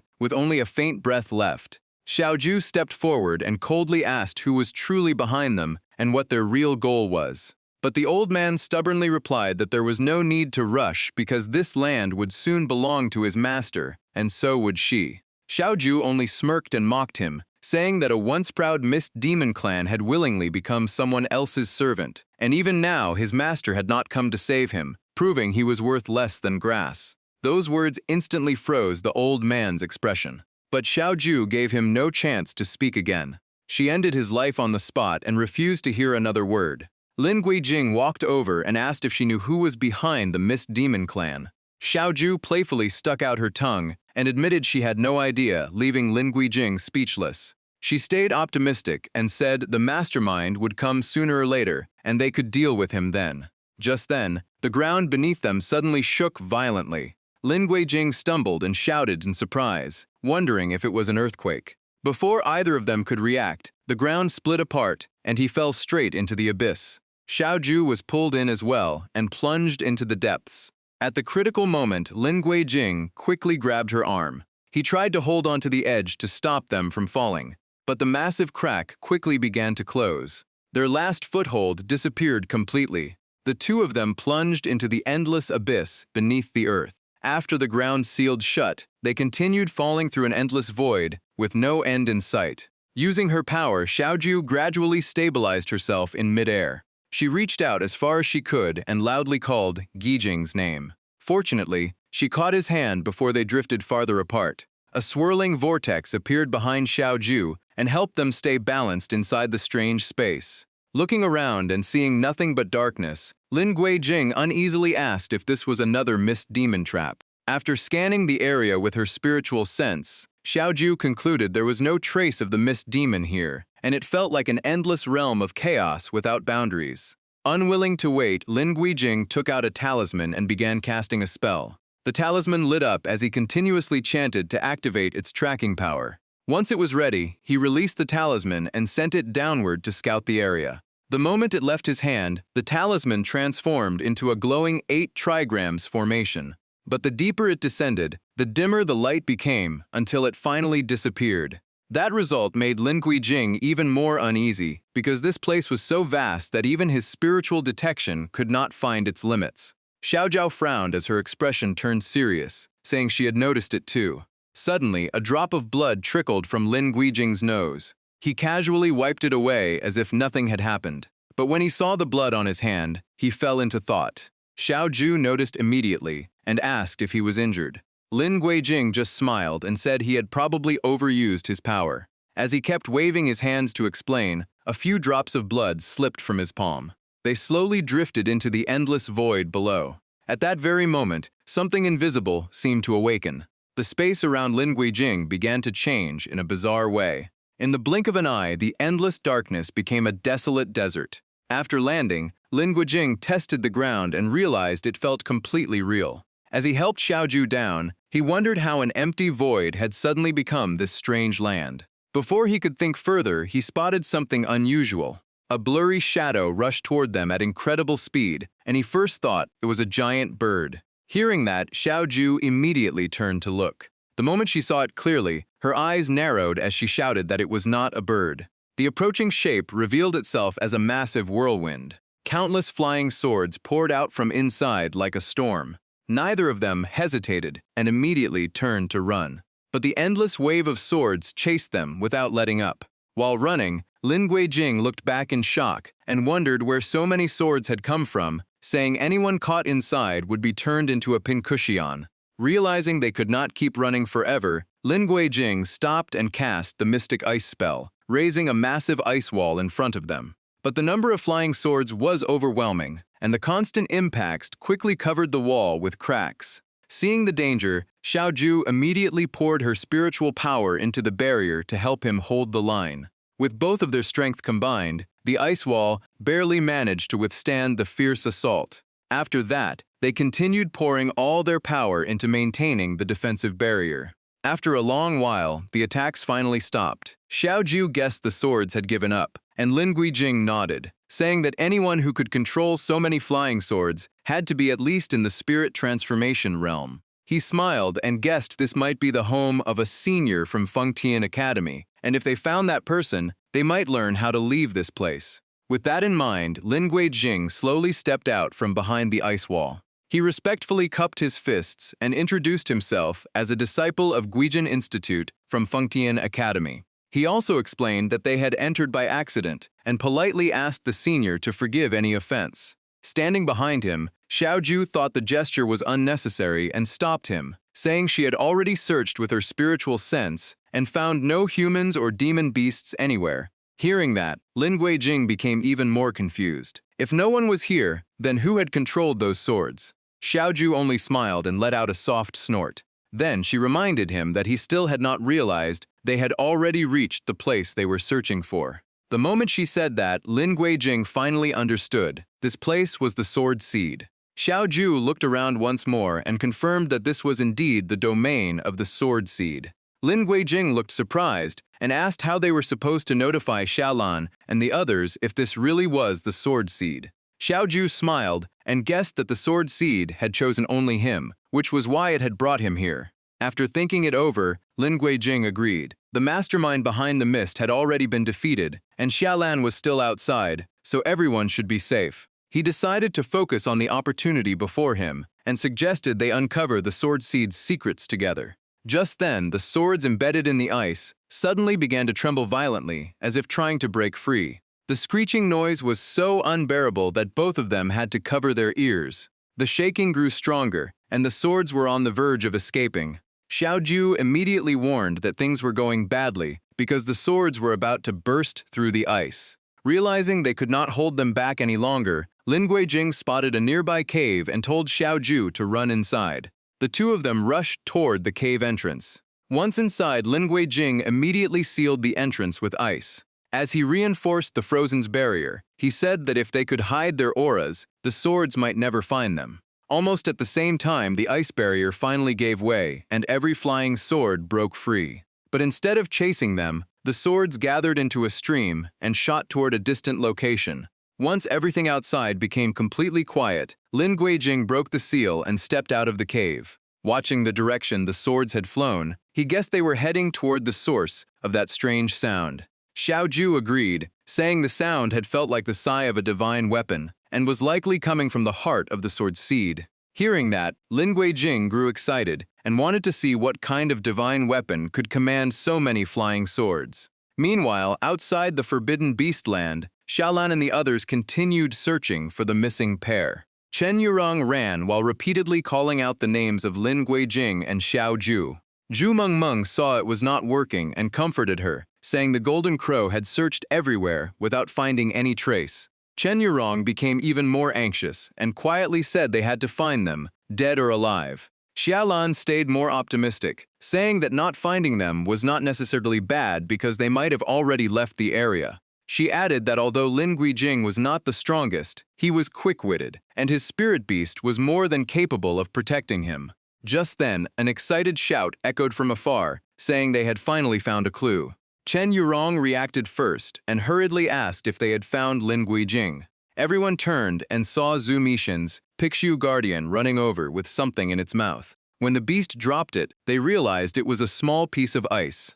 Zhu Mishan immediately pointed at it and explained that the Forbidden Land was warm all year round, so ice could not naturally exist there, meaning it had to be connected to Lin Guijing. Hearing that, Xiaolan stepped forward to examine the evidence carefully. Meanwhile, Zhu Mishan happily hugged his Pixu and proudly declared that tracking people still depended on his little treasure. After a careful inspection, Xiaolan confirmed that Lin Guijing's aura still lingered on the ice. She also determined the ice technique had been cast less than half an hour earlier, making Chen Yurong overjoyed as she guessed he was still alive. Zhu Mengmeng remained calm and said it only proved that Lin Guijing had used the mystic ice spell within the last half hour. Whether it was for battle or something else was still unknown. Wanting to follow the trail, Xiaolan immediately asked where the ice had been found and told everyone to lead her there at once. Zhu Mishan agreed without hesitation and took the lead. Meanwhile, inside the Sword Seed, Lin Guijing and Xiaoju continued moving deeper inside. Along the way, he noticed nothing but rocks and countless broken weapons. There were no signs of life, and even the spiritual energy was extremely thin. Xiaoju, however, focused on something else. The flying swords that had attacked them were all high-grade spirit weapons. That left her puzzled because this place was supposed to be a seal for weapons, so where had enough spiritual energy come from to nourish them to such a level? Lin Guijing added that the sword seed had existed even before Fengtian Academy was founded, and no one knew how many weapons had been sealed inside. That reminded him of an ancient record, and he excitedly explained that the chronicles of the human emperor's Great War 3,000 years ago described countless weapons piled into mountains. After the war, the human emperor had ordered every one of them gathered, sealed, and destroyed. Hearing that, Xiao Jua's expression immediately changed. She quietly murmured that if this really was the place, then everything finally made sense. No wonder it had felt strangely familiar ever since they left the immortal forest's secret realm. Suddenly, Xiaoju turned to Lin Guijing and asked if anyone had ever mentioned the seven emotions tribulation to him before. After a brief pause, Lin Guijing recalled the battle with the mist demon and confirmed that he had heard about it in the inner sea. That answer left Xiaoju even more shocked. She immediately asked what that person had looked like. Lin Guijing tried to remember, but could only shake his head. He said he had never seen the man's face clearly. The mysterious figure only appeared whenever he was in danger and wanted him to help Xiaoju recover her true power. He then asked what the seven emotions tribulation really was, and whether she truly had 9 tails. Seeing that things had reached this point, Xiaoju decided there was no reason to hide the truth any longer. She openly admitted that her true identity was a Qingqiu 9-tailed fox demon. She was born with the 7-aperture exquisite heart, an incredibly rare immortal constitution. While other demon beasts needed tens of thousands of years of cultivation and countless lucky encounters to become immortals, she only had to overcome the 7 emotions tribulation. Xiaoju explained that once demon beasts reached a certain level of cultivation, they absorbed the essence of heaven and earth while earning merit in the mortal world. Every fortnight great deeds advanced them one step closer to immortality. She added that forcing demon beasts into contracts skipped their natural path of cultivation. Although dual cultivation between master and beast had its benefits, the beast's growth would always be limited by its master's realm. Hearing that, Lin Guijing's expression immediately changed. He quickly realized the problem and said that even if someone tamed an ancient divine beast, it could never surpass the nascent soul realm if its master was only at that level. Xiaoju nodded. In a sense, any demon beast forced into a contract had almost completely lost its chance to become an immortal. Lin Guijing let out an awkward laugh. He joked that no wonder no demon beast had wanted to contract with him before, since no one wanted to spend eternity tied to a weak master. But those careless words unexpectedly upset Xiaoju. Seeing her expression change, Lin Guijing immediately became nervous. He quickly tried to fix the situation, saying those demon beasts simply lacked vision. Only Xiaoju had been wise enough to see his potential, and that was why they had achieved so much together. Hearing that, Xiaoju suddenly grabbed his hand. Pulling him closer, she gave him a dangerous smile and said that if he had not still been useful, she would have swallowed him long ago. Lin Guijing quickly changed the subject and asked if she had finally overcome the 7 emotions tribulation. Xiaoju's explained that the 7 emotions were joy, anger, worry, contemplation, sorrow, fear, and surprise. She said the 7-aperture, exquisite heart could naturally absorb the essence of the sun and moon, allowing her cultivation to grow even by simply eating and sleeping. But unless all 7 apertures were filled with the complete 7 emotions, she could never reach a higher realm. Looking up at the sky with distant eyes, Xiaoju continued that the path to immortality required severing all emotions and worldly desires. That was why those born with the 7-aperture exquisite heart first had to experience every emotion before cutting them away with their own hands. After listening to her story, Lin Guijing stepped forward and gently placed a hand on her shoulder. He softly said that if she did not want to overcome the 7 emotions tribulation, then she did not have to force herself. He would simply become stronger and protect her instead. Those sincere words unexpectedly pulled Xiaoju back into memories from a long time ago. Back then, she had been nothing more than an innocent little fox who happily declared that she wanted to overcome the 7 emotions tribulation. The man standing before her laughed and asked if she even knew what it was. Xiaoju innocently admitted she did not. She only knew her mother had said her heart was missing a few pieces and needed to be completed. The man knelt down, took her tiny hand, and jokingly asked if a heart missing pieces meant she was sick. Xiaoju innocently explained that once she overcame the seven emotions tribulation, her heart would become whole, and then she could become an immortal. Hearing that, the man helped her to her feet and told her to come back with him. Xiaoju curiously asked if the doctor could really heal her heart. The man smiled with confidence and promised that he would definitely help her find the missing pieces. Time quietly passed, and many years later, Xiaoju sat alone beneath the vast sky. Just then, someone walked over and greeted her. The young man from those days had now grown old. More than 30 years had passed in the blink of an eye, yet Xiaoju still looked like a young girl. He sat beside her and sighed that the lifespan of the demon race was truly enviable. Xiaoju asked why, as the human emperor, he had never sought immortality and instead accepted growing old like an ordinary person. He raised his head and looked toward the distant horizon. Then he calmly said that all things followed their own natural laws. If he lived forever without aging or dying, perhaps one day he would no longer understand the joys and sorrows of ordinary people. He then reminded her of the promise he had made long ago, saying he still had one final task left, helping Xiaoju complete the missing part of her heart. By then, all 9 of Xiaoju's tales had appeared. She finally realized that completing her heart truly meant experiencing all 7 emotions before ultimately letting them go.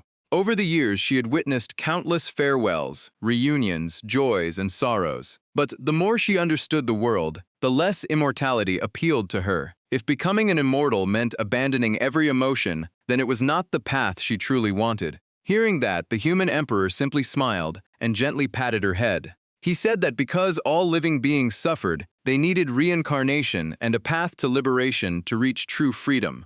Xiaoju argued that he had once dreamed of a world where every race lived together in peace. If that day ever came and suffering disappeared, then staying in the mortal world would be better than becoming an immortal. This time, the human emperor's expression grew complicated. He sighed softly and admitted that he might be about to break his promise. Xiaoju immediately sensed something was wrong and hurriedly asked what had happened. Just then, a soldier rushed in with an urgent report. The rebel army led by Wu Tian had surrounded the city, calling for the extermination of demons to rally the world to their cause. Xiaoju could not understand it. Everything had been peaceful, yet suddenly such outrageous accusations appeared. Unlike her confusion, the human emperor remained calm. He gently patted Xiaoju on the shoulder and said he already had a plan, but she had to leave the city immediately. Xiaoju stared at him in confusion, unable to understand what was happening. The human emperor removed his crown and quietly apologized, saying he feared he could no longer keep his promise to complete the final piece of her heart.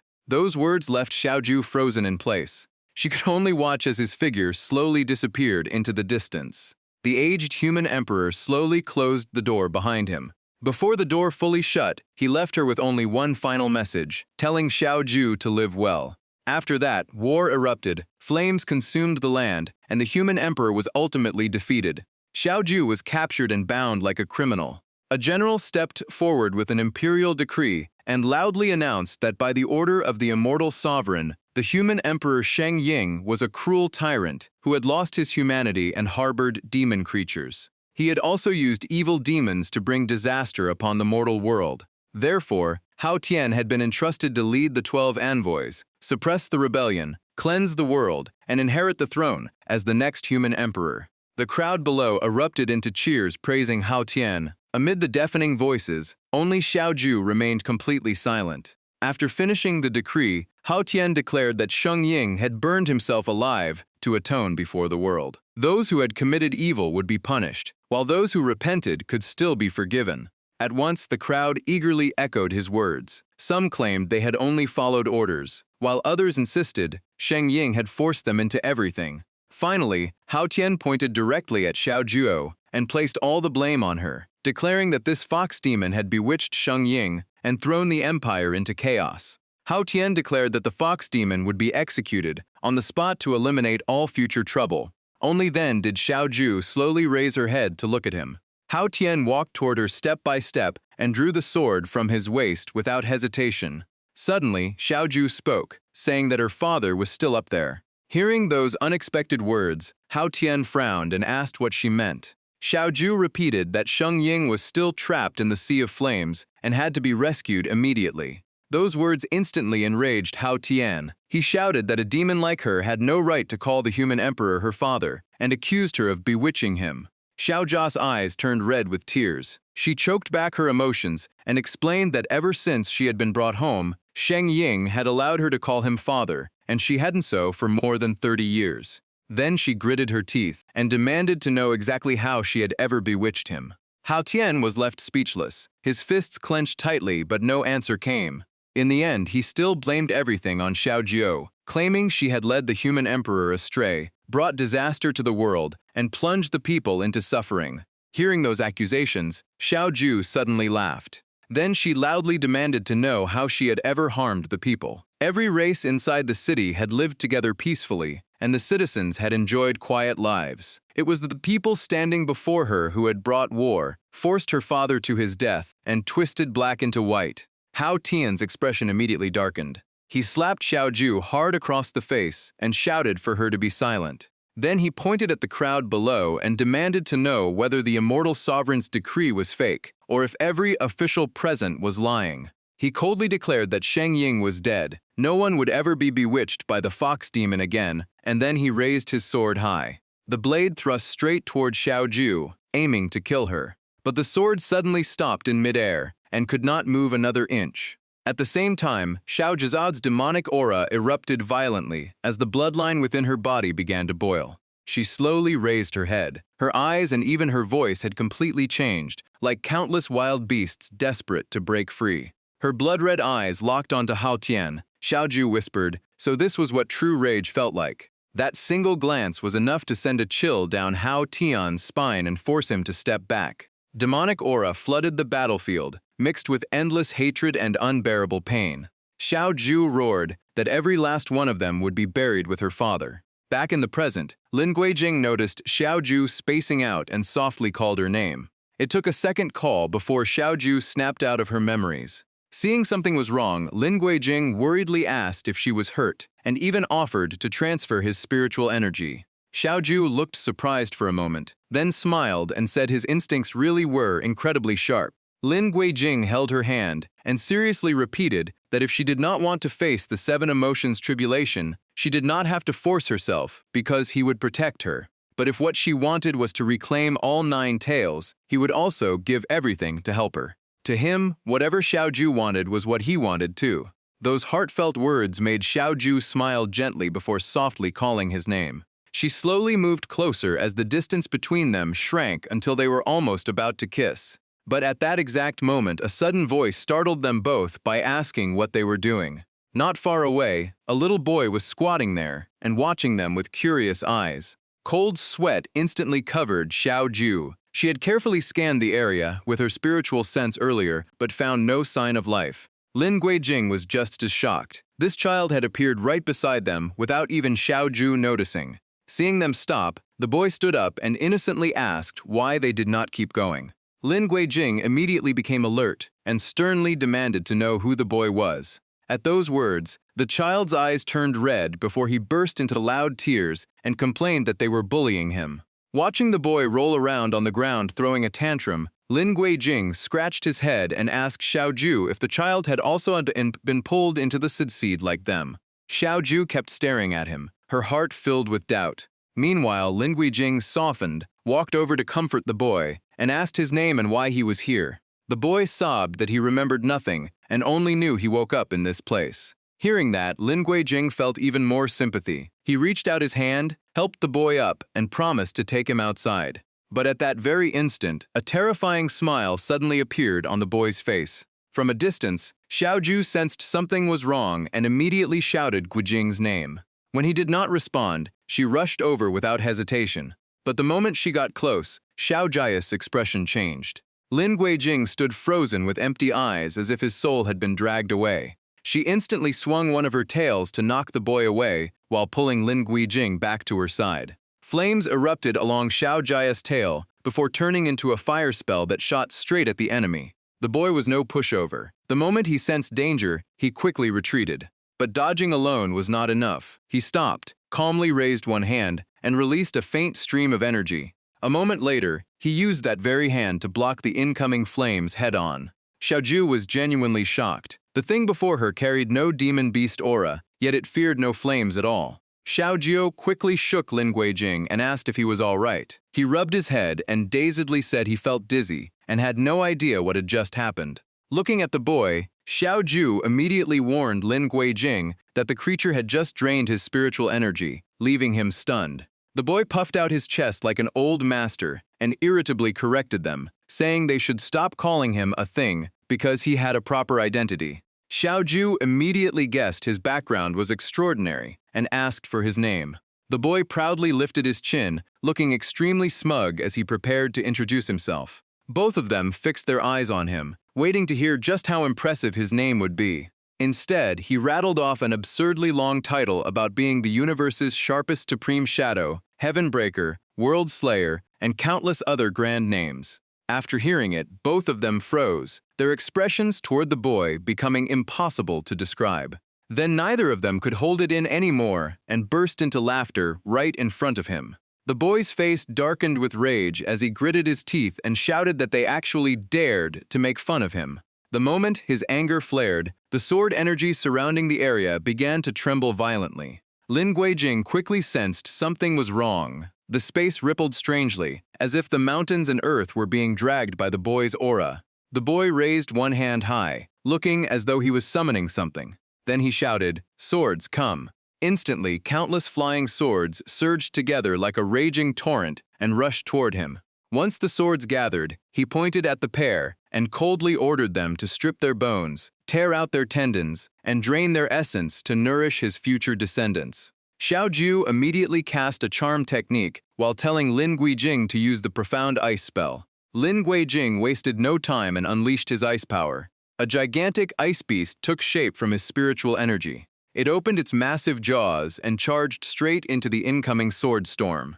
Meanwhile, the boy remained completely focused on controlling the sword formation. The countless blades quickly fused into a savage sword beast. The sword beast twisted through the air, constantly trying to slip past Lin Guijing's ice beast. At that exact moment, Xiao Jiu suddenly burst forward at full speed. Seeing that, Lin Guijing anxiously shouted her name. Xiao Jia's real target was the boy, because the fastest way to break the formation was to defeat its controller. The boy reacted instantly and locked his eyes on Xiao Jia's incoming strike. He threw a punch head-on and directly blocked her attack. Their powers collided evenly, and neither side gained the upper hand. Xiao Jia's expression darkened in surprise. He looked like a child, yet his foundation was incredibly solid, and his combat experience was anything but lacking. In over 3,000 years, he was one of the very few opponents who could fight her head-on. That made Xiao Jiu genuinely interested in this mysterious boy. The two charged at each other again, while the boy treated her as the only weapon worthy of crossing blades with him. After another fierce clash, the shockwave blasted both of them apart. The boy slowly landed on the opposite side. Xiao Jiu gently landed beside Lin Guijing. At the same time, Lin Guijing's ice current continued to pin down the metallic sword storm. The battle had clearly shifted in the ice beast's favor, as the trapped swords struggled but could not escape. The giant frozen jaws slowly clamped down tighter and tighter. The sword storm was crushed apart and completely lost its ability to fight back. After Lin Guijing's ice spell destroyed the swords, the ice beast gradually disappeared. The boy only became more excited, saying it had been ages since he enjoyed a fight this much, and demanding another round. Xiao Jiu, however, looked at him with little interest. She turned away and casually said the fight was no longer entertaining because Lin Guijing alone was enough. Hearing that, Lin Guijing stared in confusion, unable to believe he could handle it by himself. Being ignored made the boy furious. He shouted that having many tails did not give her the right to look down on him because he had not even used his full strength. Xiao Jiu had already figured out his true identity. She pointed at him and told Lin Guijing that he was a spirit sword and should simply be subdued. Lin Guijing froze in shock, never expecting the child before him to actually be a spirit sword. The boy stood there sulking, obviously still unable to swallow his anger. Xiao Jiu smiled and explained that this sealed space was filled with pure spiritual energy, making it the perfect place to gather essence. Even without absorbing the essence of the sun and moon, the spiritual herbs inside the immortal realm provided more than enough nourishment for metal energy. If a weapon had already awakened its spirit before being sealed inside the sword seed, Then after 3,000 years it could naturally cultivate a nascent soul. This one had already reached the 9th stage, nascent soul realm, which was respectable enough, so they should simply tame it. Being dismissed right to his face drove the boy into a rage. His aura exploded as he growled that he would devour both of them. The sacred swords surrounding them trembled violently, each blade flashing with dazzling light. The boy shot into the sky, activated the sword formation, and loudly called for the swords to return. Below, Lin Guijing immediately responded with an ice barrier and cast the Gale Profound ice spell. Tiny streams of spiritual energy and countless runes gradually appeared in his palms. A swirling vortex of ice formed at once, rising like a massive shield to meet the rain of swords. High above, the sword spirit raised one hand as waves of sword energy poured from his body. Then he slammed his hand downward with a smug grin. Watching the battlefield, Lin Guijing realized this approach would not work. Fighting a spirit sword head-on was a losing strategy. To win, he needed an element that could counter it. At that moment, a new idea suddenly flashed through his mind. Lin Guijing immediately formed seals with both hands as blazing fire energy began rising around his body. The red lotus karmic flame erupted, instantly turning the icy vortex into a blazing crimson sea of fire waiting for the swords to fall. Xiao Jia's expression changed at once. She stared at Lin Guijing in shock and asked where he had learned that spell. Lin Guijing calmly replied that he had once found an ancient manual in the library. The technique looked interesting, so he learned it. Xiao Ju explained that the sword spirit possessed tremendous cultivation, and ordinary fire spells could never suppress it. She never expected Lin Guijing to open with the red lotus karmic flame. Lin Guijing simply said he guessed normal flames would not work against a spirit sword. So this technique came to mind, then asked just how powerful it really was. Xiao Ju explained that it was a purification technique capable of burning away all evil. If cast by a great Luo Golden Immortal, even a snap of the fingers could unleash world-destroying power. The Crimson Flames continued pressing toward the sword's spirit. The sword spirit fought with everything it had, but it was clearly being overwhelmed by the red lotus karmic flame. After watching for another moment, Lin Guijing suddenly turned pale and shouted that something was wrong. The sword spirit had already been pushed into a desperate corner. Gritting his teeth, he prepared to risk everything. He thought only his full cultivation could save him, never expecting over 3,000 years of power to be lost here. Just then, Lin Guijing suddenly rushed straight toward him, leaving the sword spirit stunned. The sword spirit had no time to think. Believing Lin Guijing wanted one final clash, he roared that the timing was perfect and they would perish together. But instead of attacking, Lin Guijing wrapped his arms around the sword spirit and dragged him out of the danger zone. Even as the sword spirit kept striking him, he refused to let go. The sword spirit froze in disbelief, unable to believe what had just happened. But the greater danger was already closing in as the red lotus karmic flame rushed directly toward Lin Guijing. Xiaoju cried out Lin Guijing's name in panic. She immediately rushed over and blocked the flames. Only then did she sigh in relief, knowing that after recovering her second tail, she could once again control the elements and use teleportation. After resolving the crisis, Xiaoju quickly landed beside Lin Guijing. The sword spirit was completely shaken, staring at the blood on his hands as he muttered in confusion.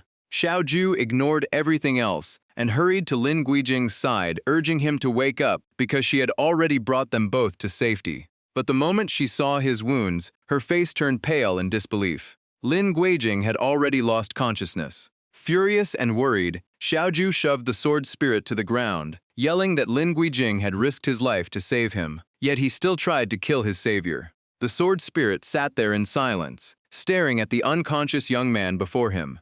Xiaoju desperately stopped Lin Guijing's bleeding while telling him to hold on because she would save him. As he watched Xiaoju from behind, the sword spirit suddenly remembered something. Her scent felt strangely familiar. He raised his blood-stained hand and fell into memories of a feeling that had almost been forgotten. Xiaoju lowered her head and healed Lin Guijing by transferring her power through a kiss. A short while later, the wounds on his body finally began to close. Xiaoju carefully helped him sit up and asked if he felt better. Lin Guijing weakly replied that he was fine now and thanked her for saving him once again. The moment Lin Guijing woke up, Xiaoju immediately returned to her usual cold expression and let out a quiet snort. She instantly let go of him, sending him crashing back onto the ground as if she no longer cared. Crossing her arms, Xiaojuo scolded him for throwing his life away. That was the Red Lotus karmic flame. If she had not teleported them out in time, both he and that ungrateful sword spirit would have been reduced to ashes. Lin Guijing scratched his head and explained that he had planned to escape with an Earth Escape talisman, but Xiaozhou's had simply been faster. Xiaoju pointed straight at him and snapped, "Earth Escape, my foot." She said the Red Lotus karmic flame's purification power was so terrifying that it could burn someone to ashes even underground. Besides, he was her contracted cultivation partner. If he died, what was she supposed to do? Had he ever thought about her? Hearing those words, Lin Guijing could not help but smile. He stepped forward, gently took Xiao Jia's hand, and promised that from now on he would never do anything that made her worry again. That simple gesture instantly flustered Xiao Ju. She quickly turned her face away and asked where the spirit sword had gone and where that ungrateful brat had run off to. Xiao Ju's voice was still filled with anger. She warned that one rescue did not settle the score, and she would not hesitate to deal with him herself if she had to. The sword spirit finally calmed down a little and quietly apologized. He walked over and explained that this place was far too desolate. There were barely any spiritual creatures, so he could only rely on the occasional living being that wandered in to continue cultivating. Xiaoju gave him a skeptical look and said that if he was going to make up a story, it should at least sound believable. The Kintian Academy sent disciples into the Sword Seed every 10 years, and the last group had entered just 3 years ago. Some had even left with divine weapons. Hearing that, the sword spirit froze, and his expression changed instantly. He hurriedly replied that besides the two of them, he had never seen any cultivators. Only the occasional demon beast or wild animal had wandered in. That answer surprised Lin Guijing as well, making him wonder if this place was really the Sword Seed. After a brief hesitation, the sword spirit said he could find a way to make up for Lin Guijing's injuries.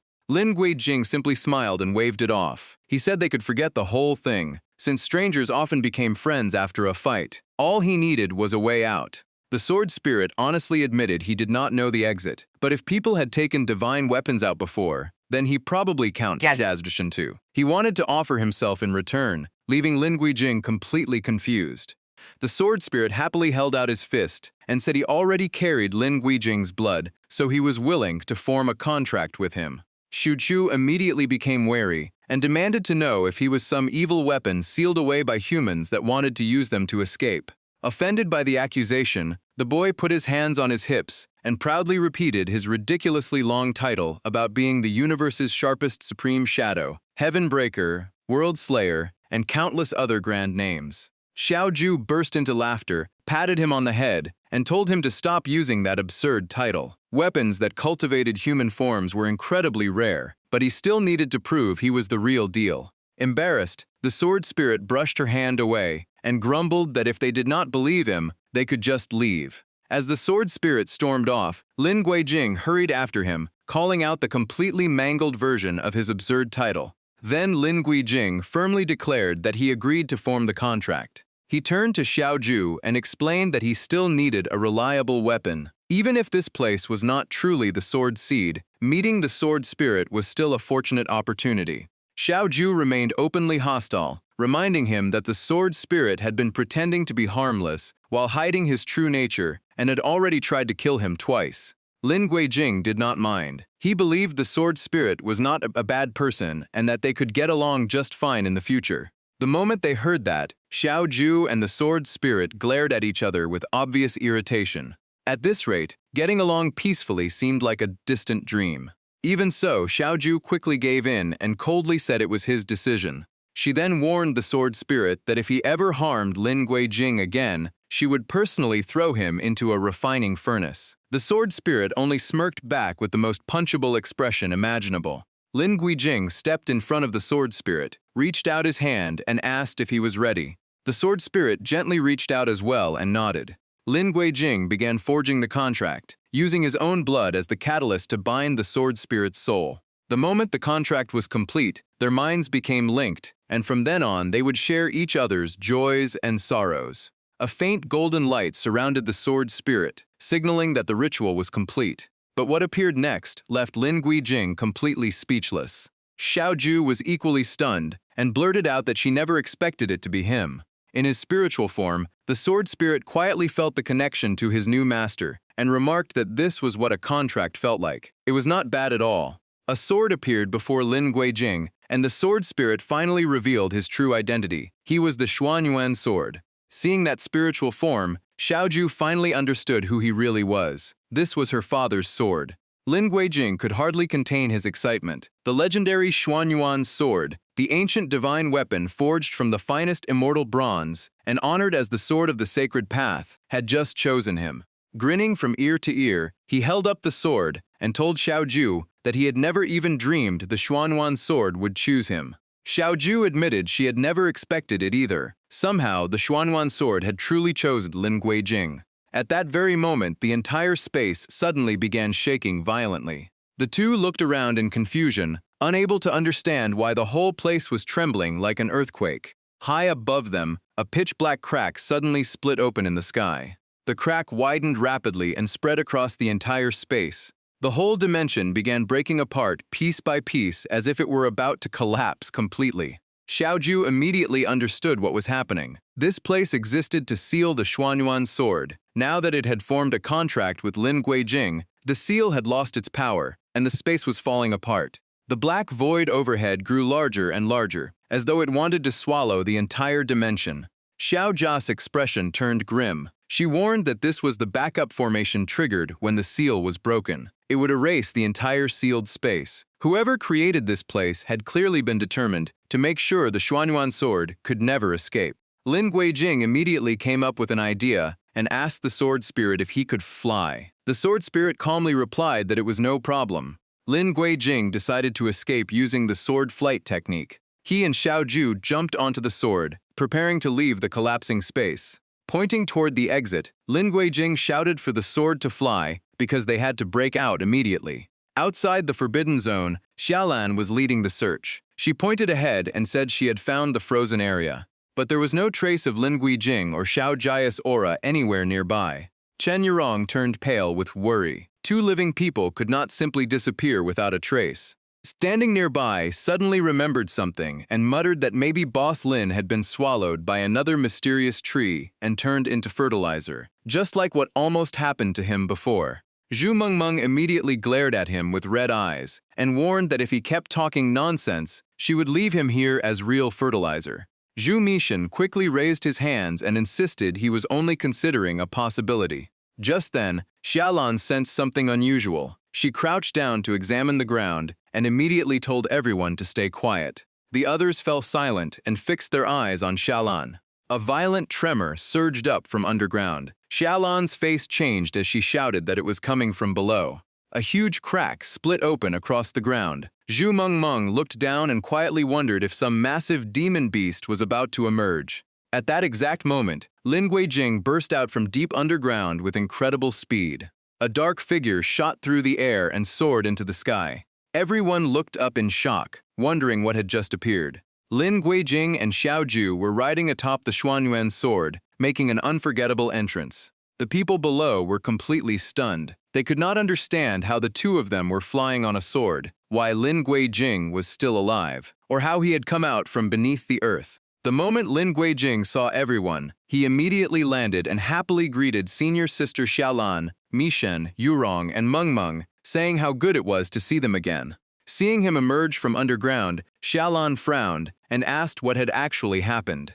Lin Guijing gave an awkward smile and said it was a very long story. He explained that he and Xiaoju had worked together to defeat a mirage demon, then somehow ended up inside a sword seed and even obtained a divine weapon. Hearing that, Xiaolan was astonished that they had actually found the sword seed. She secretly felt a little annoyed. Lin Guijing had entered the sword seed before she did. If she had not been busy looking after those three troublemakers, she would have explored it herself long ago.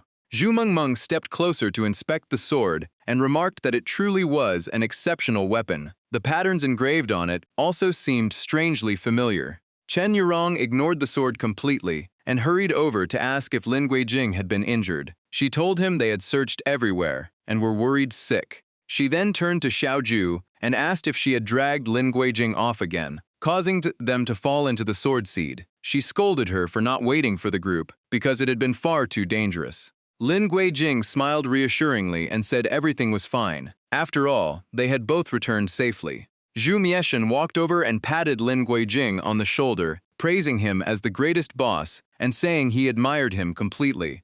In such a short time, Lin Guijing had entered the sword seed and returned with a divine weapon. Even senior sister might not have been that fast. The more Xiaolan listened, the stranger it sounded. She explained that she had entered the sword seed herself 3 years ago. The dangers inside were at least 10 times worse than an ordinary secret realm. So how had Lin Guijing and Xiao Zhu gone in and come back so quickly? Besides, the sword seed contained countless divine weapons. Taking even one out required not only fate, but also the strength to subdue it. She pointed straight at Lin Guijing and demanded to know how he had managed to bring that sword out.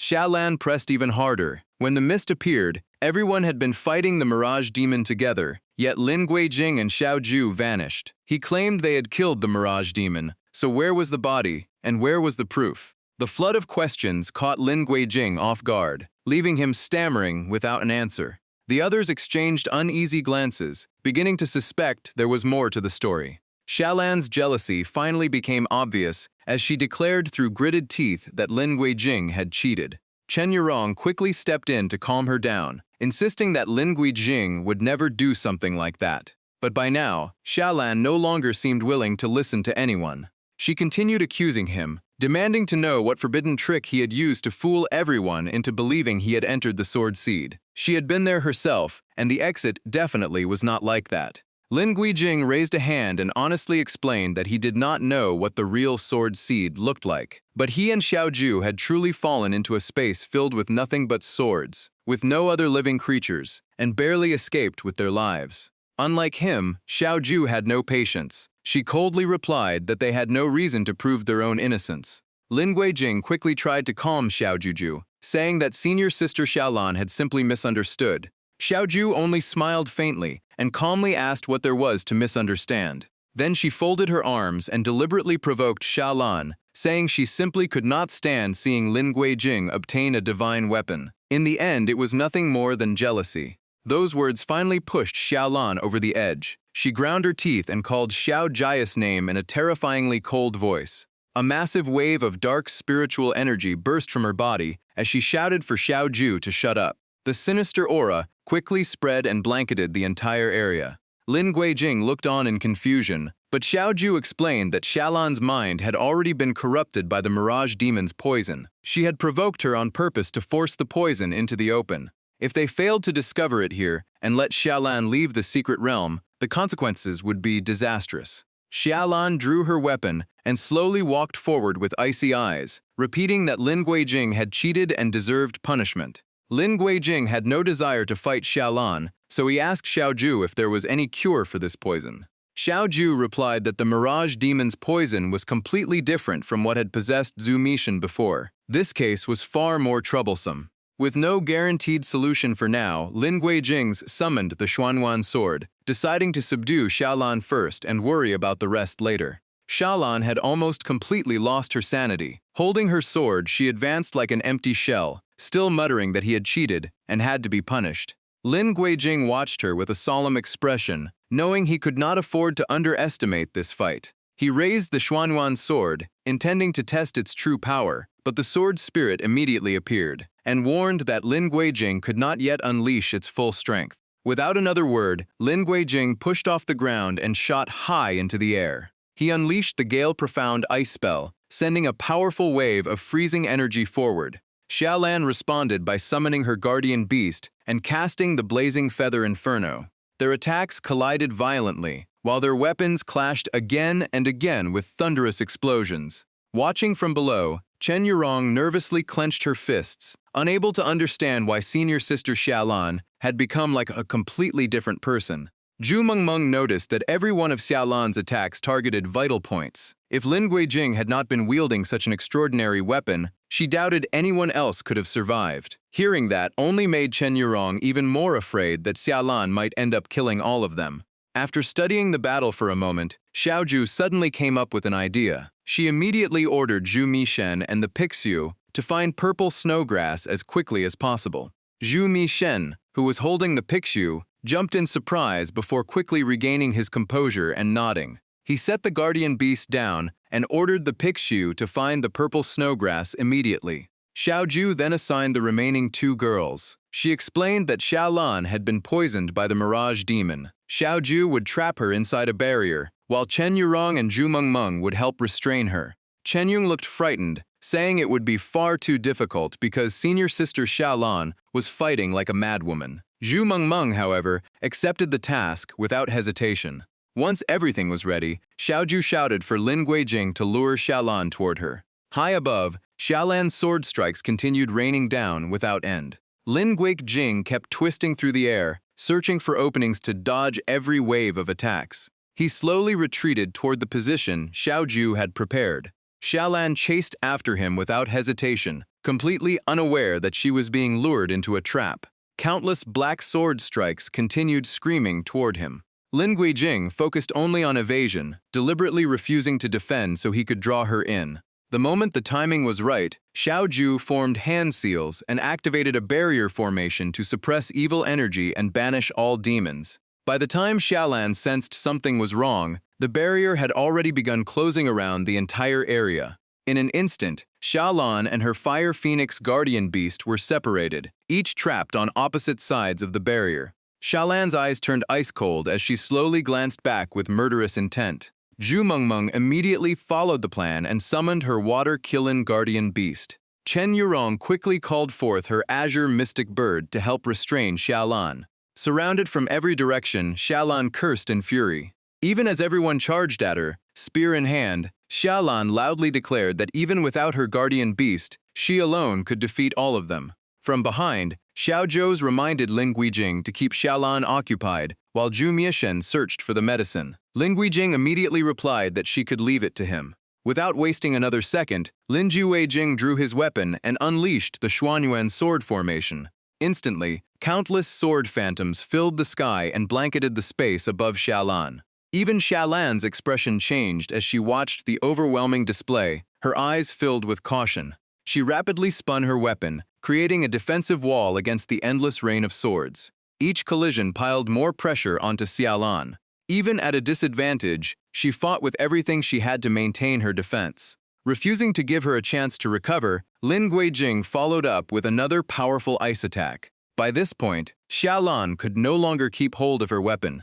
All she could see was an endless storm of sword energy crashing down upon her. Acting on pure instinct, Xiaolan raised both arms to shield herself, having no other way to defend. But strangely, none of those swords actually injured her. Shocked, Xiaolan lowered her arms, unable to understand why Lin Guijing had not finished her off. Even his ice attack landed beside her instead of striking directly. At the same time, Zhu Mengmeng unleashed the Water Killin's ultimate technique to coordinate the assault. Chen Yurong joined in as well by releasing the Azure Mystic Bird's ultimate attack. Xiaolan's guardian beast was forced to withstand the combined assault all by itself. Meanwhile, with no guardian beast supporting her, Xiaolan could no longer stop Lin Guijing's offensive. A ferocious ice dragon created by Lin Guijing roared forward with terrifying force. The attack drove the opposing guardian beast directly toward Xiaolan's position. After enduring wave after wave of attacks, the Fire Phoenix was completely exhausted and its aura weakened dramatically. In the end, it finally collapsed. Seeing that, Chen Yurong shouted that they had defeated it, while Zhu Mengmeng quickly guessed that the guardian beast had suddenly fallen unconscious because its master's consciousness had likely been sealed. Just as she suspected, the Fire Phoenix crashed to the ground and lost consciousness. Inside the barrier, Lin Guijing and Xiaoju slowly approached the massive block of ice. Xiaolan had already been completely sealed inside it. But the ice did not hold for long as cracks gradually began spreading across its surface. Xiaoju sighed softly and said the ice could only restrain Xiaolan for a short while. She hoped Zhu Mieshen would return with the medicine soon. Right then, Zhu Mieshen came running from the distance, shouting that he had found it. Holding the herb high, he happily announced that he had found the purple snowgrass. But before anyone could celebrate, disaster struck. His Pixiu became so excited that it tripped over a rock without watching where it was going. The stumble sent both the Pixiu and Zhu Mieshen tumbling to the ground. Just before hitting the ground, Zhu Mieshen managed to throw the herb into the air while shouting for everyone to catch it. Zhu Mengmeng immediately rushed forward with her hand outstretched. At the same time, Xiaoju was already preparing to remove the barrier. She urgently warned everyone not to let the purple snowgrass touch the ground, or it would lose all its medicinal power. The herb kept drifting down, getting closer and closer to the ground. Seeing that, Chen Yurong quickly used her wind wings to create a powerful gust. The blast kept the herb floating before it could hit the ground. Zhu Mengmeng seized the chance and reached out to catch it. But in the next second, Pixiu shot in like lightning and snatched the herb away. Seeing Pixiu grab the precious herb, Zhu Mieshan was still praising its quick thinking. He patted its head and said it had found the only purple snow herb in the entire forest, protected it so well, and definitely deserved a huge reward tonight. Then, without warning, Pixiu swallowed the herb whole. In that instant, both it and Zhu Mieshan froze and stared at each other awkwardly. Chen Yurong witnessed the scene and stood there completely stunned. Lin Guetijing also turned pale in disbelief. Zhu Mengmeng looked even worse than everyone else. Xiaoju, meanwhile, had no idea what had just happened. Snapping back to his senses, Zhu Mieshan grabbed Pixiu by the neck and shouted that it had just swallowed the only purple snow herb in the forest, so it had better spit it out immediately. While everyone focused on Pixiu, the ice-imprisoning Xiaolan began cracking faster and faster. Lin Guijing noticed first and immediately warned that things were getting worse. They had to reinforce the ice seal and continue searching for medicine. Xiaoju stepped forward at once. She walked over to Zhu Mieshan and said they had no more time to waste. When Xiaoju picked Pixiu up without hesitation, Zhu Mieshan nervously asked what she was planning. Staring at Pixiu with a dangerous look, Xiaoju coldly replied that since it had eaten the herb, the only option left was to use it to cure Xiaolan's poison. The atmosphere around the frozen prison holding Xiaolan became incredibly tense. Zhu Mieshan was almost in tears as he begged Xiaoju. Pixiu was his guardian divine beast. If they used it to save Xiaolan, what would he do? It was also the Zhu family's only spirit beast. When he failed to persuade Xiaoju, he turned to Lin Guijing for help, begging him to save Pixiu because being greedy did not deserve such an ending. Zhu Mengmeng also stepped in and suggested everyone work together to hold Xiaolan back a little longer while they searched for another purple snow herb. Chen Yurong immediately agreed. Even Lin Guijing called out to Xiaoju, but Xiaoju stood her ground. She let out a soft snort and explained that it was impossible because the fog demon poison was extremely dangerous and could destroy a person's mind. She asked everyone whether they wanted Xiaolan to kill them all or if they would rather carry her corpse back. Her words instantly left the two girls speechless. Lin Guijing lowered his head slightly and told Zhu Mieshan they truly had no other choice. They could not stand by and watch the poison destroy Xiaolan's foundation. Of course, Zhu Mieshan refused. He declared that Pixiu was his guardian spirit beast, and if he could not even protect it, then he was unworthy of being its master. Hearing that, Pixiu was so touched its eyes filled with tears. It struggled to lift a paw and run toward its master, but it was still held back. Zhu Mieshan became even more determined, pointed straight at Xiaoju, and declared that even if he had to risk his life today, he would take Pixiu home. Hearing that, Xiaoju simply smiled with amusement and said, "Then let's see who is faster." The two sides locked eyes, neither willing to back down. But not long after, Zhu Mieshan completely lost his resolve. He immediately clasped his hands and begged Xiaoju to spare Pixiu, promising to find another purple snow herb as quickly as possible. Seeing this, Lin Guijing helplessly told Xiaoju to stop teasing him because saving Xiaolan came first. Xiaoju could not help laughing and agreed. She lifted Pixiu and gently told it to look at how worried its master was. As long as it cooperated a little, everything would be over quickly. Xiaoju then placed her hand on Pixiu and told it to release the refined medicinal essence of the purple snow herb that it had absorbed. Chen Yurong watched with wide eyes, shocked that such a method even existed. Zhu Mengmeng was just as surprised. She had long known Xiaoju was no ordinary fox spirit, but her knowledge and abilities far exceeded anything recorded in the books. Only then did Zhu Mieshan finally relax a little and quickly ask whether doing that would harm Pixiu. It was safe, then nothing would go wrong.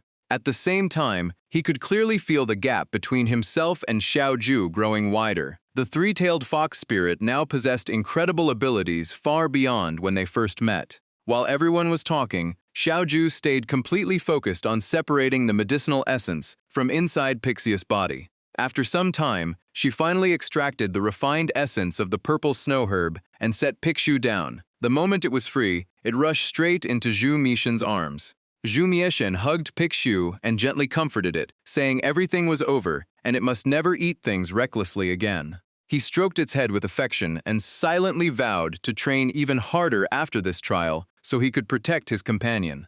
After recovering the medicinal essence, Xiaoju carried it over to Xiaolan. She slowly guided the essence into the block of ice. After waiting for a while with no response, Zhu Mieshen grew anxious, while Chen Yurong wondered if the medicine had lost its potency. Xiaoju explained that the purple snow herb was a sacred medicine of the Fog Demon clan with exceptional cleansing and detoxifying effects. But Xiaolan had been poisoned for too long, so whether she woke up depended on her own strength. Right then, a hand suddenly burst through the ice from the inside, and the entire block began collapsing.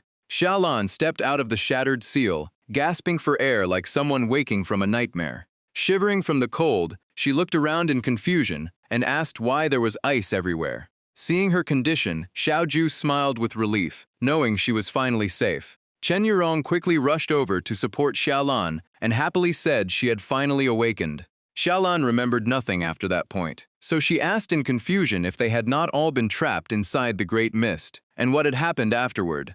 Zhu Mengmeng slowly explained that Xiaolan's memories had stopped back at the swamp, and everything after that was a very long story. The moment Xiaolan woke up, Zhu Mieshen ran over with a bright smile and happily shouted that she had finally recovered. But his joy lasted only a second before a punch sent him flying. Holding his head, Zhu Mieshen immediately insisted he was innocent. Outside the Forbidden Land, a female disciple who had been standing guard for days turned to her companion and asked if there had been any movement inside. The junior disciple quietly replied that there was still about one more shichen before the deadline. Even the nearby double-eyed birds had not moved, so everyone was probably still inside. Hearing that, the female disciples silently stared toward the Forbidden Land, unable to hide her worry after waiting for 7 long days. Back inside the Forbidden Land, Chen Yurong struggled to hold back Xiaolan's weapon and repeatedly urged her to return.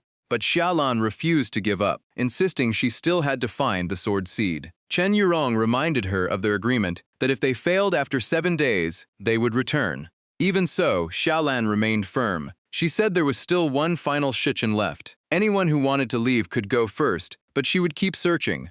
Just then, Xiaoju calmly spoke up and told everyone to let Xiaolan go. Her words left all 3 of them staring at her in surprise. Chen Yurong reacted first and asked why Xiaoju was encouraging Xiaolan instead of trying to stop her. Xiaoju ignored everyone's reactions and calmly told Xiaolan that her talent and strength were outstanding, but true opportunities could never be forced. Those words made Xiaolan pause, her grip on the spear tightening.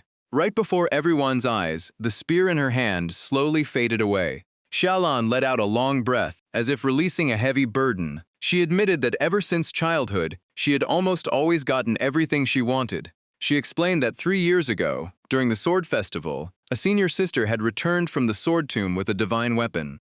Ever since then, it had weighed on her mind. Now even her junior brother had found his own opportunity there, while she had gained nothing. Hearing that, Lin Guijing could only force a helpless smile. Chen Yurong gently took Xiaolan's hand to comfort her. She said that although Xiaolan had always wanted the sword seed, throughout the entire journey she had never thought only of herself and had always protected everyone. Zhu Mieshen quickly nodded in agreement, saying Xiaolan was always the first to charge into battle whenever demon beasts attacked. Zhu Mengmeng added that Xiaolan's sense of responsibility was even greater than her desire to obtain a divine weapon. Without her protecting everyone, the group might never have survived the 7 days inside the Forbidden Land. Hearing those heartfelt words, Xiaolan finally laughed awkwardly and said she was not that amazing. Everyone took turns sharing stories from the journey to cheer her up, from her fearless battles against demon beasts to her cold exterior that hid a caring heart for her junior brothers and sisters.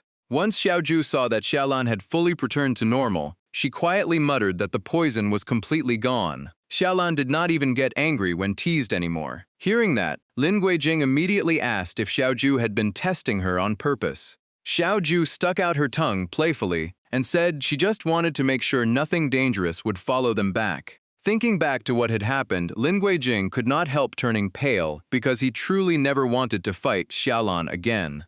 Xiaoju then glanced at the Xuanyuan sword and asked if he really planned to carry it around like that. Lin Guijing looked at the sword and nodded. The Xuanyuan sword immediately exploded with anger, declaring itself the supreme divine weapon capable of shattering the heavens, not some ordinary blade.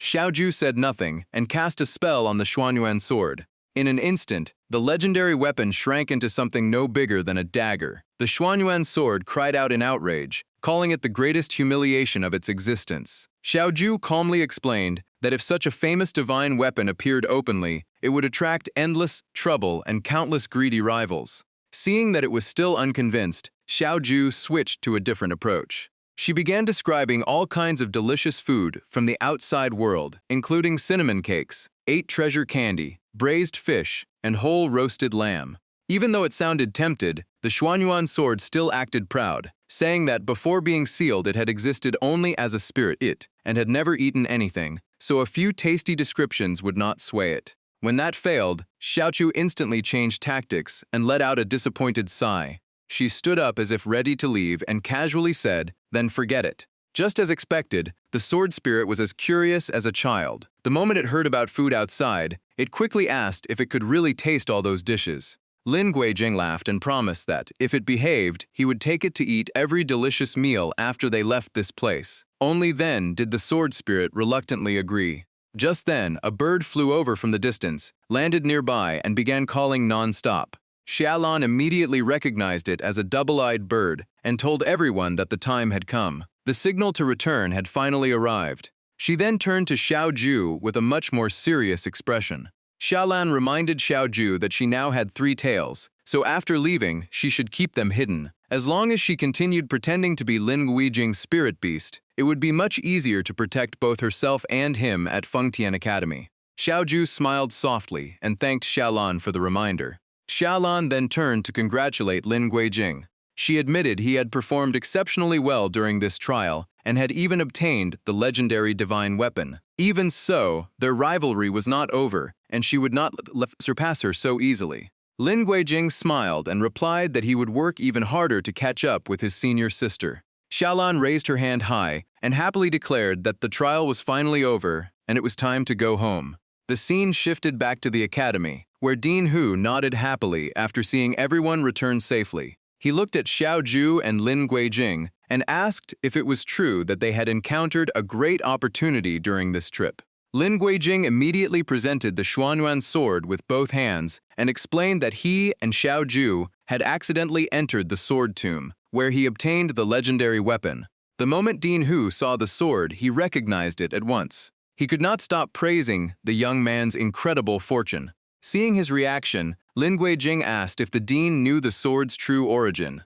Dean Hu handed the Xuanyuan sword back and said that being chosen by this legendary weapon was an exceptionally rare opportunity. Just then, Xiaolan arrived to give her report. She requested permission to head to the Academy's patrol division and review the duty assignments. After hearing her request, Dean Hu nodded and told her to go ahead. Xiaolan quickly left the room and quietly closed the door behind her. Once only Xiaoju and Lin Guijing remained, Dean Hu gestured for them to sit and asked them to explain everything that had happened inside the sword tomb.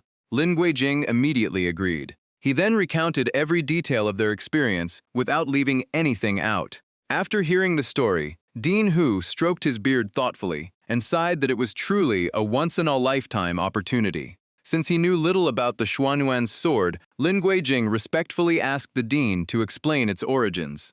Dean Hu openly revealed that it had once been the personal sword of the human emperor Sheng Xuanzun. After the Great War thousands of years ago, it was sealed away by the new emperor Haoshan. Legend says that when the first human emperor ascended the throne in ancient times, the immortals gathered divine metal from Taisho Mountain to forge this sword as a sacred gift. It was passed down through generations and became the symbol of the human emperor's authority until the era of Sheng Xuanzun. According to history, that emperor used the sword to slaughter countless lives and execute loyal ministers, leaving it branded as a cursed blade soaked in endless resentment. The moment she heard that, Xiao Juai's expression turned cold. Lin Guijing immediately noticed the change and looked at her. Xiao Ju slowly said that history was sometimes like someone wearing a disguise. Given enough time, it could be twisted until it no longer resembled the truth. Dean Hu replied that the victors often erased the past and wrote new rules, making it nearly impossible to judge right and wrong with certainty.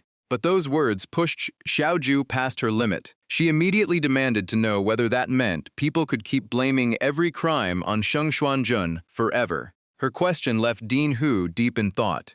Lin Guijing also spoke up, saying the story being passed down felt unfair and might have buried the real truth. Dean Hu looked surprised and asked if the two of them actually knew what had really happened. Lin Guijing was suddenly at a loss for words. Before he could answer, Xiaoju spoke instead. She said she had believed Dean Hu was wise and reasonable, but even he had been misled by rumors. She then bluntly said she did not want to hear another word about it. With that, Xiaoju turned and walked away. No matter how many times Lin Guijing called after her, she never looked back. It was clear that everything connected to that human emperor still weighed heavily on her heart. Seeing this, Lin Guijing could only apologize on Xiaoju's behalf, explaining that she had never cared much about human etiquette. Dean Hu simply laughed and said there was no need to worry because that was exactly how Xiaoju always was. Before Lin Guijing left, Dean Hu reminded him that hiding the Xuanyuan sword was a very wise decision. He slowly added that opportunities sometimes came by chance, but sometimes they were destined from the very beginning. The responsibility Lin Guijing would have to bear might be far greater than he imagined.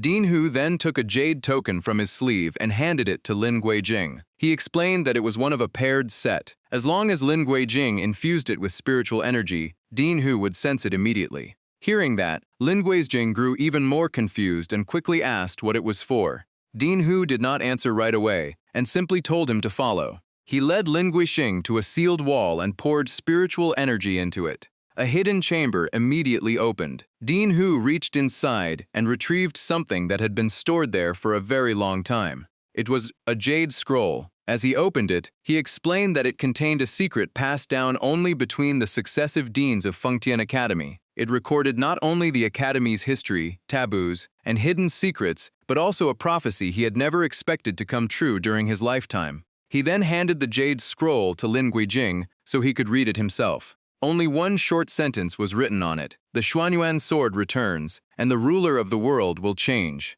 The story then shifted to the Academy's dining hall. Chen Yurong and the others were waiting outside for Lin Guijing. The moment he and Xiao's Ju arrived, everyone greeted them warmly. Seeing how refreshed they all looked, Lin Guijing guessed everyone had enjoyed a good night's sleep. Chen Yurong smiled brightly and nodded.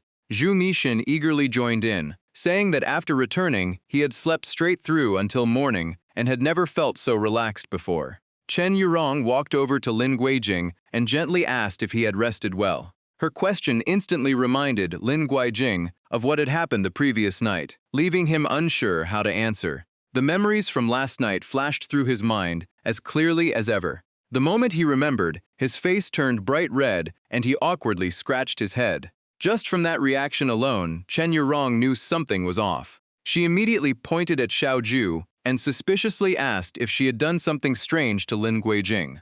Xiaoju stayed perfectly calm. She even wrapped an arm around Lin Guijing's shoulder and casually replied that the truth was far more interesting than Chen Yurong imagined. That instantly irritated Chen Yurong. Just as she was about to argue, Zhu Mixin jumped in and changed the subject. Throwing an arm around Lin Guijing, he complained that the days inside the secret realm had made him desperately miss the dining hall's famous braised pork hock. The moment food came up, Chen Yurong realized she was hungry too, and Lin Guijing eagerly joined in, relieved to finally have something else to talk about. Seeing Lin Guijing get dragged away, Chen Yurong stopped asking questions. She simply glanced at Xiaoju and silently decided to keep a closer eye on her. Xiaoju did not care in the slightest and casually replied, "Suit yourself." Watching Chen Yurong's reaction, Zhu Mengmeng could not help advising that if she truly liked someone, she should confess. If she waited too long, someone else might steal her chance. Hearing that, Chen Yurong immediately panicked and denied everything, insisting she did not like Lin Guijing.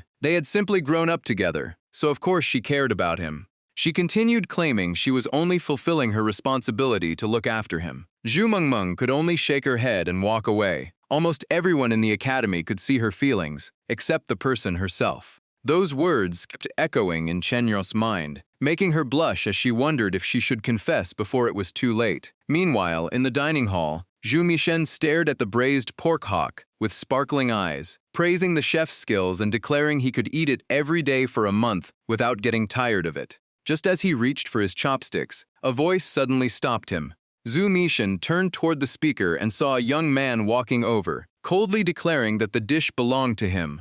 Lin Guijing did not recognize him, so he asked who he was. One glance was enough for Zhu Mishen to identify the newcomer. He quickly explained that this was Lei Zhenyang, one of Fengtian Academy's most famous geniuses. Lei Zhenyang held his head high and arrogantly asked whether they really intended to keep the dish instead of giving it to him. Zhu Mishen remained polite on the surface, saying he would never dare compete with senior brother Lei. But then he calmly pointed out that he had ordered the dish first, and the chef had never said Lei Zhenyang had reserved it. Lin Guijing immediately added that Lei Zhenyang had only just entered the dining hall. Was he really planning to use his status to snatch food from junior disciples? From a distance, two female disciples quietly watched and whispered to each other. They thought the disciples from the Guijin Academy were surprisingly bold. Normally, lower-ranked disciples always gave way to members of the Cultivation Academy, but openly stealing someone's food in front of everyone still felt excessive. Despite the heated exchange, Lei Zhenyang simply smiled without a care. Then he burst into loud laughter as if the whole matter was beneath him. Without warning, he slammed his battle axe onto the table, startling Zhu Mishen. After putting his weapon away, he sneered that he had asked someone to reserve the dish earlier, but the fat chef had forgotten and accidentally let those two benefit instead. Zhu Mishen was furious, but he had no way to argue back. In the end, he could only swallow his anger. Forcing a smile, Zhu Mishen said it was all just a misunderstanding and voluntarily offered the dish to senior brother Lei. But Lin Guijing grabbed his arm and asked why he had to back down like that. Zhu Mishen quickly explained that Lei Zhenyang was the youngest genius in the Cultivation Academy to reach the divine transformation realm. Crushing the two of them would be as easy as stepping on ants, so it was better to leave immediately. It seemed Lei Zhenyang overheard every word. His expression instantly turned icy as he ordered them to stop. Zhu Mishen cautiously turned around and asked if senior brother Lei had anything else to say. Lei Zhenyang stared at them with freezing eyes and uttered only two words, "Apologize." Hearing that, Zhu Mishen was ready to lower his head and admit fault. But Lin Guijing suddenly stepped forward and stopped him. He calmly pointed out that the Guijin Academy and the Cultivation Academy each had their own dining area. So why had Lei Zhenyang come here to compete with Guijin disciples for food? If he truly liked the fat chef's cooking, he could simply wait in line. And if he was in a hurry, they would gladly let him have it. There was no need to make such a scene. That lower-ranked disciples had to obey those above them without question. Lei Zhenyang looked at him with interest and realized this was the recently famous Lin Guijing. He mocked Lin Guijing as nothing more than an orphan, with no backing who had only entered the academy through Chenjiang and Gubai. A man born without a spirit root suddenly improving so rapidly was something many people already found suspicious. He even pointed at Xiaoju, claiming that the fox demon had secretly boosted his strength with demon arts. Hearing those accusations, everyone on Lin Guijing's side immediately spoke up to defend him. Lei Zhenyang only grew more arrogant, declaring that he had come today to settle his score with Lin Guijing. His attitude was so overbearing that he clearly looked down on everyone present. Lin Guijing stood his ground and reminded him that the academy rules forbade disciples from fighting without permission. Lei Zhenyang immediately countered that when disciples had a dispute, they could settle it through an official duel. Lin Guijing's voice turned serious as he said he did not want trouble, but if a fight was unavoidable, they should move somewhere else. Lei Zhenyang ignored him completely. Lightning instantly wrapped around his battle axe as he swung it straight at Lin Jing, declaring he would not let him escape. Zhu Mishen cried out in fear, while Lin Guijing immediately gathered his spiritual energy to defend himself. But Xiaoju reacted even faster. She raised a protective barrier and warned that Lei Zhenyang's lightning techniques naturally countered ice techniques, so they had to be extremely careful. Lei Zhenyang poured even more lightning into his attack and loudly declared that he would crush his opponent beneath his ultimate technique. A massive bolt of lightning shot straight toward Lin Guijing. Seeing the attack, Xiao Jia's expression became even more serious. She grabbed Lin Guijing's hand and tried to pull him back, knowing the entire dining hall would be destroyed if they stayed. Unfortunately, Zhu Mishan failed to escape with them. The lightning spread across the floor, freezing his body in place before he collapsed. Seeing that, Lin Guijing instantly realized something was wrong. Without a second thought, he turned and rushed to save Zhu Mishan. But that single move threw him off balance. As a result, Lin Guijing took the full force of the lightning head-on. The overwhelming pain forced a scream from his lips. Xiaoju cried out his name in panic. Watching Lin Guijing get blasted toward her only made her even more worried. Demonic energy erupted around Xiaoju as she prepared to block the next attack herself. But at that exact moment, a barrier suddenly appeared and intercepted the lightning. Even Lei Jinyang was stunned that his attack had been stopped so effortlessly. Xiaoju quickly helped Lin Guijing back to his feet and hurriedly checked his injuries. Slowly sitting up, Lin Guijing assured her that he was still all right. Seeing an elderly man block the attack for him, Lin Guijing could not help looking over with curiosity. Lei Jinyang immediately demanded to know who the old man was and ordered him to stay out of this. Although he acted fearless, he had already become wary after seeing the stranger stop his lightning with his bare hands. The old man calmly held the bolt of lightning in his hand and smiled, saying that damaging academy property already required compensation, but injuring fellow disciples was an even more serious offense. Lei Jianyang shouted that he had never seen this old man at Fengtian Academy. If he was just an outsider sticking his nose into other people's business, then he should not blame anyone if he got caught up in it. The old man curled his lips, about to introduce himself, when an overwhelming pressure suddenly descended from outside. Jin Changming quickly entered and loudly demanded to know who dared fight inside the Guijin Academy dining hall. But the moment he saw the old man, surprise flashed across his face. Jin Changming immediately stepped forward and greeted him with obvious respect. At that moment, the mysterious old man tightened his grip around the lightning in his hand. The disciples stared in horror as the lightning powerful enough to destroy the entire dining hall was crushed with ease. The old man turned to Jin Changming and smiled faintly, saying the youngsters had simply played a little too rough. The familiar voice finally made Jin Changming recognize him, and he exclaimed in shock, "Sixth Grandmaster." Jin Changming quickly asked the disciples what had happened and why this Grandmaster had appeared here. Someone nearby replied that when they had gone to find him, the senior had not been there yet. Louis Aipont laughed heartily and explained that he had just come back from visiting the dean. Feeling a little hungry, he had stopped by to try the dining hall's famous dishes, only to arrive in the middle of all the excitement. After saying that, he turned to Lei Jianyang with a smile and asked if that was about right. His voice was calm, but his gaze sent chills down everyone's spine. Crushed by the invisible pressure, Lei Jianyang could only stammer that it had all been a joke. Jin Changming immediately introduced the old man as Lu Wuyai, the master personally invited by the dean to teach cultivation techniques, and ordered everyone to show him the highest respect. Several disciples quietly whispered that ever since instructor Shangfeng's accident, the academy had finally found someone to replace him. Since this man was addressed as master, his cultivation had to be at least at the Great Ascension realm. Many were even more shocked after remembering how effortlessly he had neutralized Lei Jianyang's attack. Rumors said the dean had repeatedly invited a hidden expert to leave seclusion, and it seemed the man before them was that very expert. Those whispers made Lei Jianyang's expression grow darker. Quite a few disciples secretly celebrated that the Guijin Academy had gained such a powerful supporter. Meanwhile, Jin Changming began lecturing Lei Jianyang. He reminded him that cultivation was not only about increasing strength, but also about tempering one's character. If he continued acting so arrogantly, Jin Changming would personally invite the Lei family's elders to deal with him. He then coldly ordered Lei Jianyang to return immediately. No matter how unwilling he was, Lei Jianyang could only bow and obey. He quietly walked past Lu Wuyai.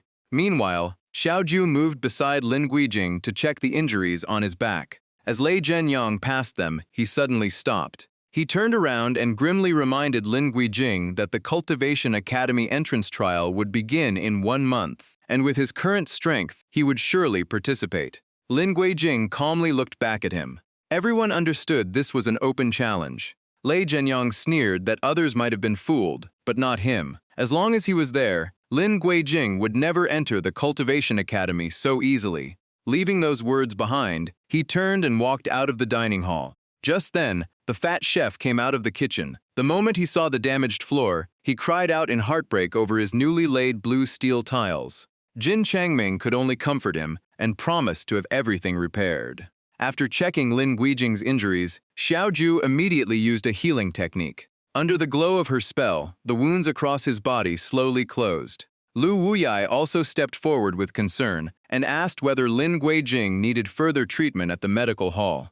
Xiaoju gently replied that it was nothing serious. He only needed a fresh set of clothes. After recovering, Lin Guijing respectfully thanked Lu Wuyai for saving him. The old master smiled kindly and said he had already heard about Lin Guijing and thought highly of him. Despite his lofty status, Lu Wuyai showed no trace of arrogance. He then looked at the braised pork hock on the table and asked if he could have a taste. Zhu Miashen immediately grinned and said of course. He excitedly declared that from now on, he would cover the meal tickets for both Master Lu and Boss Lin, then happily pulled everyone over to eat. The scene shifted to the immortal forest's secret realm. Standing before the disciples, Lu Wuyai introduced himself and announced that he would now be responsible for teaching the Guizhen Academy. To evaluate everyone's current abilities, he decided to hold a small test. The moment they heard the word test, the disciples immediately burst into anxious chatter. Some worried about reciting cultivation formulas, while others feared formation exams. Everyone groaned after having just finished the Immortal Sect tournament. Standing on the platform, Lu Wuyai loudly announced that everyone was free to split into 2 teams before beginning the group trial. Zhu Miashen and Chen Yurong immediately rushed over to Lin Guijing, insisting on joining his team and even declaring that wherever Boss Lin went, they would follow. They were not the only ones. Many other disciples also volunteered to join Lin Guijing's team. Lin Guijing turned to Xiaoju for her opinion, but she simply looked indifferent and unconcerned. As Lin Guijing's team kept growing, the remaining disciples began protesting, saying the teams were becoming far too unbalanced. Lu Wuyai looked over both groups and asked if anyone would willingly switch to the smaller team to even the odds.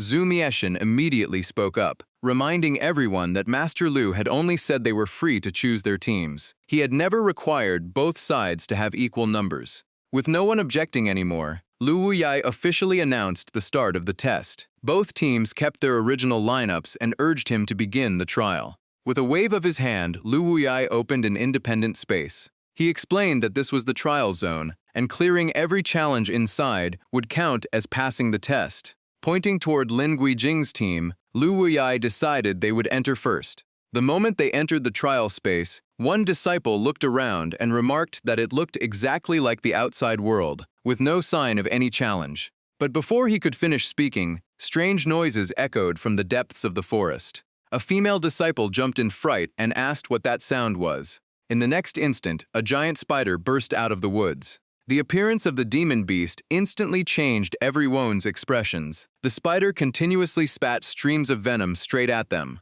With no way to dodge, many disciples could only stop and cast defensive techniques to block the attack. But they quickly discovered that their spells were no longer working properly, leaving everyone in shock. One unlucky disciple was caught by the spider and was killed on the spot. Witnessing that horrifying scene left many disciples trembling in fear. Some even felt lucky they were not on that team, but others immediately reminded them that their turn would come soon enough, and any of them could become the spider's next meal. Outside the trial realm, a worried disciple asked Lu Wujai if he was not afraid the dean would hold him responsible after someone had died. Lu Wujai calmly replied that this trial had already been approved by both him and Dean Hu. In his view, disciples who relied too much on the Academy's protection would only face greater danger against real demon beasts. What they were experiencing now was not even on a tenth as harsh as real combat. He bluntly stated that the disciples had been sheltered for far too long, leaving everyone speechless.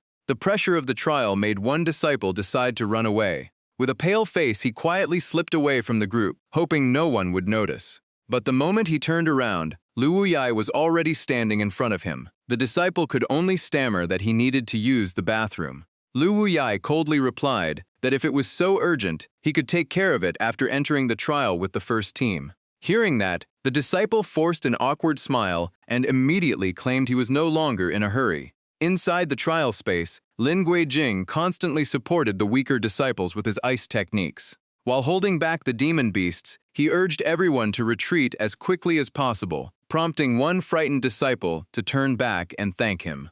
At the same time, Zhu Mengmeng charged into battle, swinging her sword directly at the giant spider. After taking the hit, the burrowing spider immediately shifted its attention to her. Thanks to that, the remaining disciples finally had a chance to escape.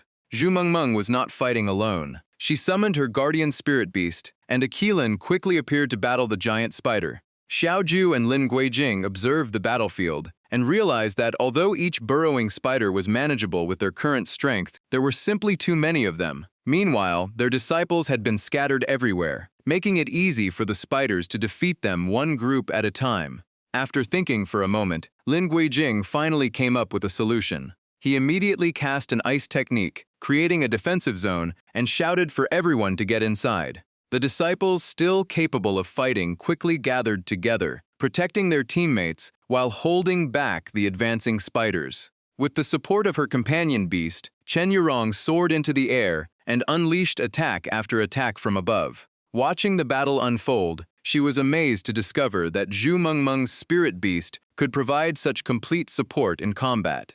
Zhu Mishan proudly puffed out his chest and declared that as the heir of the Zhu family, of course his companion beast had to be among the very best. He also vowed that he did not want to keep hiding behind Boss Lin forever and wanted to become someone others could rely on. As the battle dragged on, fewer and fewer disciples remained able to fight after being struck by the spider's venom. Looking down from above, Chen Yurong heard cries for help echoing everywhere. Some disciples ran in panic while desperately begging for help as giant webs closed in behind them. Meanwhile, Lin Guijing never stopped using his ice techniques to help more disciples retreat into the shelter. Xiaoju also rushed around supporting everyone, repeatedly calling for them to get into the safe zone. Before long, only Lin Guijing's group remained outside the ice shelter, standing at the front line against the entire swarm of burrowing spiders. Watching everything unfold, Lu Wuyai gave a slight nod, his eyes filled with interest. Inside the shelter, many disciples were still trembling with fear, convinced they would eventually become food for the demon beasts.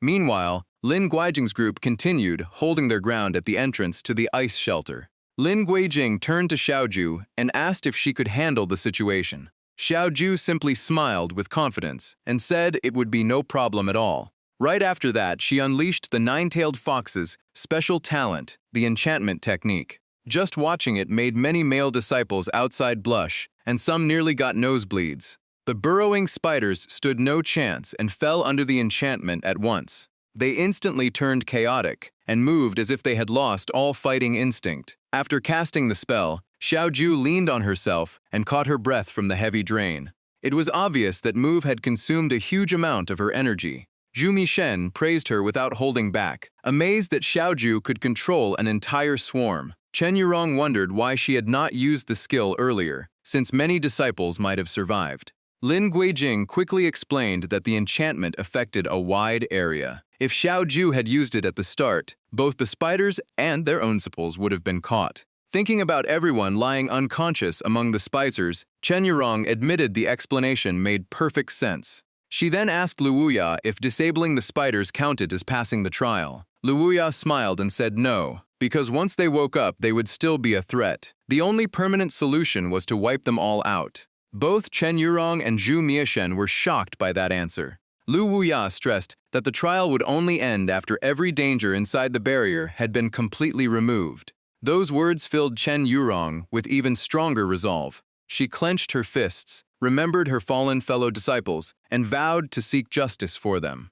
Zhu Mishan still hesitated and urged everyone to think carefully. The spiders were completely helpless and could barely fight back. Zhu Mengmeng disagreed, reminding everyone the enchantment would not last forever. Once the spiders recovered, the situation would become even more dangerous. Just as the argument heated up, Lin Guijing suddenly spoke up. He asked Lu Wuya if completely removing the threat inside the barrier would count as clearing the trial. Lu Wuya nodded. Hearing that, Lin Guijing said he had another solution that could eliminate the danger without killing the spiders. Everyone immediately turned to look at him. Before explaining, Lin Guijing asked everyone about the core principle of Fengtian Academy. Chen Yurong answered that it was to respect spirit beasts. Zhu Mengmeng added that they should treat them sincerely. Zhu Mishan mentioned the ideal of peaceful coexistence. Lin Guijing concluded that the immortal forest secret realm was not just a trial, but but also a place where disciples learned to interact and form contracts with spirit beasts. In the Academy's history, he had never seen any record encouraging the slaughter of spirit beasts just to pass a trial.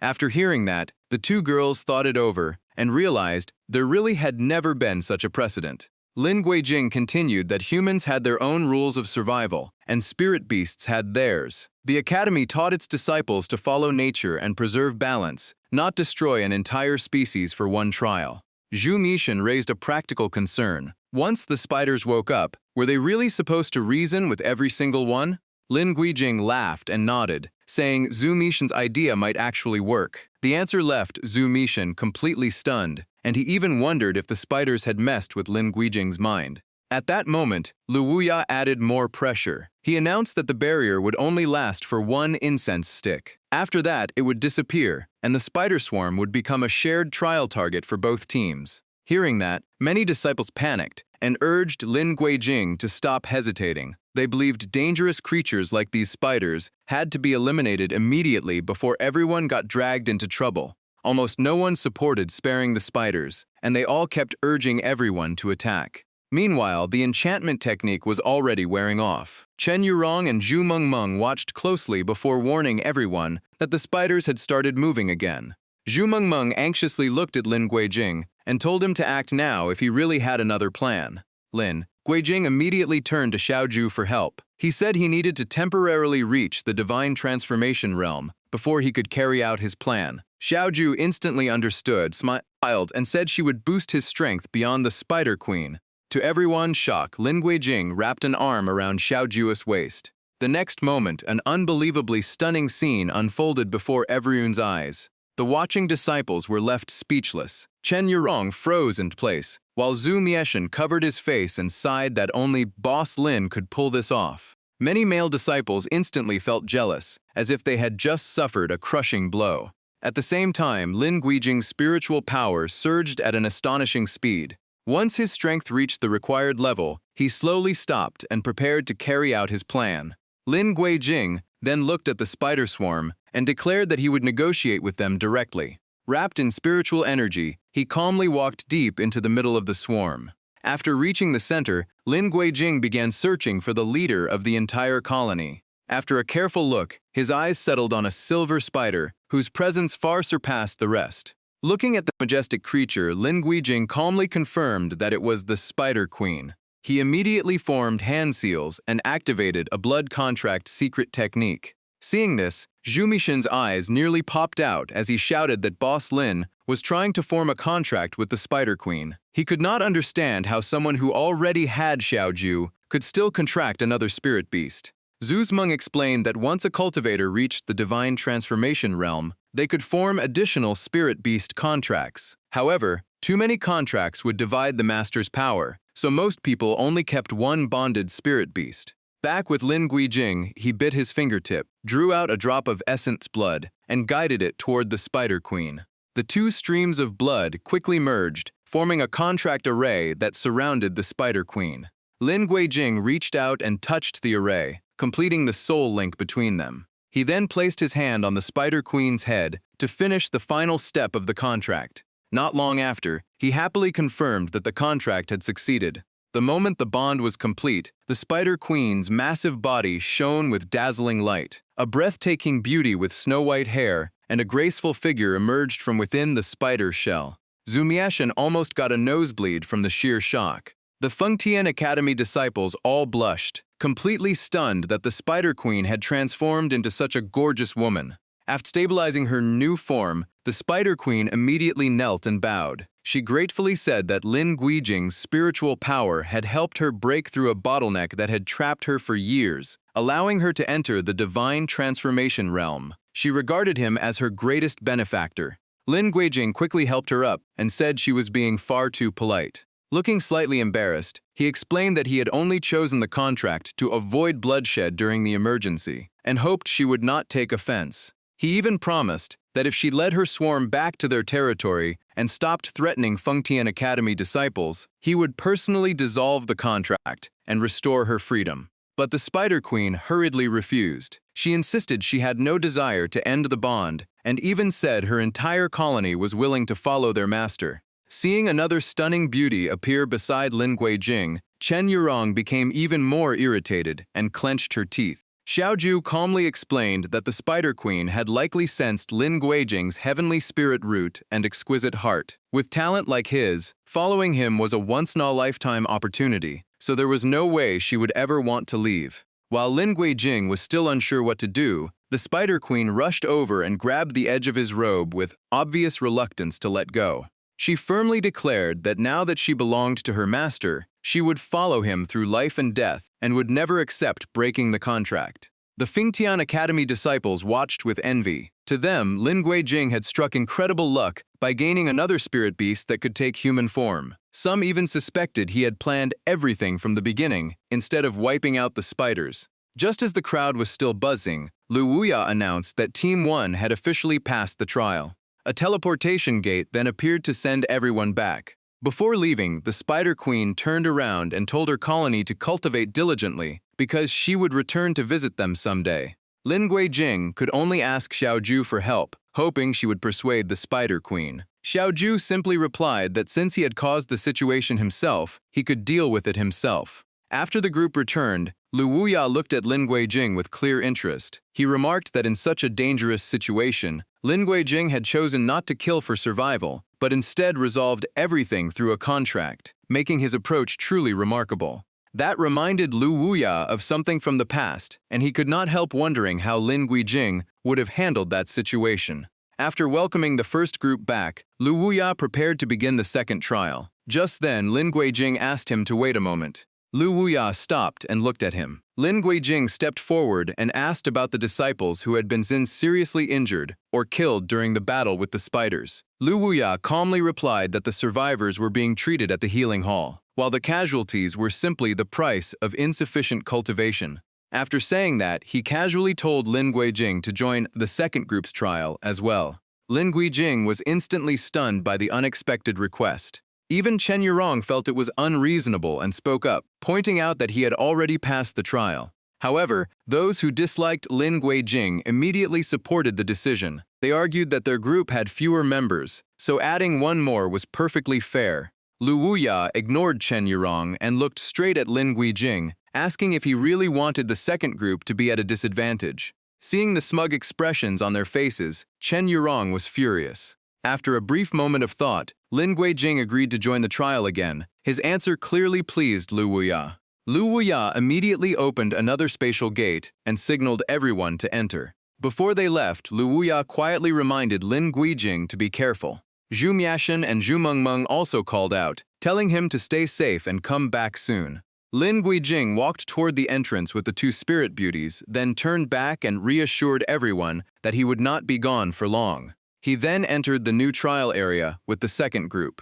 The moment they stepped inside, a gloomy atmosphere surrounded them. The dark environment made many disciples complain, because it was nothing like the previous trial. 3 massive gates stood ahead, waiting for them to choose. After carefully observing the surroundings, Lin Guijing's expression turned serious as he realized they were inside a gigantic tunnel system. Meanwhile, the other disciples kept looking around nervously. From outside, Lu Wuya's voice echoed in and explained the rules of the new trial. According to him, anyone who escaped the Yugong maze within 2 hours would pass. Anyone still trapped when time ran out would remain inside forever. As soon as the rules were announced, Lin Guijing immediately checked his surroundings. After a quick glance, he was shocked to find that everyone who had entered with him had disappeared. Xiaoju guessed that they had all been randomly scattered to different locations inside the Yugong maze. A moment later, she suddenly remembered something, and her expression changed. The Spider Queen beside her reacted the same way, as if she had figured out part of the truth. Seeing their reactions, Lin Guijing asked if they had recognized the spirit beast living inside this secret realm. The Spider Queen spoke first. She said spiders naturally favored dark and twisting caves like this, but strangely she could not sense the familiar aura of any spider-type spirit beast. Xiaoju agreed. She sensed countless mixed auras throughout the maze. Some were incredibly weak, while another terrifying pressure lurked somewhere beyond her ability to identify.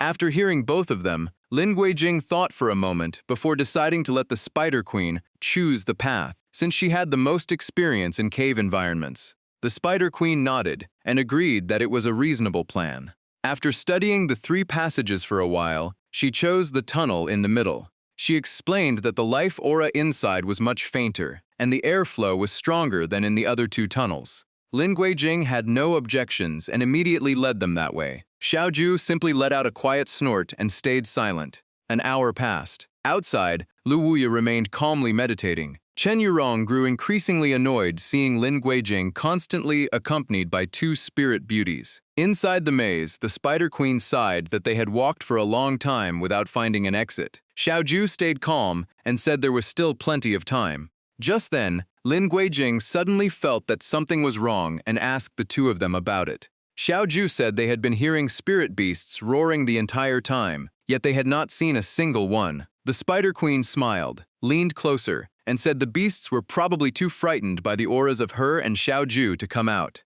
But at that moment, a blurry figure appeared behind a stone wall. The instant it was spotted, it vanished from sight. Xiaoju quickly grabbed Lin Guijing's shoulder to stop him from chasing it. The Spider Queen also stepped in front of him, warning him to stay alert. Outside, Lu Wuya suddenly opened his eyes. The moment he saw what was happening inside, his expression changed as he realized something that should never have appeared had entered the trial. Inside the maze, streams of dark energy seeped from the cracks in the walls. Soon, a group of rotting, foul-smelling creatures crawled out, creating a horrifying sight. The moment Lin Guijing saw them clearly, his expression changed. Even the Spider Queen frowned in disgust at the revolting creatures. Xiaoju quickly recognized them. She explained that they were nightmare beasts, monsters that lurked in darkness, feeding on fear and devouring the negative emotions of their prey. The giant monster let out one piercing roar after another. The deafening sound made both Lin Guijing and the 2 spirit beauties feel unbearable pain as they struggled against its mental assault. The Spider Queen was the first to collapse. She trembled violently, her eyes filled with terror as she backed away, as if she had seen the most horrifying thing imaginable. Xiaoju quickly grabbed Lin Guijing's shoulder and warned him that the attack targeted the mind. She told him to immediately circulate the calm heart art. She then unleashed her ultimate technique, enchant all living beings, but the power had absolutely no effect on the nightmare beast. Xiaoju was clearly frustrated. Even after greatly increasing her enchantment power, the monster remained completely unaffected. Lin Guijing acted at once, casting the mystic ice spell to stop the creature. A massive wall of ice instantly formed in front of them. But the moment it touched the nightmare beast, countless cracks spread across the ice. The monster casually shoved the barrier aside and slowly advanced. At the same time, it demanded that Lin Guijing hand over the Xuanyuan sword in exchange for the lives of several people. Lin Guijing stayed calm and insisted he had no idea what the monster was talking about. He also demanded that it release the Fengtian Academy disciples. The nightmare beast let out a cold laugh. It said that no matter how much he denied it, his fear could not be hidden, and it could never mistake that familiar presence. Hearing those words, cold sweat poured down Lin Guijing's body. He stared at the monster with extreme caution. Xiaoju patted his shoulder to bring him back to his senses. She said there was no need to hide the sword anymore, since the Xuanyuan sword was the natural enemy of evil creatures and the perfect weapon against the nightmare beast. Lin Guijing still hesitated, but after seeing that the controlled disciples were still alive, his eyes gradually became firm. Xiaoju continued that since her enchantment had no effect on the nightmare beast, the Xuanyuan sword was their only option. Besides, Lu Wuya had already said that this place had a protection mechanism. If a disciple faced certain death, they would be teleported to the healing hall. Hearing that, Lin Guijing finally regained his composure. He drew out the Xuanyuan sword and concluded that the nightmare beast was using the disciples' bodies and power as puppets. Destroying those puppets would greatly weaken it. Lin Guijing closed his eyes to focus. Then he decisively unsheathed the Xuanyuan sword and loudly called upon its power. The instant the divine sword appeared, both the nightmare beast and Lu Wuya stared at him in shock. Outside, Lu Wuya quietly murmured the ancient saying, "When the Xuanyuan sword returns, the ruler of the world will change." Holding the divine sword, Lin Guijing charged straight at the nightmare beast. He raised the sword, unleashed an overwhelming aura, and prepared to strike. The nightmare beast stared greedily at the Xuanyuan sword. It sighed that even after 1,000 years, the divine weapon had lost none of its glory. Xiaoju sneered from the side, saying it was a shame such a legendary sword had to be used on a disgusting monster like it. The nightmare beast roared furiously as blood-red energy surged around its body. It shouted for them to stop talking and attack. At the same time, a massive sphere of dark energy gathered in its giant arm. Lin Guijing did not hesitate. He rushed forward with the Xuanyuan sword and brought it down in a powerful slash. Just then, a controlled Fengtian Academy disciple suddenly opened his eyes. Seeing the blade sweeping toward him, he cried out in panic and begged Lin Guijing not to kill him. That desperate plea made Lin Guijing hesitate for a split second. The disciple continued begging, insisting that he could still be saved if Lin Guijing simply handed over the sword. That brief hesitation gave the nightmare beast enough time to finish its attack. The sphere of dark energy shot forward. Fortunately, Lin Guijing and Xiaoju dodged in time, while the controlled disciples kept desperately begging him for help. Xiaoju quickly warned that it was all an illusion. Those disciples had already lost control and were completely under the nightmare beast's command. After saying that, a pale blue glow surrounded her body as she smiled with confidence. But the disciples' desperate pleas only grew louder, begging Lin Guijing to stop. Seeing Lin Guijing hesitate, the nightmare beast let out a twisted laugh and admitted that its trick had been exposed. Lin Guijing raised the Xuanyuan sword high as streams of sword energy gathered at its tip. Once the power reached its limit, he slashed without hesitation. Part of the nightmare beast's body exploded on the spot. Xiaoju took the chance to explain that everyone under its control was trapped by deep obsessions. Even so, Lin Guijing could not bear it and asked if there was any way to save his fellow disciples. Xiaojia's gaze turned icy. She explained that the nightmare beast controlled its puppets through lingering souls, so the only way to save everyone was to kill its true body and cut off its demonic power. Hearing that, Lin Guijing smiled. He agreed with the plan and decided to take the monster's head first. With a loud shout, he began gathering sword intent once again. The Xuanyuan sword rose into the air for another strike. Meanwhile, Xiaoju walked over to the Spider Queen and asked if she had recovered. If so, they should leave this place as soon as possible. The Spider Queen slowly opened her eyes, flashed a charming smile, and asked why she should run away. The next moment, she floated into the air. Countless spider threads burst from beneath her feet, surprising even Xiaoju. On the other side of the battlefield, the nightmare beast spread its arms and forcefully crushed the spiritual energy released by the Xuanyuan sword. With a single squeeze, the entire attack shattered instantly. After breaking free from the suppression, the nightmare beast raised its head and let out a savage roar. It mocked everyone and tempted Lin Guijing again, promising to spare his life if he handed over the Xuanyuan sword. But when it looked closer, it noticed a strange barrier had appeared in front of Lin Guijing, leaving it startled. Without another thought, the nightmare beast charged straight at him. It laughed wickedly, convinced that such cheap tricks could never fool it. At that very moment, the Spider Queen's threads shot forward and tightly wrapped around the nightmare beast's legs. Lin Guijing seized the opportunity, leaped into the air, and dived down with the Xuanyuan sword, coldly telling the monster to stay still. The Spider Queen controlled her threads, lightly licked her fingertip, and ordered her swarm to attack. In an instant, countless small spiders poured in like a tidal wave and rushed at the nightmare beast. Their numbers were so overwhelming that they almost covered the monster's entire body. After being repeatedly injected with venom, the nightmare beast roared in fury and blasted the entire swarm away. Meanwhile, Lin Guijing calmly watched the battlefield. He slowly formed a hand seal as blazing streams of heat swirled around his body. One hand gripped the Xuanyuan sword while the other slid along its blade. His expression was completely focused. Outside, the moment Lu Wuya saw that stance, he immediately recognized the technique and exclaimed its name in shock. Lin Guijing tightened both hands around the sword hilt as brilliant bolts of lightning flashed around him.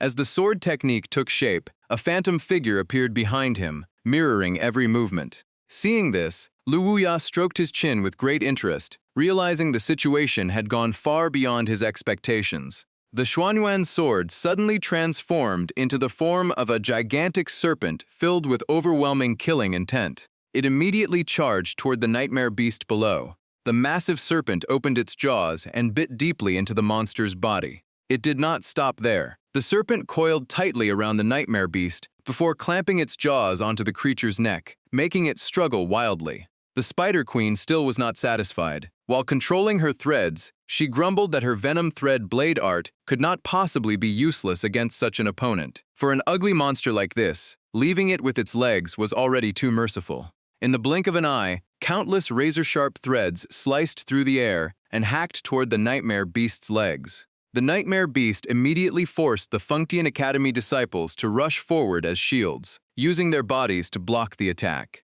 Just as the battle reached its most intense moment, a chilling laugh suddenly echoed through the maze. As the smoke slowly cleared, Xiao Jia's face appeared with a dangerous smile. A stream of blood sprayed into the air before dripping onto the ground. No one knew when it had happened, but Xiao Jia's arm had already pierced straight through the Nightmare Beast's body. She smiled with overwhelming pressure and slowly said that she had originally wanted to keep Lin Guijing out of danger, but it seemed the monster was even more stubborn than she expected. Seeing that, Lin Guijing immediately rushed over, worried and frustrated. The plan had been for him to distract the Nightmare Beast, yet Xiaoju had secretly closed in and attacked it head-on. Xiaoju simply raised her blood-stained finger to her lips, telling him to stay quiet. She then pulled a still-beating heart straight out of the Nightmare Beast's body. Without the slightest hesitation, she clenched it tightly in her hand. For the first time, panic filled the Nightmare Beast's voice as it hurriedly asked what she was about to do.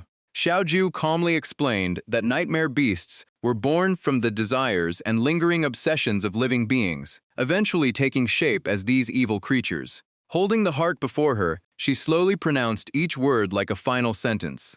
Every word she spoke twisted the heart in her hand even further. The Nightmare Beast immediately screamed for mercy. At the same time, the controlled disciples were freed one after another. Regaining their senses, they staggered to their feet, completely confused about what had happened. The Spider Queen walked over, gave a quiet snort, and remarked that the foxes of Qingqiu truly were master strategists. She then hugged Lin Guijing's arm and pouted, saying she was exhausted after dealing with such filthy work. Just thinking about the stench from that monster's legs made her sick. Lin Guijing could only awkwardly thank her for her help. Still holding onto his arm, the Spider Queen complained that many of her little spiders had died in the battle. Just thinking about it broke her heart. Sensing things were getting awkward, Lin Guijing quickly pulled his arm away. He took out a bottle of pills and handed it to her, saying they were nourishing pills that senior sister Xia had once given him, and that they should serve as a small token of thanks. He then quickly excused himself, claiming he had something else to do.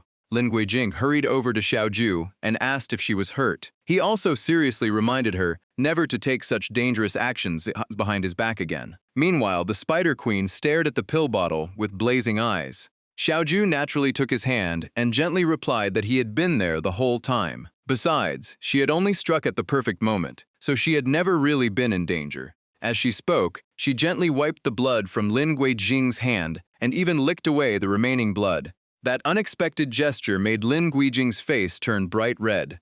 Xiaoju looked at him with gentle eyes and softly asked if his wound still hurt. It took Lin Guijing a while to regain his composure. Just then, Lu Wuya and Chen Yurong walked over. Seeing Lu Wuya arrive, Lin Guijing immediately greeted him with a respectful salute. Lu Wuya smiled and congratulated them on successfully passing the second group's trial. Xiaoju casually remarked that it was incredibly generous for a disciple trial to include a Nightmare Beast of that level. Hearing that, Lu Wuya explained that the trial had originally been nothing more than a standard maze formation. The Nightmare Beast's appearance had been an unexpected accident, and he would investigate the matter and provide a proper explanation later. Chen Yurong's also stepped forward and asked whether Lin Guijing had been injured. She admitted that she had been terrified during the battle.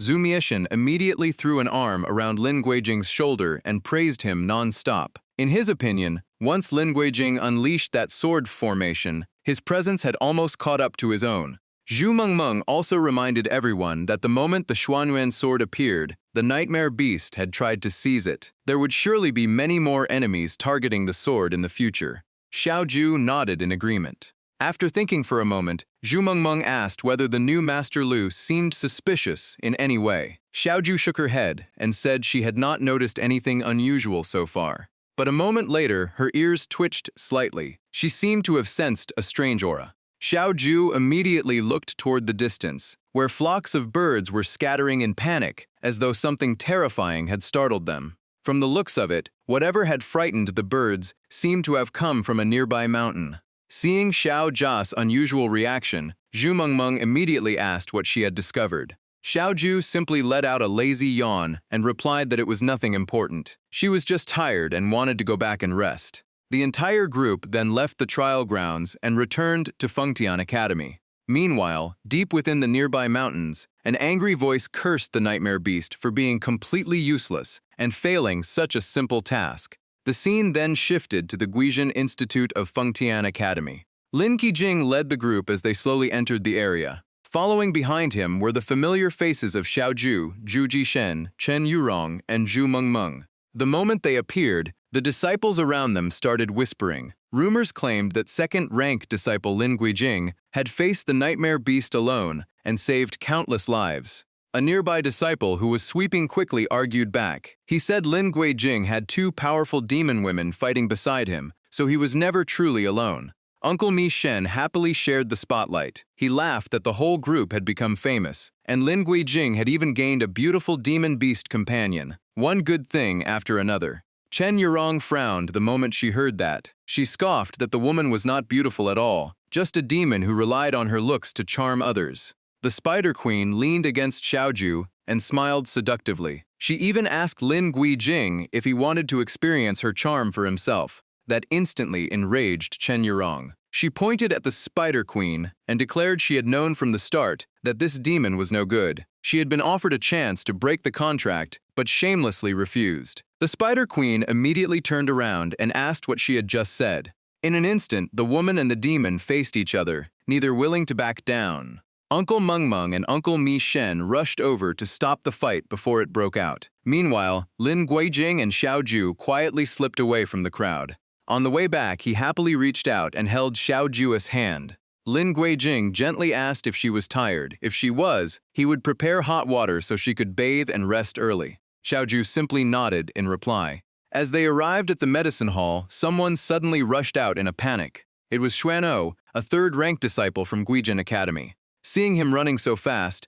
Lin Guijing immediately called out. Xuan-O finally stopped when he heard his voice. The moment Xuan-O saw Lin Guijing, his face changed. He shouted that something had happened to his younger brother and blamed Lin Guijing for it. Without another word, Xuan-O drew his sword and attacked, making Lin Jing's expression turn cold. Facing the sudden strike, he calmly dodged every thrust with slight movements. The sword energy swept through the area and sliced the surrounding trees into pieces. Xiao Ju quickly stepped forward to check on him. Lin Guijing only smiled and said he was fine, with nothing worse than torn clothes. At that moment, two more people walked out of the medicine hall. One of them was Meng Hui in a green robe. She immediately scolded Xuan-O for causing trouble while his younger brother was still unconscious. But Xuan-O refused to listen. He insisted that Lin Guijing was responsible for Today's tragedy. According to him, his brother's spiritual root had been severely damaged and he was still unconscious, while the one responsible remained completely unharmed.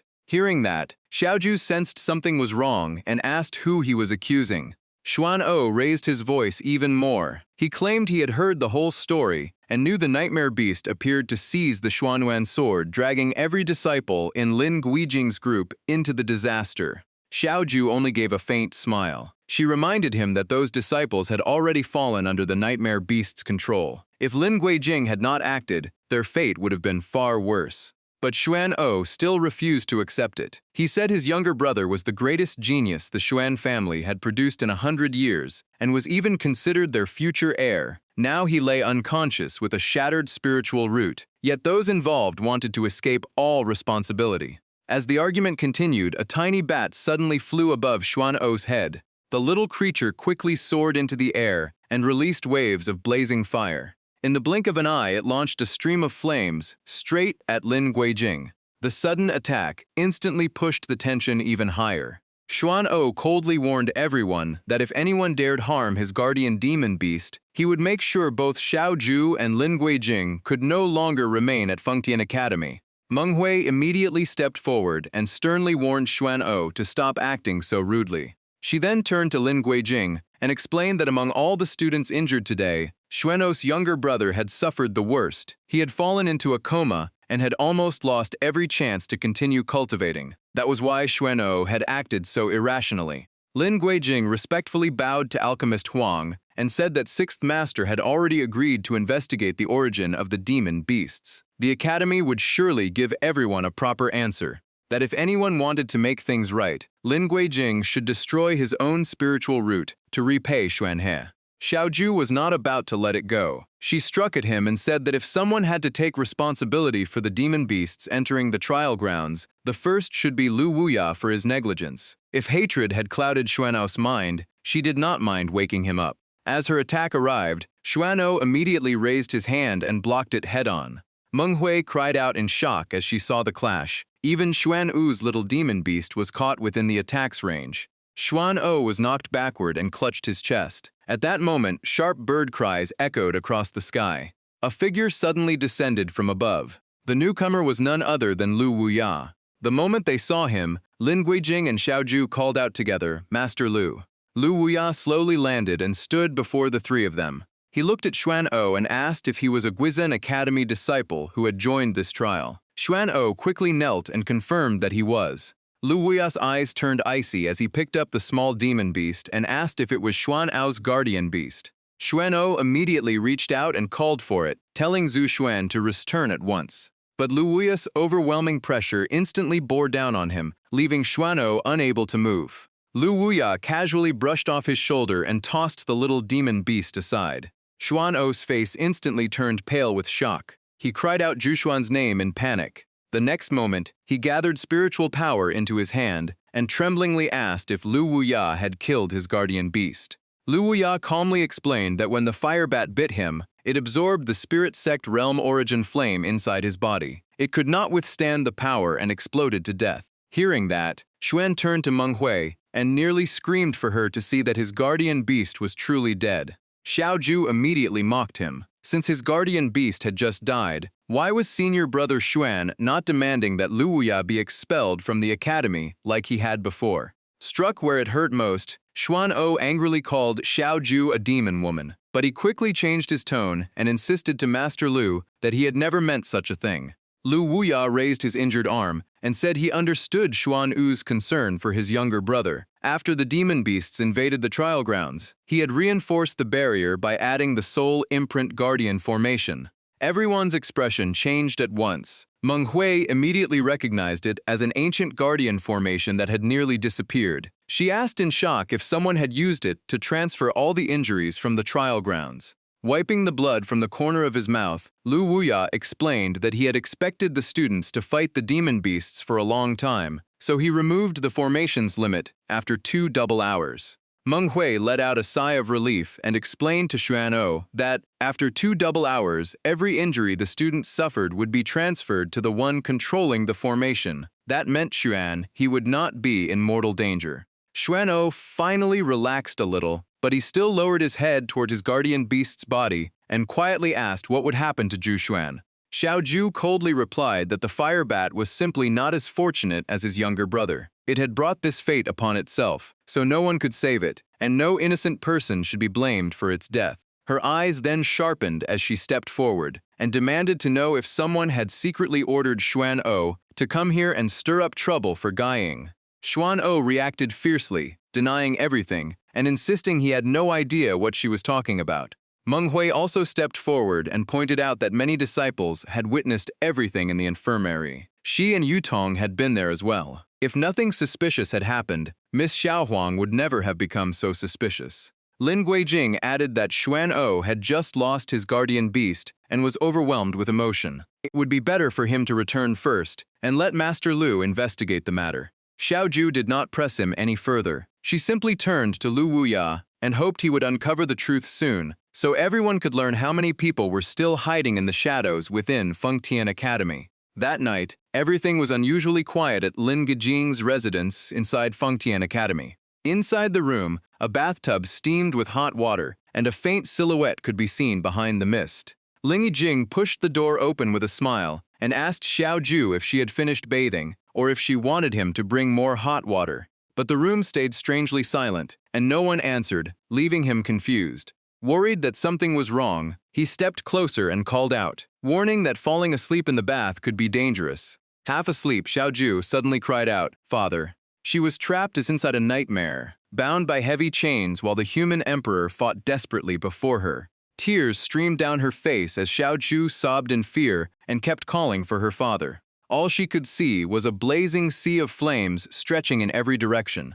Just then, a familiar voice called her name from behind. In her dream, Lin Guijing appeared covered in wounds, yet he still reached out his arms toward her. Back in reality, Xiaoju suddenly screamed Lin Guijing's name. Hearing her cry, he hurried over and gently assured her that he was right there. Xiaoju quickly wrapped herself in a robe and stepped out. She slowly walked toward Lin Guijing. The next instant, she rushed forward and tightly embraced him. Lin Guijing softly asked what had happened to her. With tears rolling down her cheeks, Xiaoju quietly said she only wanted him to hold her for a while. Meanwhile, outside the courtyard, Chen Yurong angrily ran over after realizing Xiaoju had disappeared while she was bathing. She immediately guessed Xiaoju had gone to find Lin Guijing again. Without thinking twice, she pushed the door open and rushed inside. The scene before her left Chen Yurong completely frozen. The Spider Queen sleepily wandered over, complaining that she had just finished making her nest before being dragged outside in the middle of the night. After several seconds of stunned silence, Chen Yurong suddenly let out a loud scream, startling the Spider Queen fully awake. Her face darkened as she pointed at the two of them and demanded to know what they were doing. Lin Guijing immediately tried to explain that it was not what she thought, while Xiaoju remained surprisingly calm. The Spider Queen teased them a little more, making Chen Yurong blush even harder and grow even more flustered. Seeing the joke had gone far enough, Xiaoju dropped her playful smile and let out a yawn. She explained that she had fallen asleep in the bath and slipped because she was walking barefoot when she came out. Lin Guijing had simply arrived at that moment. According to her, he had only caught her and helped her back up. Chen Yurong still looked doubtful as she turned to Lin Guijing, who could only smile awkwardly and admit that was basically what happened. Only then did she finally relax, convincing herself that Xiaoju could not possibly be interested in Lin Guijing. Xiaoju dropped the subject, wished everyone good night, and said she wanted to go to sleep.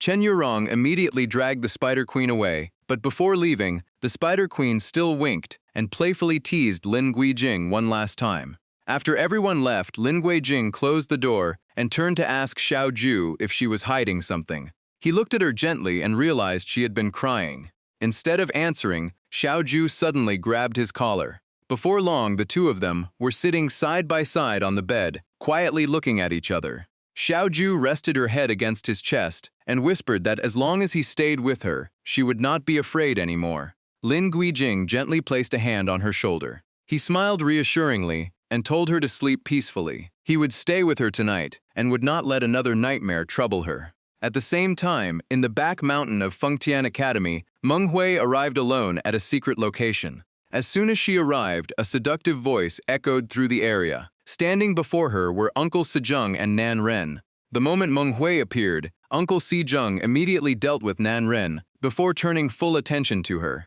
Manhwa stepped forward and respectfully knelt before her master. Uncle Sejong looked at her and asked for a report. Manhwa replied that she had followed every order and secretly drugged Xuan'o. Unfortunately, Lu Wuya had appeared too early, leaving her no chance to continue.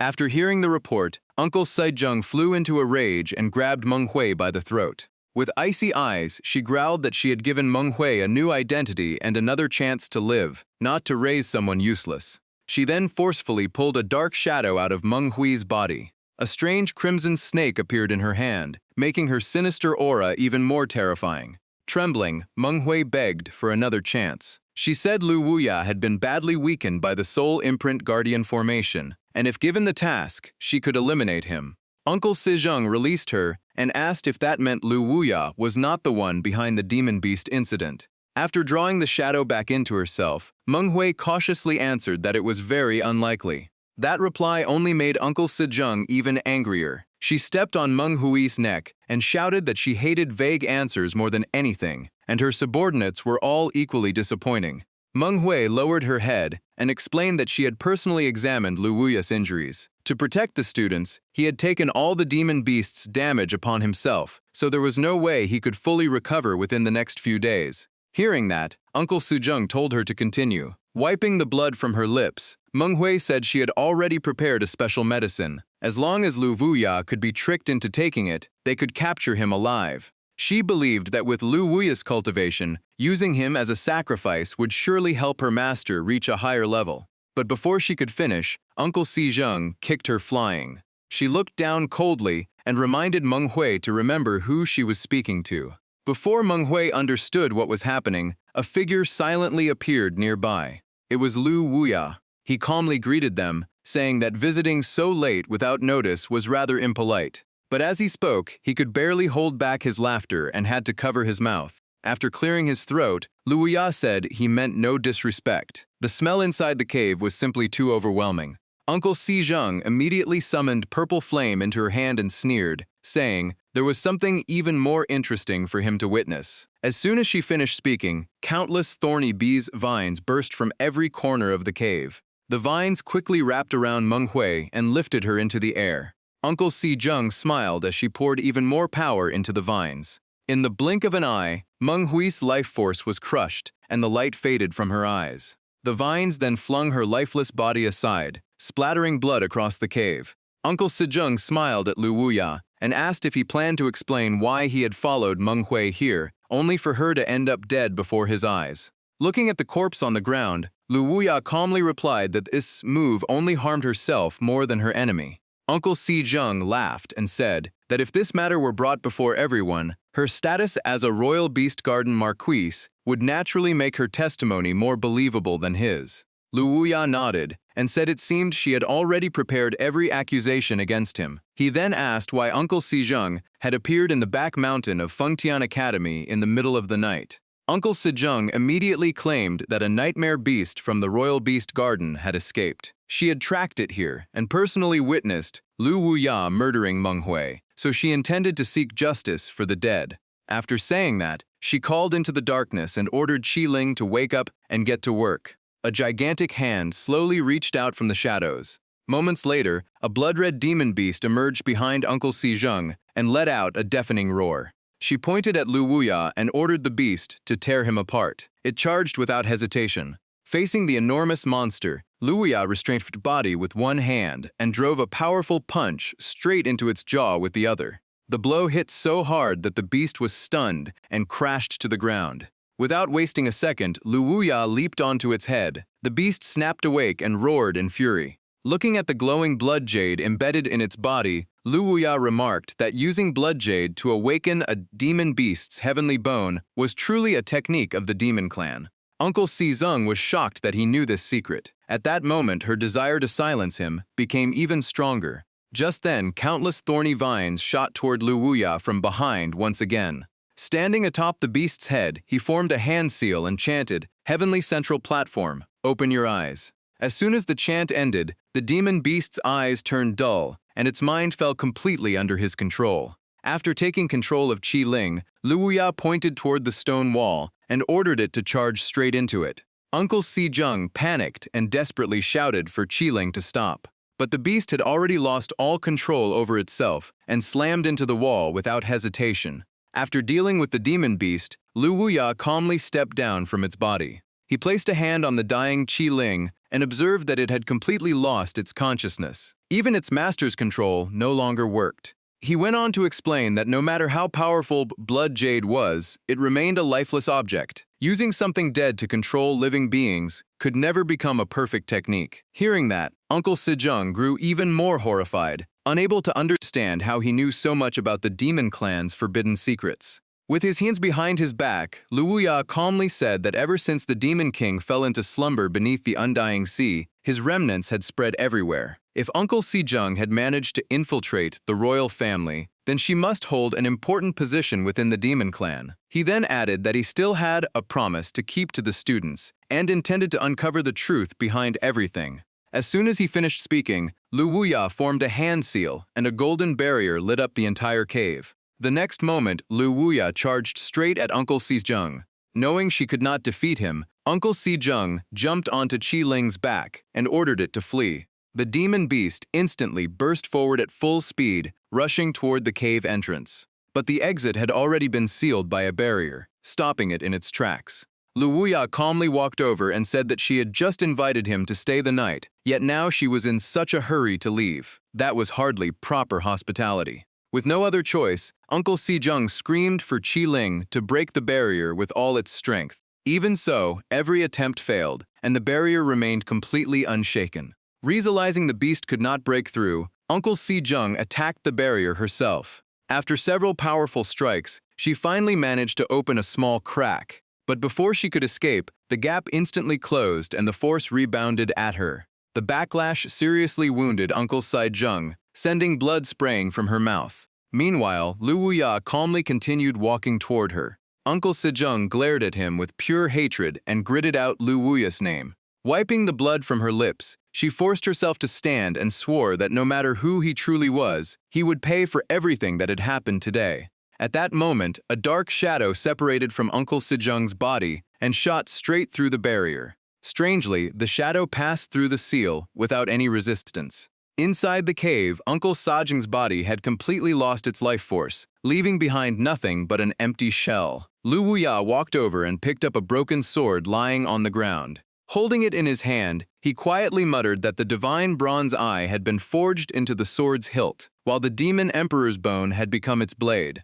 Only then did he realize that his enemy was actually a descendant of those who had once fought against him. The next morning, everyone at Fengtian Academy gathered in the central square. Xiaolan and Mu Qingtong stood side by side among the crowd, drawing plenty of attention. From the platform above, Lu Wuya announced that the bodies of Uncle Si-jung and Meng Lingyi were still being preserved inside the cave behind the mountain. Since the area remained under investigation, no one was allowed to approach it. Headmaster Hu also announced that the demon clan had recently been targeting academies one after another, though their true objective was still unknown. Therefore, every instructor and student had to remain on high alert. Starting the next day, everyone would undergo a soul stabilization spell inspection to ensure no demon clan or foreign infiltrators had entered the academy. Every faction was also ordered to strengthen security and carefully monitor everyone entering or leaving. After hearing this, Xiaolan worriedly asked Mu Qingtong how they could possibly guard such a vast back mountain with their current manpower. Once the meeting ended, most of the students gradually dispersed. Only Mu Qingtong and Xiaolan remained behind. Mu Qingtong asked the headmaster why their academy had become a constant target of the demon clan, from the Immortal Sect tournament to the instructor stealing students' demon power, Uncle Mai Shen's possession, the injured student during the written exam, and now the Nightmare Beast incident. Headmaster Hu looked up at the sky and sighed softly. He said that some things always came no matter how much people wished otherwise, just like today's weather seemed ready to bring rain. Elsewhere at the dining hall, Uncle Meng led everyone inside for a meal. After hearing the latest news, Uncle Yi Shen was deeply shocked. He remembered that when he had a stomachache before, Meng Lingyi had prescribed medicine for him, warned him it would taste bitter, and even gave him a packet of preserved plums. Thinking back, he could not help feeling that she had truly treated him well. Chen Yurong folded her arms and casually said that since Master Lu had confirmed the bodies were still inside the cave behind the mountain, they could visit tonight and ask Meng Lingyi what it felt like to have her body taken over by the demon clan. Hearing that, Uncle Yi Shen immediately hid behind Lin Guijing and objected. He said Meng Lingyi had already suffered enough while alive, so after death, she and Uncle Si-jung should just stay together in the cave. At that moment, Lin Guijing noticed that Xiao Ju had not followed everyone inside and curiously looked toward her. Xiao Ju was standing beside a bush, smiling as she called a little white cat over. The cat only glanced at her before suddenly scratching her hand and quickly running away. The unexpected reaction caught Xiao Juo by surprise, and she could not help laughing at its feisty temper. Just then, Lin Guijing walked over and gently took her hand. Seeing the scratch still bleeding, he immediately asked why she had not dodged it. Xiaoju casually cast a healing spell and calmly said it was only a tiny scratch and not worth worrying about. But Lin Guijing was still concerned. He said that even if it healed quickly, it must have hurt when the cat scratched her. Hearing his concern, Xiao Jia's expression softened, and she quietly called his name. Lin Guijing held her hand and said he knew she had been carrying a heavy burden these past 2 days. Whenever she felt down, he hoped she would not stay out of his sight for too long, so he could protect her whenever she needed him. Xiao Ju gently pulled him closer and smiled, telling him he was truly kind to her. Meanwhile, back in the dining hall, Uncle Yi Shen was still rambling about body possession. He could not understand why the demon clan kept stealing human bodies instead of simply finding a way to be reborn as humans. In the middle of talking, he suddenly heard something fall nearby and immediately turned to look. The sound had come from a small pouch lying beside a hollow rock. Just as Uncle Yi Shen bent down to pick it up, a mouse suddenly darted out. The mouse ran so fast that he screamed in terror. He rushed over and clung to Chen Yurong while yelling that there was a mouse. His reaction was so dramatic that even the mouse stopped for a moment as if it had no idea what was happening. Chen Yurong looked at the coward clinging to her and narrowed her eyes dangerously. Without any mercy, she kicked him away and declared that anyone who dared take advantage of her was either not born yet or already dead. As for him, he had just found a fate even worse than death. The two immediately started chasing each other all over again. While running for his life, Uncle Yi Shen spotted Lin Guijing ahead and rushed over for help. Chen Yurong chased right behind him, shouting for him to come out because she promised she would not beat him to death. She circled around Lin Guijing and reached out to grab her target. But the moment she saw Lin Guijing's face, she suddenly froze and asked why he was blushing. Uncle Yi Shen instantly forgot about the danger and leaned in to take a closer look. After staring for a while, he even noticed that Lin Guijing's ears had turned red too. Chen Yurong reached out and touched his forehead, suspiciously asking if he had bumped his head somewhere. Blushing even harder, Lin Guijing glanced at Xiaoju and hurriedly explained that he had been bitten by an insect outside, and Xiaoju had slapped it away, leaving him like this. Chen Yurong was still not fully convinced. She grabbed Uncle Yi Shen by the collar and kept thinking about it with growing suspicion. Just then, Xiaolan pushed the door open and reminded everyone to stop making such a fuss because the food was getting cold. Chen Yurong finally let the matter drop and said she was coming. Xiaolan pointed to the table that had already been prepared and invited everyone to sit down. The moment Xiaoju saw the dishes, she lit up with delight because her favorite sweet and sour ribs were on the table. Chen Yurong's eyes also sparkled when she spotted the 8 treasure duck in the center. Even though his face was still bruised from being chased around, Uncle Yi Shen was excited because his favorite dish was there too. While eating, he brought up the mouse again and guessed that it might have been possessed by the demon clan. In his opinion, normal little animals would never boldly appear in broad daylight like that. Uncle Meng had no interest in talking about the mouse, so he changed the subject and asked whether the senior sisters from the Gu Xian sect would also take tomorrow's soul stabilization spell inspection. Xiaolan awkwardly explained that the headmaster had assigned the Gu Xian sect to patrol the academy. However, they were seriously short-handed, especially during the night shift, so one of the senior sisters asked her to see if everyone could help patrol the mountain area for a while. As soon as the teams were mentioned, Chen Yurong immediately pushed her way over to join Lin Guijing's group, while Xiaoju also volunteered to be on the same team as him.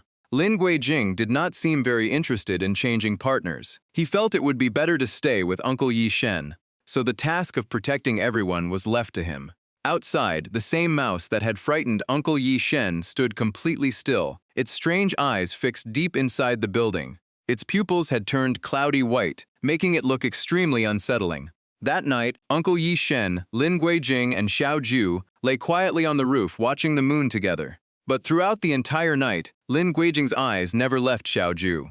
Noticing his gaze, she turned to him and asked why he kept looking at her. Lin Guijing softly replied that he just wanted to make sure she was no longer carrying any worries in her heart. Xiaoju smiled and said she had only been thinking about a few old memories, which made her feel a little sad. But those days were already behind her, and she would not let herself remain trapped in the past. Hearing that, Lin Guijing finally relaxed, but another question filled his mind. Did her kiss earlier mean she had feelings for him too? Just then, a stone suddenly flew in from nowhere. It shot through the air at incredible speed and smacked Uncle Yi Shen right in the face. The hit left his face swollen, and Uncle Yi Shen immediately cursed, demanding to know who had thrown it. Looking ahead, the three spotted a man in a white robe with leopard patterns, wearing a mask. It was Lei Zhenyang. He mocked the academy for assigning patrol duty to the three of them, saying they cared more about romance than their job. Uncle Yi Shen angrily shot back that they had already patrolled the academy 4 times since the hour of high. Even prisoners deserved a break, let alone normal people. Lin Guijing raised a hand to stop him and reminded him to stay calm and figure out who the stranger was first. He might even be connected to the demon clan.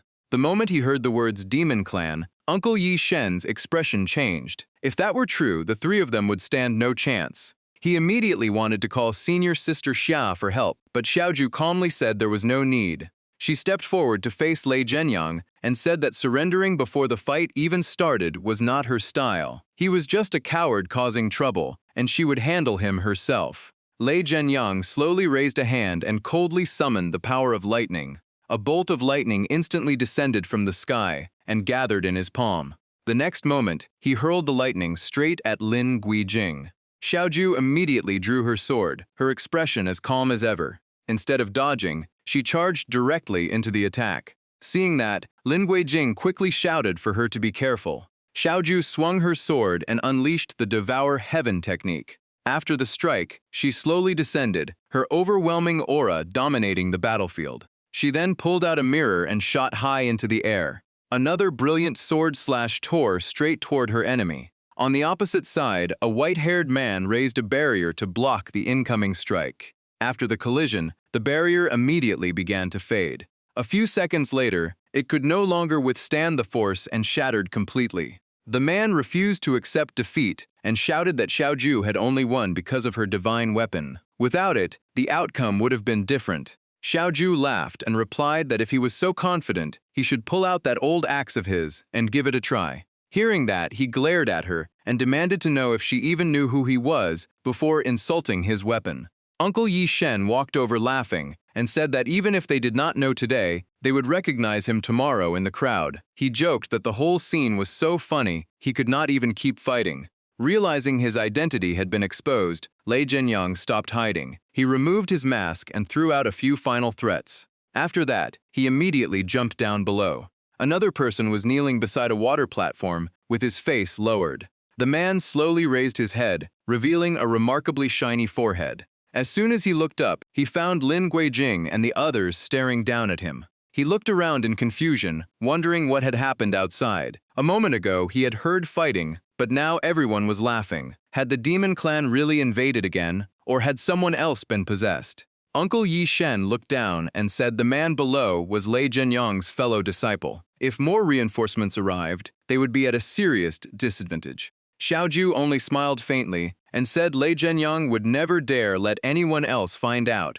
about the embarrassment he had just suffered. Sure enough, everything happened exactly as Xiaoju predicted. The bald man did not dare stay any longer and quickly slipped away. Seeing that things had settled down, Lin Guijing told the other two that they should leave as well before more trouble appeared. The three of them immediately flew away from the area. As soon as they landed somewhere else, they heard a heated argument nearby. Someone loudly taunted another person, asking if they still wanted to fight. Their guardian bird was gone, so what could they possibly use now? Hearing that, Uncle Yi Shen grinned and said it sounded like something worth watching. He quickly climbed onto a rooftop to watch and laughed that their very first night patrol had been far more exciting than expected.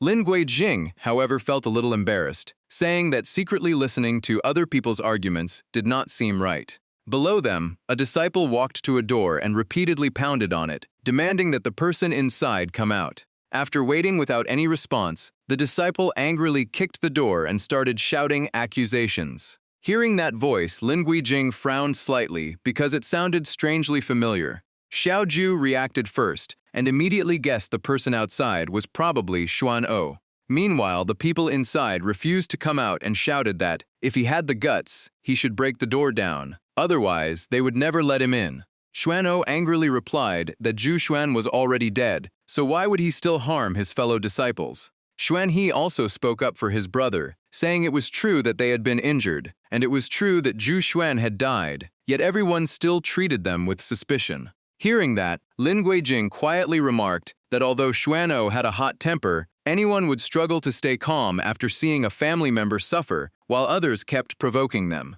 Xuan-He continued persuading his older brother to calm down because the injuries caused by the demon beast had not fully healed yet. Xuan-O sighed with regret and admitted that if Meng Hui had not manipulated him, he would never have gone to confront Lin Guijing, and Zhu Xuan would not have died. Those words made someone secretly listening accidentally make a noise. The two brothers immediately became alert, turned toward the sound, and demanded to know who was there. Uncle Yi Shen was still lying on the rooftop in a daze, while Lin Guijing had disappeared without anyone noticing. It turned out that Lin Guijing and Xiao Ju had quietly slipped away, leaving Uncle Yi Shen alone to keep eavesdropping. Lin Guijing turned and asked Xiao Ju if she was hurt. She casually brushed off her finger and said she had only bumped into a wall, so it was nothing serious. As he leaned closer to check on her, Xiao Ju suddenly blushed. His concern seemed strangely adorable to her. Lin Guijing softly suggested finding somewhere else to examine the injury more carefully.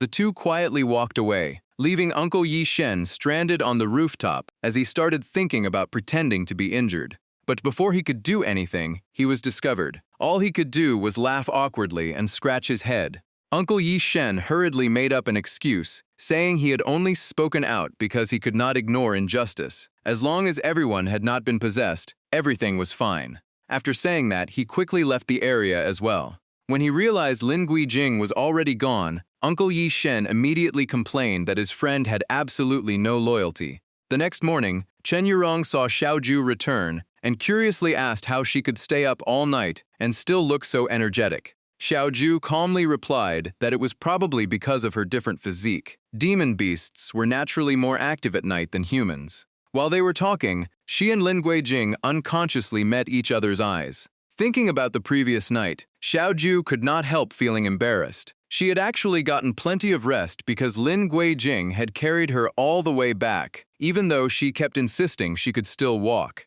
But Lin Guijing had only smiled and said he had seen her yawning, so she should simply rest on his back for a while. By the time they reached the gathering area, many people had already assembled. The crowd was staring at the Xuan brothers with obvious hostility. Some kept their distance, while others whispered that the brothers had caused trouble all night and looked highly suspicious. Some even claimed they had been possessed by demon beasts because of their strange behavior. Tsai Sipel even stepped forward and shoved Xuan O hard enough to knock him to the ground. Lin Guijing carefully watched the situation ahead, while behind him, Uncle Yi Shen leaned over to Uncle Meng Meng and quietly laughed about someone's head being shaved completely bald after the injury. Xiaolan and Mu Qingtong also arrived at the scene, and Xiao Ju immediately walked over to them. As soon as she reached them, she leaned close and quietly whispered a few words to Mu Qingtong. Seeing that, Chen Yurong curiously asked what they had been discussing. Xiao Ju calmly replied that she was asking whether she could take someone else's patrol shift that night. Sensing that something was unusual, Chen Yurong pressed her for the reason. Xiao Ju smiled, gently patted her head, and said there was no need to make such a fuss. Protecting the national treasure was everyone's responsibility. Hearing that, Chen Yurong immediately refused to back down. She brushed Xiao Ju's hand away and declared that anything Xiao Ju could do, she could do as well. She even planned to ask senior sister Mu for the assignment herself. Xiao Ju simply smiled and said that would work too. Lin Guijing walked over and asked if she wanted Mu Qingtong to examine Xuan O and the others. Xiao Ju nodded and said the way everyone had looked at them earlier was very strange, almost as if they were staring at something terrifying. While they were talking, Lin Guijing gently reached out his hand. Xiao Ju naturally took it and smiled, saying it was perfect because she had been about to do the same. Lin Guijing's heart instantly filled with joy, feeling that the two of them truly understood each other. Just as the atmosphere turned warm, Lu Wuya suddenly appeared beside them. He stood there with his eyes locked on Lin Guijing. Caught off guard, Lin Guijing quickly let go of Xiao Jia's hand. A moment later, he reached out and held it again on purpose. Xiao Ju had no idea what was happening and looked at him in confusion. After calming down, Lin Guijing asked Lu Wuya why he was looking for him. Lu Wuya casually brought up last night's patrol, saying they had stirred up non-stop thunder and even lightning fire fireworks, making it quite an unforgettable night. Lin Guijing smiled awkwardly and said it was a long story, but at least they completed the mission and found no sign of the demon clan. Just as Lu Wuya was about to leave, Xiao Ju suddenly stopped him. She said one question had been bothering her for a long time, and Lu Wuya turned back and asked what it was. Xiao Ju reminded him that the trial barrier under his watch had once allowed a devouring beast inside, and without the soul restoration trial armor, the disciples would have suffered heavy losses. This time, his rear mountain barrier had let the golden cicada demon escape again. Her voice stayed calm, but every word carried weight as she asked if all of this was really just a coincidence. Lu Wuya looked slightly surprised before laughing and asking if she suspected him of working with the demon clan and planning everything himself. Standing nearby, Lin Guijing could not help thinking about it. Lu Wuya had set up the formation and also revealed that Zhu Sijeng and Meng Hui had been possessed. If he wanted to hide something, those actions could have been a perfect distraction. Lu Wuya rolled up his sleeve to reveal a wound. He explained that he could not have predicted the fierce beast's intrusion into the trial grounds, which was why he created the Soul Restoration Trial Armor formation. While dealing with that crisis, Zhu Sijeng managed to escape. He asked if that explanation was convincing enough. Looking closer, the wound really did resemble claw marks left by a demonic beast. Not wanting the tension to rise further, Lin Guijing stepped in and said Xiaoju meant no harm. Everyone was simply cautious, because the demon clan was famous for its schemes. Lu Wuya turned and walked away, leaving only one sentence behind. In times like these, staying alert was not a bad thing. Even so, the look on his face suggested he was still planning something. Lu Wuya then headed toward the elders and the headmasters who were inspecting the disciples. After arriving, he suggested everyone take a short break because he had prepared a treasure that could speed up the inspection. As soon as he finished speaking, he took out a small mirror-like treasure. Forming hand seals with both hands, Lu Wuya began chanting to activate the Sky Jade Cleansing Mirror. At once, glowing runes surrounded his hands as light from the treasure spread across the entire area. Jin Changming, who was inspecting disciples nearby, looked up in shock and recognized it as the legendary Sky Jade Cleansing Mirror, a treasure kept by the royal family. Headmaster Hu confirmed it. He explained that Lu Wuya had promised to find a better solution, because cleansing every disciple's soul would consume too much spiritual energy from the instructors. No one expected him to borrow such a priceless treasure. Lu Wuya leaped onto the top of a tall pillar and directed the mirror's light over every decibel below. From above, he explained that the treasure could examine each person's soul. As long as the mirror showed no abnormal reaction, that person would pass the screening.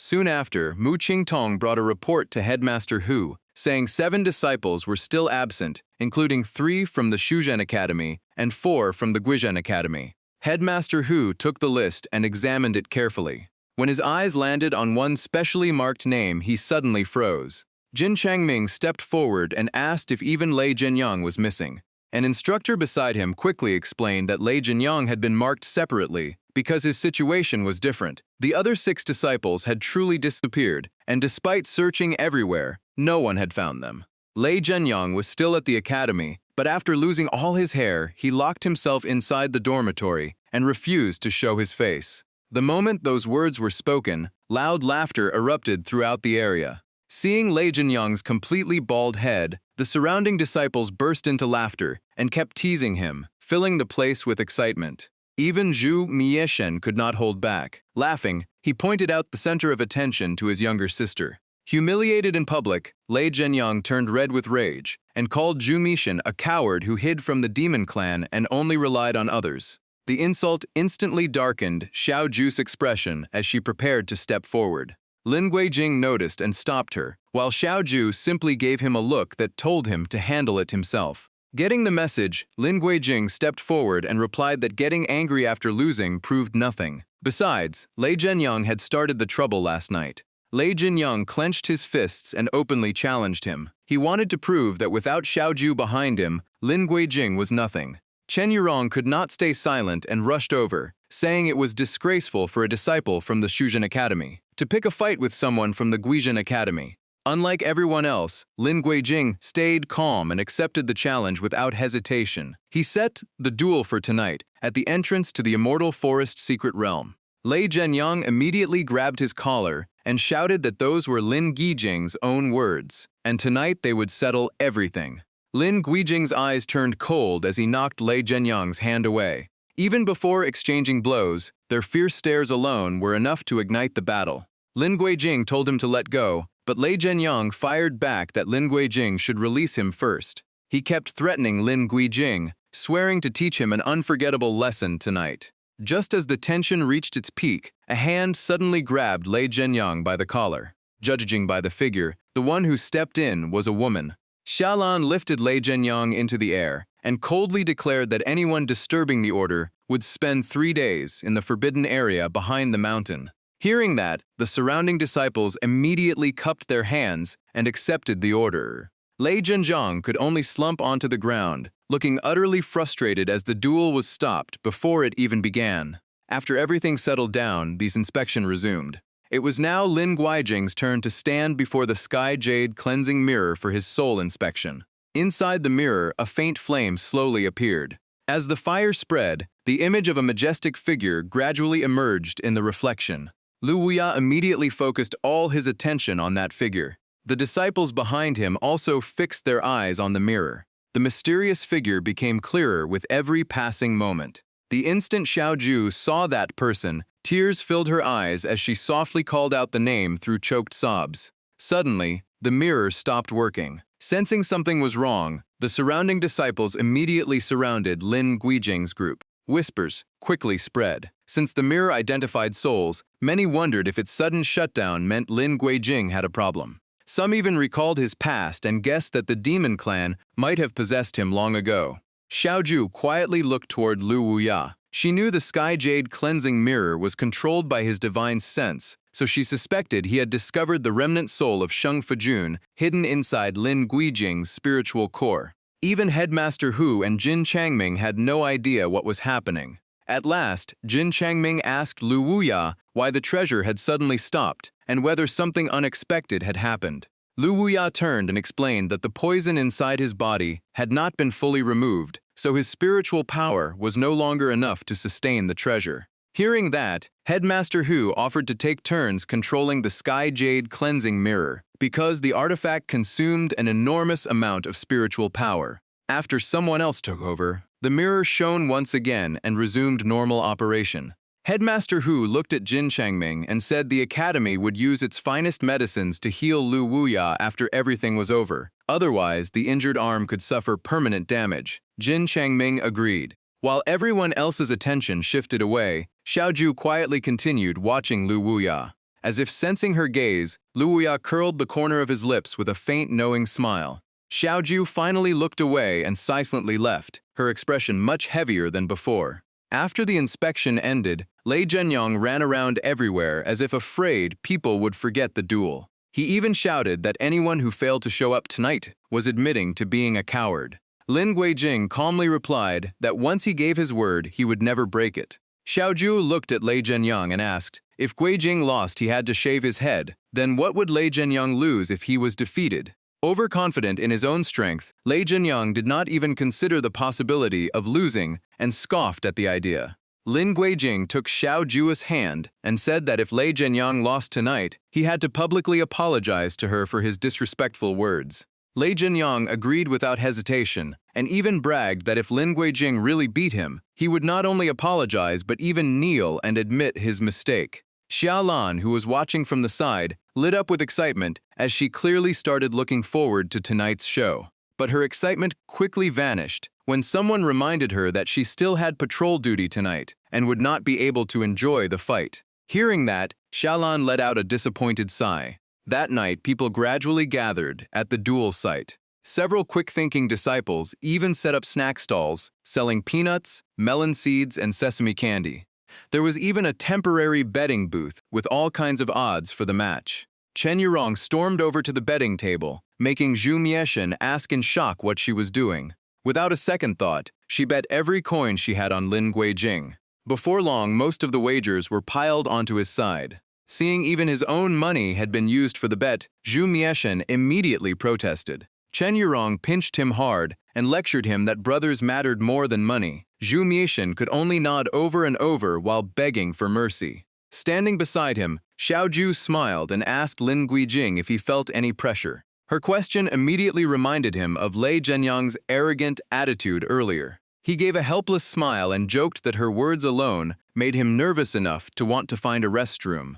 Even so, Lin Guijing smiled and declared that he had to win this fight for her. He wanted to become stronger and stronger until he could always stand in front of her like an unshakable wall. After hearing that, Xiaoju gently raised her hand and condensed her spiritual power into a tiny heart. She softly sent it floating toward Lin Guijing.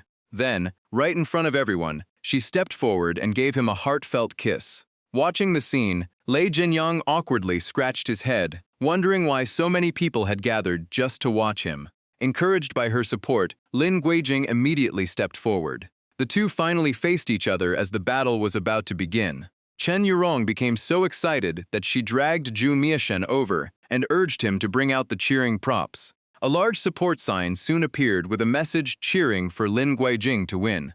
Lei Jianyang pointed his battle axe at his opponent and shouted that all those tricks were useless, because even if Lin Guijing begged on his knees, he would still shave his head clean. With a loud roar, he boldly told Lin Guijing to make the first move. He immediately raised his battle axe high and unleashed the 9 heavens thunder surge. Dark clouds covered the sky as countless bolts of lightning crashed down with deafening explosions. Every attack was locked onto Lin Guijing. Facing the overwhelming storm of lightning, he simply shifted his feet and leaned aside to dodge. Holding the Xuanyuan sword, Lin Guijing calmly weaved through the relentless lightning strikes. After escaping the first wave, he quickly regained his footing and prepared to counterattack. From the thick cloud of dust, a figure suddenly shot forward at incredible speed. Lin Guijing raised the Xuanyuan sword high and brought it down with overwhelming force. Lei Jianyang reacted fast enough to dodge, but the enormous slash carved into the ground showed just how terrifying that strike had been.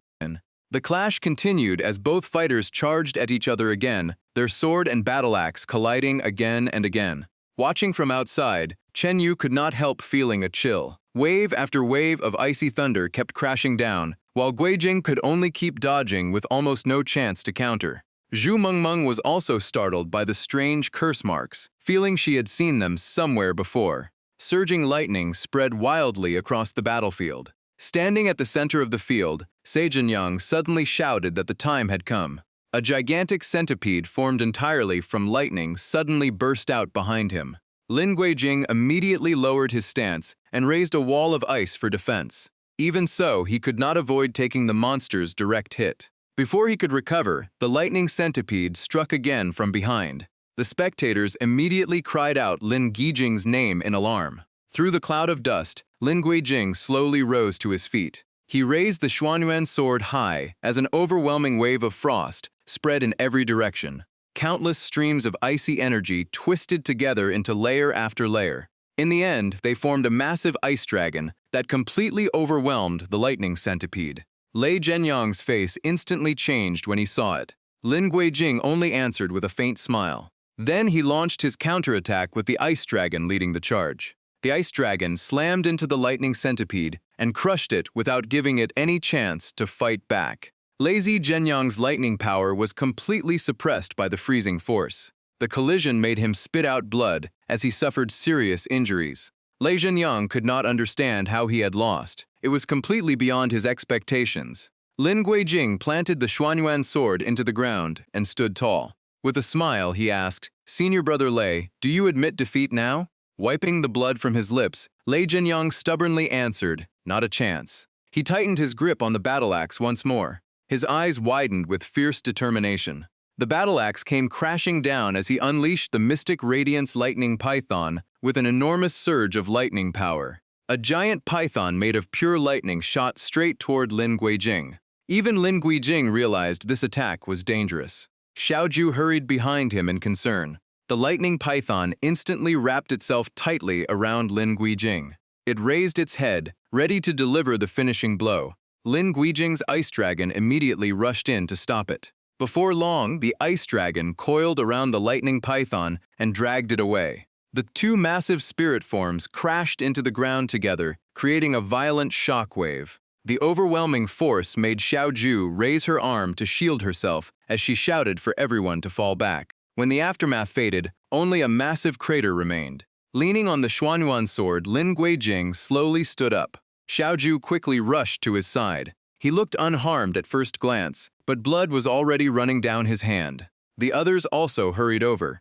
Zhu Mengmeng took out a bottle of pills and quickly handed it over, saying they were healing pills refined by her clan's alchemist and were excellent for restoring spiritual meridians and blood circulation. Xiaoju accepted the pill and thanked her. On the other side, Lei Jianyang stared blankly at his fallen spirit beast. His eyes were filled with unwillingness and regret. By then, all his strength had been drained, and his body collapsed to the ground. His legs gave out as he fell to his knees, muttering over and over that this could not be happening. Lin Guijing walked over and calmly asked again, "Senior brother Lei, do you admit defeat now?" Lei Zhenyang looked up at him in disbelief. He said that during their last meeting at the dining hall, Lin Guijing had clearly been no match for him, and he had never seen that formation technique before. He immediately pointed at Xiaoju and loudly insisted that she must have taught Lin Guijing some forbidden technique. Xiaoju calmly replied, "Is it really that hard to admit someone else is stronger than you?"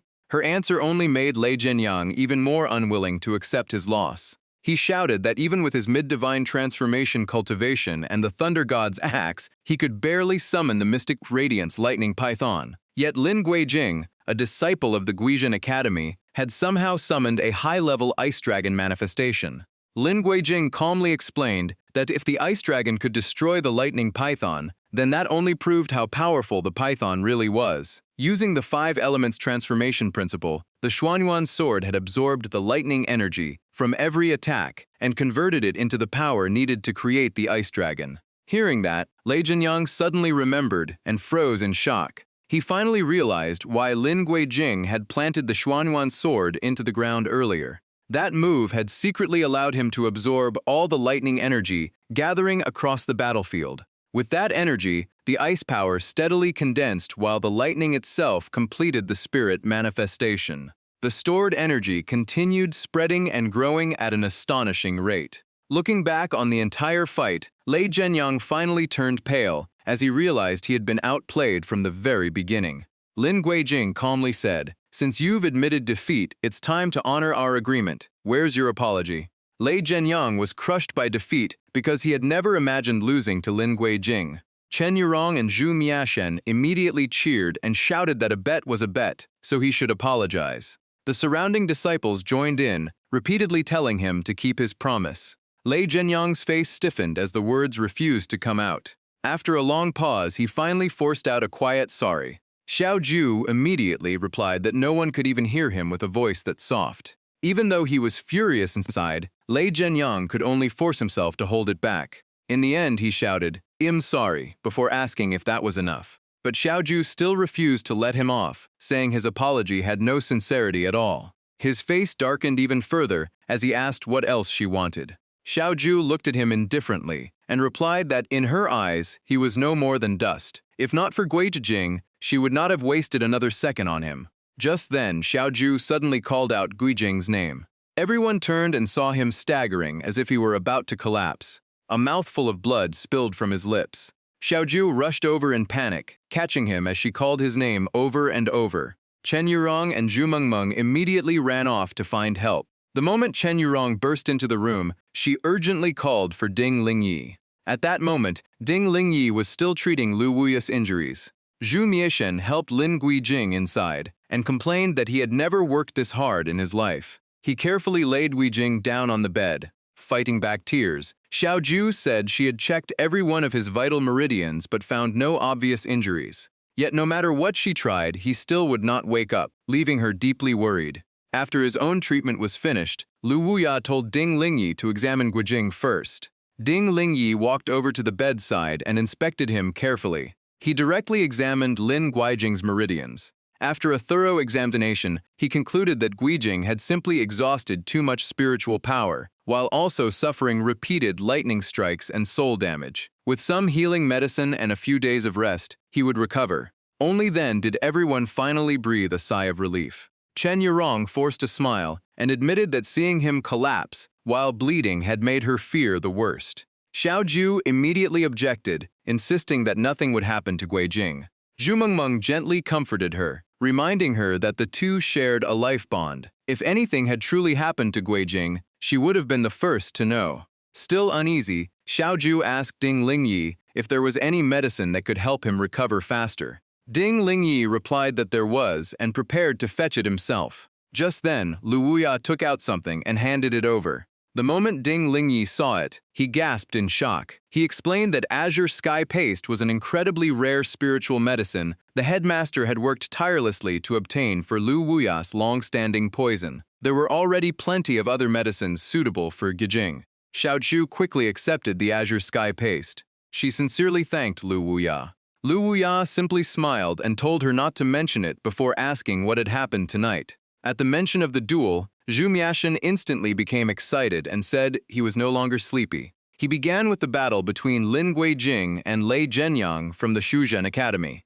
From beginning to end, Zhu Miashen recounted every detail without leaving anything out. After hearing the story, Lu Wuya's expression gradually turned solemn. He looked toward the doorway, where a very strange-looking rat had appeared. The rat slowly walked inside, surrounded by a dark crimson aura like fresh blood. Elsewhere in Fengtian Academy, after his crushing defeat, Lei Zhenyang wandered aimlessly, looking completely lost. Along the way, he happened to pass a group of disciples standing guard. As soon as they saw him, they started whispering. They mocked his burnt hair and laughed about how he had been forced to apologize in public, saying he had completely lost face. Many had disliked his arrogant attitude for a long time, so they enjoyed seeing him humbled. Hearing their gossip, Lei Zhenyang exploded with rage. Lightning burst around him as he shouted that he was still far above people who only talked behind others' backs. His anger boiled over as he attacked, terrifying the disciples and sending them fleeing in every direction. Just then, a small rat appeared from a dark corner. The lingering lightning frightened it badly. It squeaked repeatedly before running away as fast as it could. Lei Zhenyang pulled a small bottle from his robe, his face full of annoyance. He shook it a few times, but it was already empty. Seeing it had no value anymore, he casually threw it away. By pure coincidence, the bottle flew straight toward the fleeing rat. After being struck on the head, the rat immediately stopped and glared back in irritation. It turned and pointed at Lei Zhendong like it was daring him to react. Its non-stop squeaks only made him more irritated. A bolt of lightning quickly formed at his fingertip. He fired it straight at the rat, making it squeal even louder in panic. Then Lei Zhendong stepped forward and crushed its tail under his foot, leaving it trembling in fear. Looking down at the tiny creature, he coldly asked if even a sewer rat dared to mock him. With that, he mercilessly raised his foot and stomped down. When he lifted his foot, only a pool of blood remained. A twisted grin spread across his face as he kept muttering that everyone deserved to die. After venting his anger, Lei Zhendong turned and walked away.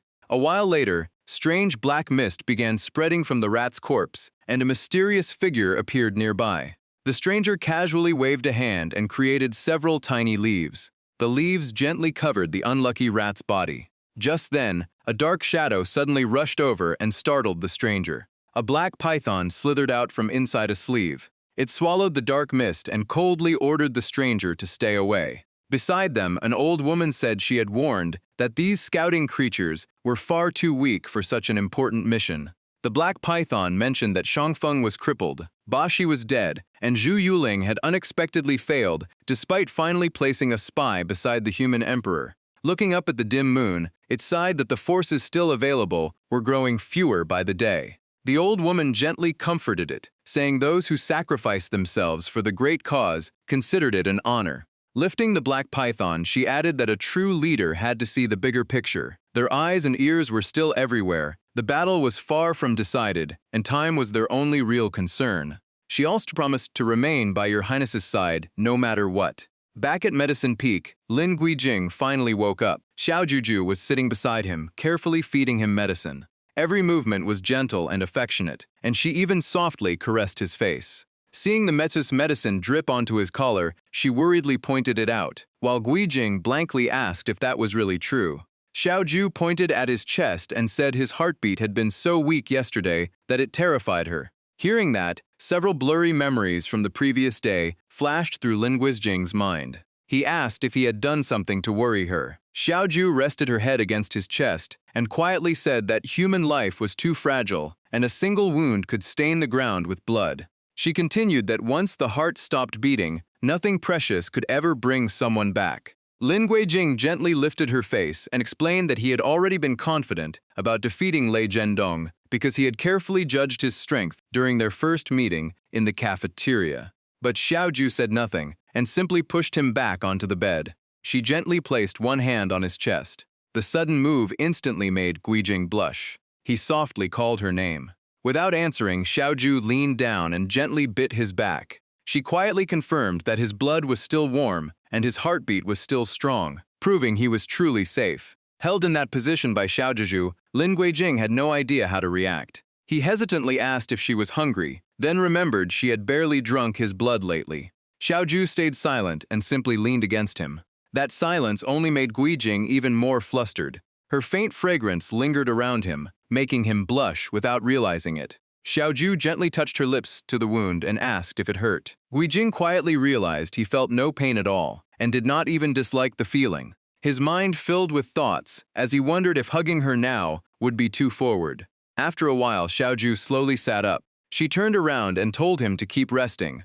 Guijing quickly grabbed her arm, looking completely flustered as if he still had something to say. He awkwardly explained that if she needed it, she could drink a little more of his blood. Xiaoju gently shook her head. She said his spiritual power had already been drained too much, so it was not a good idea. Sensing something different in her emotions, Guijing got up and walked toward her. By then, tears were already silently running down Xiaoju's face. Seeing that, he immediately asked what was wrong. Hearing him call her name only made Xiaoju break down even more. Her greatest wish was for Guijing to live a long life, no matter what happened, and never leave this world before she did. She never wanted to be left all alone again. Lin Guijing gently pulled her into his arms to comfort her. Resting in his embrace, Xiaoju spoke about the years she spent sealed away. During those endless sleeps, she always dreamed of failing to save her father and watching him fade into ashes. She missed their quiet days on the mountain, playing chess and making tea together. The dream felt so real that when she saw Guijing collapse, she thought the nightmare had returned. Hearing her words, Lin Guijing stopped hesitating and kissed her. He gently pressed his lips against Xiaoju's. Through her tears, she admitted her greatest fear was becoming the last one left behind. Guijing held her hand with a smile and reminded her that half of the demon core she once gave him was still inside him, and it would always remain with him. Xiaoju placed her hand on his chest, felt his steady heartbeat, and softly nodded. Guijing gently squeezed her hand and said there was something he had never confessed. He wiped away her tears and sincerely admitted that his heart had always belonged to her and that he truly loved her. Smiling with unwavering resolve, Guijing promised that even without their bond through the 7 Dawn Spirit Dragon heart, he would still strive to become stronger because of his feelings for her. He wanted the strength to protect her and never let her be alone again. Xiaoju was left speechless, unsure how to respond. Just then, frantic knocking echoed outside, along with shouts that something terrible had happened. When they stepped outside, they found a large crowd gathered around a body lying on the ground. Before long, Xiaolan, Lin Guijing, and Xiaoju arrived at the training grounds where it happened. Xiaoju had not wanted him to come, reminding him that Ding Lingyi had ordered him to avoid moving because of the wound on his back. Guijing only smiled and said it was just a flesh wound. Mu Qingtong was already waiting there. As soon as she saw him, she asked him to examine the body first. Lin Guijing stepped forward and carefully inspected the scene. The body belonged to Lei Zhendong. His death was horrifying, and even in death his eyes remained wide open. Mu Qingtong explained that a disciple had found him outside the academy gates that morning. The body had been cold for a long time, and the cause of death was still under investigation. Hearing the implication, Xiaoju immediately frowned and bluntly asked if they were accusing Guijing of being the killer. Mu Qingtong took out several records and explained that many witnesses had seen the duel between Lei Zhendong and Lin Guijing the previous night. Several disciples also confirmed that after returning badly injured to the Cultivation Academy, Lei Zhendong had been acting strangely. Xiaoju remained calm and pointed out that although Lei Zhendong lost, he had still walked away on his own, while Guijing had collapsed unconscious and needed treatment. It was obvious who had suffered worse injuries. After finishing his examination, Lin Guijing concluded that his final attack had only defeated Lei Zhenjik's demon beast and caused backlash to its master. It was nowhere near powerful enough to kill him. Xiaoju had no interest in staying any longer. She tugged on Lin Guijing's sleeve and said they had seen the body and said everything that needed to be said, so it was time to leave. Watching the two prepare to leave, a faint smile appeared on Mu Qingtong's lips. The next moment, 4 people stepped forward and blocked their path. Xiaoju's expression turned cold as she looked back at Mu Qingtong and asked if they intended to use force. Seeing the tense atmosphere, Xiaolan quickly stepped in to calm everyone down. She said senior sister Mu was only doing her duty and had no intention of making things difficult. Even so, the looks exchanged between Xiaoju and Mu Qingtong were filled with obvious caution. Xiaolan walked over to Guijing and quietly asked if senior sister Mu had ever harmed anyone before. Lin Guijing instinctively stepped back to keep his distance. Seeing that, Xiaoju immediately stood in front of him and reminded everyone that he was still injured. Mu Qingtong finally spoke. She said if a single Lei Zhendong had left Guijing in this condition, how could he expect to return safely after facing the true powerhouses of the demon clan? She then asked Xiaoju why she trusted herself enough to always shield Guijing. Did she truly have the ability to stay by his side forever? If they wanted to fight, they should stop talking and make their move. The atmosphere instantly became so tense that either side could attack at any moment. Both Xiaolan and Lin Guijing spoke up at the same time, urging everyone to stop. Xiaolan quickly pulled Mu Qingtong back, repeatedly telling her things had not gone that far. Guijing grabbed Xiaoju and gently pulled her back, asking her to calm down. In the struggle, Xiaoju accidentally touched his wound, making Guijing wince in pain. Seeing that, she immediately softened and scolded him for interfering while he was still injured. Guijing could only smile awkwardly. He said he knew she wanted to protect him, but the situation was complicated, so he wanted to hear Senior Sister Mu's explanation first. Xiaoju was still unhappy. She blocked his way and jokingly asked if he would pretend to faint again if she refused. Meanwhile, Guijing found himself distracted by her faint fragrance. Not wanting things to get any worse, he gently coaxed her to calm down. He promised she could scold him as much as she wanted later. Only then did Xiaoju reluctantly let it go. Even so, she made it clear that anyone who wanted to touch Guijing would have to get past her first.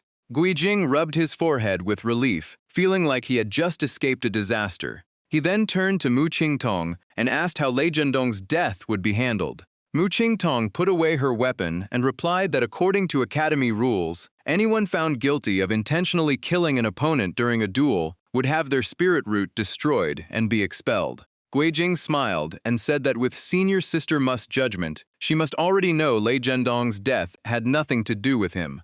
Mu Qingtong signaled the others to step back and said she certainly knew right from wrong, but convincing evidence was still needed to satisfy everyone. She explained that the headmaster had already contacted the imperial family to help examine the body and investigate the cause of death. She then said Guijing currently had two choices. Before she could finish, Xiaoju immediately interrupted. She said if those choices were surrender or run away, then Mu Qingtu was going to be disappointed. Lin Guijing also declared that he had killed no one, so no one had the right to detain him. He and Xiaoju would also remain at the academy. Hearing that, Mu Qingtong only gave a knowing smile. She looked at Xiaoju and said she had always thought Xiaoju was very smart, but perhaps she had overestimated her. Xiaoju calmly replied with a short remark, making it clear she did not care about that opinion. Seeing the tension rising again, Xiaolan stepped in once more. She reminded everyone that Lei Zhendong was the only heir of the Lei family in Jinyang, so his death would never be ignored.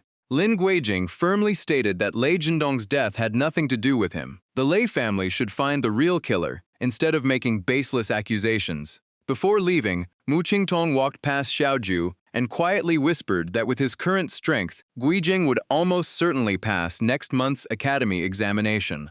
But she also warned that the demon clan had already begun making their move, and the real question was whether Guijing could face the dangers ahead. Watching Mu Qingtong disappear into the distance, Lin Guijing softly called out to her. Xiaolan hurriedly handed Lin Guijing a paper slip and told him to read it himself if he wanted to understand how much effort Senior Sister Mu had spent recently. She then handed another item to Xiaoju, saying it was a gift from Senior Sister Mu because she believed only Xiaoju could persuade Guijing to accept it. After saying that, Xiaolan immediately ran after Mu Qingtong. Lin Guijing looked at the talisman in his hand with a puzzled expression. He turned to Xiaoju and suggested they first check the memory talisman that Senior Sister Xia had left behind. He poured spiritual power into it and raised the talisman to view the recorded scene. Before long, the images sealed inside the talisman slowly appeared before them. The first scene showed a meeting between Mu Qingtong and Lei Zhendong's parents. Lei Guang angrily accused a low-ranking disciple of using a forbidden technique to kill his son during the duel. Faced with the accusation, Mu Qingtong calmly lifted her teacup and reminded him that many witnesses had seen Lei Zhendong return to the cultivation grounds on his own after the duel. Lei Zhendong's mother looked surprised and immediately asked what she meant. Lei Guang became even more aggressive, accusing the sect of deliberately protecting Lin Guijing. Faced with his hostility, Mu Qingtong calmly sipped her tea as if nothing had happened. Her unbelievable composure even left Lei Zhendong's mother stunned. Mu Qingtong casually introduced the fresh tea the headmaster had brought back and politely asked if they would like to try some. Lei Guang ignored the offer and insisted that if they did not receive a satisfactory explanation for his son's death, the Lei family would seek justice on their own. Mu Qingtong smiled and replied that Kunxian sect would never protect a murderer, but neither would it falsely accuse anyone before the truth was known. Until then, Lin Guijing would remain under supervision. Hearing that, Lei Guang immediately stood up in protest, demanding that the killer be handed over to the Lei family. Mu Qingtong did not argue and simply made her move. With a single effortless strike, she split the nearby table cleanly in half. Only then did Lei Guang realize how powerful she was and force himself to calm down. He silently returned to his seat. Mu Qingtong coldly declared that if they were dissatisfied with the sect's decision, they were free to do as they pleased. Lei Guang clenched his fists and swore that if Fengtian Academy and Kunxian sect continued protecting Lin Guijing, the Lei family would use everything they had to reduce him to ashes. After hearing that, Mu Qingtong said nothing more and turned to leave the reception hall. Outside, Xiaolan was already waiting and immediately stepped forward to ask what had happened. She said Lin Guijing was not the kind of person to cause trouble, so she found it hard to believe he could have killed Lei Zhendong, and Mu Qingtong nodded in agreement. Mu Qingtong then walked to another room and pushed the door open. She searched through a shelf inside, as if looking for something. Before long, she carefully took out a sealed box. Inside was a special talisman that she brought with her. Seeing it, Xiaolan was shocked to recognize it as the teleportation jade talisman for Spirit Stone Cavern, and asked if Mu Qingtong planned to enter secluded cultivation there. Instead, Mu Qingtong asked what Xiaolan thought about sending Lin Guijing to Spirit Stone Cavern to avoid the coming storm. Xiaolan immediately agreed, saying it was the perfect solution since it would keep him away from trouble and protect him from a possible assassination by the Lei family. However, Mu Qingtong pointed out the difficult part of that plan. Confused, Xiaolan asked why it would leave both sides dissatisfied. Mu Qingtong explained that with Lin Guijing's current cultivation, plus Xiao Huan and the Xuanyuan sword, he might actually be capable of standing against the Lei family. After saying that, she only smiled and changed the subject. In the end, Mu Qingtong handed the talisman to Xiaolan and told her to deliver the jade token to Lin Guijing. The final decision would be his alone. Lin Guijing witnessed the entire conversation through the memory talisman.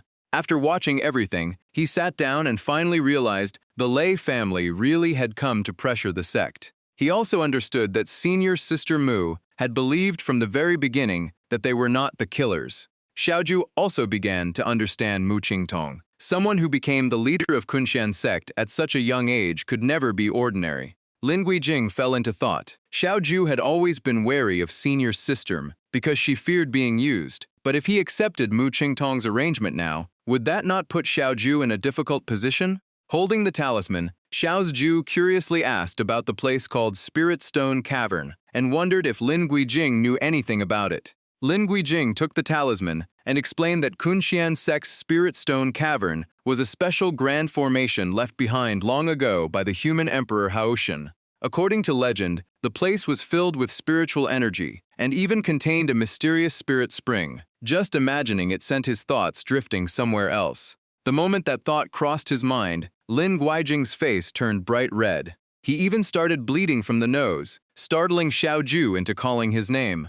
Her voice instantly snapped Lin Guijing back to reality. Noticing something was wrong, Xiaoju immediately asked if he was all right. She reached out to check his forehead, but ended up blushing herself. Xiaoju wondered if there was something wrong with Mu Qingtong's memory talisman. Of course, Lin Guijing could never admit what he had just been imagining, so he hurriedly claimed he had simply lost focus for a moment. To change the subject, he quickly explained that Spirit Stone Cavern was a secluded cultivation ground, reserved only for Kunxian sect's most outstanding disciples. It seemed senior sister Mu had given up her own chance and offered it to them instead. The Lei family hated Lin Guijing over Lei Zhendong's death. Normally, handing him over would have been the safest choice, so she still could not understand why Mu Qingtong was trying so hard to protect him. Lin Guijing simply smiled and said that trusting and helping each other was only natural between friends. Hearing that, Xiaoju quietly repeated the word friends as she reflected on it. For more than 100,000 years, she had seen nothing but the darkest side of human nature. She could not even remember if she had ever truly had friends. Lin Guijing gently took her hand. At that moment, he finally understood Mu Qingtong's true intention. Seeing his expression, Xiaoju asked what he had figured out. As he softly stroked her cheek, Lin Guijing explained that senior sister Mu probably understood Xiaoju's personality very well. She knew Xiaoju found it hard to trust others, so she had been careful not to upset either side. Xiaoju honestly admitted that besides Lin Guijing, she had always kept everyone else at arm's length. If that made things difficult for him, she was sorry, but she simply could not trust people so easily. Lin Guijing gently replied that whether it was senior sister Mu, senior sister Xia, Chen Yurong, or anyone else, they were not strangers. They were not only his friends, but they could become her friends too. Just then, a familiar voice suddenly called out Lin Guijing's name. Chen Yurong led the group over and immediately asked if the two of them were all right. Lin Guijing instantly turned to Xiaoju with a smug smile and pointed out that Yurong had asked about both of them, not just him. Then he happily waved at everyone. Chen Yurong quickly explained that rumors of Lei Zhendong's murder at the Cultivation Academy had spread everywhere, and the Lei family was mobilizing many people to track them down. Zhu Mieshan immediately stepped forward with his picture and declared that while he was not much of a fighter, his spirit beast could fight in his place. Zhu Mengmeng also stepped forward and said that if anything happened, she wanted to be part of it too. Lin Guijing lightly pushed Zhu Mieshan's arm aside and smiled, saying he had done nothing wrong, so he had nothing to fear. Chen Yurong put her hands on her hips and scolded him, saying something this serious had happened, and he never told anyone. Instead, he went to meet the Lei family alone. Was he trying to get himself killed? Lin Guijing calmly replied that there was nothing to worry about because Xiaoju had already said she would stand beside him if the Lei family came for revenge. The moment they heard that, everyone's expression changed. Without another word, Chen Yurong rushed over and punched him. She glared at him and asked if he realized how ridiculous what he had just said was. Lin Guijing clutched his head and crouched on the ground, looking completely pitiful. Zhu Mieshan quickly pulled his picture over to stop Chen Yurong, reminding her that Lin Guijing was still injured. But Chen Yurong was still furious. She demanded to know why Xiao Huan should suffer for him when he was not even the killer. Zhu Mieshan could barely hold her back and desperately called for Zhu Mengmeng to help. Unlike the chaos around them, Zhu Mengmeng calmly walked over to Lin Guijing and Xiaoju. She looked at both of them and coolly asked when everyone had become part of the act they had staged. Chen Yurong froze, completely confused by what Zhu Mengmeng meant. Dropping her usual playful attitude, Zhu Mengmeng seriously declared that Lin Guijing had been acting the whole time and everyone had been fooled. Chen Yurong looked even more confused and had no idea what Zhu Mengmeng was talking about. The next moment, all three of them turned their eyes toward Lin Guijing. Being stared at like that, Lin Guijing had no idea how to react. He pretended to be weak as he slowly got to his feet, saying that as the patient, he should at least be allowed to stand before answering.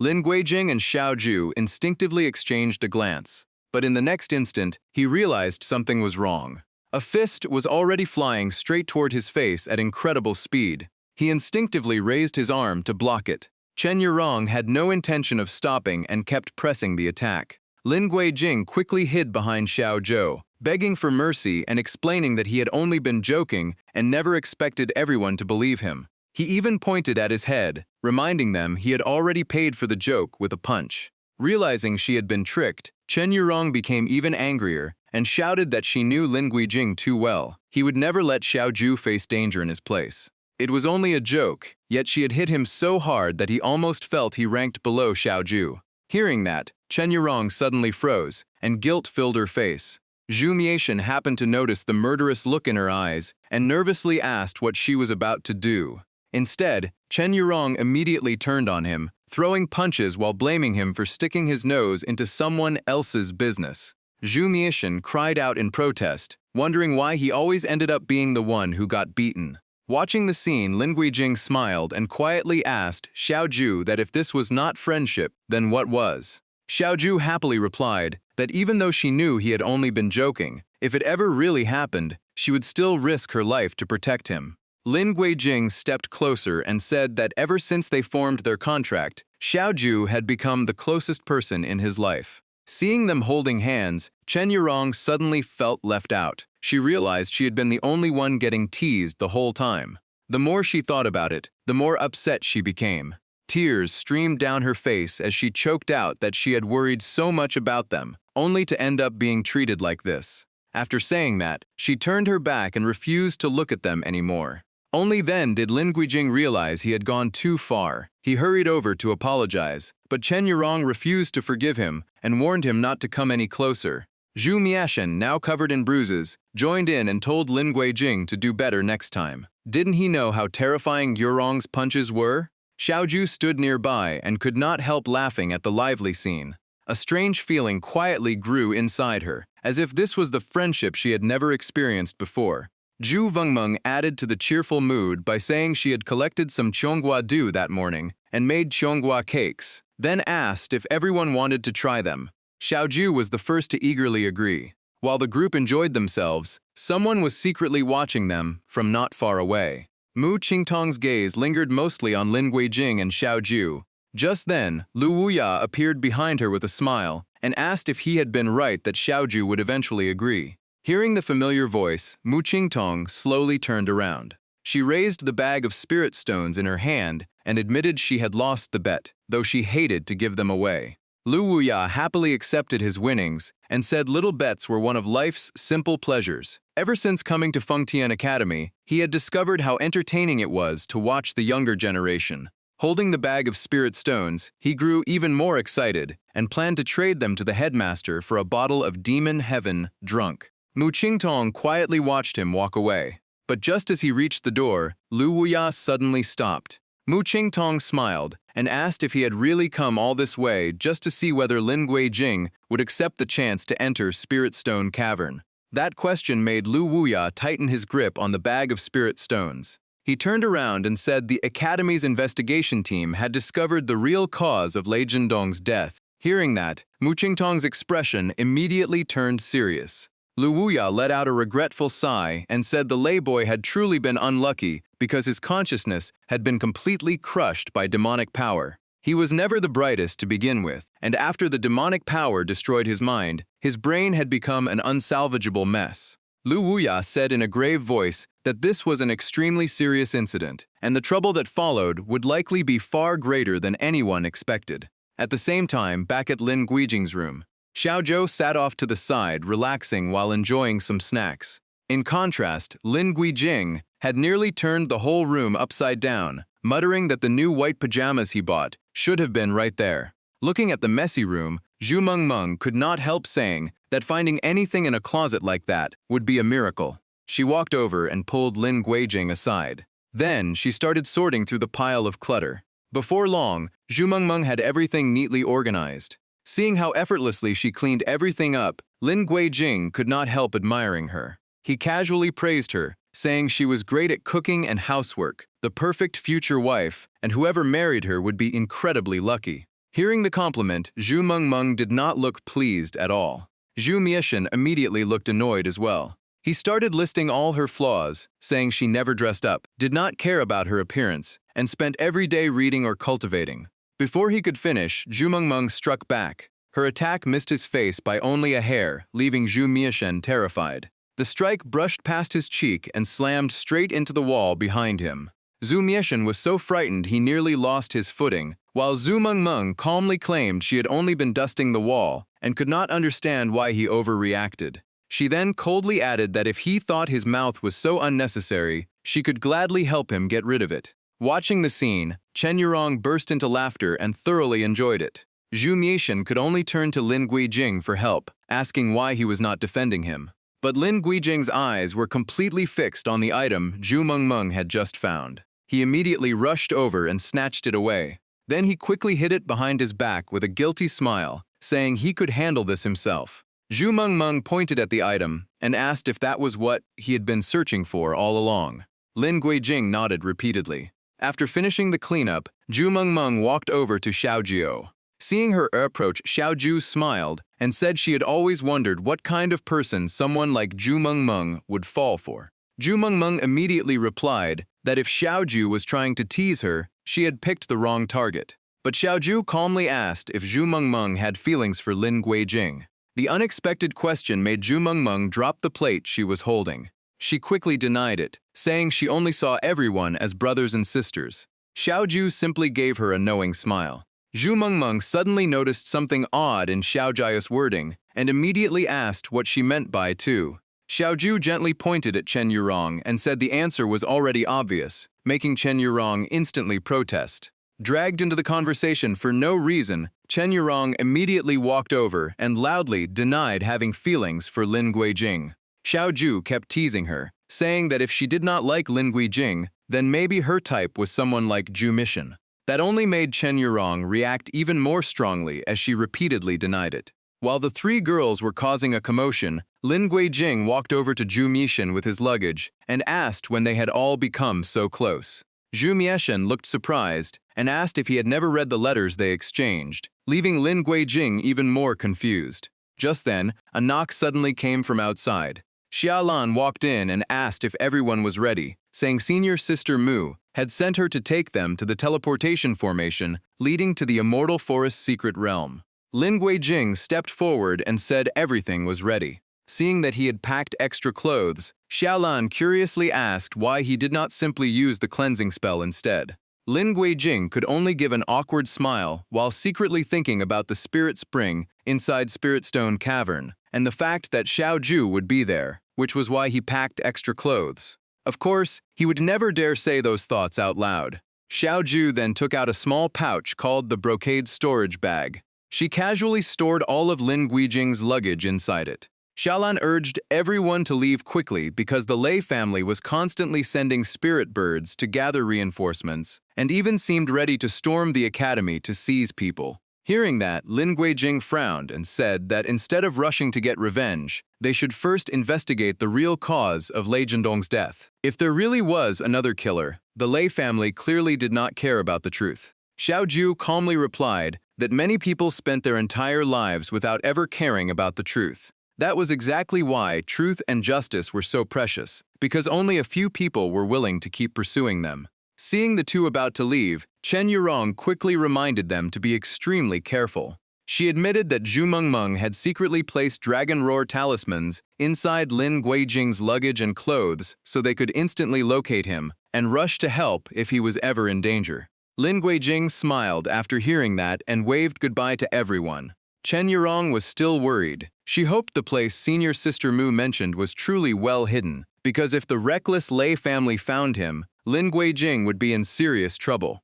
Zhu Vishan patted her shoulder and assured her the Lei clan could never reach the Kunxian Sect's Spirit Stone Cavern.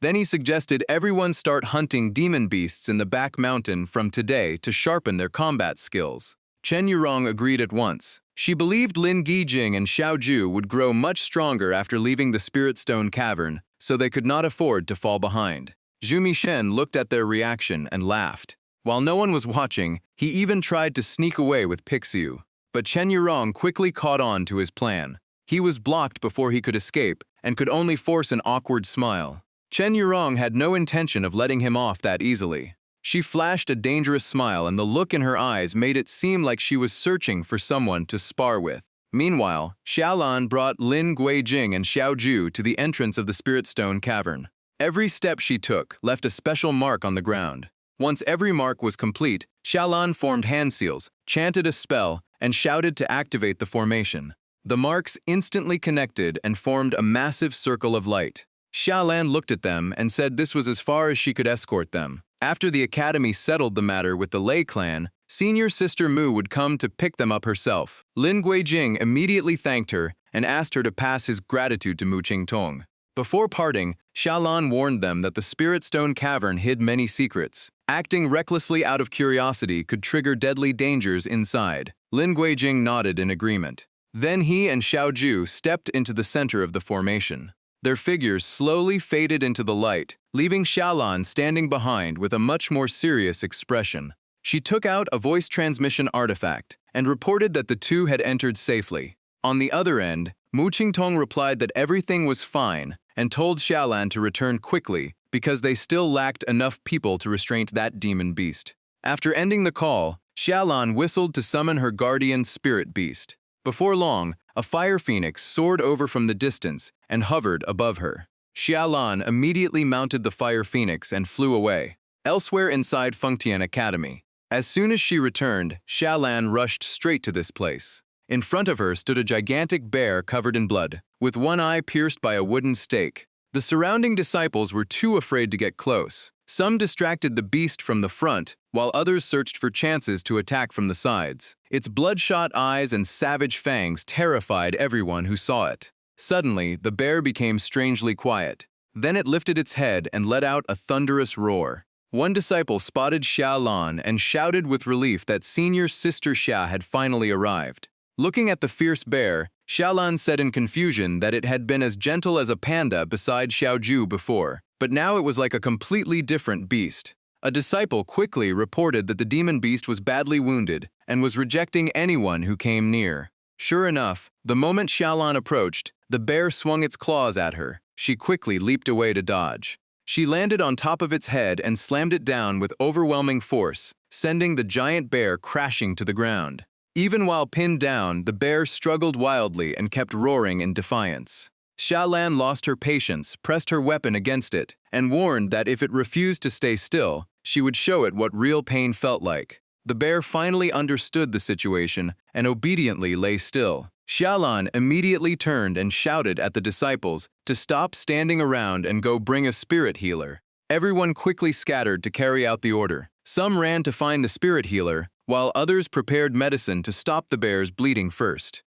Together, they began treating the bear's injuries. Xiaolan stood nearby and quietly watched its miserable condition. She walked over, gently stroked its head, and softly told it to hold on, because if anything happened to it, its master would likely lose their life as well. Hearing that, the bear immediately became much more obedient. Tears filled its eyes, but it could only lie there and endure the pain.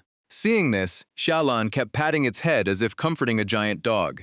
A while later, someone entered. Xiaolan turned around and happily called out that Ding Lingyi had arrived, and the nearby disciples smiled with relief because he had finally shown up.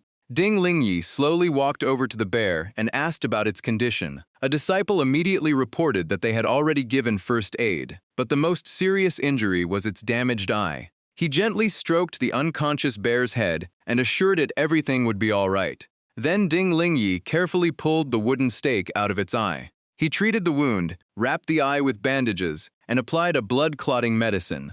Throughout the treatment, Xiaolan stayed beside the bear, constantly reassuring it that no one here would hurt it anymore. She gently comforted it, telling it to hang on just a little longer because everything was almost over. Just then, a sudden call rang out. Xiaolan was startled and immediately rushed off, sensing something urgent had happened. She quickly arrived and slowly pushed the door open. The moment she stepped inside, an attack came straight at her. Mu Qingtong immediately shouted a warning for everyone to stay alert. Xiaolan reacted just in time and dodged aside, only to realize the attacker was Li Yan. Mu Qingtong instantly yanked him back with the rope she carried. Xiaolan also drew her sword and held it against the back of his neck to restrain him. Forced to his knees, Li Yan gritted his teeth and struggled in defiance. It did not take long before Mu Qingtong completely tied him up. Only then did Li Yan slowly regain his senses. He looked around in confusion and kept calling out for A Ying. Xiaolan stepped forward and questioned him. He had been reported as critically injured and unconscious, so how could he still fight back and even injure others? Mu Qingtong explained that while Ding Lingyi was examining his consciousness, Li Yan suddenly woke up with beast-like red eyes and nearly injured Ding Lingyi. After hearing that, Xiaolan rested her chin in thought and stared at him suspiciously. It looked like he had lost control of his mind. Could he have been possessed as well? After knocking Li Yan to the ground for a closer inspection, she concluded that this was not possession. Instead, someone seemed to have tampered with his sea of consciousness and partially demonized his spirit core. Hearing that, Xiaolan was shocked because a demonized spirit core was like forcing the power of a demon beast into a human. After dealing with Li Yan's condition, Mu Qingtong walked to a table and opened a small box. Inside was a tiny fragment that had been carefully preserved. Curious, Xiaolan walked over and asked what it was because its fragrance was so unusual. but before long, her head began to spin as the scent left her mind dizzy. Mu Qingtong quickly caught her and scolded her for never getting rid of her reckless curiosity. Then she took out a small bottle and made Xiaolan drink its contents. The taste was so awful that Xiaolan immediately pushed it away and complained about who would put horse urine in such a beautiful bottle. Mu Qingtong shot her a glare and explained that it was spirit-calming incense and mind-awakening dew, personally prepared by Ding Lingyi, so she should never underestimate it. Even so, the terrible taste nearly made Xiaolan cry. Just then, Li Yan suddenly opened his eyes again. His glowing red eyes looked incredibly ferocious. He slowly raised a hand as a strange flame gathered in his palm. A bizarre red light appeared and pierced straight through his hand. The wound instantly opened, and Li Yan let out a creepy laugh. Xiaolan was baffled, unable to understand why he was hurting himself. Was this another symptom of a demonized spirit core? Mu Qingtong quickly stepped closer for a careful examination. Only then did she understand where Li Yan's injuries had come from. No wonder Ding Lingyi had called them abnormal. Every wound had been self-inflicted. Even so, Li Yan refused to stop and kept growling in strange, incomprehensible sounds. Red veins bulged around his eyes as his gaze locked onto Mu Qingtong. Xiaolan immediately drew her weapon and warned senior sister to be careful, because Li Yan looked ready to lose control again. The scene shifted to the Spirit Stone Cavern, where a pillar of light suddenly crashed down from above and shook the ground. As the teleportation beam faded, Lin Guijing and Xiaoju arrived inside the Spirit Stone Cavern and landed safely on the ground. After leaving the teleportation formation, they immediately surveyed the surrounding area. Lin Guijing quickly fixed his eyes on a cave ahead. Meanwhile, Xiaoju noticed an area farther away behind a patch of bushes. The more she looked, the stranger the plants in that area appeared. Looking at the glittering spirit stones inside the cave, Lin Guijing could not help but marvel at how wealthy the Kunxian sect really was. By his estimate, taking just a few spirit stones from here would be enough to support a small sect for a very long time. Meanwhile, Xiaoju quietly kept watch over everything around them. Not far away, a small squirrel stood on top of a tall rock. It suddenly tossed the object it was holding. The target was Xiaoju. After Xiaoju caught it, Lin Guijing noticed the squirrel and was surprised to realize this place still seemed to be part of the immortal forest secret realm. He then reached out and took Xiaoju's hand. As he led her into the cave, he excitedly suggested exploring it together. Xiaoju casually tossed the fruit she had caught onto the ground. A giant clawed hand suddenly reached out from behind the bushes and grabbed it. When the two looked back, the creature had already vanished without a trace. Without giving it much thought, they continued deeper into the cave. Before long, Lin Guijing let out a surprised gasp. A crystal-clear and dazzling landscape spread out before his eyes. Looking up, he spotted a natural opening overhead, and happily said they could soak in a hot spring while watching the stars tonight. Xiaoju reached out to sense the surroundings and softly replied that she liked places like this too. But her expression suddenly changed, and she immediately called Lin Guijing over. Seeing her reaction, Lin Guijing instantly drew his sword and asked what she had found. Even so, the surroundings remained completely silent with no sign of danger. Xiaoju carefully scanned the area and said she could not sense any demon aura, yet she had felt uneasy ever since entering this place. Hearing that, Lin Guijing suggested splitting up. She would watch from above while he searched the ground below. Xiaoju immediately leaped onto a nearby stone pillar. From above, she carefully observed the entire area below. Standing underneath, Lin Guijing looked up and asked if she had found anything. Xiaoju calmly replied that she only saw a few wild beasts and nothing worth worrying about. After saying that, she jumped back down.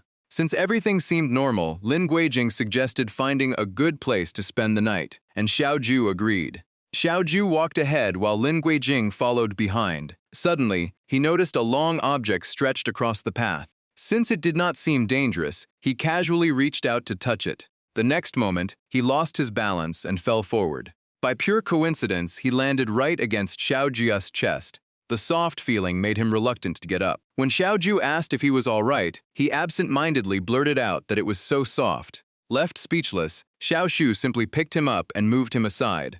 Lin Guijing quickly explained that he was talking about the object on the ground, not anything else. He even stepped on it again and insisted it felt unusually soft, telling Xiaoju to try it herself. Xiaoju did, and she agreed that it really was soft. After crouching down for a closer look, she remarked that she had never seen a spirit stone with such a strange property. Just then, a strange noise came from the nearby bushes, instantly catching Xiao Jia's attention. A woman slowly stepped out, but her unnaturally long tongue made it obvious she was no ordinary human. As if she had just woken up, the demon woman rubbed her face to shake off her drowsiness. Before long, her eyes locked onto Lin Guijing and Xiaoju. Lin Guijing was still touching the long object. It felt cold and slimy like it was covered in moss, and he slowly realized something was wrong. At that very moment, the long object suddenly moved and shot upward. Lin Guijing and Xiaoju both turned pale as they realized what was happening. Across from them, the long tail-like object slowly retracted. At last, a gigantic snakefolk demon woman revealed herself before the two of them. Delighted to see visitors, she burst into laughter and warmly welcomed the new faces. Lin Guijing immediately stepped in front of Xiaoju and watched the demon cautiously. He had never expected such a massive demon beast to exist inside the Spirit Stone cavern. The snake demon suddenly closed the distance at incredible speed. She gently stroked Lin Guijing's chest and, in a seductive voice, asked where he came from, whether he already had a Dao partner, and invited him to stay with her as her companion in this lonely place. The moment Xiaoju heard that invitation, her face turned icy. Her demon aura erupted as she launched an attack without hesitation. A dense wave of blood aura shot straight toward the snake demon. Although she dodged in time, the attack still grazed her face and left a small cut. Touching the blood on her face, the demon woman laughed and said the Fox clan was famous for its charm, yet this little fox was surprisingly jealous. Xiaoju coldly replied that the demon's cultivation came only from absorbing the Spirit Stone cavern's energy, so she had better treasure the life she still had. Threatened like that, the snake demon looked annoyed and sighed that such a beautiful woman like Xiaoju had quite the fiery temper. But her gaze quickly returned to Lin Guijing as she sized him up and muttered that after starving for so long, she had finally found a delicious meal. Realizing her intentions, Lin Guijing immediately stepped back to keep his distance. Just then, Xiao Jia's eyes flashed red as she activated her charm technique. The seductive power quickly enveloped the snake demon. Caught by the technique, the snake demon froze in surprise. The ripple from the charm technique also caught the attention of a nearby bear. It happily ran over, as if it had discovered something interesting. But the moment it saw the snake demon's massive body and terrifying eyes, it immediately shrank back in fear. Lin Guijing's expression changed at once as the snake demon swallowed the bear alive right before his eyes, making him think he might be her next meal. The entire bear was still stuck inside her mouth, with only part of its body hanging outside. Apparently dissatisfied, she spat it back out. Even so, she had no intention of letting it escape and stuck out her tongue to continue the chase. Before long, her massive tail wrapped around the little bear once again. This time, she swallowed it whole. After finishing her meal, the snake demon looked completely satisfied. Xiaoju calmly remarked that it was only an ordinary beast without intelligence, so she probably would not cause any more trouble after eating. With that, the two ignored the snake demon and continued on their way. After walking for a while, Xiaoju suddenly stopped. She took a set of clothes out of her storage pouch. Then she tossed them to the snake demon and reminded her to wear proper clothes whenever they met again. The demon woman immediately put them on, making her appearance far more presentable. Seeing Lin Guijing staring, Xiaoju teased him for looking completely mesmerized. Lin Guijing quickly shook his head and explained that he was only wondering how someone with that figure could swallow such a huge bear. After that, the two continued deeper into the cavern. At another location, Xiaoju stopped again. Looking ahead, Lin Guijing noticed what seemed to be another stone chamber. Inside, several stones had been arranged into a simple living space. There was a table and a bed covered with straw. After looking around, Lin Guijing realized the bed was only big enough for one person. Xiaoju sat on the bed and asked him to come over so she could treat his injuries. Lin Guijing hesitated, unsure of what she was planning. Xiaoju took out a bottle of medicine and explained that she had noticed his hand trembling during the fight, which meant his old wound had reopened. Holding the medicine, she said it was a rare remedy specially prepared for them and was extremely effective at healing skin and bone injuries. As she spoke, Xiaoju helped Lin Guijing sit down and said she would personally thank the person who had prepared the medicine after they returned. When he removed the bandages from his chest, she gently asked if the wound still hurt badly. Even so, Lin Guijing acted like everything was fine and insisted he was all right. The moment the medicine touched the wound, it closed at an astonishing speed. Then Xiaoju seemed to sense something and turned to look behind her. She leaned lightly against him and said it would be easier to treat the wounds on his back if he lay down. Lin Guijing followed her advice and lay down so she could continue. Xiaoju carefully applied the medicine to the wounds across his back. Then she gently blew on them, and the remaining injuries quickly disappeared. A sudden chill ran through his body, making Lin Guijing shiver. He asked in surprise what she had just done because half his body had gone numb. When Xiaoju did not answer, Lin Guijing quietly glanced back. He was met by Xiaoju's gentle face as she quietly watched him. Feeling the atmosphere becoming a little too awkward, Lin Guijing hurriedly made an excuse and said the treatment was making him itchy, so maybe she could finish a little faster. Xiaoju calmly asked why he was in such a hurry. Then she simply continued, applying the medicine to his back as if nothing had happened. Lin Guijing tried to stay calm and kept reminding himself to think about something else. Suddenly remembering something, he suggested that she sleep on the bed tonight, while he found somewhere else to rest. Xiaoju immediately asked if he really expected her to spend the whole night on that cold, hard stone bed. Lin Guijing glanced at her and asked if she really did not have anything warmer inside her storage pouch. She had never needed those things anyway. Inside, Lin Guijing was fighting a fierce battle to keep his emotions under control. Being so close to such a beautiful woman made staying calm harder than ever. They were now so close they could clearly feel each other's breath. Lin Guijing's face gradually turned red. Xiaoju softly spoke, her voice barely above a whisper. The atmosphere between them instantly became even more intimate. Both of them became lost in the moment and stopped paying attention to their surroundings. Lin Guijing felt his heart racing as his hand unconsciously rested on Xiaoju's waist. Their breathing grew heavier. Xiaoju hugged him even tighter and quietly asked why his body was so warm. Lin Guijing was momentarily dazed as countless confused thoughts filled his mind. He then tried to calm himself, convincing himself it was probably only a passing feeling. Xiaoju moved even closer and asked if he felt hot too. Lin Guijing took her hand and urged her not to test his self-control any further. Holding onto his hand, Xiaoju quietly admitted that she truly felt uncomfortable and asked him to help her. Then something happened that completely caught Lin Guijing off guard. He realized the distance between them had gone far beyond what was normal. Lin Guijing swallowed hard and struggled to suppress the emotions rising inside him.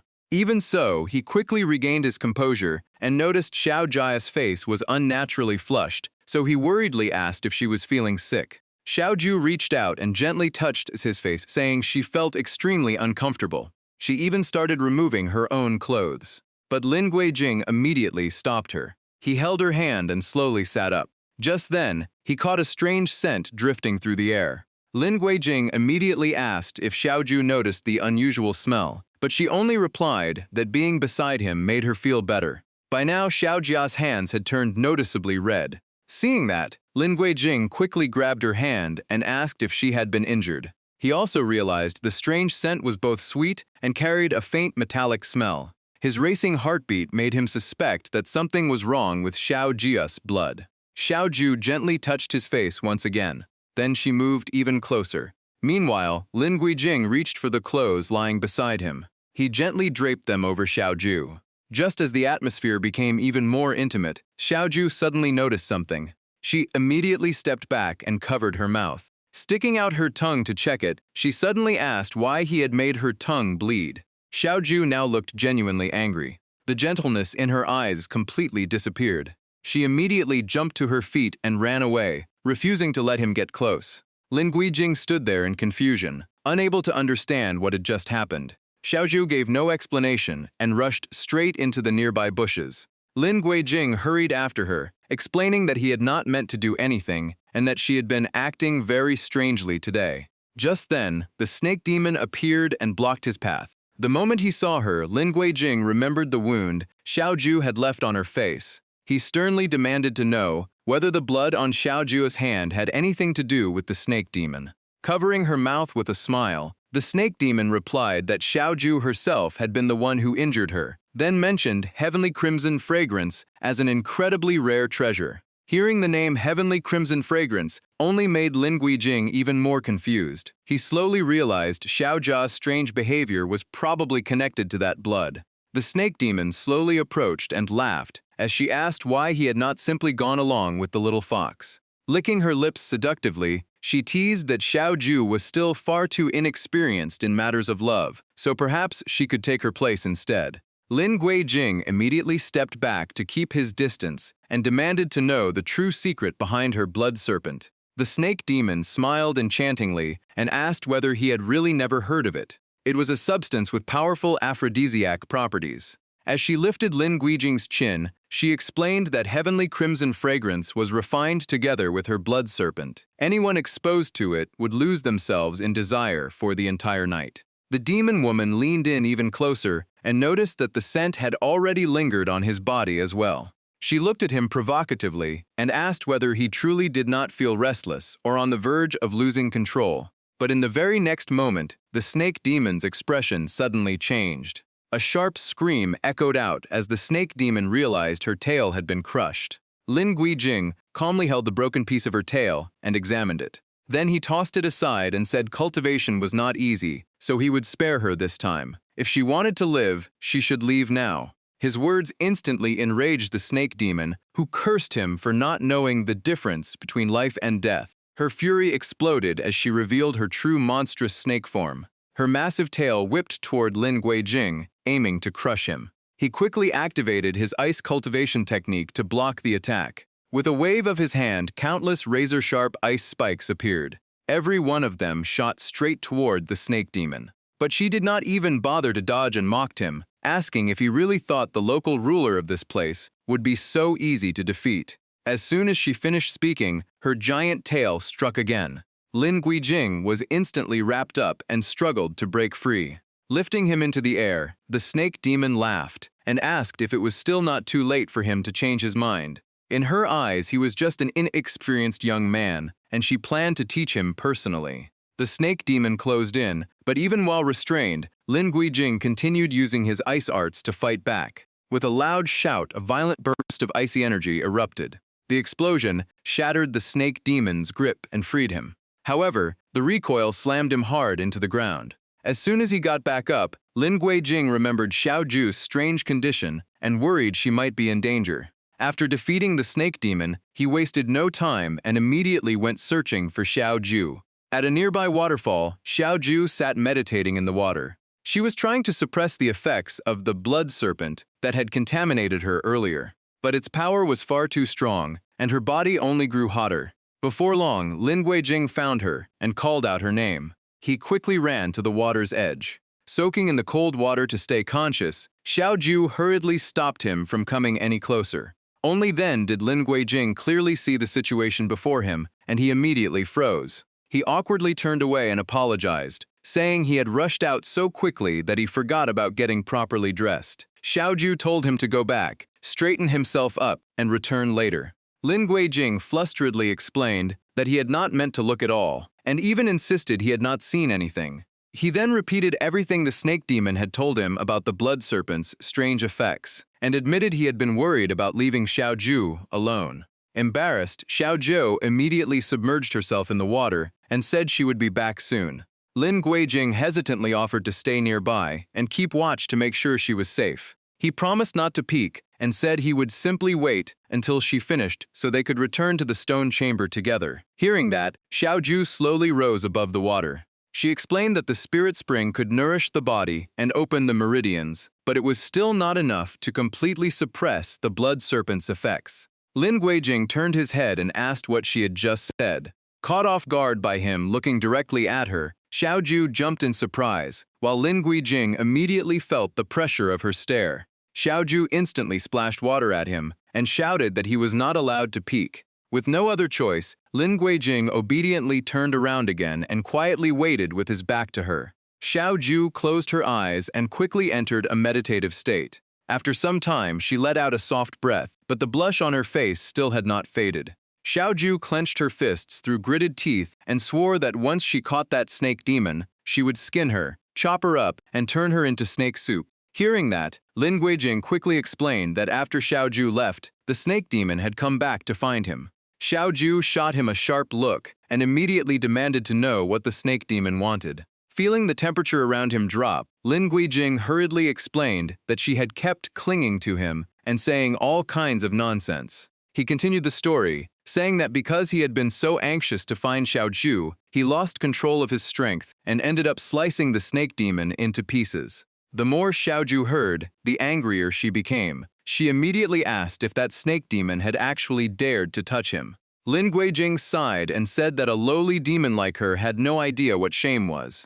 Secretly, he thought that his earlier mistake had made Xiaoju believe he had been peeking. Maybe if he acted a little pitiful now, she would stop being angry. Still not daring to turn around, Lin Guijing suggested moving a little closer so they would not have to speak from so far apart. Then he raised his injured hand and complained that his wound still had not healed, yet the snake demon kept wrapping herself around him and even touched the injured spot. He went on, saying the snake had squeezed him so hard that his whole body still ached, then asked Xiaoju if he had any red marks, leaving her stunned as she asked if that really happened. Lin Guijing kept making the story worse, saying the demon snake even crawled into his pants, which gave him goosebumps just thinking about it, and left his legs covered in dirt. He even laughed awkwardly and said that when its tail slipped into his pants, he casually snapped it off. Hearing that, Xiaoju's eyes turned ice cold and her aura began rising fast. Lin Guijing suddenly felt a chill and wondered why there was wind inside the cave. At that moment, a hand suddenly landed on his shoulder. Without saying a word, Xiaoju sent Guijing flying straight into the lake. Sinking underwater, Lin Guijing kept choking and gasping for air. Meanwhile, Xiaoju noticed another suspicious mark on his back. She quickly pulled him out of the water so he could catch his breath. As soon as he turned around, Guijing looked confused and asked what happened, whether another demon beast had appeared, then grabbed Xiaoju's hand and kept asking what she had seen, whether it was a demon beast or a flying insect, while worrying if she was hurt. Xiaoju sensed that his body temperature was abnormal and wondered if the blood snake poison had not faded yet or if something else was causing it. Touching Guijing, she slowly asked if that demon snake was allowed to touch him, then why could she not? Lin Guijing immediately stammered that if it was Xiaoju, then of course it was fine. The scene shifted to Fengtian Academy in the territory of the Guxian sect. Li Yan was chained up as his consciousness slowly returned, while Mu Qingtong stood beside him on guard.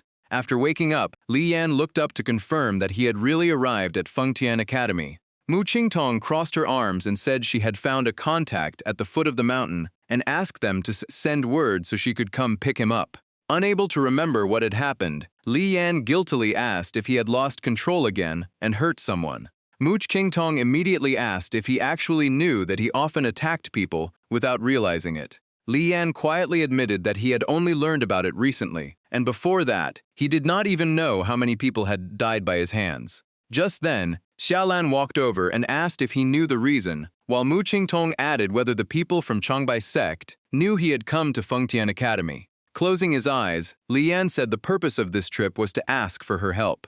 Noticing something strange about him, Xiaolan turned to Mu Qingtong and asked why Li Yan looked like he was asleep. Qingtong calmly explained that it was only the effect of the incense. But when Li Yan suddenly lost consciousness for real, her expression changed at once as she hurriedly called his name. Right after that, she carefully examined him, and a tiny spider appeared on her hand. The little spider slowly crawled along Mu Qingtong's arm. It moved to Li Yan's forehead as if it were inspecting something. Watching from behind, Xiaolan covered her mouth in shock and wondered where senior sister Mu had found such a strange poisonous insect. A moment later, the spider began glowing with a faint blue light. Mu Qingtong closed her eyes and focused on the information flowing from that blue light. Seeing Mu Qingtong acting strangely, Xiaolan immediately asked if she was all right. Qingtong explained that she was entering Li Yan's sea of consciousness to find the cause of the problem, and told Xiaolan to guard the outside and restrain him immediately if anything went wrong. Xiaolan drew her weapon and confidently said to leave it to her. Meanwhile, elsewhere, President Hu and Jin Changming were still confronting the Lei clan over the death of Lei Zhenyang. President Hu tried to calm things down, stressing that the cause of Lei Zhenyang's death had already been clearly recorded in the examination report. But Lei Zhenyang's father refused to accept it, claiming Hu Yuan was only covering up the truth. Lei Zhenyang's mother cried as she accused Fengtian Academy of desecrating her son's body and said they would pay for it. Jin Changming's face turned cold as he shouted back, asking why they should hand over Lin Kuiying and whether the children of other families were not lives too, left for the Lei clan to kill whenever they pleased. Lei Zhenyang's father raised his battle axe and declared that if Fengtian Academy chose to oppose the Jinyang Lei clan for one nameless student, then they had chosen to become the Lei clan's enemy. The Lei clan members behind him also shouted together, demanding that Lin Kuiying be handed over to pay with his life. President Hu, Jin Changming, and the disciples behind them all remained silent, because no one truly wanted the conflict to erupt into full-scale war. One disciple quietly asked if a fight was really about to break out, but another believed the Lei clan was only bluffing and would not actually attack. Someone even sneered, saying the Lei clan had been declining ever since their former patriarch died, and now they were all show with no real strength. Just then, Chen Yurong, Zhu Mieshen, and Zhu Mengmeng arrived and happened to overhear the discussion. Zhu Mieshen was still upset after getting bullied by Chen Yurong, complaining that without brother Lin around, she never stopped picking on him.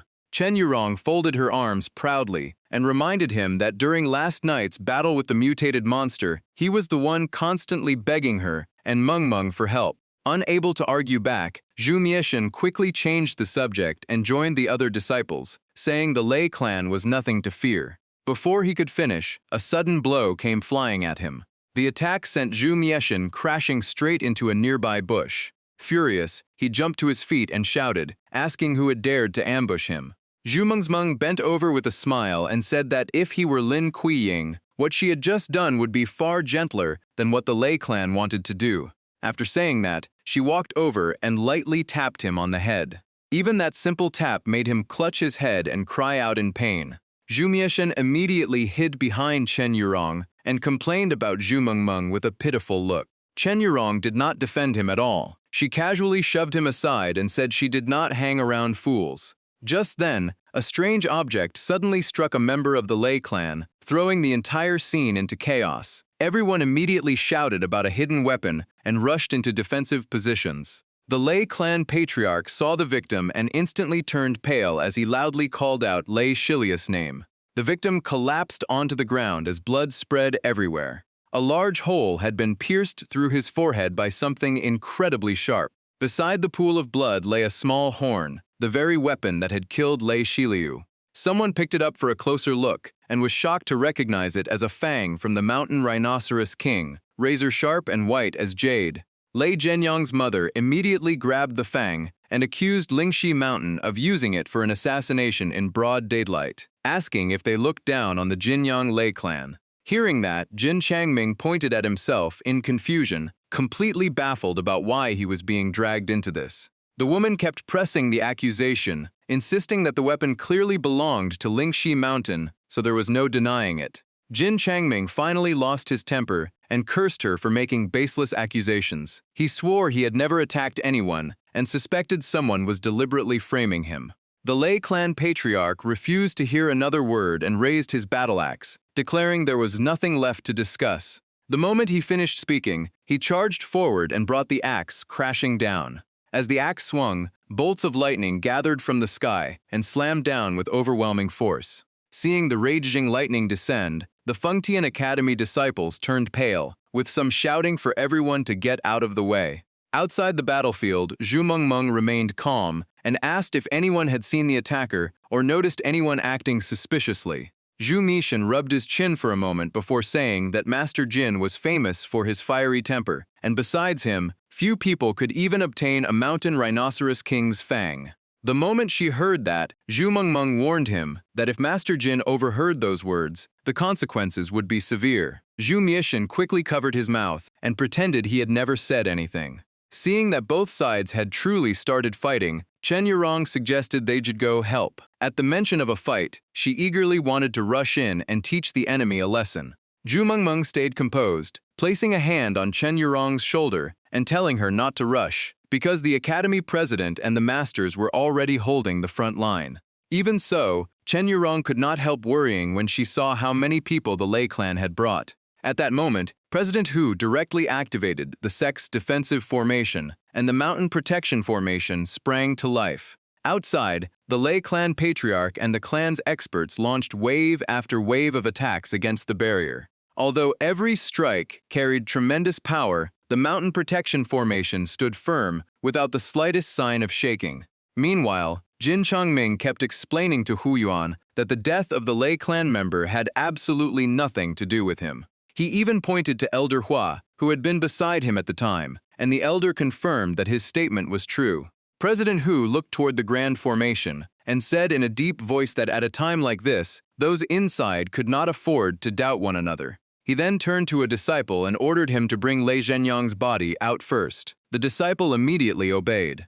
Not long after, several disciples carried a coffin to the scene. The coffin was covered with all kinds of talismans, giving it a solemn appearance. Following President Hu's instructions, the disciples carefully carried the coffin forward. As soon as the coffin appeared, the Lei clan patriarch raised his hand, signaling everyone to stop attacking. He looked at Hu Yuan and loudly asked what he was trying to do. Standing beside Lei Zhenyang's coffin, President Hu explained that the cause of death had already been confirmed, so the body should be returned to the family. He also hoped the Lei clan would pause the conflict out of respect for the deceased.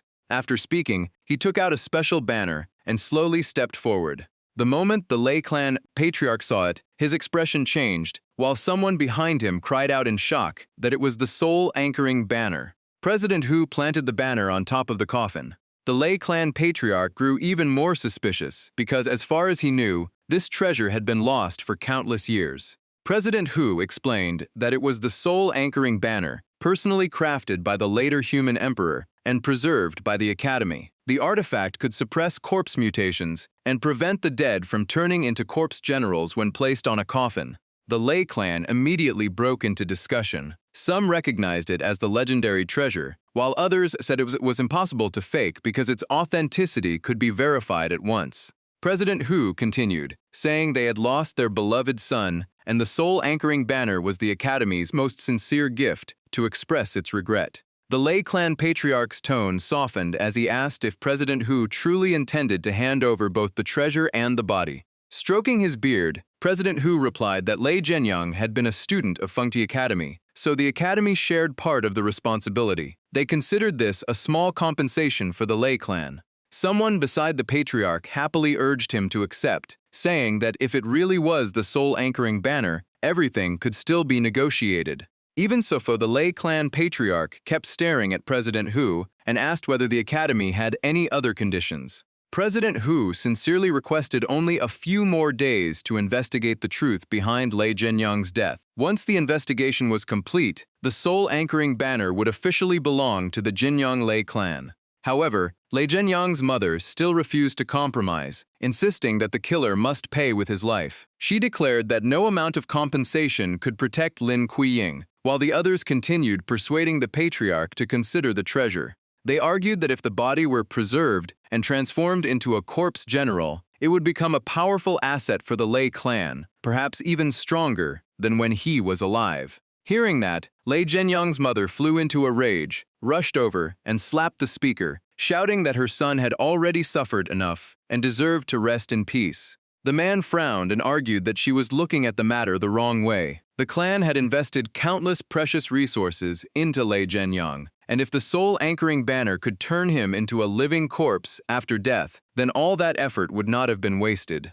Those words only made Lei Zhenyang's mother even angrier. She raised her hand to strike him again, yelling that no outsider had the right to interfere in her son's affairs. But before she could hit him, a hand stopped her. It was the Lei clan patriarch, who blocked her and gently pulled her back. His action only made her more unwilling to accept it, and she immediately called out to her husband. The Lei clan patriarch looked around before lowering his voice, saying that the most important thing now was bringing Yanger back to the clan. He then cupped his fists toward President Hu, accepted the proposal, and said that since the Academy had shown such sincerity, the Lei clan would not act unreasonably.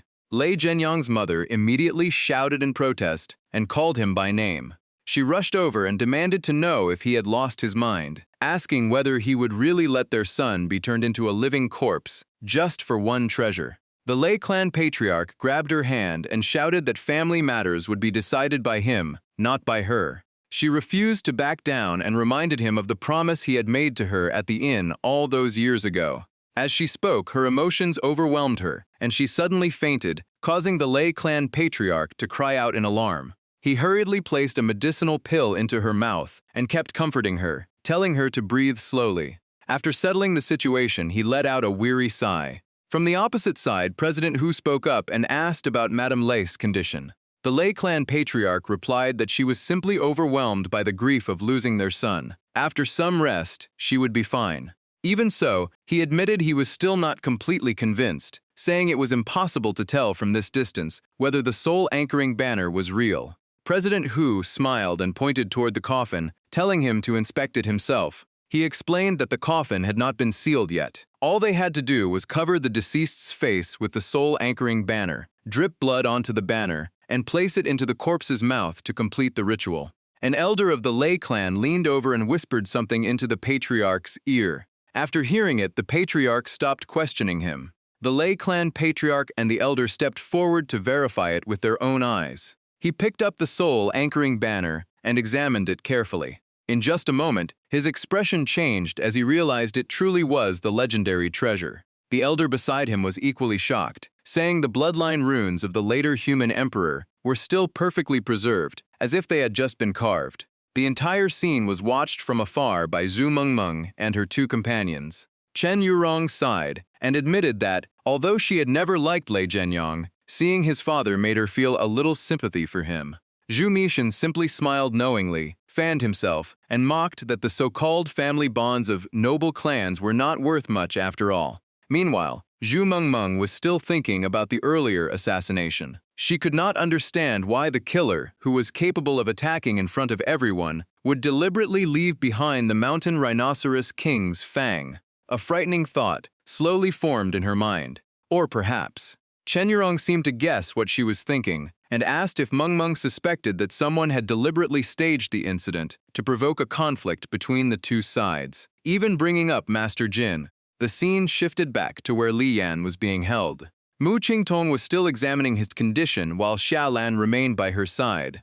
Xiaolan kept watching every expression on Mu Qingtong's face. She noticed her senior sister's expression growing more and more tense. That made Xiaolan increasingly anxious. She worried the incense would soon wear off while Mu Qingtong still had not finished. Just then, Mu Qingtong slowly opened her eyes. Xiaolan immediately let out a sigh of relief. Mu Qingtong explained that she had used a secret technique to send her consciousness into Li Yan's sea of consciousness to investigate. Because the linked soul moved very slowly, the process had taken so long.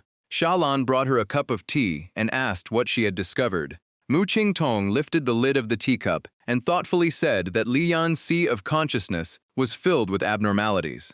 As she gently massaged Mu Qingtong's shoulders, Xiaolan curiously asked what exactly she meant. After taking a sip of tea, Mu Qingtong explained that Li Yan possessed dual wind and fire spirit roots, yet traces of the six-vine corrupting poison remained inside his heart. Hearing that, Xiaolan was stunned. That meant a powerful wood spirit root cultivator had once invaded Li Yan's spiritual consciousness and had even triggered signs of corruption within him. Mu Qingtong continued that Li Yan's spiritual sense far surpassed most cultivators of his generation. In the entire Changbai sect, fewer than 5 people were capable of breaking into his sea of consciousness. Resting her chin on one hand, Xiaolan recalled meeting Li Yan at the last Immortal Sect tournament. Back then, not only had his cultivation failed to improve, but it had actually declined, which was already highly unusual. Mu Qingtong nodded and added that after his defeat at Shangfeng, both his personality and behavior had almost completely changed. Xiaolan immediately understood. If Li Yan had already been corrupted since then, manipulated through his sea of consciousness, while someone secretly drained his spiritual power, everything would finally make sense.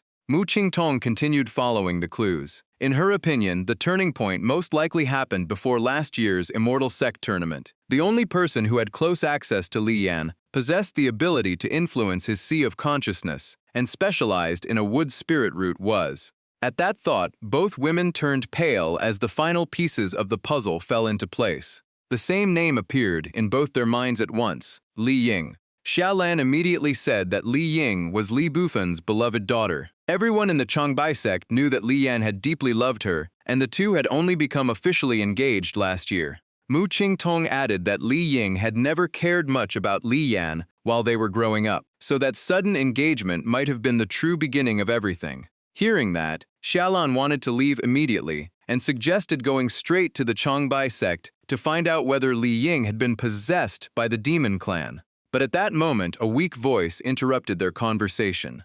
It was Li Yan. He had awakened and slowly opened his eyes. Xiaolan frowned and asked why he had been awake without saying a word. Mu Qingtong immediately reminded her to mind her manners. She then apologized to Li Yan, explaining that tying him up was only a precaution because the demon clan had been acting unusually lately. Li Yan quietly replied that he understood and did not blame them. His hands trembled as he said there was no need to visit the Changbai sect anymore because it no longer existed. Hearing that, Mu Qingtong immediately asked him to confirm what he meant. Li Yan slowly revealed that when he left the mountain, the Changbai sect had 627 members, but only 39 escaped with him alive and unharmed. Xiaolan could hardly believe it and asked if someone had slaughtered the entire sect. Li Yan calmly answered that it was true.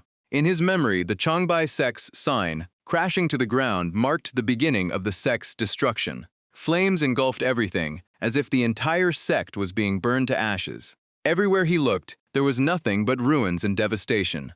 Li Yan himself had been so badly wounded that he lost consciousness. Some time later, he suddenly woke up. When he opened his eyes, all he saw were countless corpses scattered everywhere. He immediately rushed towards sect master Li Bufan. But the sect master had already been dead for a long time, his eyes still left open. Looking down at his blood-covered hands, Li Yan could not stop trembling. His entire body shook uncontrollably. Overwhelmed with panic, he dropped to his knees beside the sect master's body. At that point, Li Yan suddenly fell silent, making Xiaolan impatiently urge him to continue and reveal who had destroyed the Changbai sect. Covering his face, Li Yan admitted in a terrified voice that he truly did not know the answer. Clutching his head in pain, he recalled that he had been in secluded cultivation, preparing to break through to the Mahayana realm. But when he woke up, the sect master was dead, and Li Ying had vanished without a trace. Mu Qingtong remained calm and asked about the other survivors. Taking a deep breath, Li Yan continued his story.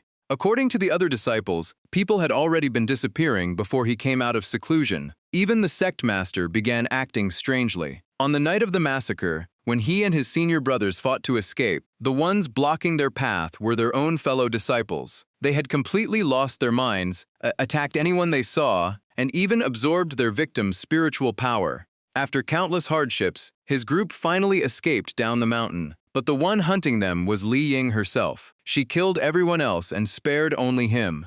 Li Ying even claimed that they were the ones corrupted by evil, that they had slaughtered their fellow disciples, murdered their master, and betrayed the sect. At that point, Li Yan suddenly grabbed Mu Qingtong's hand and begged her to uncover the truth. Even if it meant destroying his cultivation or his spirit roots, he wanted to know the truth before he died. Being grabbed so suddenly, Mu Qingtong's expression immediately turned cold with annoyance. Without hesitation, she brushed Li Yan's hand away. Her reaction made Li Yan lower his head in disappointment, as if he believed even she no longer trusted him.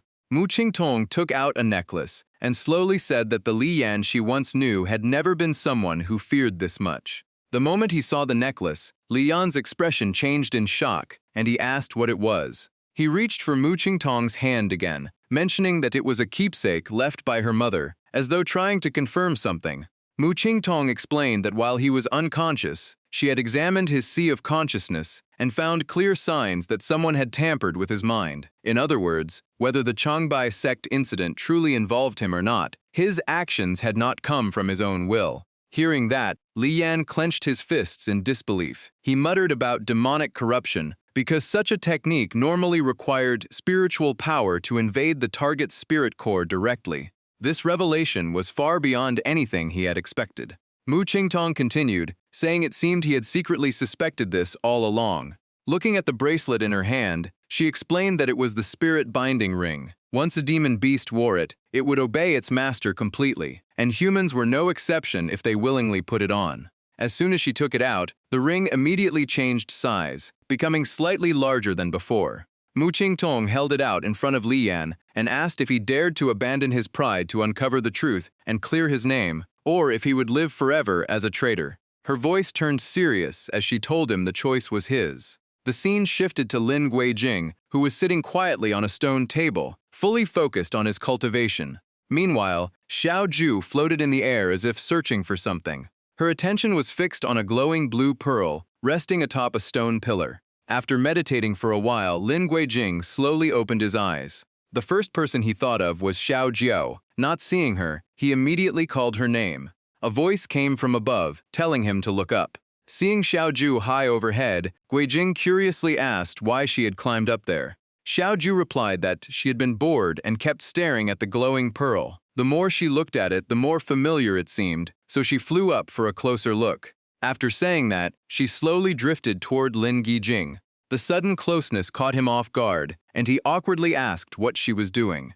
Xiao Ju reached out and touched his face with a smile, saying it was a relief that his nosebleed had finally stopped. Hearing that, Guijing instantly remembered the embarrassing moment earlier and imagined she was talking about the nosebleed he got after their kiss. The more he thought about it, the more embarrassed he became. He quickly turned away and begged her to pretend nothing had happened. The story flashed back to about half an hour earlier. At that time, Xiao Zhou was soaking in the Icy's lake, while Lin Guijing had covered his own eyes with a blindfold. Xiao Ju quietly moved toward him without making a sound. Sensing her approach, Guijing tried to stay calm because he knew Xiao Ju was the one coming closer. Meanwhile, she curiously watched every change in his expression. Seeing no unusual reaction, Xiao Ju lowered herself into the icy water. Then she dove straight into the frozen lake. At the same time, she pulled Guijing underwater with her. Once they were both beneath the surface, Xiao Ju moved even closer to him. Then she wrapped her arms tightly around Guijing. Her soft hair brushed against him, making him feel every moment all too clearly. Not long afterward, Xiao Ju surfaced again. Guijing quickly followed her back up. As soon as he reached the surface, he cautiously opened one eye. Through the tiny gap, Xiao Ju came clearly into view. The instant he saw her, Guijing spun around, covered his eyes tightly, and repeatedly chanted, "Form is emptiness. Emptiness is form."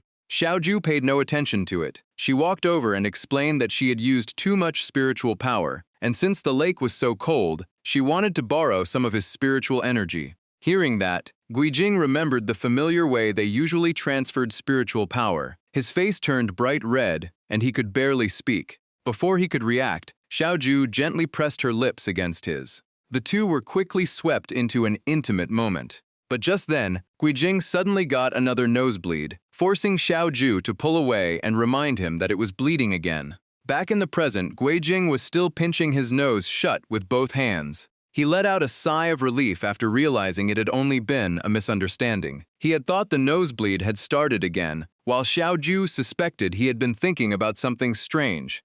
Guijing laughed awkwardly and quickly changed the subject, asking about the glowing pearl she said looked familiar. Xiao Ju stepped aside and recalled that someone had once given her a similar glowing pearl. It was a specialty of the East Sea merfolk. She said the pearl felt warm to the touch and shone with an incredibly brilliant light. Lying on a straw-covered bed, Xiao Ju raised one hand and said she had treasured the pearl so much that she always carried it with her, only placing it beside her pillow when she slept. From a distance, Lin Guijing silently watched her. He quietly thought that anyone willing to give Xiao Ju such a precious treasure must have held a very special place in her heart. After a moment of thought, he gently asked what happened afterward. Xiao Ju paused, her eyes drifting into distant memories before softly repeating the question. She stretched tiredly and replied that she had accidentally broken the pearl, so she threw the shattered pieces away. After saying that, she turned over, lay down, and said she was sleepy. She told him to keep cultivating and not worry about her. Before long, Xiao Ju closed her eyes and fell asleep. Seeing that, Guijing understood she still was not ready to talk about her past. Just as he was lost in thought, a small object suddenly flew toward him. Guijing quickly snapped back to his senses and caught it. Xiao Ju reminded him that she had told him to focus on absorbing spiritual energy, yet his mind was still wandering somewhere else. He understood. He cleared his mind, gathered his spirit energy, and activated the Heaven and Earth Origin seal. Faint sparks of fire slowly appeared around his body. Even Xiao Ju curled up in her sleep from the cold inside the cave. Seeing that, Guijing walked over to her. He leaned down and looked at Xiao Jia's adorable sleeping face. He picked up the blanket to cover her and thought that she could not stay still even while asleep. But at that very moment, Xiao Ju suddenly rolled over. Their faces ended up inches apart, making Guijing's ears turn bright red. Xiao Ju reached out by instinct. Then she pulled him down onto the straw bed beside her. As their bodies touched, their auras seemed to merge into one with a strange warmth. Not long after, Guijing's consciousness was pulled into a completely different place. He felt like someone lost in an endless void, with a tiny adorable fox beside him. Xiao Ju, in her little fox form, clung to his leg and told him she was right there. Guijing could not resist petting her soft fur and laughed that her true origin was so tiny and cute. Xiao Ju quickly told him to focus and asked if he had not noticed the strange changes in the surrounding spirit energy since leaving the spirit spring. She lightly tapped his forehead and scolded him because killing intent had clearly targeted him earlier, yet he never noticed. Guijing rubbed his head and explained that when she threw something at him, he thought it was only the wind inside the cave. Xiao Ju called him unbelievably foolish. She went on to explain that both the demon realm and the beast clan had their own rules, and no one would share their territory. If a demon beast was truly cultivating inside this cave, it would never let outsiders absorb the spirit energy here. Outside Guijing's body, streams of black aura began swirling around him. Inside the mental realm, Guijing wondered why such a danger existed in territory managed by the Guxian sect, then suddenly remembered the demon snake from earlier. The moment he realized it, his expression changed as he sensed something was wrong. Guijing quickly told Xiao Ju that the demon snake might still be alive because its corpse had already vanished when he returned. Xiao Ju put her hands on her hips and scolded him for forgetting something so important. Guijing helplessly explained that he had been too distracted by his nosebleed to think about anything else. Right then, both of them sensed a familiar aura and instantly knew their enemy had arrived. Outside their bodies, dark crimson blood energy spread out with terrifying shadowy tails. Meanwhile, their consciousness remained trapped inside that strange space. Thick crimson blood energy kept wrapping tightly around Guijing's body. The overwhelming danger made him struggle with all his strength. Inside the mental realm, Xiao Ju kept calling Guijing's name. Just then, a brilliant light suddenly flashed toward him, forcing him to shield his eyes. In the next instant, Guijing fully regained consciousness. He jumped up at once and looked toward Xiao Ju, who was still lying beside him. Not long after, Xiao Ju opened her eyes as well. The moment she looked up, she recognized the familiar scent of the blood snake. Guijing turned pale because he was certain he had killed that demon snake himself. At that moment, something strange caught his eye. Guijing immediately rushed over to inspect it. Before him was a blood-red vortex spinning without end. Guijing staggered back in shock, unable to believe that creature still existed after he had killed it. His expression darkened as he confirmed the aura belonged to the blood snake. He quickly turned around, his heart sinking as he remembered Xiao Ju was still behind him. At that instant, the owner of the aura revealed itself, leaving Guijing even more horrified. The creature was standing right beside Xiao Ju. Without hesitation, Guijing cast the mystic ice spell. The attack shot straight at the demon behind Xiao Ju. But at that exact moment, everything before his eyes became blurry like an illusion. After a few stunned seconds, Guijing rubbed his eyes. He froze when he saw that the lower half of Xiao Jia's body had turned into a snake tail. Jing called her name with a trembling voice, unable to hide his shock. Even Xiao Ju looked completely confused and had no idea what was happening to her. Tears welled up in her eyes as she realized she had fallen into the blood snake's trap. Before dying, it had launched a desperate counterattack, and the blood aura from the heavenly crimson jade had affected her too deeply. Wrapping her tail around Guijing, she begged for help and said there was only one way left to cure her condition.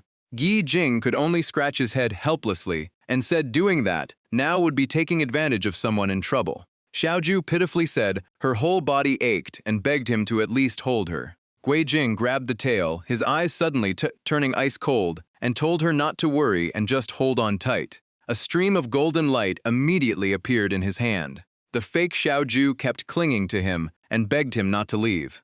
Guijing smiled and said he would never leave her. But in the next moment, the Xuanyuan sword appeared in his hand and plunged straight down. He coldly said he would only relax after wiping out the enemy completely. That reaction instantly threw the imposter into panic. Without hesitation, Guijing drove the blade deep into the long tail before him. He sneered that the enemy was not worthy of using Xiao Ju's face to deceive him.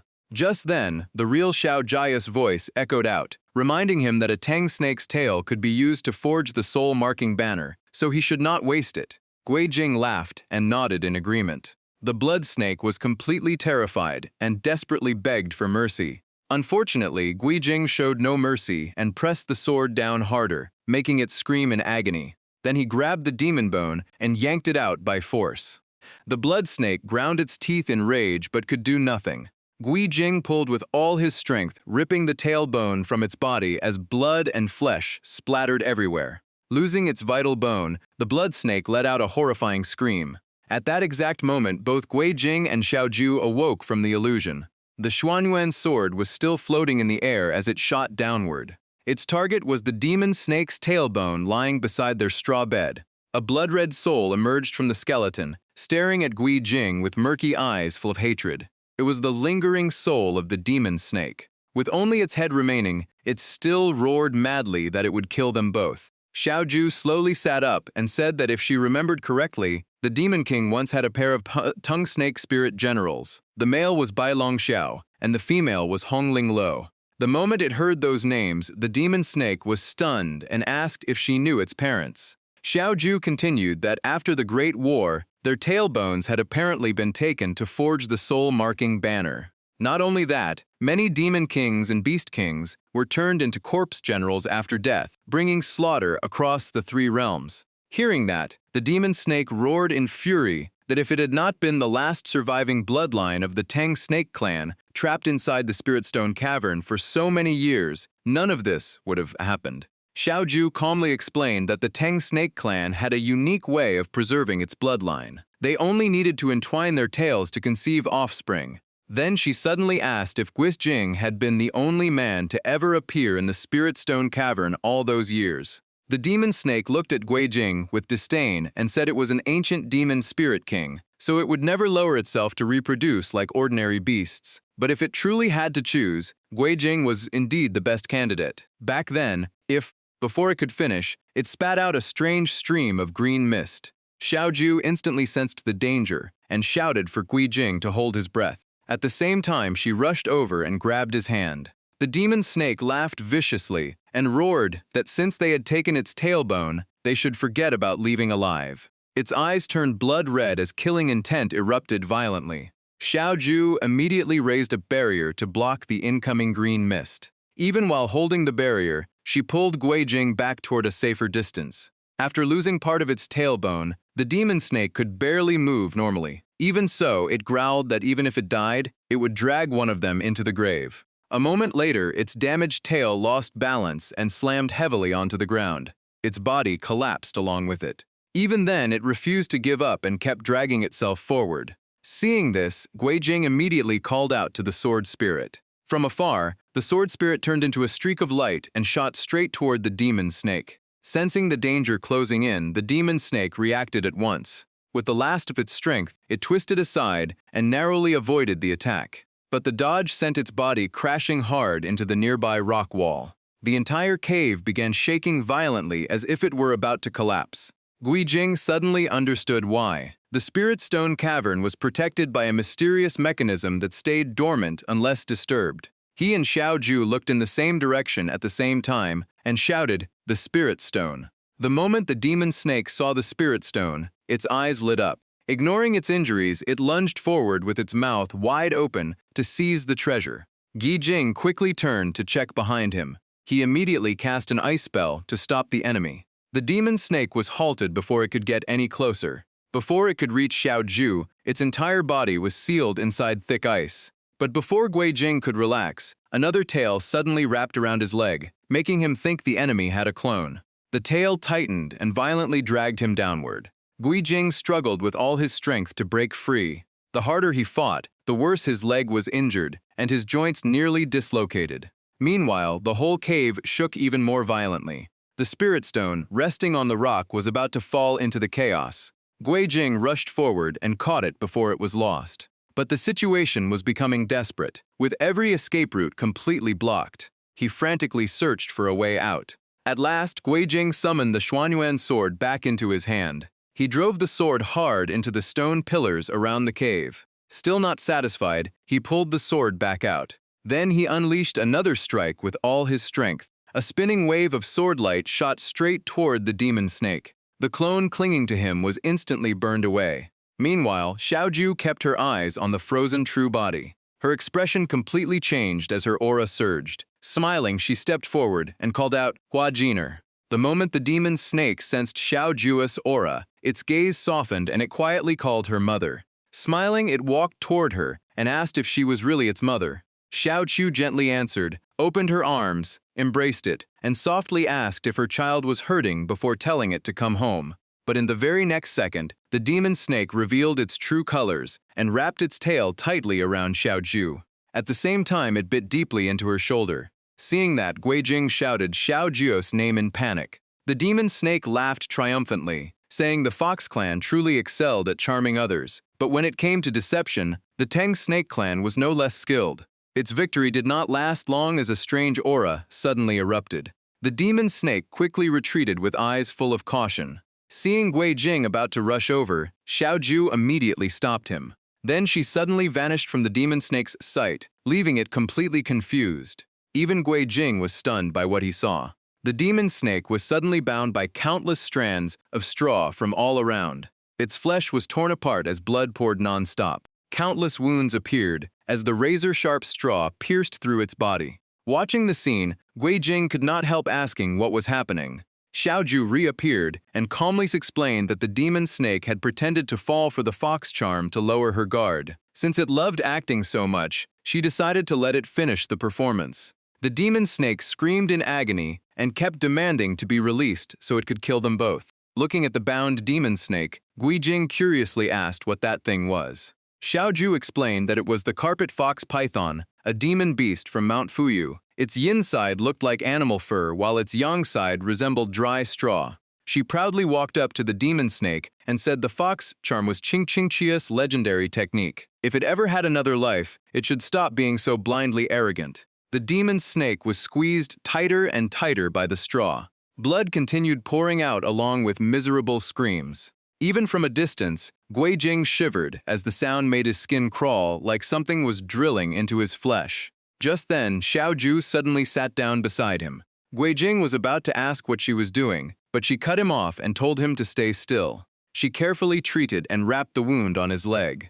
Noticing Guijing staring at her, she gently looked up and met his eyes. Caught red-handed, Guijing's face instantly turned bright red. Xiaoju laughed and teased that it was his own leg, so there was no need to sneak glances. Guijing hurriedly waved his hands and explained he was not peeking. He only wanted to apologize for putting her through all this. Before he could finish, he suddenly cried out in pain as his vision went dark. Xiaoju clapped happily and smiled, saying it looked like everything was fine now, so he should try standing up and taking a few steps. Guijing gritted his teeth through the pain. Even though his face gave him away, he forced a smile and said it was only a dislocated joint that could be set back in place. He kept muttering that it did not hurt at all, while turning to look at the demon snake. Suddenly, Guijing noticed something strange and pointed out that its body was shrinking. Xiaoju explained that the carpet fox python's barbed vines instantly latched onto living prey. Once they pierced the body, they drained every last drop of blood before letting go. The barbs tightened even further, draining away the last traces of its life force. Only after every drop of blood was gone did they finally loosen. In the end, nothing remained except a lonely white skeleton. The thick smell of blood filled the air, forcing Guijing to cover his nose. Seeing this, he was finally certain the demon snake was truly dead. Even so, its gruesome end still sent chills down his spine. Xiaoju tilted her head with a smile and asked if he actually felt sorry for it. Guijing froze and looked at her in confusion. Xiaoju calmly explained that the carpet fox python was a blood-drinking predator. She had only disguised it as herself to lure Hua Jiner into a fatal trap. Did he think she had been too cruel? Guijing immediately shook his head. He said those who caused trouble had to face the consequences. If they had not fought back, were they supposed to wait to be killed? As he spoke, he absent-mindedly brushed her cheek, making Xiaoju blush. Suddenly remembering something, Gui Jing happily held up the spirit stone and said it had almost been lost, but he managed to save it in time. He held the stone in front of Xiaoju and asked if it was prettier than the pearl she had mentioned before. At that moment, a mysterious stone chamber appeared behind Xiaoju. The hidden door slowly opened as if something had activated it. Both of them immediately turned to look. Gui Jing muttered in surprise that there really was a hidden mechanism here. Meanwhile, Xiaoju stared at the spirit stone in deep thought. Without warning, she clenched her hand and crushed it. At that very moment, tears began flowing from her eyes. Gui Jing turned around, froze, and had no idea what was happening. He softly asked if she was crying. Worried, Gui Jing walked over, gently stroked her hair, and asked if she was hurt. When he saw the shattered spirit stone in her hand, he became even more confused. Gui Jing scratched his head in disbelief because he was sure he had kept it intact. But Xiaoju said nothing and silently let the tears fall. One by one, her tears landed on the shattered crystal fragments. Gui Jing smiled gently and told her not to be sad. He took all the blame himself and promised to find her something even more beautiful someday. As he spoke, he carefully wiped the tears from her face. Suddenly, Xiaoju stepped back and cast the charm spell on him. Everything happened so fast that Gui Jing had no chance to react. His eyes immediately turned vacant, and he could only keep repeating that she should not cry anymore. Xiaoju led Gui Jing to another place. Like a man without a soul, he kept repeating words of comfort. After bringing him somewhere safe, Xiaoju turned away, quietly apologized, and left. Then she walked alone toward the dark stone chamber ahead. Her eyes were filled with determination. If this was truly a trap meant for her, then Gui Jing should not be dragged into it. With that thought, she slowly walked deeper into the chamber. Outside, Gui Jing was still absent-mindedly, repeating his comforting words before suddenly remembering something and telling her to wait a moment. Just then, a small white orb appeared before him. The inside of the orb was completely empty. Gui Jing placed his hand on it and recited an incantation to break the seal. As the spell ended, a crimson rose slowly floated out from within.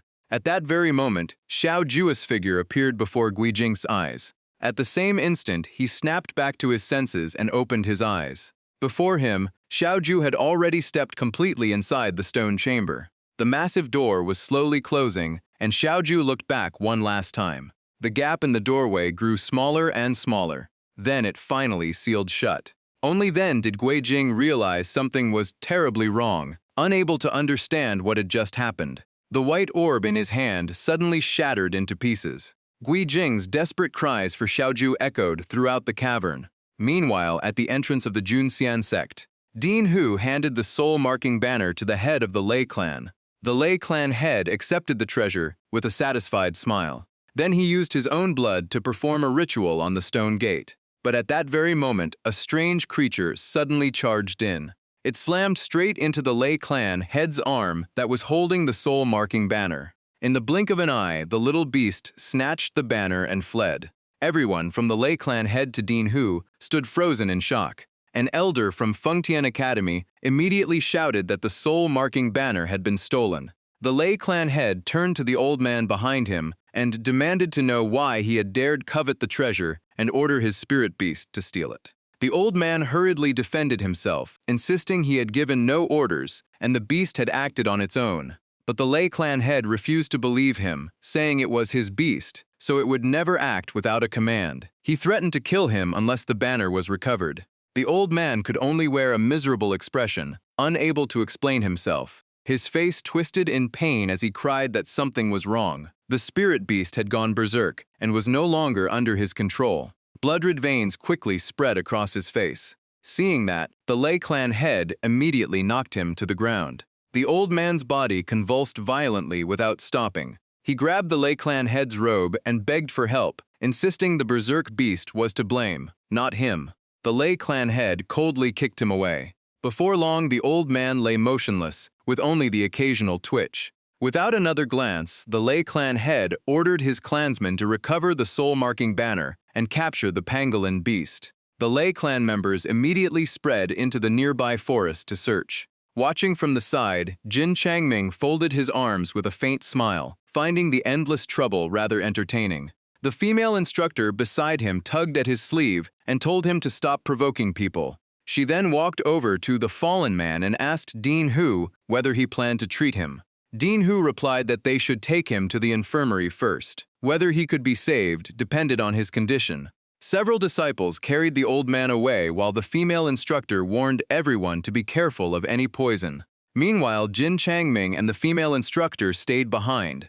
Not long after, a young man ran over and reported that they had found the pangolin beast's trail. Jin Changming immediately pulled the female instructor along, saying they should let the others handle things while they went to watch the Lei clan's drama. Even though she was reluctant, he dragged her away with obvious excitement. Before leaving, the female instructor glanced back one last time. She was still waiting to see if Dean Hu would give any more orders. At the place where the soul-marking banner's trail was found, the Lei clan head quickly arrived. The small creature that had stolen the treasure was now lying completely still. Seeing the beast on the ground but no sign of the soul-marking banner, the Lei clan head furiously demanded his treasure back. He grabbed a nearby man's collar, accusing him of hiding the banner after finding the beast's corpse, but the man repeatedly denied it, saying everyone had arrived together. The others also confirmed that the scene had already looked like this when they got there. The Lei clan head searched the area like a madman, constantly shouting for the soul-marking banner.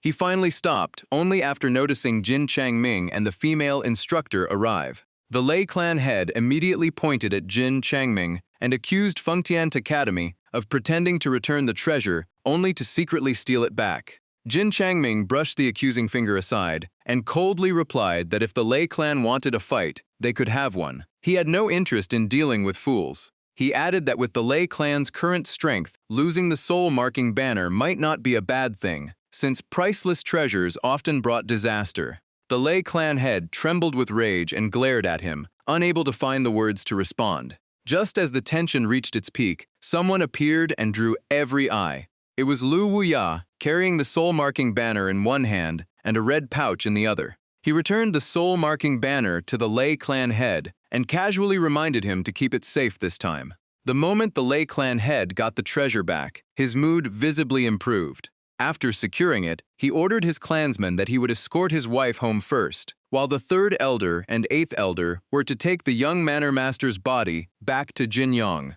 After giving his orders, the Lei clan head stepped over and supported his wife. Then he hurriedly left the area. Seeing the others still standing there in a daze, Jin Changming reminded them that surely they were not going to let their clan leader leave alone. He even mocked them, saying that if the soul-marking banner got stolen again, the Lei clan's reputation would be beyond saving. Hearing that, the remaining members quickly carried Lei Zhenyang's body and left. Before long, only Lu Wuya, Jin Changming, and the female instructor remained. Lu Wuya walked forward with the red pouch in his hand. He showed it to Hu Yuan and excitedly said he had caught something interesting this time.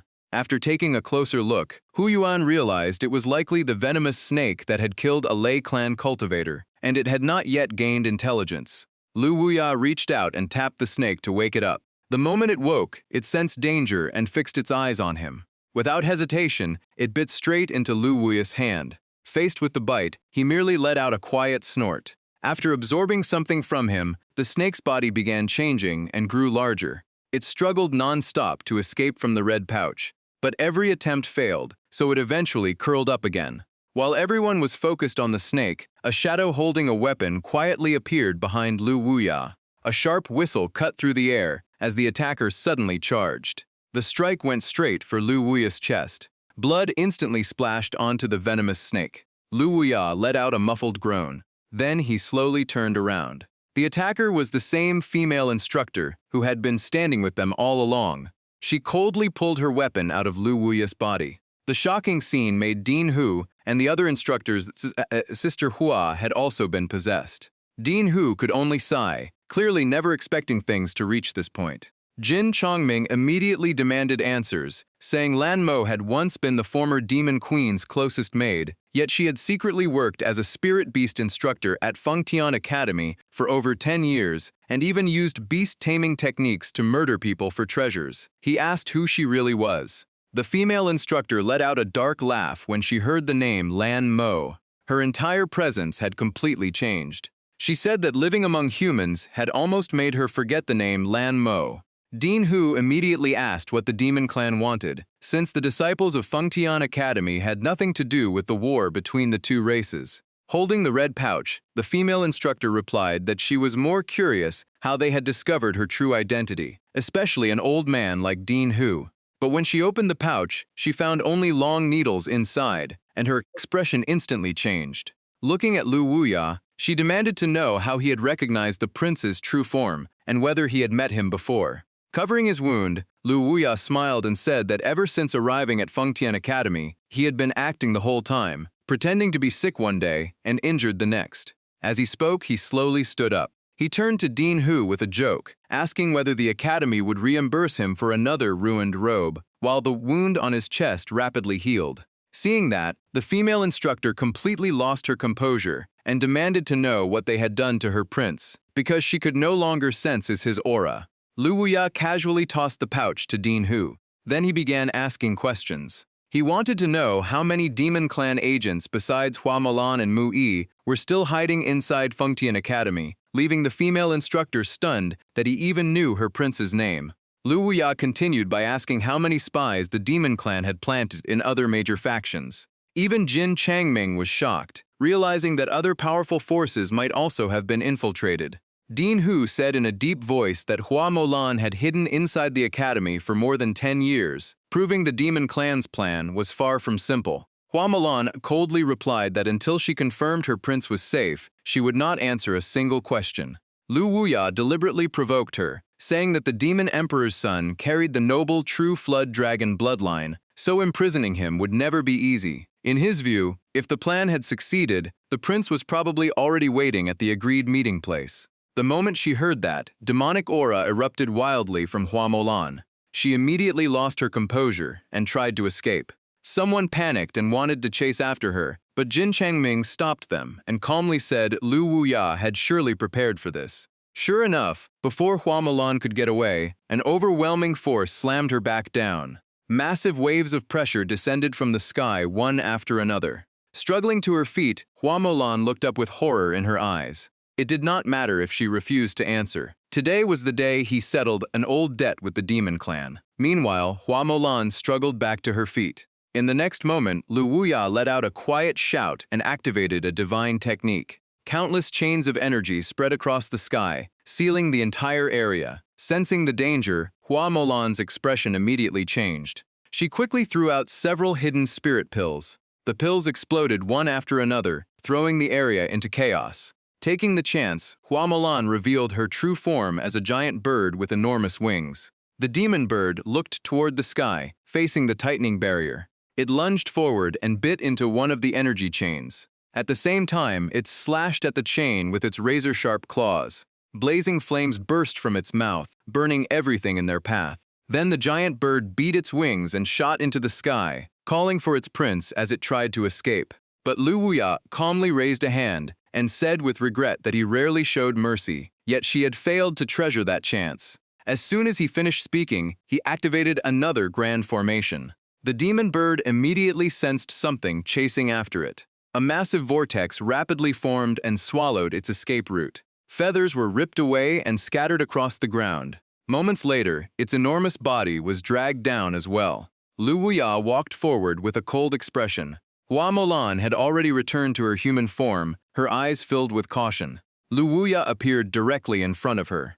Looking at the mysterious man, Hua Molan could not hide her fear and asked in a trembling voice who he really was. Lu Wuya leaned down slightly and said that although Hua Molan was a demon beast, he respected her loyalty, which was why he had never intended to kill her. Hearing that, Hua Molan immediately realized his true target was the Demon Clan's prince. Lu Wuya simply smiled and replied that she still did not understand the situation, then asked if she knew when her identity had been exposed. He explained that during the first private meeting of the Immortal Sect tournament, Zhu Hongyu had deliberately arranged for Fengtian Academy to face the Changbai sect. That decision had become their first mistake. Hua Molan immediately argued that such a rare chance to gather all the major sects together could not be wasted if the prince's grand plan was ever to succeed. Lu Wuya crushed a feather beneath his foot and said the prince had been too impatient. Sending demon beasts into the barrier to steal the Xuanyuan sword and kill people had exposed everything. He revealed that to lure them out, he had secretly prepared 4 identical trial grounds in the east, west, south, and north of the academy. The dean had quietly informed only a few trusted instructors, while Hua Mulan was the only one who took the bait. She was completely shocked to learn she had been watched for so long. Lu Wuya continued that the demon clan had killed Lei Zhenyang to seize Guijing and the Xuanyuan sword, so they simply turned the enemy's plan against them. He also recalled how the Demon King had once used the soul-marking banner taken from human Emperor Hao Xian to control countless demon beasts and spread slaughter everywhere. Although the Xuanyuan sword was legendary, even Sheng Xuan had failed with it long ago. That was why they used the soul-marking banner as bait and successfully lured the demon clan into a trap. Hua Mulan kept backing away, unable to believe that someone who had only recently arrived at the academy understood everything so clearly. She even began doubting everything she had believed. Lu Wuya picked up a feather and told Hua Mulan to make the wise choice and reveal the demon clan's entire plan. The feather in his hand trembled like a warning, as he said that if she remained silent, neither she nor Mu Yi would leave this place alive today. As he spoke, another object with an overwhelming aura of danger appeared in his hand. The moment Hua Mulan recognized it, her face turned pale, and she pointed at him with a trembling hand, as if she had suddenly remembered something. Lu Wuya simply raised a finger to his lips, signaling her to stay quiet. Then he pressed the talisman in his hand directly onto Hua Mulan's face. In an instant, all of Hua Mulan's strength vanished, and she collapsed to the ground. At the same time, the demon clan wings on her back gradually emerged.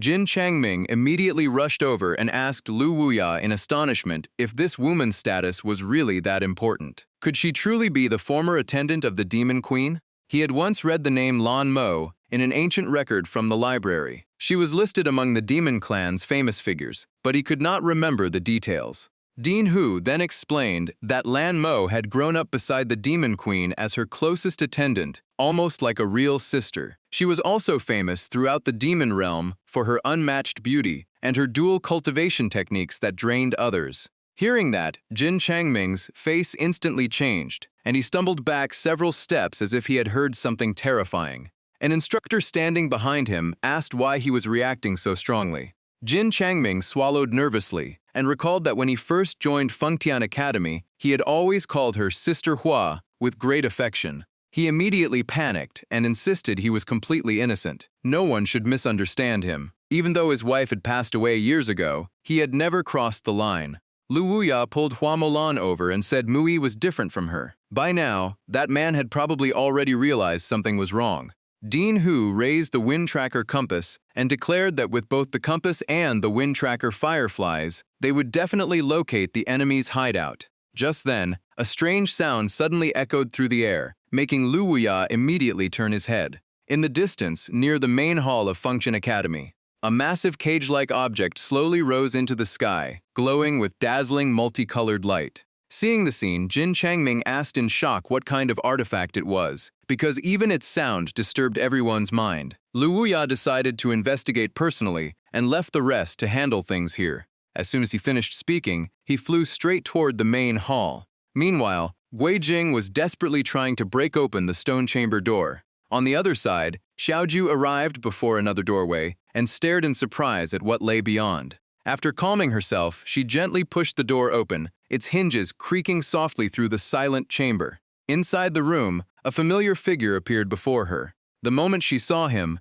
Xiaoju ran over without the slightest hesitation. Sitting on a small chair was the human emperor. He smiled and asked whether father and daughter would not even exchange a few words after finally meeting again. Xiaoju's eyes quickly turned red as she asked with a trembling voice if he was truly her father. The human emperor gently replied, asking if she was afraid that he would disappear again the moment she stepped closer. His voice remained as warm as ever as he softly reminded her that when he left long ago, he still owed her a hug. He wondered if it was too late to make up for it now. Hearing those words, Xiaoju could no longer hold back and threw herself into her father's arms. The human emperor gently embraced her, looked at her face with emotion, and said that all the years without him had made her grow so much. Xiaoju reached out with trembling hands to touch his robe and choked back tears, as she said she had thought they would never meet again. The human emperor gently stroked her hair and sincerely apologized for leaving her to endure such loneliness all those years. Tears streamed down Xiao Jia's face as she said the thing that hurt her most was the injustice of the heavenly Tao, and that she had been unable to fight beside her father back then. The human emperor calmly replied that no one had ever claimed the heavenly Tao was fair. He gently wiped away her tears and smiled as he teased her, asking why she was still crying like a little girl. Was he supposed to bring a crybaby onto the battlefield? But in the very next instant, Xiaoju suddenly slapped his hand away. She quickly retreated as demonic aura erupted from her body. Xiao Jia's eyes turned ice cold, killing intent blazing as she launched an attack without the slightest hesitation.